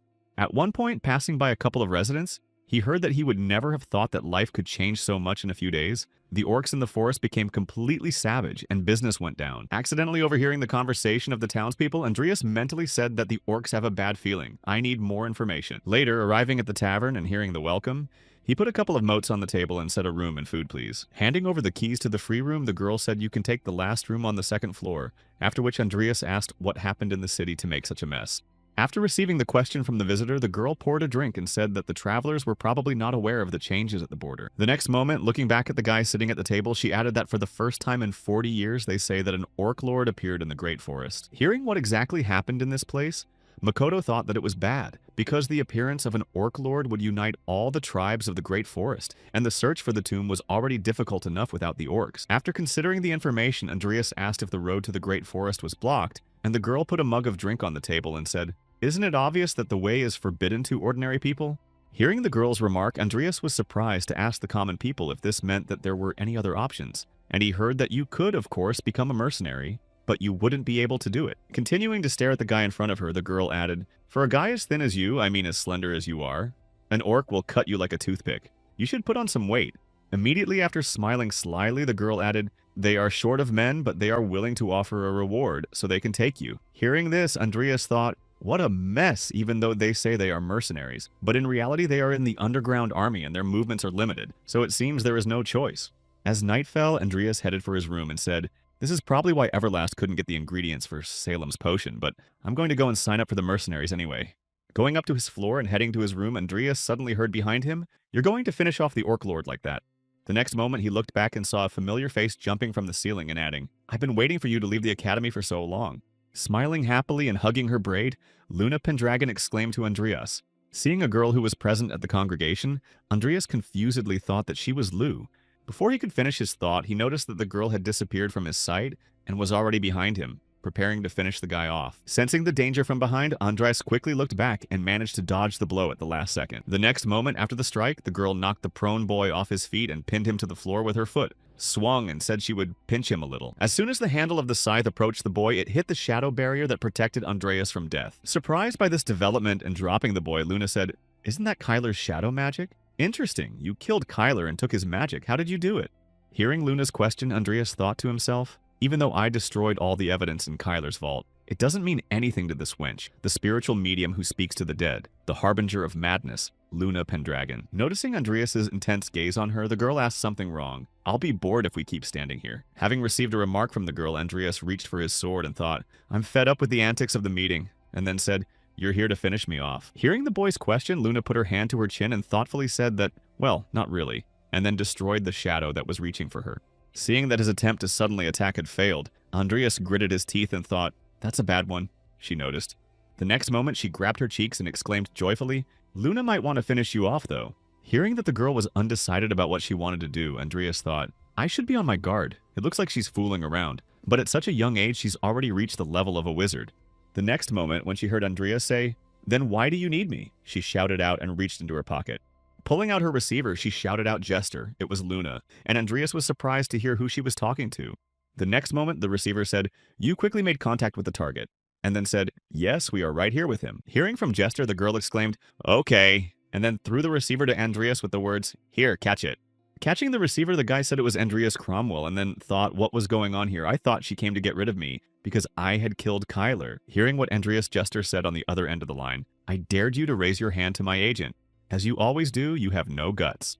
Andreas, feeling irritated, thought it was funny coming from someone who had tried to kill me and then said, I'm sorry, my teacher has passed away, so I didn't know Mr. Kyler was your man. Hearing Jester's apology, he huffed and said, you're a good man, but that doesn't relieve you of your responsibility. Andreas thought, I guess they call people like that annoying, and I want to hit him, but right now I'd rather avoid confronting him. The next moment, thinking I'll play the fool with him, Andreas said, I don't want to admit my guilt, but since it was partly my fault, I want to apologize for the incident with the lazy page. I was just trying to survive, and this time I didn't even know it would happen like this. After receiving the apology from the boy, Jester said, since you admitted your mistake, I'll let you off this time. Continuing to stand by the window in his hiding place, the Dark Wizard added, however, I would not say that I actually forgave you, but as the leader of the assembly, I must put his interests above my own. Having listened to all the statements of the interlocutor, Andreas wondered what he was trying to say. While Luna was already warming her ears at the receiver, Jester said that in any case, we need someone who can supply us with information about the development of the Heartland. But for various reasons, I'm not able to prepare such a person. Hearing that I have a proposal for you, Andreas was shocked and thought that he was already beating around the bush, and in the end wanted to get me in his clutches. And then he asked Andreas Cromwell to become a member of the meeting. Having received the offer from Jester, Andreas said, I accept your offer, and if so, we have no reason to fight anymore. I return this to you. Seeing the strange expression on the girl's face, who could barely contain her emotions, Andreas wondered what was wrong with her. As soon as he thought about it, Luna threw her arms around him and shouted, Hooray! Luna is so happy. Continuing to cling tightly to Andreas, the girl added, for the first time in the meeting, my age appeared. And Andreas thought, you tried to kill me a minute ago.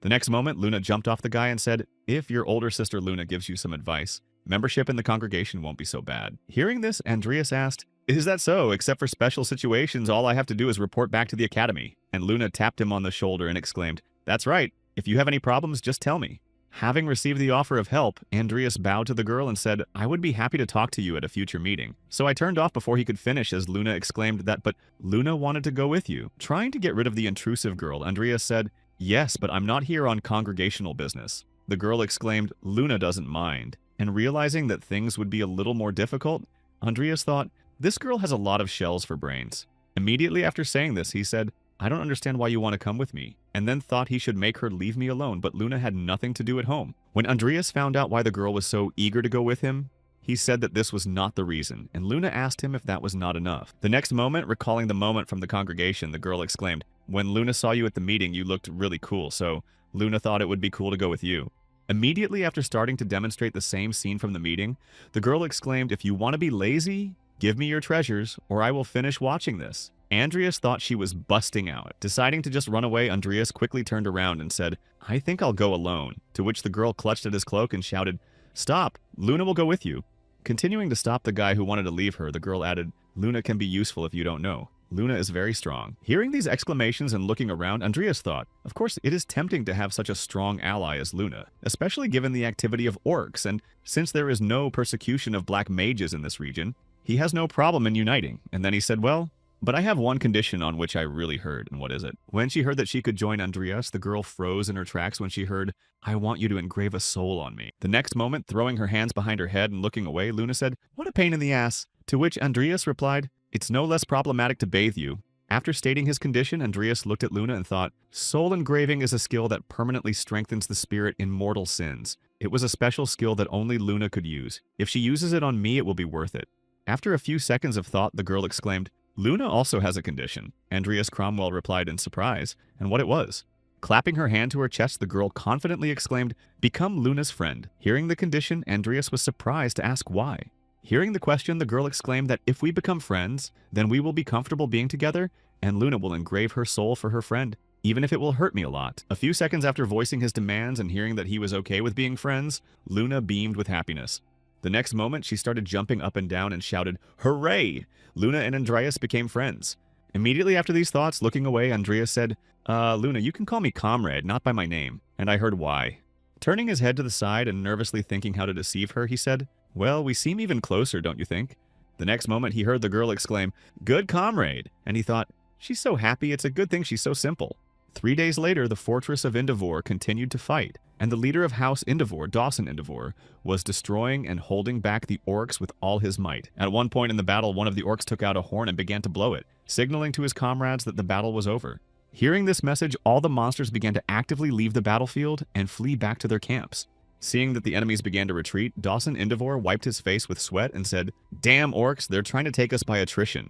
At the same moment, a subject arrived behind the man and exclaimed, "Sir, reinforcements from Pyatra have arrived." Hearing the good news, Dawson Indivore looked back at his subject and heaved a sigh of relief and asked the good news how many troops they had sent, to which only 2 people answered.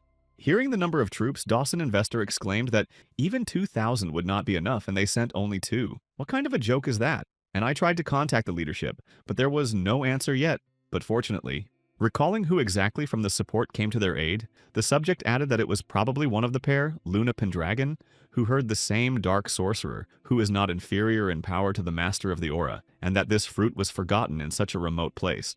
After receiving a question from his superior, the subject said, "I can't know," after which Dawson Indivore said how sorry it would be better if it was a necromancer. After learning about one of the helpers, Dawson Indivore asked what about the other, and was told that he was a traveling mercenary named Barry Sanders. Hearing the name of the other person from the arrived reinforcements, Dawson Indivore put his hand to his chin and said thoughtfully, "I've never heard of him. Well, prepare for dinner. I'll meet them in person." As evening fell, Andreas overheard Barry Sanders on his way to Dawson's fortress and replied, "Yes, there's no problem with my identity, but if rumors spread that the noble of the empire is a dark wizard, after that," Luna asked, "So you'll wear that lame mask?" And the boy replied, "It's better to be safe than sorry." Arriving at the door of the room where the reception was to be held, Andreas said, "Well, let's go," to which Luna replied how interesting it was. Entering the meeting room with the Lord, Luna exclaimed, "Yahoo, we have arrived to finish off the Orc Lord," after which Andreas added, "My name is Barry Sanders," greeting his lordship, Lord Indivore. Seeing the guests in front of him, the man said, "I am Dawson Indivore. First, I would like to thank you for coming. If you prove yourself well, I will report to the king, and you will be richly rewarded." After his master's words, the subject standing next to him said, "Welcome, I am Filian Indivore." And then Dawson Indivore said, "Please sit down." Taking his seat next to the lord of the land, Andreas asked if I could learn about the situation on the battlefield. Receiving the question from his guest, Dawson Indivore said, "Frankly speaking, it's hopeless. As you know, we don't even have enough men to hold them off, let alone mount a counterattack. If the Orc Lord and his warlords who are doing nothing now join the battle, it will be the end of our fortress." Hearing that without the support of the kingdom it was only a matter of time, Andreas said the situation was even worse than I had anticipated. Immediately after the guest's remark, Dawson Indivore said it's not the worst thing yet. The Orc Lord leader of the enemy forces, the Orc Lord master of aura. Hearing who exactly posed the biggest threat, Luna looked up from her food and exclaimed in a cheerful voice. Hearing the girl's exclamations, who added, "Luna will take care of the Orc Lord," Andreas looked at her and thought, "Aura Master, can Luna handle him if I help her? We can do it, but that won't end the battle." Continuing to enjoy the delicious dinner, the girl happily added, "But first Luna will finish this meat," and hearing this, Andreas mentally added that her unpredictable nature was also an unstable factor. At one point, a soldier ran into the room with the guests and shouted, "Sir, urgent news?" And Filian Underworld shouted out what was the report. Having received instructions from the senior soldier, he breathed heavily and exclaimed, "Right now, the Orc Lord appeared outside the walls." After a while, having arrived at the walls of the Dawson Fortress, Indivore said what they were up to, left their troops behind, and came here. In any case, do not lose your vigilance. Seeing the leadership of the opponent's forces in front of him, the Orc Lord exclaimed, "Listen to me carefully, people. All these attacks before were to make my soldiers feel what the battlefield is like." After some confused shouts that the Orc Lord was speaking in human terms, "But now they are ready. Tomorrow at dawn we will launch a large-scale attack at that moment." Closing his ears, Luna shouted, "Luna's ears are about to explode." Covering his ears because of the loud shout of the Orc Lord, one of the soldiers spoke. "After depleting our forces, they decided to end us."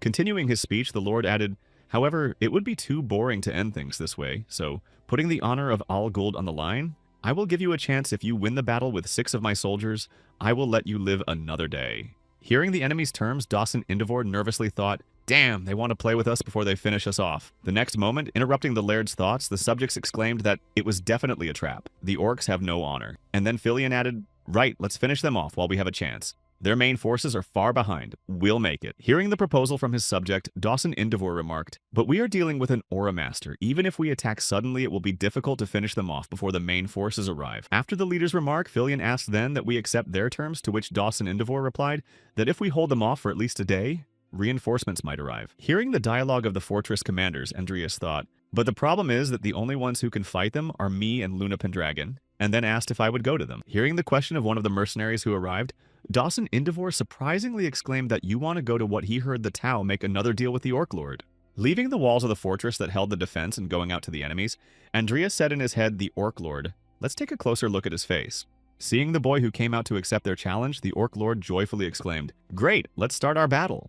At the same time, Dawson Indivore gritted his teeth and said, a winner-take-all battle is an advantage for us given our lack of skilled fighters, but it also means he will have to fight until he loses, after which Filion asked what he was thinking, wanting to die for the sake of Fortress Indivore. At the same time, the Orc commander was ordered to join the battle and rush to Andreas, but their fight did not last very long. In the first seconds of the battle, having cut off the head of the attacking opponent, Andreas hid his sword back in its sheath and shouted the next one. Later, after the first leader, others began to fight one by one, but none of them could defeat Andreas and the monster failed once again. When almost all of the Orc commanders were killed, the last remaining rival entered the battle. Seeing the Orc woman in front of him who pointed her weapon at him, Andreas asked, so you're the last one, right? Immediately after the question was spoken, the rival rushed at the guy to try to overcome him and crossed her weapons. At the same time, being on the wall of the fortress to the joyful shouts of Luna, Dawson Indivore was surprised to see such a strong man. After the exclamation of his commander, Filion asked who he was, who so easily defeated the Orc leaders and they are equal in strength to the captain of the Knights of Men. To Dawson Indivore replied, indeed, and I am sure that these leaders are among the strongest users of aura. Continuing to follow the boys' battle against the enemy leaders, Dawson Investor added, Barry Sanders, is he a master of aura? To which I don't think so, but nevertheless for a man his power to remain unknown is impressive. After some time of the fight, having struck the decisive blow and pierced the enemy through, Andres said, that's it. Seeing that the battle with the enemies was over, one of the soldiers said to all 6 leaders in private, incredibly. Meanwhile, having dealt with all 6 leaders, Andreas heard a loud laugh and then looked up to see the Orc Lord above him, who exclaimed, you surprised me. That was a great battle. You are a worthy warrior. Tell me your name. Hearing the request from the Orc Lord, Andreas, feeling the strong pressure from the monster, thought he was stronger than I thought. And then Barry Sanders spoke. Having learned the name of the man who defeated 6 of his warriors, the Orc Lord threw his sword into the ground and said, my fearless orcs, remember the name of this brave human warrior, Barry Sanders. He gave our warriors a worthy death and eternal peace. Holding his hand ready for his sword, Andreas mentally said, I was scared when he suddenly swung his sword and dropped it into the ground, but he seems to be smarter than I thought. I don't think he's attacking me for revenge after all. The next moment, the Orc Lord turned to the boy and said, as I promised, I grant you a 1-day reprieve. We also need time to honor our fallen comrades. Walking towards his subjects, the Orc Lord raised his hand and said, I hope you will prepare to die with dignity during this time. At the same time, standing behind and simply watching his opponent's back, Andreas mentally said, anyone who does not have an aura would instantly fall from his martial spirit alone. I have experienced the effect of an aura master on the battlefield. Continuing to stare at the enemy who was getting farther away with each passing second, Andreas added in his head that if I wanted to defeat him, I would have to wait for the right moment. After a while in the barracks discussing the plan of action, Filion exclaimed, Sir, I can't stand it. Why haven't they sent us reinforcements yet? I can only think of Grandis abandoning us. And another commander added, we put our lives on the line to protect the border and they treat us like this, it's too much. After listening to the discontent of his subjects, Dawson Indivore exclaimed, I will not tolerate insults to our kingdom. Looking at his subjects, the man added that, regardless of the circumstances, our mission remains the same. Protecting the people of Indivore and the kingdom from the threat from the Great Forest is what we need to focus on. The next moment, turning his gaze to the mercenary Dawson, Indivore said, Barry Sanders, I'm sorry you risked your life to buy us time, but it was in vain. After receiving the apology from the garrison leader, Andreas thought what a great commander he was, even against superior forces. He could unite people and keep morale high. And despite the terrible treatment of the Grandis Kingdom, his loyalty was a waste of talent. Immediately after his thoughts, Andreas bowed to Dawson Indivore and said, it's all right. In battle, things often happen that are unexpected, but at least we have time to discuss a plan of action, so it was worth it. Thank you for understanding. It pains me to ask, but could you do me a favor in tomorrow's battle? Of course. Continuing to dialogue with the commanders, Dawson Indivore said, we've lost a lot of men at the captain level due to the Orcs' guerrilla strategy, which is why I want to concentrate all our forces at the western gate, where we can fight them directly. Modeling the approximate situation of the battle, the garrison leader added that the northern gate will be barely defended, which is a likely target of surprise attacks by Orc leaders. Ordinary soldiers are no match for them. Hearing about the existing problem, Andreas said, I understand. Please leave the north gate to me. And then Luna exclaimed, Luna also wants to have fun. Hearing the girl's mood, Dillian thought that it was a good idea to have fun, and then a friend who was standing next to him added that she was a little strange, but that was it.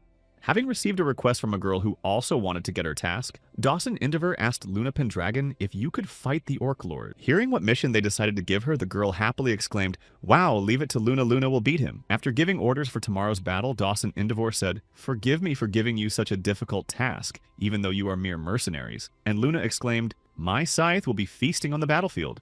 The next moment, the leader of the army added, "I am ashamed to say that even if it is beyond our capabilities, we must fight. This place may not be needed by the kingdom, but for us it is our homeland. If by the will of fate we survive, I promise that I will report your contribution to the king, and you will be rewarded with dignity." Hearing Dawson's words, Andreas said, "Don't bother, I'm helping you for personal reasons. My family was killed by orcs when I was a kid." Luna said, "You have a past like that, comrade." After his words, Andreas thought, "I need to end the war as soon as possible and enter the Great Forest. I don't have time to deal with the reward from the kingdom." After which it sounded great. Let's fill our stomachs and prepare for the battle. After some time standing in the tower, Luna asked, "What do you want Luna to do, right?" Receiving the question from his partner, Andreas said, "Right, you can do it." Which I heard Luna say, "Luna has never done it before, but Luna will do it." Looking back at Andreas, who was standing next to her, the girl confidently added, "Whatever he was really that strong."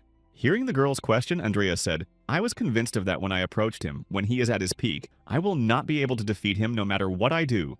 After listening to Andreas's stories, the girl danced joyfully and exclaimed, "Wow, this is exciting. Luna can't wait any longer." At one point, when she heard Andreas call her name, she stopped dancing and looked back at the boy and said, "Yes, sir."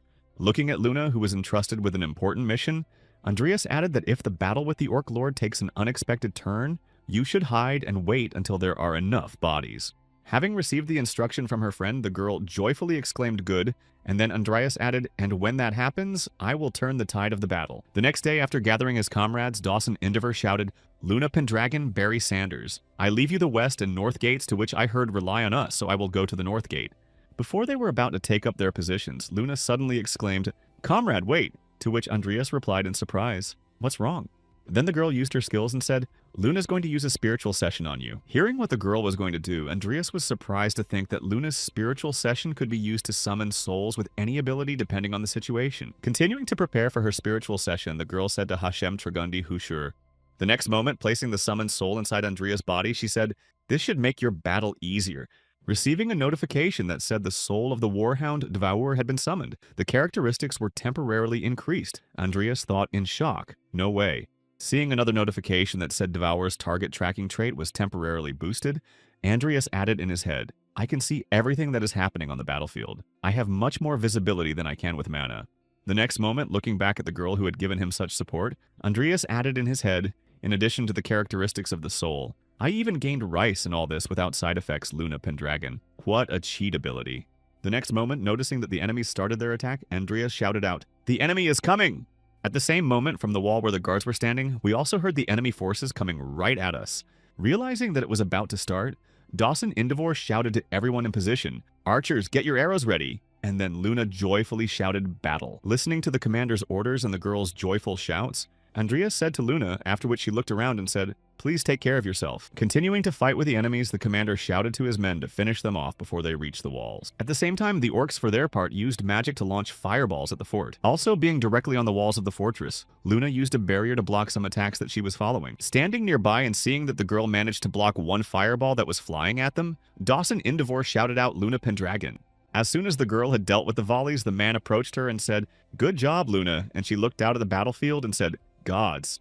At that very moment, the orcs were able to use magic attacks on the distracted enemies to ram and destroy the fortress's defensive gates. Seeing that the gate was breached, Dawson Endeavor shouted out, "The west gate is breached. 4th and 5th squads, follow me to the gate." At the same moment, the girl smiled happily and looked at Dawson Endeavor and exclaimed, "Luna's going to play a little." Before the man could realize anything, the girl jumped off the wall and flew into the crowd of enemies. Meanwhile, the Orcish shamans were using the protective barrier to prepare spells to strengthen their warriors. As soon as the spell was completed and cast on the orcs, Filion saw the changes in the enemies and mentally said, "The orcs plunged into the state of berserkers." Meanwhile, at the northern gate, Andrea continued to fight against the monsters, making every effort to keep the hero alone. At one point, when he felt that the enemy had suddenly become stronger, he jumped back and said in surprise that it was crazy. Looking at the enemies, who became even more formidable than before, Andreas added in his head that the orc shamans had tried to get rid of them as soon as possible. At the same time, watching the battle of the girl who fought on their side, Dawson Endeavor mentally said, "She is a monster, as rumors said, Behind an innocent face lies a power that is not inferior to a platoon of royal knights. At one point, feeling the strong resistance to her attack, Luna slid back and exclaimed, "You were able to block." Appearing on the battlefield among his subjects, the Orc King shouted to everyone to stand back. "I will deal with her." Seeing who it was that appeared in front of her, the girl put her hand to her cheek and exclaimed joyfully, "The Orc Lord has already come. Luna has been waiting for you." Smiling happily after the girl's words, the Orc Lord exclaimed, "Not a bad little warrior." To which Luna replied, "Duna wants to engrave your soul on a comrade, so Luna will try not to harm her." Immediately after her words, the girl made a sudden attack and exclaimed, "Luna will finish you off without leaving a single scratch." Plunging into an exciting battle with Luna, the Orc Lord swung his sword and exclaimed, "You surprised me, little warrior. Using your agility and mana to overcome the lack of strength is impressive." Hearing the praise from her opponent, the girl jumped back, and after slashing several dozen orcs, she shouted praise to Luna. After hearing the girl's request, the Orc Lord laughed happily and exclaimed how wonderful the day had just been. The next moment, using the aura skill and strengthening his body, the Orc Lord added in a stern tone, "How it was a pity that we were in the middle of a battle. Let's continue to Valhalla." Hearing her opponent's remarks, the girl was surprised to hear him ask, "Where are you going? What is Valhalla?" The next moment, as soon as the Orc Lord released his aura, Luna saw the magnificent sight and exclaimed, "Wow, that's cool." At the same time, Dawson Indivor, who had come to his senses after seeing what he had seen, shouted out, "Stop attacking! Let's defend Indivor! Don't let them destroy our home! Hold on!" Meanwhile, during the battle, Luna, not noticing the enemy's movements, accidentally fell under one of them. After making a very hard landing in the fortress wall and hearing Dawson Indivor shout out, Luna Girl said it was impossible. At the same time, having arrived at Andreas, one of the soldiers shouted out, "Are you okay, Barry Sanders?" Ignoring the soldier's question, Andreas mentally said the northern gate is cleared, and then received a notification that the soul of the warhound Devour was exploring the battlefield. After analyzing the situation along the line of contact, the guy mentally added that the situation on the side of the Echo looks so-so, and then received a notification that 869 bodies were found. Seeing what he had been waiting for and preparing for decisive changes, Andreas thought, "This is it." And then the soldier asked confusedly if Barry Sanders was there. Then, starting to slowly pick up the fallen soldiers, Andreas looked back at the soldiers and said, "Please send all able-bodied soldiers to the west gate to help Commander Dawson." After receiving the order from the boy, the soldier heard a noise behind him and looked back in confusion and exclaimed that bodies were moving. At the same time, while picking up his army of fallen soldiers, Andreas said in his head, "From now on, this battlefield will be mine." Activating the skill of necromancy, Andreas lifted the bodies of the fallen soldiers and mentally said, "My mana has reached the boundaries of the battlefield. All the dead are at my disposal." Observing the events that were happening around them, the soldiers exclaimed what was happening. These bodies were getting up. It was the Necromancer. Raising a giant army to confront the enemies, Andreas spoke to the new Salates to get rid of them. Meanwhile, looking at Dawson Indivor, the Orc Lord said, "You surprised me, but it was a bad decision, man. You should have attacked me instead of defending her." The next moment, raising his sword and preparing to end the battle, the monster added, "But whatever your choice, I respect it." Preparing to say goodbye to his life, Dawson Indivor said, "Luna Pendragon, forgive me, I did my best." At the same moment, hearing a familiar voice saying sorry for taking so long, and seeing the boy in front of him, the Orc Lord exclaimed, "Barry Sanders." Watching the boy who was picking up all the fallen in the battle, the Orc Lord added, "This is a surprise I never would have thought." The next moment, having struck and destroyed a large number of the rebellious dead, the Orc Lord added that such a talented swordsman as you would turn out to be a necromancer. At the same moment, hearing a sound behind him, Barry Andreas looked back and saw the wounded Dawson, who said, "As you can see, I'm not going to live." Hearing the man's words and assessing the situation, Andreas thought he had defended Luna correctly, unlike Luna, whose wounds could not be healed by potions. The next moment, Dawson Indivor gathered his last strength and said, "Use my body. Use it against those who want to harm Indivor, so I can protect my home with my own hands." Receiving the man's request, Andreas closed his eyes, and after some thought, he said yes. Later, his subject arrived at Dawson's house and shouted out in confusion, "Commander, you need treatment immediately," and was told to tell Filion. Realizing that the commander could no longer be saved, the subject shed a man's tear and said that I was handing him command of Indivor. At the same time, swinging his sword and destroying the dead, the Orc Lord shouted, "Barry Sanders thinks this pile of flesh can handle me." Meanwhile, standing aside and watching his army being slaughtered by Andreas under the shouts of Commander Dawson, I thought to myself, as I thought ordinary dead are no match for the Orc Lord. Realizing that it would not be possible to leave Andreas, he headed to the battlefield and thought that it would be difficult to turn the tide of the battle, while the orcs were activated in this case. Calling his subjects to the battlefield, Andreas said Timur and Nickel hold off the Orc Lord Rudolph, and Milena finish off the rest of the orcs go. At the same time, watching through the spyglass on the battlefield, Filion said, turning dead enemies into allies, "I knew that necromancers were an absolute force on the battlefield, but one person was so strong that he could turn the tide of battle." After the remark of his commander, the subject turned to Rudolph and said, Just look at the dead he has summoned, each of them incredibly strong. Hearing his subject's remarks, Filion added in amazement, as if I were in a dream. Only 2 dead men could hold back an Aura Master. The next moment, hearing Deputy Commander Filion behind him, the man looked back and saw a soldier with Luna on his back and asked what was wrong, and then heard Commander Dawson had died in battle. At the same time fighting with Timur on Nickel, the Orc Lord paused for a moment and said in surprise that, what a series of surprises, who would have thought that ordinary dead could hold me back? Immediately after looking around and noticing that he was the only Orc Lord left, he added that it seems that all my warriors were killed. I failed as a commander. Many proud warriors fell victim to my ambitions. Immediately after his words, hearing someone speak behind him, the Orc Lord turned around and said, Barry Sanders, great warrior, this is my last battle. The next moment, the Orc Lord smiled happily and added, will you let me die as a warrior by your sword? Hearing his opponent's request, Andreas drew his sword and said, just like that time, I will honor you as you honored me. Upon learning that the boy had accepted his request for the last duel, the Orc Lord rushed Barry Sanders and shouted, show me the way to Valhalla. The Orc Lord's aura intercepted the bone whip that Andreas was about to use to deliver his first blow. The next moment, taking advantage of this opportunity, the Orc Lord struck a blow that would have cut off 2 of the boy's limbs. However, Andreas quickly recovered with the help of necromancy and found himself behind the enemy's back and began to draw his personalized sword while the Lord was about to strike again. To avoid this hit, Andreas summoned a giant skeleton from the ground, which was hit by the Orc Lord and thought bone armor one wrong step, and I would be torn into 2 parts. Seeing that his opponent was able to get out of this situation, the Orc Lord exclaimed, I see you still have some tricks up your sleeve. Hearing his opponent's exclamation, Andreas put on his bone armor and said, in order to fight such a strong opponent as you, I must use everything I have. Learning that it was because of respect for his strength, the Orc Lord exclaimed, I am excited attack. Great warrior who will change this world, lead me in my last battle. Seeing his opponent on the offensive and preparing for the final clash, the Orc Lord exclaimed, I have met 2 great warriors, I have no regrets. At the same time, on the wall of the fortress, Filion met a subject and asked him where the body of the commander was now. When he received the question, the commander shed tears and said that he would defend these lands. Continuing to convey the last words of his commander, the subject added that he would do so even if he had to become a dead man. Having been defeated in the last battle, the Orc Lord said, what a giant world, a glorious battle, I regret nothing. Hearing the last words of the Orc leader, Andreas looked back and said, I'm sorry, I wanted to finish everything alone, but there was one person who wanted to defend his home even after he died. Immediately after these words, Andreas turned his gaze to Dawson Indivor and said, I will keep my promise. You stopped the enemy with your own hands, Hero Indivor. After some time in the fortifications of Bayatra, hearing the report, the man exclaimed that the Orc Lord was killed. To which he heard, sir, everything is correct. Apparently the Orc army is finished, and then asked again how badly Indivor was injured. Having received the question from his commander, the soldier bowed and replied that there were almost no casualties among the inhabitants, but more than half of the army was killed in battle, to which he heard my God. The next moment, hearing also that as a result of the Orc Lord's attack, Commander Dawson had been killed in battle, the man exclaimed in shock, you said Dawson? Clenching his hand into a fist and bowing his head down, the commander exclaimed, what a loss to think we have lost such a brave man. If I had known, I would have immediately rushed to Indivor's aid, even if it meant my disobedience to the crown. At that very moment, a 3rd person approached the pair of men behind you and asked if something was wrong, after which the man looked around sharply. Seeing Evan von Orlean in front of him, the man added that it seems that the army of Indivor defeated the Orc army. Apparently Sir Evan's arrival with reinforcements was in vain, to which he heard everything was fine if there were no more victims. Then so be it. Besides, they defeated the Orc Lord? Was Sir Dawson a master of aura? Hearing the question from Sir Evan, the soldier exclaimed, no way. I was told that the merit of the 2 mercenaries was largely due to the fact that they were a necromancer and a spiritual medium.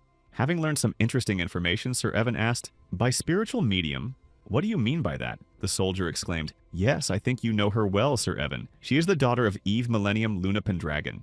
When the White Holy Knight Evan von Orlean learned who was in Indivor, he said, I never thought I would find a creature of evil in this place, but it must be the will of God. Hearing what the soldier had said, many of the team nervously thought, oh no, Sir Evan is an inquisitor of the Holy See, who catches and judges dark magicians. I couldn't hide this news because it was too sudden. So I repaid the heroes of Indivor an irreparable mistake. If so, I need to hurry, or else Eve's daughter Millennium is waiting to be purified by the light.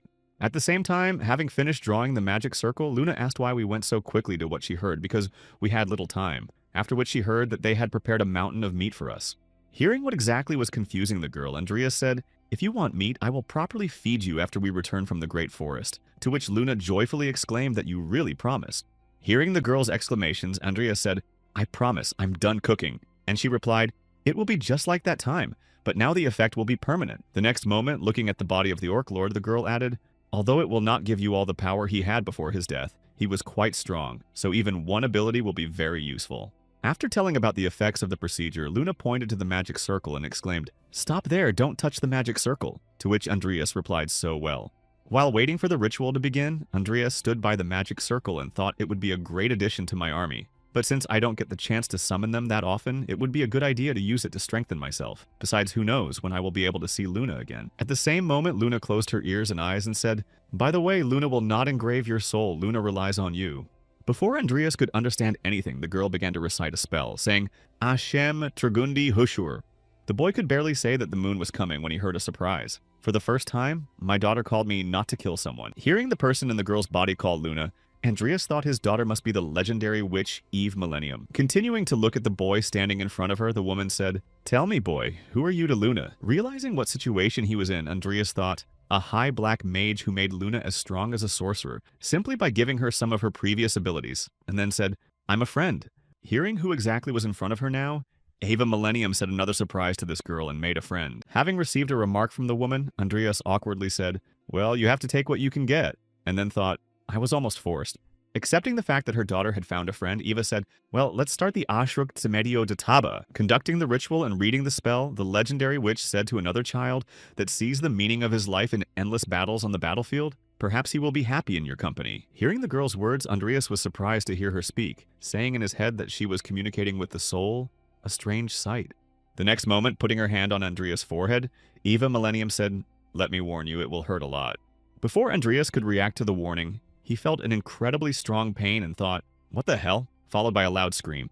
Watching the engraving process, Eva thought it was incredible that he was still conscious. Usually the first time, everyone immediately passes out, regardless of strength. Having finished engraving the soul, the legendary witch said, "Good boy, it would be better if you just fainted."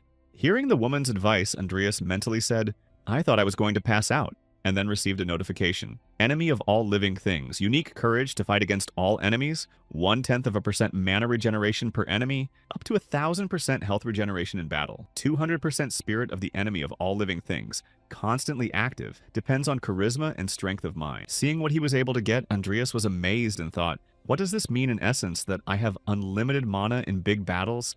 And health recovery is already some kind of cheat. At the same moment, the woman said, "Judging by your reaction, the engraving was successful." Wait, don't move. Looking at Andreas, Eva said in surprise how strange it is that you have room for another soul. An ordinary person can engrave only once, but you have room for another. Hearing Eva's words, Andreas thought, I can make another engraving. And then the woman added, I've never seen such an incredible physique before. As soon as he heard this, he immediately remembered Madras and thought, it doesn't matter who or what. This one sees me as an object for research. And then Eva exclaimed, oh my god, Luna is worried about you, I'm sorry. It looks like this is where our meeting will have to end. Hearing that Eva Millennium was on her way back, Andreas bowed before her and said, thank you very much for the engraving. Smiling goodbye to her daughter's only friend, the woman said, this girl suffered from loneliness because she has a terrible mother. Please take care of her.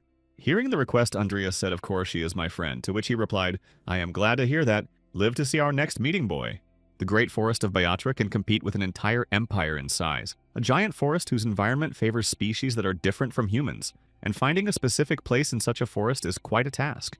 While wandering through the forest with Andreas, Luna pointed in a certain direction and Luna's gut instinct told her to go there. Luckily, thanks to the map purchased at the auction, Andreas was able to find the right place without much difficulty. Grabbing the girl by the collar and pulling her along, Andreas said, this way, to which Luna exclaimed, how come?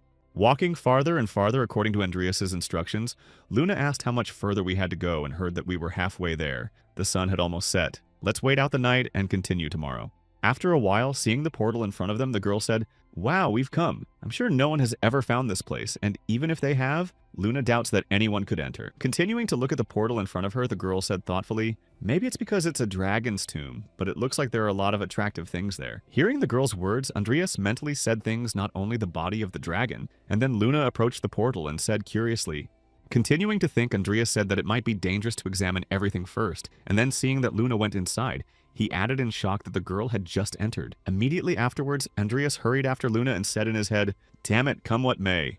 Moving to the cave and seeing the darkness around him, Andreas thought, it looks like I'm at the right place, and then received a notification. The dragon fell, Kravma roared, and the entrance to the hidden dungeon was discovered. Hearing the shout, return it, no, try to take it away if you can. Andreas opened his eyes and saw that he was in a town. Then, getting to his feet and looking around, he was surprised to think that this was a hidden dungeon. But this place was no different from a city street. The next moment, he heard Luna's voice near him exclaiming, "Hey buddy, what a strange place this is." And Andreas turned in the direction of the voice.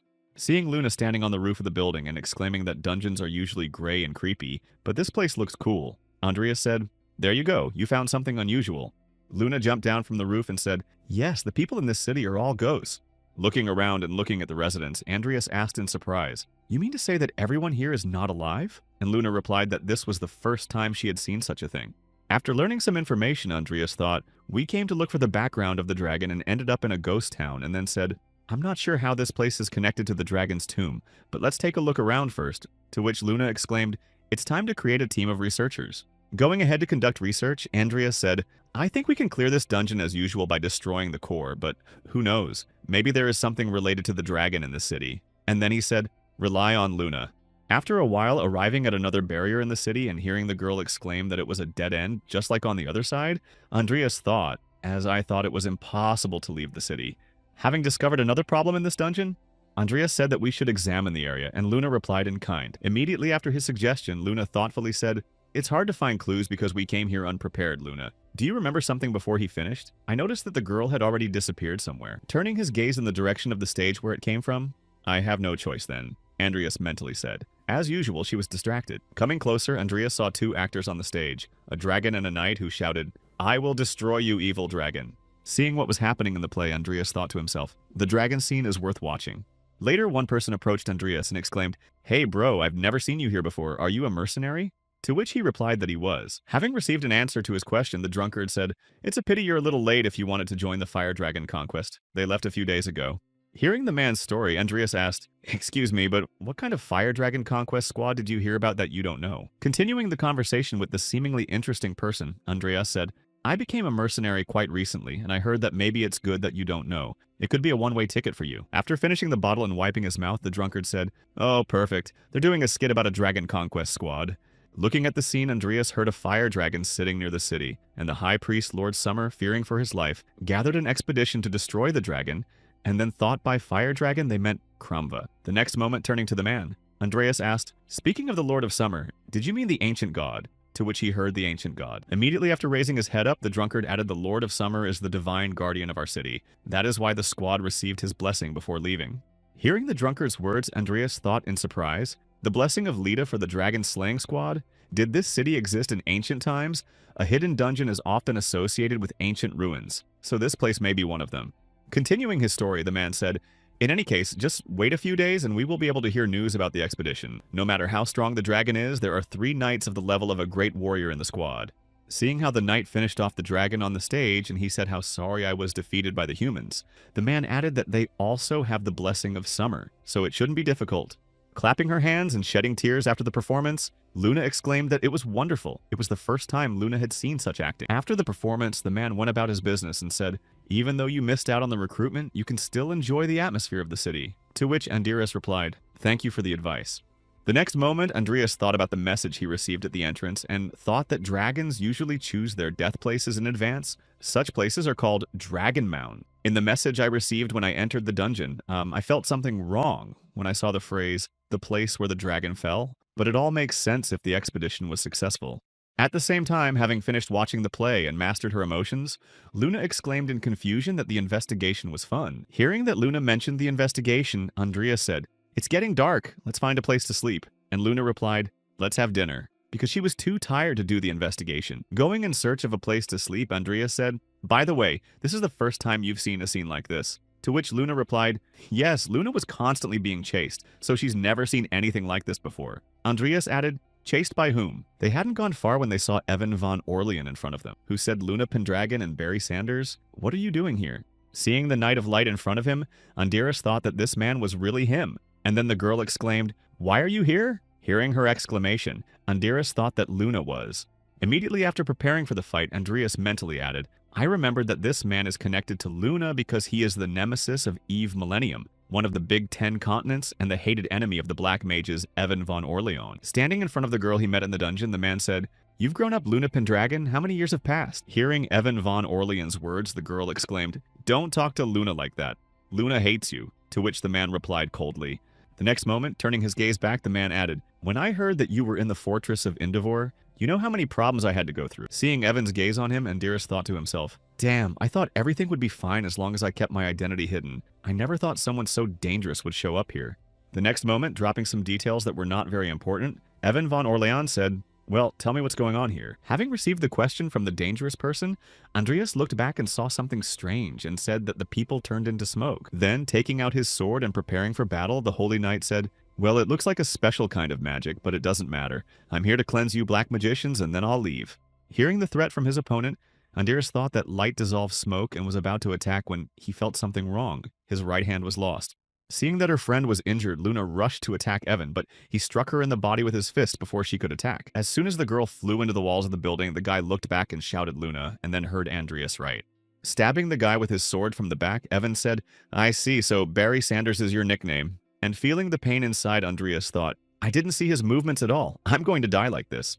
Being in an unknown dark place, Andreas saw a strange image in front of him, which smiled ominously and said, "You have not only been deceived by a false god, but also finished off by a miserable human being." While hanging head down and looking into the face of the unknown creature, Andreas heard again, "Your weakness confuses me." Coming to his senses and squinting to get a better look at the creature in front of him, Andreas asked in surprise who you were and heard a laugh followed by the strength to pretend to be unperturbed. The next moment, the unknown creature held out his hand to Andreas, in which he was holding his sword, and said, "Let's see if you can get out of here, boogeyman." You dropped it.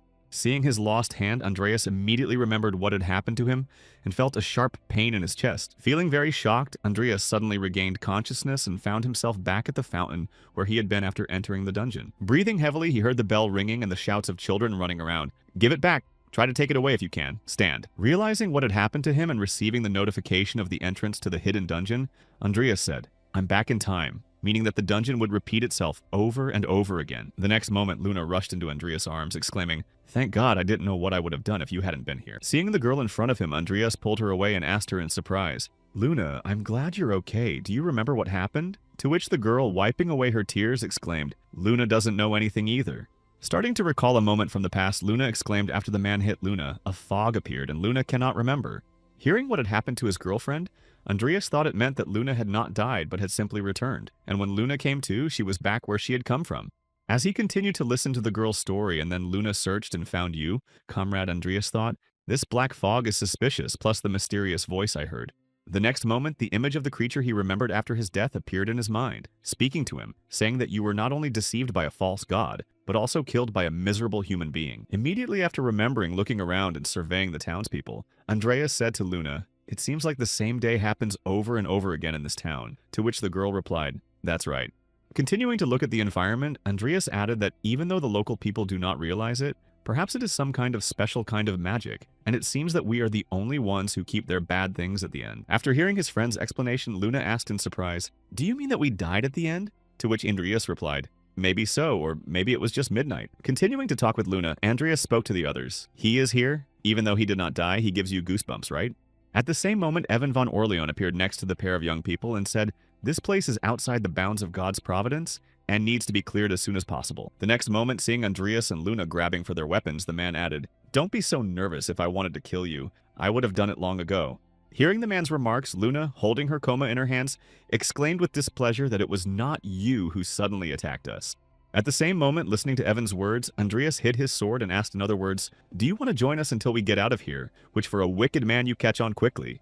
Continuing the dialogue with the Holy Knight, Andreas said that he would like to split up and explore this place and share the information the next day. Hearing this proposal, Luna exclaimed, "But he is a comrade." Hearing the boy's suggestion, the Holy Knight put his hands to his sides and said, "You are a smooth carpet." And after receiving this remark, Andreas asked what. Continuing to express his dissatisfaction, Evan von Orleans added, "How can I be sure that you will tell me everything you have learned if you find a way out? Won't you run away together?"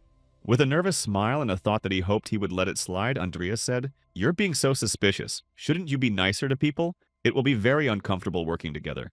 Hearing this remark from Andreas, Evan von Orleans laughed and said, "You must have misunderstood something, if I had only wanted to. As soon as the Holy Knight spoke, you would turn into a bloody mess every day before you could even open your eyes." Realizing that the threats were justified, Andreas said through gritted teeth, "I've always wanted to work with you as a team." Luna exclaimed, "No," and then added, "I didn't think my mockery would even reach your knightly knucklehead. but you're surprisingly stubborn. The Holy Knight felt himself twitching again, and if he was so doubtful, he could have just followed one of us when we split up. I think it would be easier for you to hide your presence, and in any case, our problem won't be solved in a few days. After finishing the conversation with the Dark Mages and walking away, Evan von Orleans said, I'm going to let you get away with this now, I hope you don't disappoint me, to which Luna exclaimed, blah blah blah. The next moment, with a saintly knight gesture, Luna shouted after him to go to hell, while Andreas thought, I thought he was going to attack us. Seeing that the man was far enough away from them, Andreas said to Luna, we need to find a way out before he does. Walking through the city to find something useful, Luna put her hands behind her head and said, Comrade Luna hates him, to which Andreas replied, now we have no choice but to cooperate with him. After Andreas's remark, Luna asked where we were going, and then she heard Luna say, I remember that I was here yesterday when I heard that the High Priest of the Summer asked to kill the dragon. And then when they arrived at the place, Luna asked what the cathedral was. As soon as they were at the entrance to the cathedral, a holy knight's voice came from behind them and said that perhaps we should have divided up the research areas. Otherwise, there was no point in splitting up. Hearing Evan's remark, Andira said, but we also consider this the most suspicious place. And Luna added, you see, he was just watching us. The next moment, Luna waved her hand to chase the man away and shouted, Luna and her friend will check everything out, and you get out. At the same moment, standing at the entrance door, one of the guards asked the lady if it was possible that you were a priestess of Nyx. Returning to the cathedral, Luna asked in surprise who Nyx was before she could finish, and Andreas closed her mouth and said, yes, you are absolutely right. When he recognized the temple guard in front of him, he said, I believe you are here to meet with our high priest. Continuing the dialogue with the guard, Andreas replied, yes, can we meet now? To which he said, I'm sorry, but only church members can meet with him now. Or can your escort wait here? Hearing the guard's remark, Luna looked at Andreas and whispered, I don't understand, but I have to play along. To which Andreas replied, go inside and find out what kind of person this high priest is. As Luna headed inside the cathedral, Andreas looked after her and thought that these guards had the same eyes as Luna's, and how Luna was connected to this Nyx. As soon as the girl entered the temple, Evan approached Andreas from behind and said, you dark wizards are masters of lies. Having received a remark from the Holy Knight, Andreas said, please stop provoking us in such a situation, to which he heard, wow, I said it as a compliment. I'll try to do better next time. Continuing the dialogue with Andreas, the Holy Knight added, as soon as we leave this place, I will fulfill my duty as a member of the Inquisition. I regret that I cannot purify them, the mother and daughter tandem, with my own hands. Hearing the Holy Knight's words, Andreas grimaced and thought, I don't think I should say anything about your duty. Immediately afterwards, with a sly smile, Andreas added, however, compared to a maniac who desperately wants to finish off a child, a little lie from a dark wizard seems like a trifle. Having received a remark from Andreas that hurt him quite deeply, Evan said, what you said was complete nonsense. At the same moment, a loud explosion and a roar came from the temple behind them, and no one was left untouched. Realizing that something was going on, Andreas immediately rushed inside the temple, shouting the name of his companion. Seeing an outsider approaching the building, the cathedral guards drew their daggers and shouted that no outsiders were allowed to enter. Hearing the threats, Andreas used the skill of the soul of the enemy of all living things, and immediately knocked out the enemies and went inside the cathedral, wondering what was happening there. Once inside, Andreas saw a dark fog from which the moon was flying at him. Catching the girl and stopping her fall, Andreas asked her if she was okay, and the girl exclaimed that it was you, comrade. It looks like we came to the right place. At the same moment, pointing his staff at the young men, the priest exclaimed, you damned heretics, how did you manage to enter this holy city under the rule of Lady Summer? Get out immediately. Hearing the old man's exclamations, the girl turned her gaze to Andreas and said, comrade, he is a living person. Realizing who they were dealing with, Andreas said, that means you're the one behind the time trap in this city. After receiving the question from the boy and waving his hand away, the priest exclaimed, nonsense, I don't have that kind of power. The next moment, looking at the ceiling and raising his hands, the man added, all this is due to the power of Lady Leda. Praise her for giving us eternal life. At that very moment, a holy knight entered the cathedral and asked, so you want to say that this black fog is the work of God? Immediately after pointing his finger in Evan's direction, the priest exclaimed, Bugaga? These are signs of her holiness, signs of her blessing. This is a miracle. God is light. Hearing the priest's exclamations, Evan von Orleans said that God would never create something so dark and evil. After receiving a remark from the Holy Knight, the priest waved his hand and shouted blasphemy. Only you speak evil. Continuing to argue with the person in front of him, the Holy Knight said, only you are committing an act of blasphemy. After which Andreas said, Evan, we need to get information first. The next moment, the priest exclaimed, say what you want, but I will never give you this city, even if it all started because of me and the others. Thanks to me, they are all still alive. Immediately after his words, putting his staff to his head, the priest exclaimed, you can't do anything. And seeing this, Andreas exclaimed, no way he's going to. A few seconds later, Luna approached the priest's body and said, it's too late. His soul has already left his body. There's nothing left. We won't be able to get any information. Hearing his friend's remarks, Andreas bowed his head down and asked if this meant that his soul had already returned back in time. After hearing Andreas's question, Evan said that people are alive here because of him, and that this priest is the reason for this time trap, to which Luna exclaimed with displeasure, "We already know that." Continuing his thought, Evan added, "But we have no idea how he did it. It's ridiculous to assume that this is the work of God. But the recursion of time is something transcendent." The next moment, looking around, the man added, "I still can't believe that this man had anything to do with it. It must be the work of some object or special substance." Hearing the Holy Knight's suggestion, Andreas said without looking up, "I think this something is the core of the dungeon, but we don't have enough data to find it." Also sitting near the priest's body, Luna asked what we should do. Should we look at the places we haven't explored yet? But she said no, it's a waste of time. Putting his sword to his throat, Evan added that it would be faster to go back and capture this priest alive and beat the information out of him. Well, see you soon.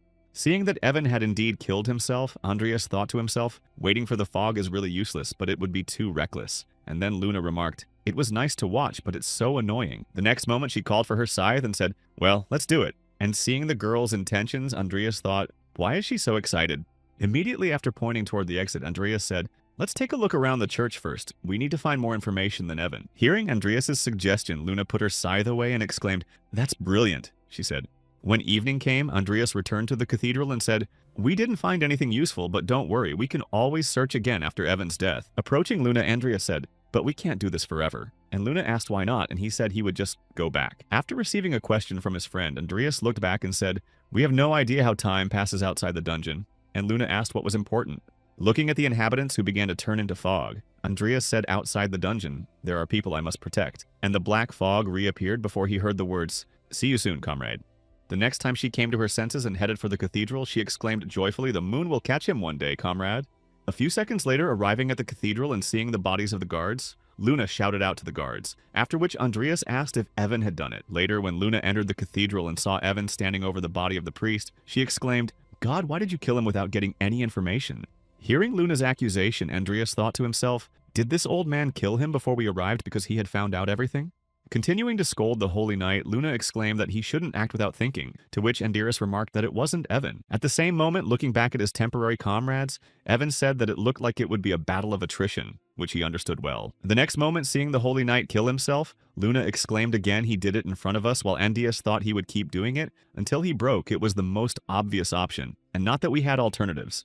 Immediately after his thoughts, Andreas reached for his sword and said to Luna, "Though I would like to find a better way, but let's use what we have." To which Luna exclaimed, "Yes, see you later." After that, they had to go many cycles 3 times, 10 times, 47 times, 83 times. After the 120th time, Andreas stopped counting, because no matter how much he did, he could not get rid of the unpleasant feeling of taking his own life. And the fact that nothing changed no matter how many times he died filled him with sadness and despair. And these feelings were reinforced by the fact that he did not know how much time had passed outside the dungeon. Each time the end of mortal sins was getting closer and closer, and it continued to do so until now. Arriving at the cathedral once again, the hero saw an inscription in blood. "You are trapped and can do nothing about it." Seeing this inscription, Evan said, "He's playing with us. He even tore off his arm to provoke us." Unable to contain his emotions over what he saw, Andreas waved his sword and shouted angrily, "You piece of shit, what the hell are you gonna do?" At the same moment, Luna came up to Andreas and hugged him and said, "Let's not destroy ourselves today." After another failure, Luna said that you have nothing to do here. "Why did you come with us?" And he replied, "Let's think that I'm here to watch over you." The next moment, turning to the pub worker, the Holy Knight exclaimed, "Please, the strongest drink you have," which sounded good, and Luna exclaimed, "Annoying." Later, when he saw Evan begin to pour the drink into glasses, Andreas asked if a Holy Knight could drink, to which he replied, "No, it was forbidden, but the merciful God would surely forgive his knight for 1 glass. The next moment, handing the glass to Andreas, the man added that he had passed through death more than 100 times. Hearing the Holy Knight's words, Andreas looked away and thought, I can't believe a man of faith like Evan would say such a thing. The next moment, he picked up his glass and said, "Now, as those who have shared in the death, let us drink." Hearing Evan's suggestion, Luna said that he had gone mad after dying so many times, but now he was more tolerant than when he was sober. After hearing the girl's remark, Andreas picked up his glass and said, "Let's just drink it." Before he could finish, the girl had already tipped her glass. Seeing that everyone had already started drinking, Evan von Orleans also decided to keep up with the others, and a few seconds after drinking, he fainted. Hearing a knock and seeing the Holy Knight lying on the table, Andreas was shocked to think that one of the greatest on the continent had passed out from 1 glass. At the same moment, Luna grabbed her braid and said, "This is a chance," and then slyly laughed and added, "Let's finish him off." Hearing the suggestion from his girlfriend, Andreas grabbed her coma and said, "Luna, you're drunk now, please calm down." "What did you hear?" And why not? He will still rise. Continuing to hold the girl's weapon, Andreas said, "We should not do this to each other." Having received this remark, Luna grabbed Andreas by the cheeks and smiled happily, saying, "Comrade, you are too tense. You know even the most precious thing you are trying to protect can slip away from you." The next moment, as she was putting her weapon in the storage, she added, "Are the people you are trying so hard to protect really so weak without your help?" Interrupting her friend's tension, she tapped her chest and said, "Look, even Luna is still alive, though part of it is due to the protection of Luna's mother." Hearing the remark from his friend, Andreas bowed his head down and said, "That's right, they are all personalities at the level of the protagonist, so it's arrogant to assume that I should protect them." At the same moment, he looked up and saw the girl grabbing her head and exclaiming in confusion, "Luna is protected by her mother, but your friends are not. We need to get out of here and protect them."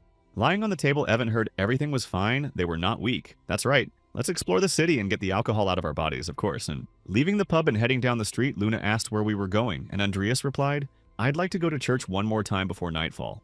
Hearing their direction, Luna asked in surprise why the old man had already died, and Andreas replied that because of the rush, we were trying to catch the criminal as quickly as possible, right? The next moment, remembering the priest they had been chasing, Andreas added, "This time I want to find the tools of the crime." Arriving at the cathedral where they planned to investigate, Luna asked for the crime scene equipment and was told that I doubt he was capable of running the dungeon on his own. Hearing Andreas say that there was a catalyst, Luna, who had arrived at the crime scene and looked down, said, "But he might not be here." After the girl's remark, Andreas looked around and said, "If you think about it, no matter how fast we come, he's always been dead, right? Which means that this place is his point of rebirth and the place where magic is activated, which all leads to the fact that there is a secret in this place."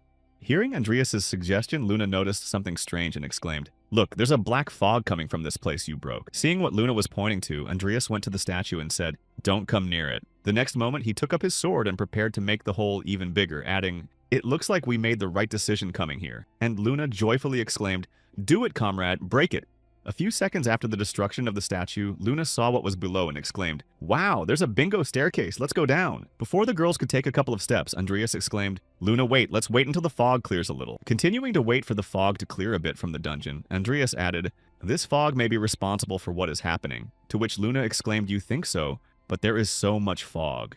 Also realizing that there was no point in waiting, Andreas put his hand to his chin and remembered the moment with Evan's power, and thought that this fog was dispersed by Evan's light. Stretching out his hand in front of him and trying to use one of his skills, he thought, "Light, I wonder if I'm right. This is a spell." And then Luna asked what we were going to do, comrade.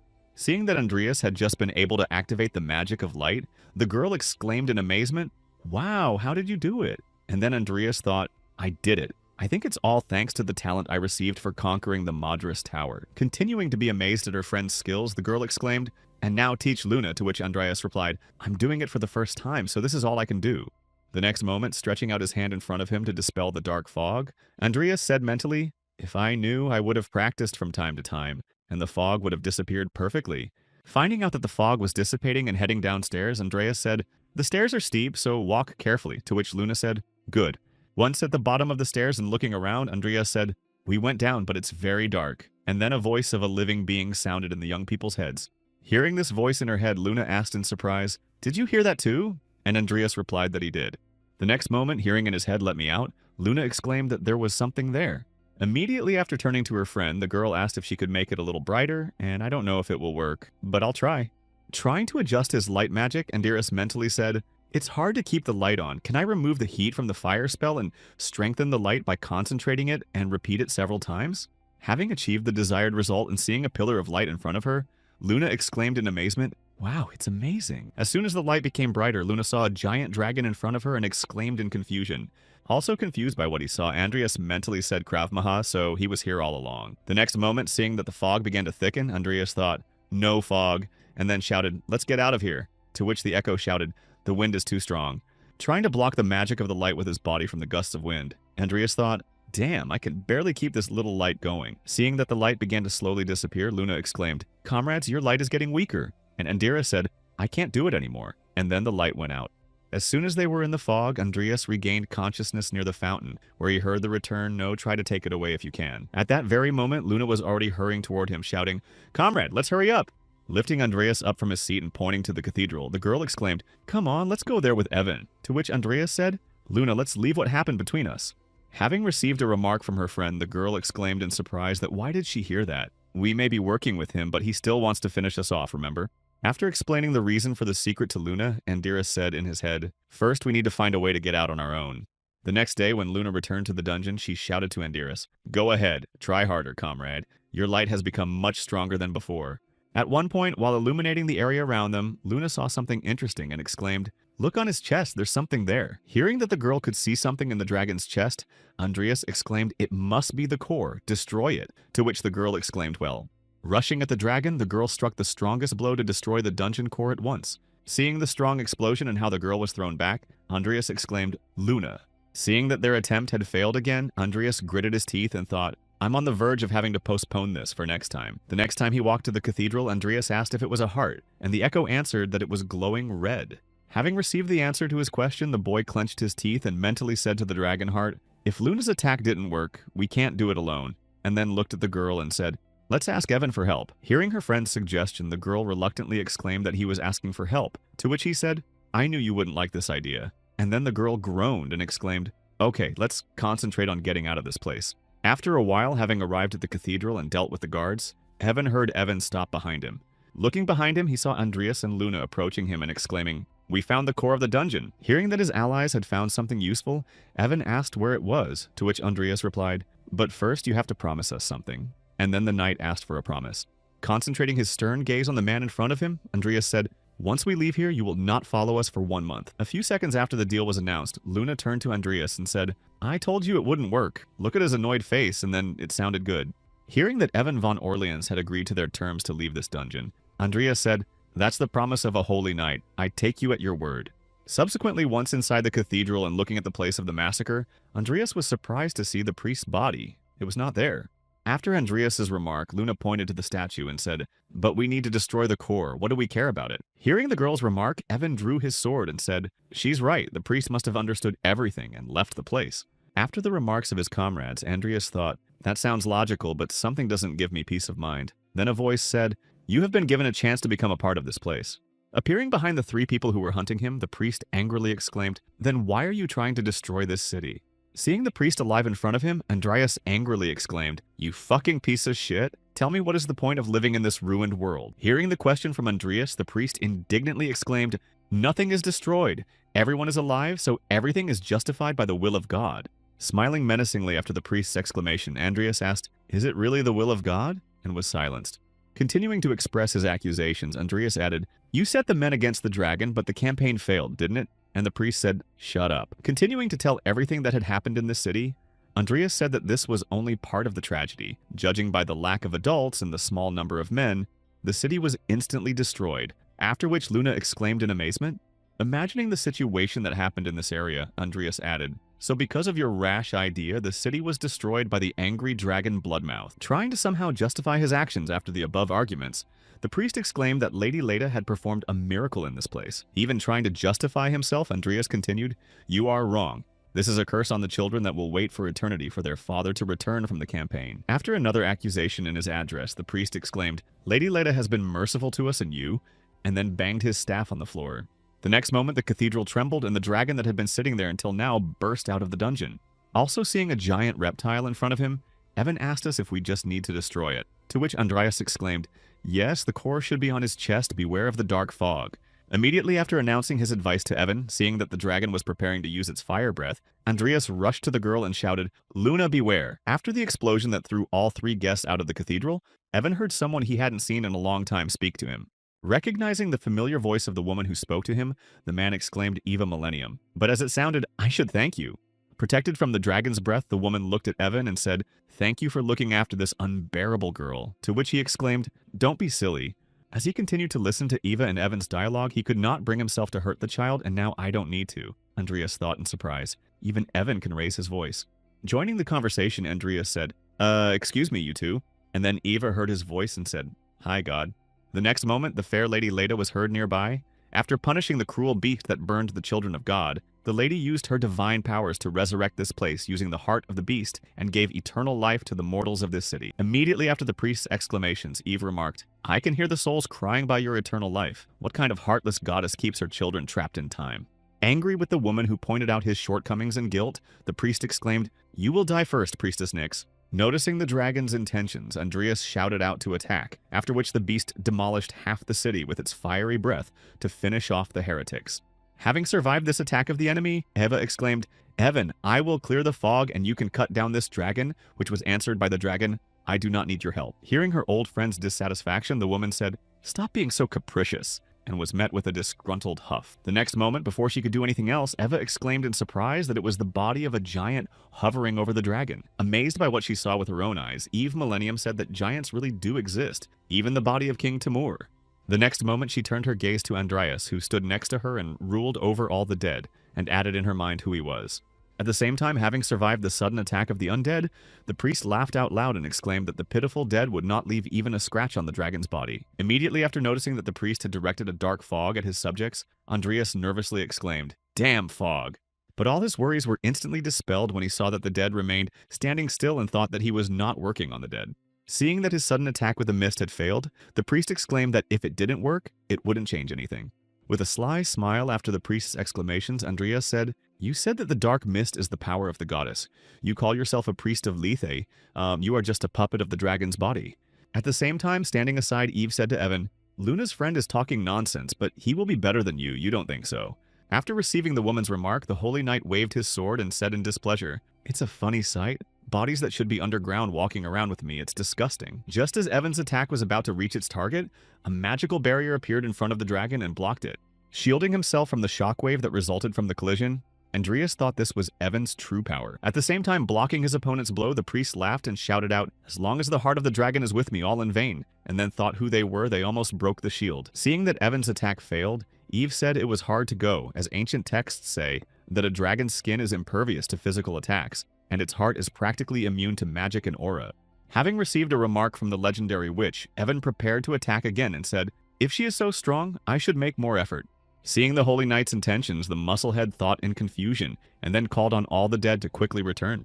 At the same moment, the priest shouted, "I don't know what you're up to, but how will you cope with the earthquake?" And the dragon kicked the ground. Even though the earthquake had been created, when the priest saw Evan approaching him, he exclaimed that this man was the most problematic. Immediately after his exclamation, the priest commanded the dragon and directed its fiery breath toward Evan. At that moment, while the enemy was concentrating on the Holy Knight, Andreas thought this was my chance. Using summoning magic, he summoned the fairy queen Milena to attack him by surprise. Seeing that even his trick failed, Andreas exclaimed, "This shield works even for surprise attacks." At the same moment, surprised by Andreas's ideas, Eva thought, "This guy is too experienced for his age and 2 spaces for his soul. He definitely has a secret." The next moment, using his staff and calling the soldiers, the priest shouted out to the gnats, "Do not disturb!" After shouting the priest to go on the offensive, Andreas looked at the knights and thought the fog turned into knights they were. Immediately after his thoughts, Andreas called out to his subjects and shouted, "Deal with them." While Rudolf, Timur, and Nickel were dealing with the knights, Eva asked if I should attack. "I will clear the fog." Andreas replied, "Yes, I am, counting on you." Noticing that 2 enemies were approaching him, the priest created more black fog in front of him and shouted, "Stay back!" After Andreas's breakthrough, the priest nervously exclaimed, "Didn't I say before that it was all in vain?" Hearing the words of his opponent, Andreas smiled and jumped back, asking why you were so nervous because the fog does not work on the dead. The next moment, hearing that these knights were the souls of those who had participated in the campaign against the dragon, and who had died because of your fault, the priest exclaimed in confusion, "How did you know?" Having received the question from the selfish priest, Andreas, standing a meter away from him, said that you not only sent them to certain death, but also tortured their souls. Outraged by Andreas's words, the priest pointed his staff at him and shouted, "Shut up! They are all still alive here with me. I have saved them from death itself." As soon as he said this, he noticed many bright lights above him and looked up to see that they were magical swords already falling down. Having defended himself from several swords and seeing that his beast was chained to the ground, the priest cried out like a dragon's skin. At the same moment, looking back, Andreas thought indignantly he was aiming at me too, and then it sounded like pure sophistry. After hearing the voice and seeing the holy knight in front of him, the priest exclaimed in confusion, "Didn't the fire burn you?" Preparing to destroy the sinful priest who had committed so many violations, Evan said, "Manipulating the dead only confirms the selfish desires of those who go against the laws of nature. I will bring down the wrath of the gods on you for your stupidity." Having destroyed all the swords that chained his dragon, the priest angrily exclaimed, "Just as I thought, you are the most annoying gnat." At the same time, looking back at himself, Andreas thought it was a secret technique of aura terrifying. Having received a remark from his opponent, Evan said unhappily, "It seems that you didn't realize that you are the most annoying gnat here." Not wanting to hear insults in his address, the priest, preparing for the next attack, shouted out, "I am the guardian of this city." Preparing to end it all, he added, "Death will be a luxury for you. I will imprison your souls in fire and fog and make you suffer for eternity." After a while, continuing to avoid the enemy's attacks, Andreas mentally said to himself, "Damn, old man. He wants to turn the city into ashes, and how much mana does this dragon have?" The next moment, he noticed that Evan was launching his attack in his direction again, and managed to dodge it at the last moment. As he landed on the ground and looked at his ally, he thought, "He's hit me on purpose again." Immediately after his thoughts, Andreas looked again in the direction of the priest and said, "Maybe you should concentrate on the enemy." To which he heard, "I was going to give you a chance to attack since you are quite lively." The next moment, the Holy Knight turned his gaze to the boy and added in disappointment, "But it seems that your head can't keep up with your feet." Having received Evan's remark, Andreas recalled all his attacks and mentally said that he was not going to finish me off, but was giving me a chance to attack. At the same moment, getting ready to make the next attack, Evan said, "Well, if you don't have time, you'll have to do everything yourself." Hearing the words of the Holy Knight, Andreas said, "If that was your plan, you should have just said so." And then Eve exclaimed, "Be careful, he's attacking again." Noticing the intentions of his opponent, Evan rushed to the breakthrough, thinking another primitive attack, but it was not so simple. Using its tail, the dragon managed to eliminate Evan's threat and threw him into a nearby building. Seeing what had just happened to the Holy Knight, Eva exclaimed, "Evan won't be able to come to his senses soon without him. It's time to show our trump cards." Hearing the suggestion from the legendary witch, Andreas said, "If this attack fails, I'll think about it." The next moment, Andreas used the skill of laziness and activated the Phantom of Laziness on Nickel. Seeing what one of the dead on the battlefield had just done, the priest exclaimed in confusion that the dead man was so brazen. At the same moment, noticing that the dragon was about to breathe on Nickel, Andreas mentally said, "Nickel back as soon as I deal with this old man." After removing his subject from the battlefield, Andreas went to try to strike the priest again, but he shouted in vain and released a dark fog. Noticing that the fog was gathering again right in front of the direction of Andreas' attack, Eva dispelled it with her spell. After another attempt by the girl to prevent him from carrying out his plan, the priest shouted out the girl again and then switched to her. Noticing that the black fog was now heading towards her, Eva said in confusion, "Oh no, I let my guard down." At the same time, turning his head to the girl who had saved him, and seeing that she had fallen into the sphere of dark fog, Andreas shouted, "Lunar." The next moment, the secret aura technique of Carolite was activated, and a giant sword appeared in the sky and flew at the priest. Raising his head up and looking at the size of the sword that appeared in the sky, Andreas thought that it was not a technique from earlier. Immediately after remembering the words Evan had said to him earlier, Andreas prepared for battle and thought, "This time I will not miss the opportunity. I will follow the path Evan has laid out for me." As he approached the enemy, noticing his wounds and thinking that the dragon's heart was taking damage, Andreas used his soulless sword and launched his attack. At the same time, trying to maintain the protective barrier, Eva mentally said that "I can't get out." Having made a successful attack and knocked the dragon down, Andreas mentally said, "I made it." While the dragon fell to the ground, the priest fell off it and saw the exit and shouted, "No spatial gate." As soon as he shouted it, his head flew off his shoulders, and Evan, having dealt with the priest, said, "I think you're no longer useful." The next moment, turning to Andreas, who was standing nearby, the Holy Knight said, "That's it, now let's get out of here." Hearing Evan von Orleans' instruction, Andreas said, "Okay, you go ahead for now, and I'll come back later with Luna." Heeding the boy's words, the Holy Knight said yes and headed for the exit of the Dungeon of Endless Nightmare. Seeing that Evan had left, Andreas stood near the fog trap and thought that the old man was bent, but the fog remained, and then asked, "Are you okay? Let's get out of here." Hearing the proposal from Andreas, the girl said, "Comrade Luna can't go with you." After the girl's remark, Andreas exclaimed in surprise and then said in his head that the fog was frozen. "Then I will clear it with the magic of light." Seeing Andreas' attempts to save her, Luna exclaimed that it was impossible. Her mother's shield was already on the honey, so run away, and he said, "No, don't say that." Activating the magic of light and beginning to dispel the fog with it, Andreas exclaimed, "Grab my hand faster. If you stay here, you will never be able to return and die." Reaching out to Andreas and leaning into the shield that protected her from the dark fog, Luna exclaimed happily, "It's okay, comrade. Luna is used to this." The next moment, the girl's shield collapsed and threw Andreas backwards, after which the girl was swallowed up by the dark fog. Leaving the dungeon and seeing that the entrance was closed for him, Evan thought, "So once you came out, you can't go back in. I acted stupidly. We should have left together, but why haven't they left yet?" At the same time, inside the dungeon, standing in front of a giant cloud of dark fog, Andreas thought, "This is not going to happen. I will go only with Luna." As soon as he thought this, he heard the same familiar voice in his head saying, "You are truly greedy." And then Andreas grabbed his chest.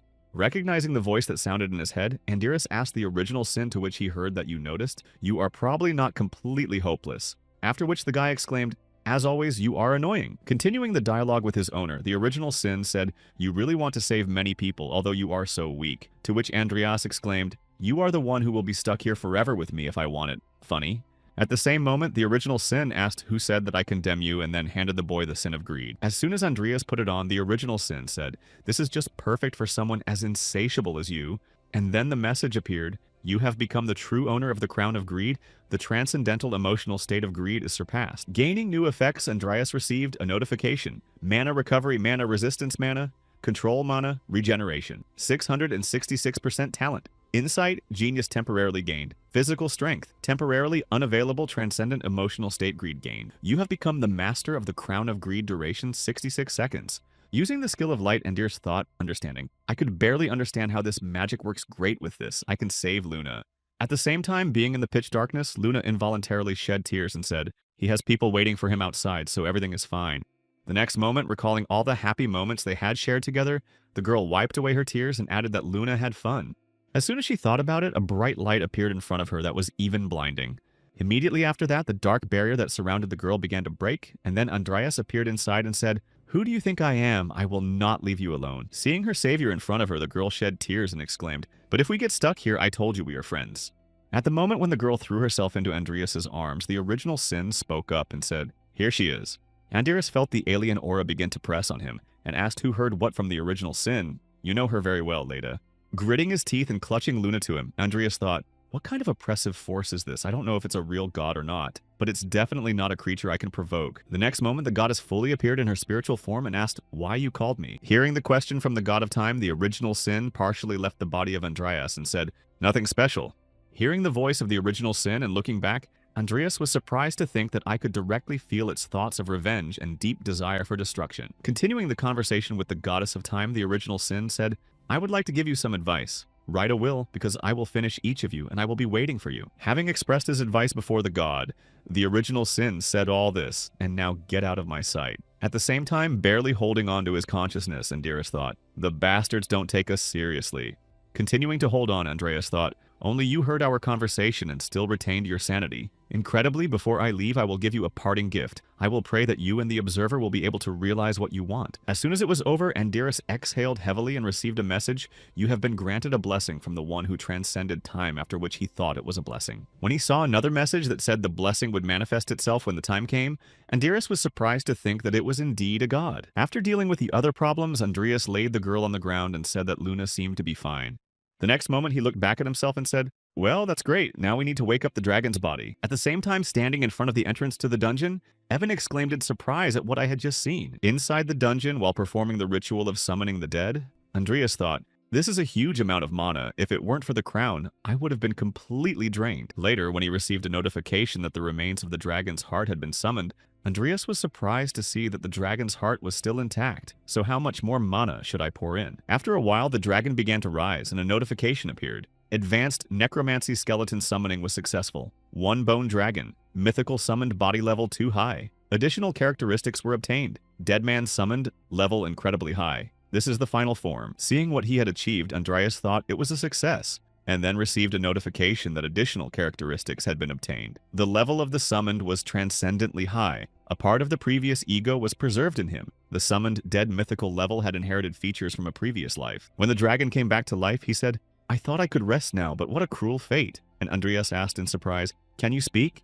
Having received Kravmak's question, he said, "I see you are surprised by what I have said. I did not expect that so much of the old me would remain in you." After the master's remark, the dragon leaned toward him and said, "But still, far from ideal, only a small part of my heart remains." Thinking about it, he talkative Andreas received a notification. Bone Dragon Mythical Krav Maga, Dead Level 12 Mana 245,000, 111 Ego Traits, Make Heart of a Dragon language, Decay Wisdom, Physical Resilience. Seeing this, the guy thought a level 12 monster with such a mana reserve is just a monster. The next moment, having received another notification, his ego was held in check by a powerful force. Andreas heard, "You know what kind of crown it is," and then thought what just happened. Not wanting to be treated like this, Andreas said in displeasure, "Don't call me by my first name, call me Master." Having received the demand from Andreas, the dragon laughed and said, "Master, in that case, I will become your servant if you give me the crown." Hearing the dragon's demands, Andreas exclaimed in surprise that Krav Maga replied that in any case I belong to you, you will not lose anything if you give me the crown. Hearing his new subject's remarks, Andreas thought, "I will need the crown when I summon the dead, but now I can agree to his request."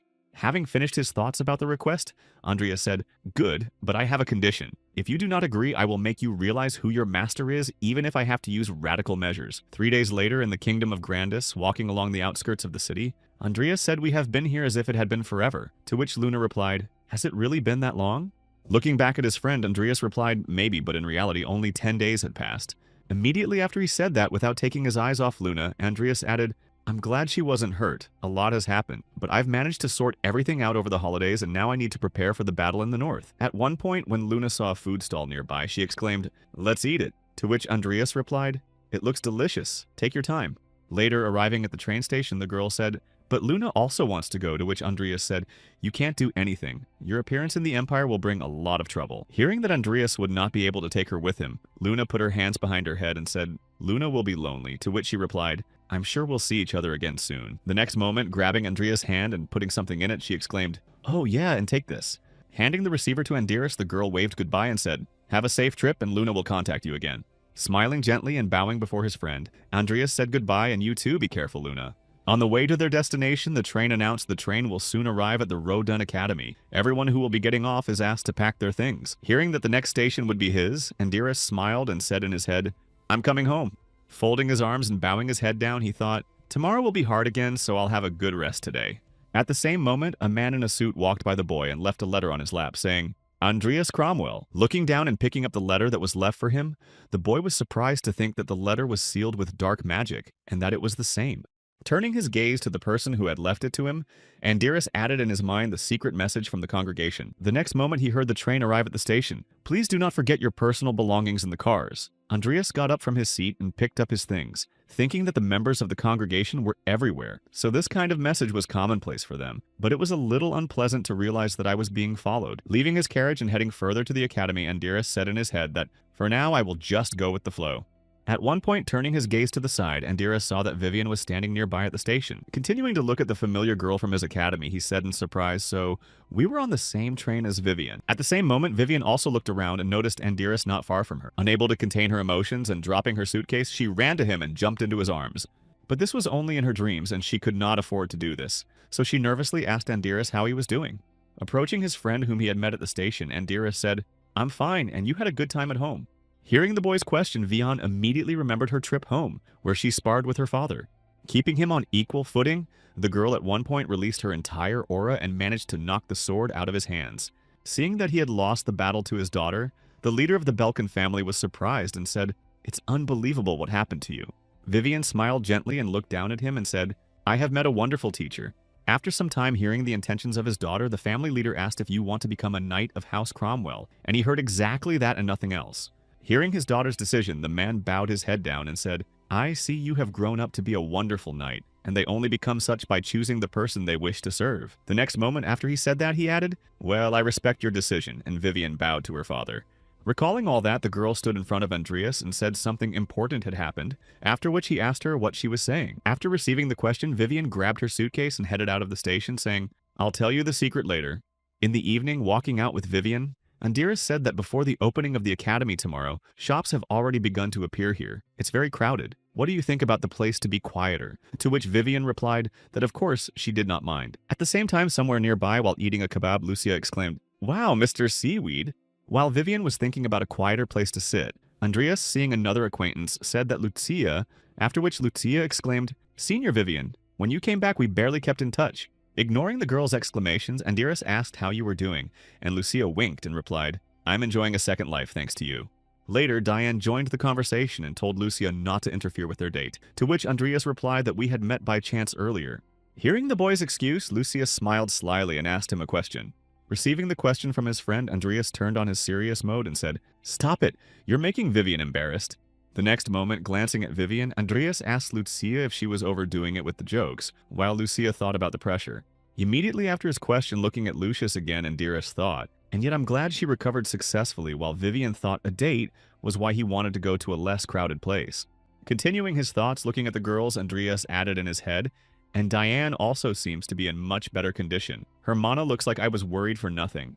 At one point, she turned her gaze to Andiris and asked him, "What about the two of you?" and then caught his gaze on her. Looking at the place where Andiris was staring so hard, Diane covered herself with her cloak and said, "Hey, where are you looking at?" Not understanding the situation at all, Andreas said, "Your Mana," and pointed at Diane, after which she jumped back. And at that time, Diane was dreaming of a date. After which Lucia said, "Senior, please learn to understand the circumstances." To which Andreas exclaimed, "You got it wrong," and then thought, "Well, I think they'll grow up fine on their own." Sometime later, in the building of private studies of the Rodelin Academy Fellows in one of the rooms, Andreas thought, "I'll check on the freshman's progress with swordplay later." The next moment, opening the letter and reading the accomplice sloth, the new face of the world of dark magic, Andreas Cromwell, "You are invited to the next congregation." The boy thought the invitation from the gathering as timely. Recalling the moments of soul engraving he had managed to do during his vacation, Andreas mentally said, "My power definitely increased when I got the soul engraving of the Orc Lord and the Blood Mage." Continuing to think, he added in his head, "Now all I need is a network of information to find out how the events of the game have changed. I need to know in advance about the plans of the Emperor's side and the Assembly." The next moment, remembering Lady Minas Andiris said in his head, "The Emperor's side can be observed through the Morhaime, and as for the meeting through the moon, yes." Immediately after thinking, if I do that, Andiris imagined a situation where Luna approached Jester and said, "Jester, tell Luna what the next plan is. Andreas told me to find out secretly." Realizing that he would need to think about the congregation, Andiris burned the invitation letter to avoid leaving any evidence. At the same time, walking through the forest, a man in a cloak fell into a trap where he was surrounded by several knights. After examining the opponents of the quarry who opposed him, the man in the cloak asked if they had brought 3 Aura Masters with them. Hearing the man's question, the priest who was among the knights said, "That's exactly how many we need to be able to hold you back." The next moment, the priest stepped forward and asked why you disobeyed God's will, Evan von Orleans. Receiving the question from his former superior, the Holy Knight took off his hood and said, "I thought I already stated it in my report, the reason I received enlightenment." Unwilling to believe what he had seen and now heard again, the priest said to him, "You have been brainwashed by dark magicians. You are the embodiment of holy views, and you never wrote such blasphemy in your report." After hearing the remarks from the former leader, Evan von Orleans, you can consider this a difference of opinion. Continuing to return the Holy Knight to his former thinking by all means, the priest said that if you have a difference of opinion about the will of God, you need to prove it with blood. At the same moment, remembering what Andiris had told him, but I guess compared to a deranged maniac who tracks a child in a desperate attempt to kill him, a dark wizard telling a lie doesn't seem so bad. Evan added in his head, "It's not about God's will," and then took up his sword. The next moment, another person joined the crowd of saints who were about to fight and said, "I'm sorry, I interrupted you." Turning his attention to the person who had just appeared near them, Evan said, "You are." And the priest added in confusion, "What were you doing here, Maximian Cronel?" Hearing that he was recognized, Maximian Cronel said, "I heard that you had a chance to meet God, Evan." Hearing what exactly interested the man, the priest exclaimed, "It is not your business, even if you cross the path of holiness." Not letting the old man finish his story, Maximian Cronel interrupted him in mid-sentence and said, "Hey, old man, if you don't take your dogs and get out of here right now, you're going to be dead." Feeling a strong fear that began to permeate his body, the priest said, "Tomorrow your holiness will be nothing but ruins." After a while, being alone with Evan and making a fire, Maximian Cronel said, "The King of Light you spoke of, he communicated with an ancient god," to which Evan replied, "Yes." Having received the answer to his first question, Maximian Cronel rose from his seat and began to examine the coffin he was carrying, and asked where he was now, to which Evan replied, "I was just going to look for him." The next moment, throwing the coffin over his shoulder, Maximian Cronel said, "I don't want to hurt him, but at least reveal his name. It looks like this guy has the answer I need."